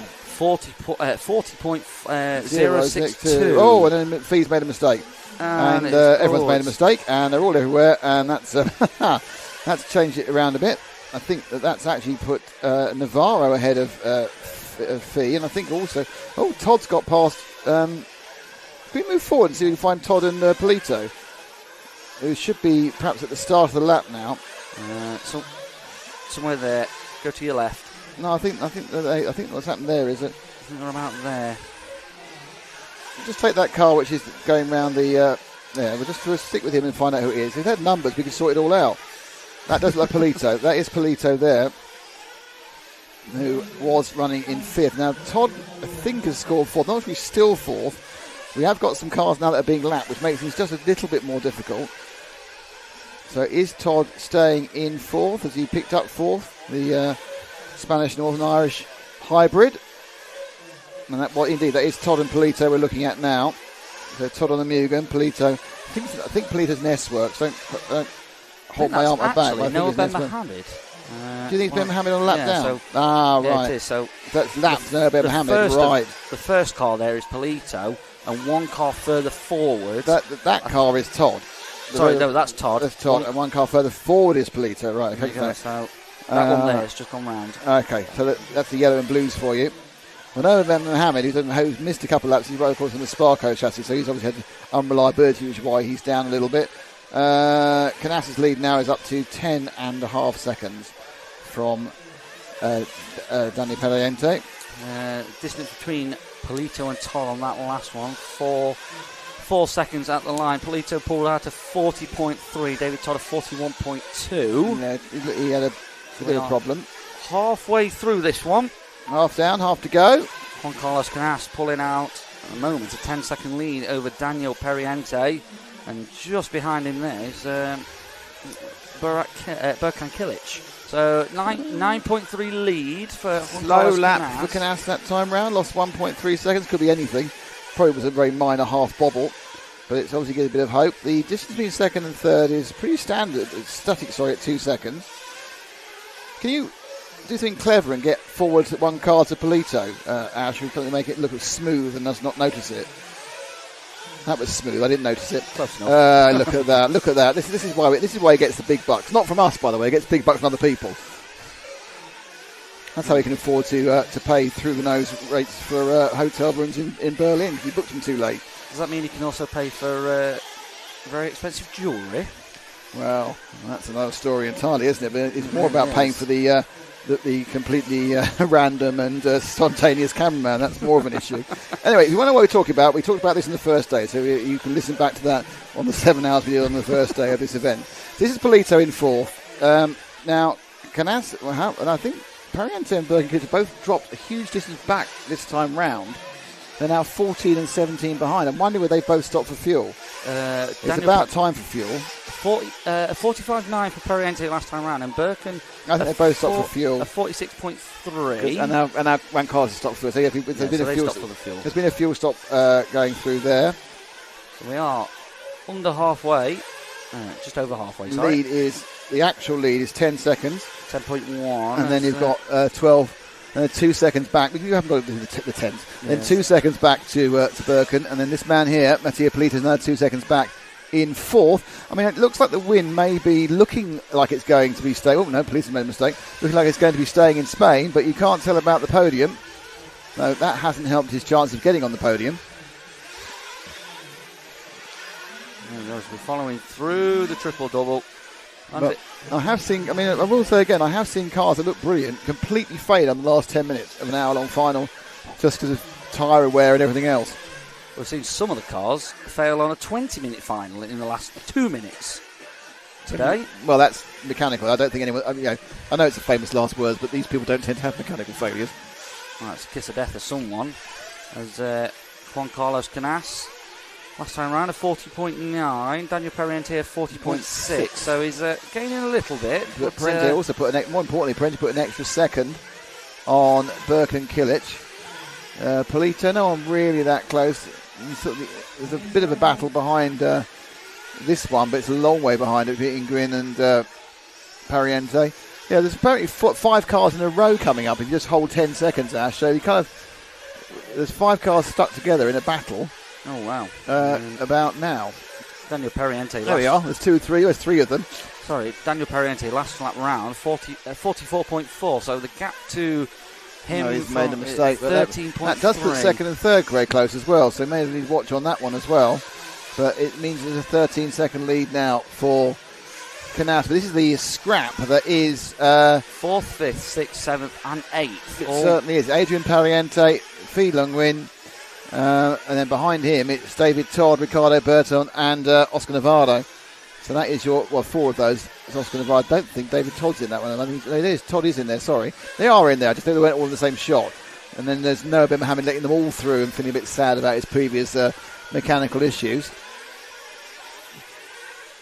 So this is a 5-car scrap for the 5th and down over. Currently it's the younger Pariente brother, Adrian, who has it. He's under pressure from the young American. And there, right at the back of there, you see Oscar Navarro having a right old go at Ricardo Burton. In the middle, there's David Todd. So I don't think, apart from Burton, he's probably about 26. So that's about the oldest person there. And look at Fee now, right on the back of Adrian Pariente as they fight on the hill and over the 3 doubles.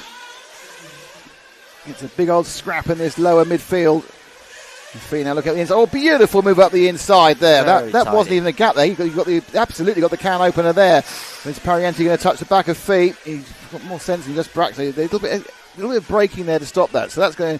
Well, Fee can put that in his show reel. It's on camera. Very Fee tight long move. win over from the States, but now he is now the hunted, having been the hunter.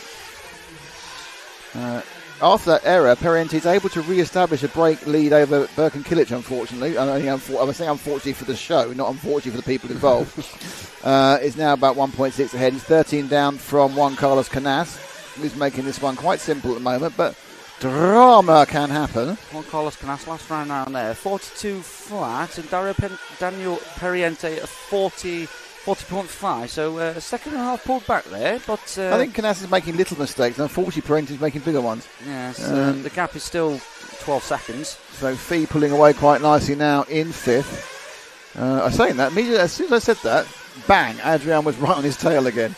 So Adrian Pariente, he got a bit of drive now, and he's now going to fall into the clutches of David Todd. There are an awful lot of good young Spanish drivers, it has to be said. They really have got a mine of exceptional talent in the 1/8 rallycross field. I think it's probably because they can race this all year outside because the weather's so nice. So we are if you look at the British team, it's still Elliott Boots. It's been Elliott Boots for the last 10, 12 years. Yeah. Well, actually won the Euros in 15. So the last 12, 15 years it's been Elliott. And we've not really seen anyone. Johnny Skidmore perhaps occasionally. We've not really seen anybody come into the top echelon. So, oh dear, and Fee's rolled again. He's rolled out of 5th, and the 2 Spaniards go past him. Oh, up the inside there for the 3 Spaniards. Oscar Navarro trying to get past, and now he's having a go. And then the net winner out of all that, I think it's Fee getting back past him again. So, no, not Fee. Is that Renault Savoy? It can't be Renault Savoy. It looked like Renault Savoy. It can't be Renault Savoy. This is a lap down. Is that Renault Savoy? Colours look over. I really can't tell from here. It's not Elliott Boots. These numbers, honestly. I think that is Savoya, but obviously he's actually an extra lap down. He's just kind of running his way through the field. Was it Boots? No, it is Fee. It was Fee. The colour, that's Fee. Oscar Navarro's made quite either pitted I'm now or massively confused. Canas has gone. So Canas is somewhere at the back of all this, actually, about to come through this mess. There he is. Let's pick up Canas now. She's got the orange wing at the back of the field here. There he is. There's Juan Carlos. He's got a 13-second lead and 5 cars to pass. Now he will be helped through by the referees. Yeah, so just a little bit further back of the pack, because Oscar Navarro made a little bit of a mistake there and letting everybody through. It's also let Elliott Boots back into this, who... no, he's only 8th. It's hardly... so he's not really what Elliott travels out of Italy for, but there we go. He's working his way through the field. Fee is also... Boots has also got past David Todd, running in 7th. A little bit of an oversteer moment for Canas, and I'd look at the time. It cost him 4 or 5 tenths. Oh, that's not going to help him at all. That didn't help at all. In fairness, I don't think there was no harm. That was absolutely accidental. That's going to be another couple of seconds off his lead, but that's all. But the thing about it is, someone like Canas, just shove it off. He's forgotten that happened already. He's not sitting there fuming about it like we all would. He's forgotten about it already. Fastest lap is still Polito with 39.7, which is about the fastest lap we've seen him for a Nitro run this entire weekend. Not seen anybody go sub 39 unless they cut the track. Juan Carlos Canas out in front, 21.50 to go as he comes into the pits. So this is Straight the in. anti-penultimate stop. It's got 2 more. Is that right? That's anti-penultimate, sorry. No, anti-penultimate, right, yeah, it's got 2 more anti-penultimate stuff. Shouldn't doubt myself in my use of the English language, you know. Right, so that is a Parente, I think, also took fuel, and Kilic also took fuel, so his lead is not 17 seconds. His lead will be down to about 12. But it's interesting, isn't it, that Kilic is not really able to break Parente at the moment. He's able to go the same speed as Boots moves into 5th. And there's a Vidmar had a brief show there in 6th, and now he's back down the field. So it's all coming and going at the back end of the top 10, or in fact the lower part from 5th down over. So Canas crosses the line. That was a pit stop in a 46.1 lap with a pit stop. The pit stops are only 5.5 seconds, so it's a thirsty content. But all he's done now is put himself right back at the back of that train of cars again. So the lead's gone down to 12. It's a very comfortable 12-second lead. He can take a lot of, he can zero out a lot of his chances. He can go very, very solidly with what he wants to do. Pariente's managed to get a few seconds. You know, Kilic and Polito now apparently in the same piece of real estate. I'm not sure how that's happening. I'm not really sure what's happening. Misha Vidmar has managed to work his way back there's up to 7th. There's been some movement both up and down in the whole field at the moment. I have no idea what fuel strategy Polito's on. Daniel Pariente 10 seconds back of Juan Carlos Canas still, who's 4 seconds back is Burak. You can go back to the start, right at the start of the lap, Ash. I think Polito and Birkin are right close together. No, to the route now. They'll come around the corner in a second. Polito and there we are. That's it. That is Birkin and Polito. Somebody's flamed out. Yeah, it's a green car. Who is? But they are right together, battling for 3rd place. Now, Polito made a big gain, I think, over fueling. I'd love to know what Polito's fuel strategy. I watched the first one; he came in early. The second one, he seemed to come in late. So, gosh, only knows what's going on because I don't know. But the rest of the people are on a very similar strategy. It's quite easy to read. And Polito up the inside. Beautiful move there. That was a bit of a classic overtaking driving. We don't see many overtaking replays. We're going to get one now as Polito just got up the inside of Birkin Kilic side by side, down start finish. Didn't give him the option of turning in. And that was very much a touring car or a 1/8 flat track bit of overtaking. And now he's immediately gapping Kilic. You've got some real pace in that car, Polito. If he hadn't had those couple of mistakes, he'd be absolutely battling for the lead.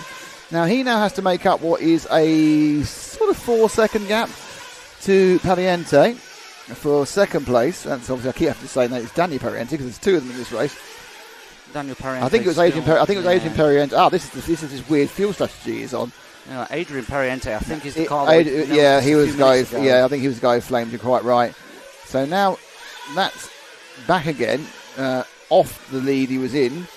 So he's now back into 4th place. I have no idea how many more. I think he's going to have to fuel twice more like everyone else. So he's not. He is this far behind. Canas crossed the line again. That time round with a 41.0. Not sure what Pariente is going to do. Looks like a bit slower one, but let's find out. No, it's a 41. Yeah, he was 200s quicker. Will take a while to make up 10 seconds at 200 to go. Birkin gets back in the lead, 5 seconds down from Pariente. There you go. So as we head over the line with Mattia Polito. Just got to keep it nice and tidy through here. Not wanting to make any mistakes. And through the switch back into the double-double. Sorry. Yeah, it's sorry, the timing's gone off our screen. It's locked itself. There we go. So, as we move into the back part of the track, over the doubles, into the back part. Over the line, it's going to be still following Mattia Polito here. Well, his lap times are no better or worse than anyone else's, to be honest. Fastest lap last time was Canas, who pulled out a 40.1, which was a bit of a shocker for those trying to follow him. So behind him, there's not an awful lot of action with the others. I think there's still Todd and Navarro having a row. I can see them having a row at the bottom of the shot, actually.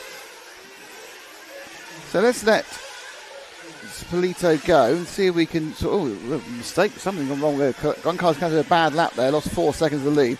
Let's see if we can find Pariente in second. He's probably going to come underneath you quite soon, Ash, in the inner section. He's running through the track. He'll be going past that bottom line quite soon. Like really soon. Is that him there? Or is this Pariente? I think he's up the. I think he's no. I think he's going on to the triple doubles now. At the end of them, I think that's Pariente. That's Polito, isn't it? No, it's over him. I don't know. Right, Pariente's about to finish a lap. So go to the start of the lap. Sorry about this, everyone. This lack of the numbers is causing us all sorts of problems. That's him. It's causing all sorts of problems. The lack of the numbers. I do apologise. It is very annoying. I think that's Noah Ben Mohammed. No, it's not. One more back. You're right. You were right, Ash. Not me. And that's not him either. Yeah, well, fine. We'll get there eventually. Don't worry. But it is a sage warning for anyone putting on. Oh, something's broken down. Who's that is broken down? You can just fast him if you like to find. Go over to it's broken down because we can't even see the blooming numbers to see who's broken down. Absolutely ridiculous. I know it's Jerome Sartel. Oh, that's Birkin. Birkin Kitch has gone from third place. Oh, the luck just does not change for the Kilic brothers. Birkin has flamed from third place. It's actually broken. Broken. Is it broken, actually? It's broken front broken. Suspension arm. Yeah, I think you're right. I was thinking it looked flat, but when it came to a halt, you cannot buy the bad luck. Well, we wouldn't want to either. Birkin Kilic has, but actually dropped out. I just feel so sorry for those guys. They have had nothing but bad luck. For goodness knows how long. It is ridiculous, their bad luck. Right, if you can find either first or second, that's fine. Top left corner, I think, Juan Carlos Canas. So Canas now, he's about to complete the lap. He's coming down. We've lost our third place man in desperate circumstances. So Polito now is in third. There you go. That is our leader, Juan Carlos Canas, 42.5. So a little bit slower from him, but it's He's got a lot of traffic to get through. But he has lost 6 seconds the last couple of laps, I think, with traffic issues. Now, this gives Danny Parente a chance to get through. He's going through traffic at the moment. That's Misha Vidmar he's just got past. And I think he's also just got past Filong Win. So that traffic, of course, is traffic that Pariente now has to cover. So Daniel Pariente, he's only 6 seconds back of Juan Carlos Canas, but Daniel Pariente has got to get through that traffic that Canas has got through. So Canas has got a little bit of free space in front of him. As he crosses the line, comes in for fuel. And I wonder he's coming in for four-wheel drifting locked up. Out he goes. So Canas comes out. I think a weird decision to take fuel early to get himself into free air. I mean, it may happen actually because now 5 seconds back of free air again. I think he has suffered quite a bit from back markery. Parente, that was actually on time because Parente took his stop last time. Officially he's 10 and a bit behind. I'll go back down to 5 after the stops. So that was just on schedule. It wasn't anything clever. So Parente closing down. He will be scored as about 6 behind when they cross. Well, if he hasn't made a mistake in the last lap, of course. He'll be scored as about 6 behind when they come across the line in a few seconds' time. Canas goes across now after his pit stop, which was a pretty impressive 45.9. The 10th faster than the pit stop lap for Pariente, who goes across 5.7 behind. So now Canas is got to go and get past this traffic again. And this traffic again, I believe, does consist of Neumann. Elliot Boots is fourth, by the way, from somewhere. From Gwyn and Vidmar and David Todd. I think he's ahead of David Todd. There's another car that's being brought back. There's another green car being brought back. So these are no green cars, I don't think, involved in the championship.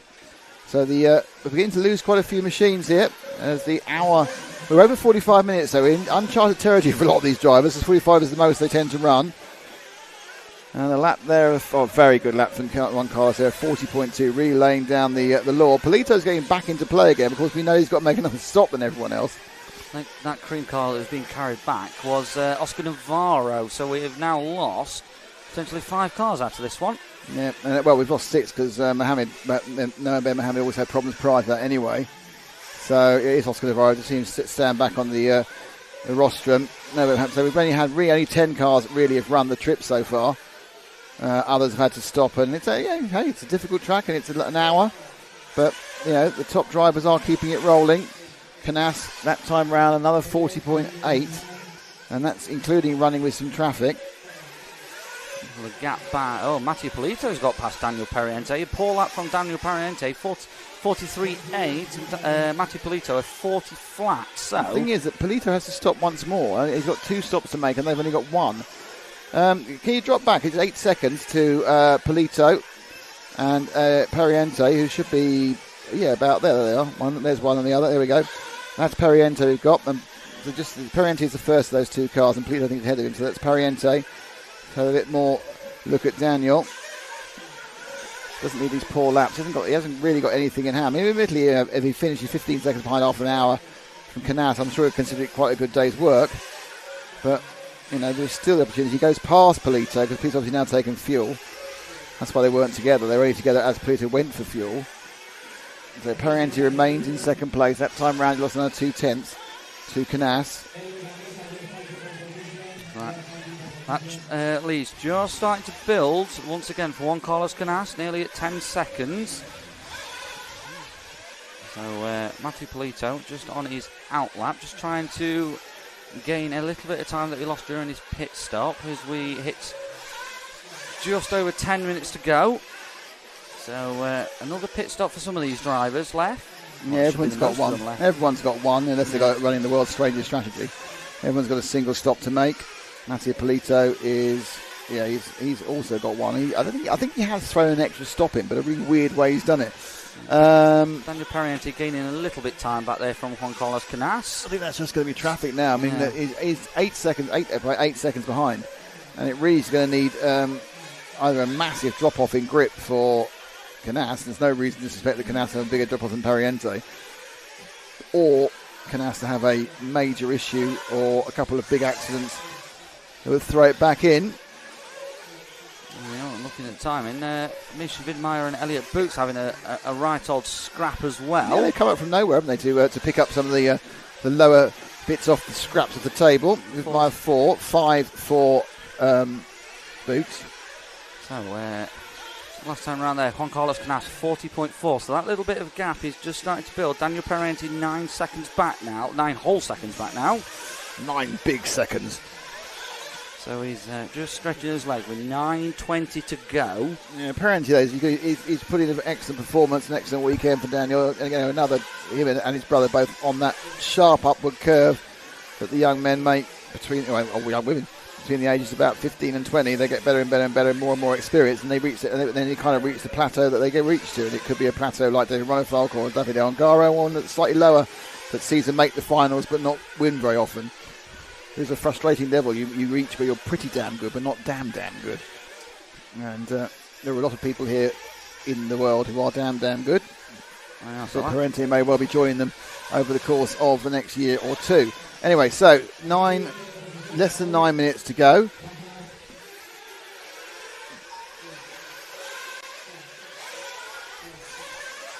It is Canas from Perriente from Polito, who's kind of got a no man's land in third place. He's not really close to Perriente. He's not really in any way going to be challenged by Elliot Boots for fourth place. Boots has kind of seen off Vidmeyer at the moment.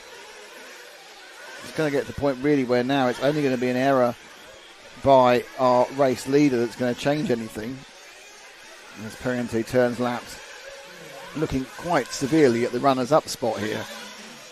Which I'm sure it sounds weird. We probably would have taken at the start of the weekend. But I'm sure he'll be disappointed when he comes off the track and thinks about what might have been. A couple of errors. But, Canas is quite good. And that's, he comes in for the final pit stop for Perriente. Down they go. Lots of glances to his left by the pit man, just worried that someone might be coming in at the same time, but there wasn't. He had a clear run in. So this should put Polito quite close to him for a couple of laps. That is Polito in the background. And for a lap, will make everyone think that Canas is even further ahead than he is. So over those big double rollers, as the sun goes down, we're getting quite a nice dappled effect on the track with the shadows. And obviously an extra challenge to the drivers, but they're all looking pretty much as was. No one's really dropping off pace. Pace is pretty much the same as it was, which is indicative there's not a huge drop in the amount of grip. And across he goes. Scored officially as 15 behind Canas, but that will change next lap because Canas will go in for fuel himself. So, tidy pit stop there from Daniel Perriente and his team, 45.9. So, just keeping it tidy. You don't want to be losing any time at all in the pits. Well, no, and it's a good point. Realistically, all he can do now is turn laps because he has to hope that something befalls Juan Carlos, be it a mistake, be it an error, be it an act of nature, be it the bolt of lightning, because he isn't going to make up the 10 seconds he's behind by pace, not in 6 minutes, not because the difference in pace, even on the best lap, is like 2 or 3 tenths. So he goes across now, and Canassa's gone an extra lap. Canassa's gone a bit longer. So Canassa's eking out his fuel for the last stop. On Carlos Canassa last time around there, 40.5. So he's actually pulled out half a second on Daniel Perriente on that last lap. Well, let's hope he hasn't got a lap too long and run out of fuel. Yeah, so 6 minutes to go now, as we are still following Daniel Second place man, Daniel Perriente. Yeah, he was a couple of seconds ahead of Mattia Polito, but Polito's obviously has a stop to make as well. Canas crosses the line. Canas pitted the last lap, I think, 46. Yep, he did come in that lap, so he'll get time down to 10. So last few minutes, I think what we're probably going to have to do is go and have a look at Canas, because only Canas having a problem is going to cause any issue. So if you can find Canas, Ash, that'd be great. He's about 10 seconds ahead of where we are with the dart. I don't think is he over there? Wow, someone's off. Not that's sure a long who way. that is. How far ahead he got? That middle bit's actually quite quick when you do it properly. Who's that that's gone? I think that is Noah Ben Mohammed. Well, that's fine. That's the second time. Then it's not. I don't mean it's fine. It's fine, but it doesn't mean it isn't going to affect any of the top positions. Juan Carlos Canas, it's not been the greatest year for him as far as winning things is concerned. He didn't win the Euros. He didn't win the Euro e-buggy. He didn't win the World e-buggy, and he wasn't really in contention for the World e-buggy. He should have won the Euros e-buggy. By his own admission, some issues got in his head, and that took him out of the chance, and he handed that to Davide Ongaro. In the Nitro buggy, Ron felt was just too good for Ongaro and for himself in the main final, so he didn't win that. And in the World e-buggy, in fairness, it was he wasn't really up as we thought he would be. He was there in the A final, but it wasn't ever. It was all about Olowski and, of course, the eventual winner, Marcus Karup. So, he would have put those three things in his diary at the beginning of the season, and he would probably expect to have won at least one, if not two, and he's come in with nothing. So a nice return to form here at the BUGGYLAND 12, an event which he's obviously won before, didn't he, last time. I'm sure he would have liked Ongaro to be here, because there's nothing about his performance this weekend that says he wouldn't have beaten Ongaro as well. I mean, obviously you don't know. You have no idea how fast Ongaro's going to go. But he's not looked in any way under any pressure. He absolutely bossed the e-buggy. It was like no one else was really involved in the two legs he won. And he has looked good. It was for the first 10, 12 minutes, I think, playing. Perhaps it was a little bit grippy. He was trying to get the tyres just come off their sharpness. And after those first 10, 12 minutes, he has looked good. And once he got in the lead, which he did by a pit stop, a better pit stop than Birkin Killich's, he then just was able to stretch out. And it wasn't a surprise to see him stretch. But on the flip side, let's give kudos to young Danny Perriente for keeping him honest, still only a dozen seconds behind. And of course, losing Birkin Killich to looks like a suspension failure is just another in the litany of bad luck that the Killiches have. Yeah, last time around there, Juan Carlos Canas 41 flat, so let's have let's keep an eye out for Daniel Perriente as he crosses the line. Last time around it was a 12-second gap. Yeah, I mean, in fairness, it's a case now that he can run 41. He can run 43s if he wants to for the rest of the race. So 4 laps to go. Daniel Perriente, 44-second lap there, so it's now 15 seconds. Moving out slowly. I mean, I think Daniel just needs to put a little bit of pace on so he doesn't look like he's being completely lost. Phelan Gwyn now is having a bit of a chance of going at Elliott Boots, but that's not obviously of much importance. That's 4th and 5th overall. As we watch Juan Carlos Canas stroking the machine home. Yes, there could be a disaster. Yes, things could go wrong. Yes, he could flame out. Yes, a wheel could fall off. I don't think it's going to happen, though. Very well prepared by himself and his team. Yes, works. And he turns around with 2 minutes and 11 seconds to go. And on the cusp of this victory. But still just down behind. So just so you know what's going on. I mean, obviously you can read on the right-hand side. But Canas is leading. Perriente is second. Mattia Polito looks like he's going to finish third. He's got a big gap both ways. Elliott Boots is in a bit of a scrap with Phelong Gwyn for 4th and 5th. David Todd is in a scrap with Burton and Vidmaier for 6th, 7th and 8th. Brought battle on his own in 9th. Renaud Sawyer on his own is 10th. Oscar Navarro is back in the pitch, but he's had many laps off, so he's not really running a complete run. Well, shouting going on there, not involving our leader, so we're not really interested. But now down to last minute and a half. He's going to get probably 3 more, actually, is my guess. He's running so fast, he's going to get 3 more. Parente officially 15 seconds back. Polito 24 seconds back. As Canas, who after a sticky first dozen minutes has found it relatively easy going, if ever winning a high level 1/8 1 hour final can be easy going. So it's going to be this crossing onto this lap, and he should get 1 more. Oh, he'll definitely get 1 more. If he doesn't get 1 more, he's not going to win. Oh no. Pariente is just about to cross the line. He might just about squeak through. So Parenti goes across. He needs to do 43. It's going to be, he may get 1 more lap, he may not, but I don't think it's going to affect anything really, unless some miracle weirdness Canas breaks down on the finishing lap, which would be a bit surprising and a bit strange. But we are watching an absolutely superb demonstration of controlled driving. Only seen a couple of half mistakes, and I haven't seen any mistakes at all once he got in the lead. I know, we've seen on the timing sheets a couple of 42s, which may or may not just be traffic issues. He really has driven brilliantly for the last, certainly for the last 45 minutes this final. He didn't drive brilliantly for the first 15 minutes. He's on his last lap. Is Parenti making a lap? He is not. So this is your winner. Juan Carlos Canas has won the Buggyland 12 Nitro Championship to go with his Buggyland 12 Pro E buggy as well. It's a sweep for the young Spaniard. I don't know, is he still young? I think he's young compared to me. Yeah. So Juan Carlos Canas is going to come home and take home a double victory. And my friend Cam is going to go and try and interview him. So well done, Canas there. He'll run the car through. I'm going to do some sound work to make that we can run it. Ash is going to change the sound input, and we're going to see if we can grab Canas for a word.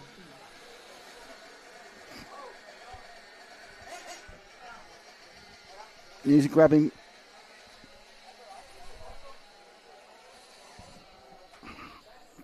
So we're just going to see if we can set all this up. I'm not sure whether we're getting the right sound through. I'm not getting the sound right through at the moment, Ash, unless Cam can start talking.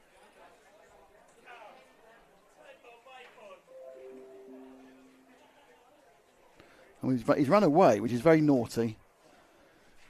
We'll get him back, don't worry.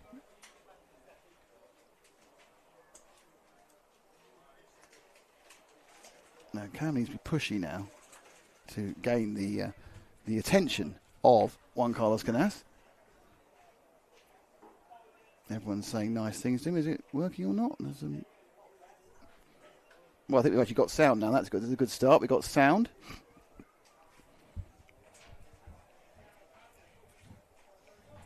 And he is about to rejoin us on our interview stage. So Cam can just... hang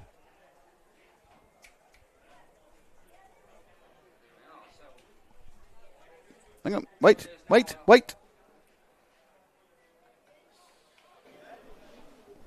Right, so joining us now on RCTV is double Buggyland 12 winner Juan Carlos Canas. Juan Carlos, first of all, congratulations. A double sweep, Nitro win and e-buggy. What's your thoughts ahead of this one? Yeah, thank you. Electric was a bit better than Nitro because that guys on the final put, I think, better piece than they have on the qualify. But we keep with calm because we know it's 1 hour. We know also we have different kind of tire compared to the other ones. We run with relapse, so at the end will be better than the first. So we know that, and we stay with calm, and finally was okay with P1. Obviously, bit back and forth in the first 15 minutes, and as soon as you got in front, pulled away, no looking back. What was your thoughts of like in the first 15 minutes? Because Birkin and Daniel Periente very much pushed you to your limits. Yeah, yes. At the first of the final, yes, they pushed me to the limit. But finally was clean final. So I think it's fun to watch on the TV. And after that, I take a little bit of pace, and I know at the end I can be a little bit better than they, and that was. It's obviously a double victory. It's still quite early, so how are you going to celebrate this one tonight? I don't know, I need to go home 5 hours. It's 5 hours. Congratulations. All the best. Thank you very much. Thank you. Congratulations indeed to Juan Carlos Canas, and congratulations to everyone else who's involved in the event. That is it from Buggyland for us. We are going to go and pack some stuff up. Don't forget, the next thing you can see on RC Racing TV is, of course, the RC Racing TV news on Wednesday. Actually, no, it's not. The next thing you can see is the roundup, of course, of the qualifying and the finals for the World Championship. And then you can see the news on Wednesday. So loads of stuff to see on RC Racing TV over the next, whenever it is. I want to say thank you very much to Cam Felton, who's been I can't say how much of a help he's been, mainly because I love it. Having a co-commentator saves my life, and I got to watch the Grand Prix. Shouldn't really tell you that, but I did. Thank you to Ash Leontine. Don't de-rig that camera, by the way, because I've been asked to do something by Matt. My name's Nick Doan. We're RC Racing TV. Thank you very much. We will see you all many, many times on the interwebs over the course of the next few months.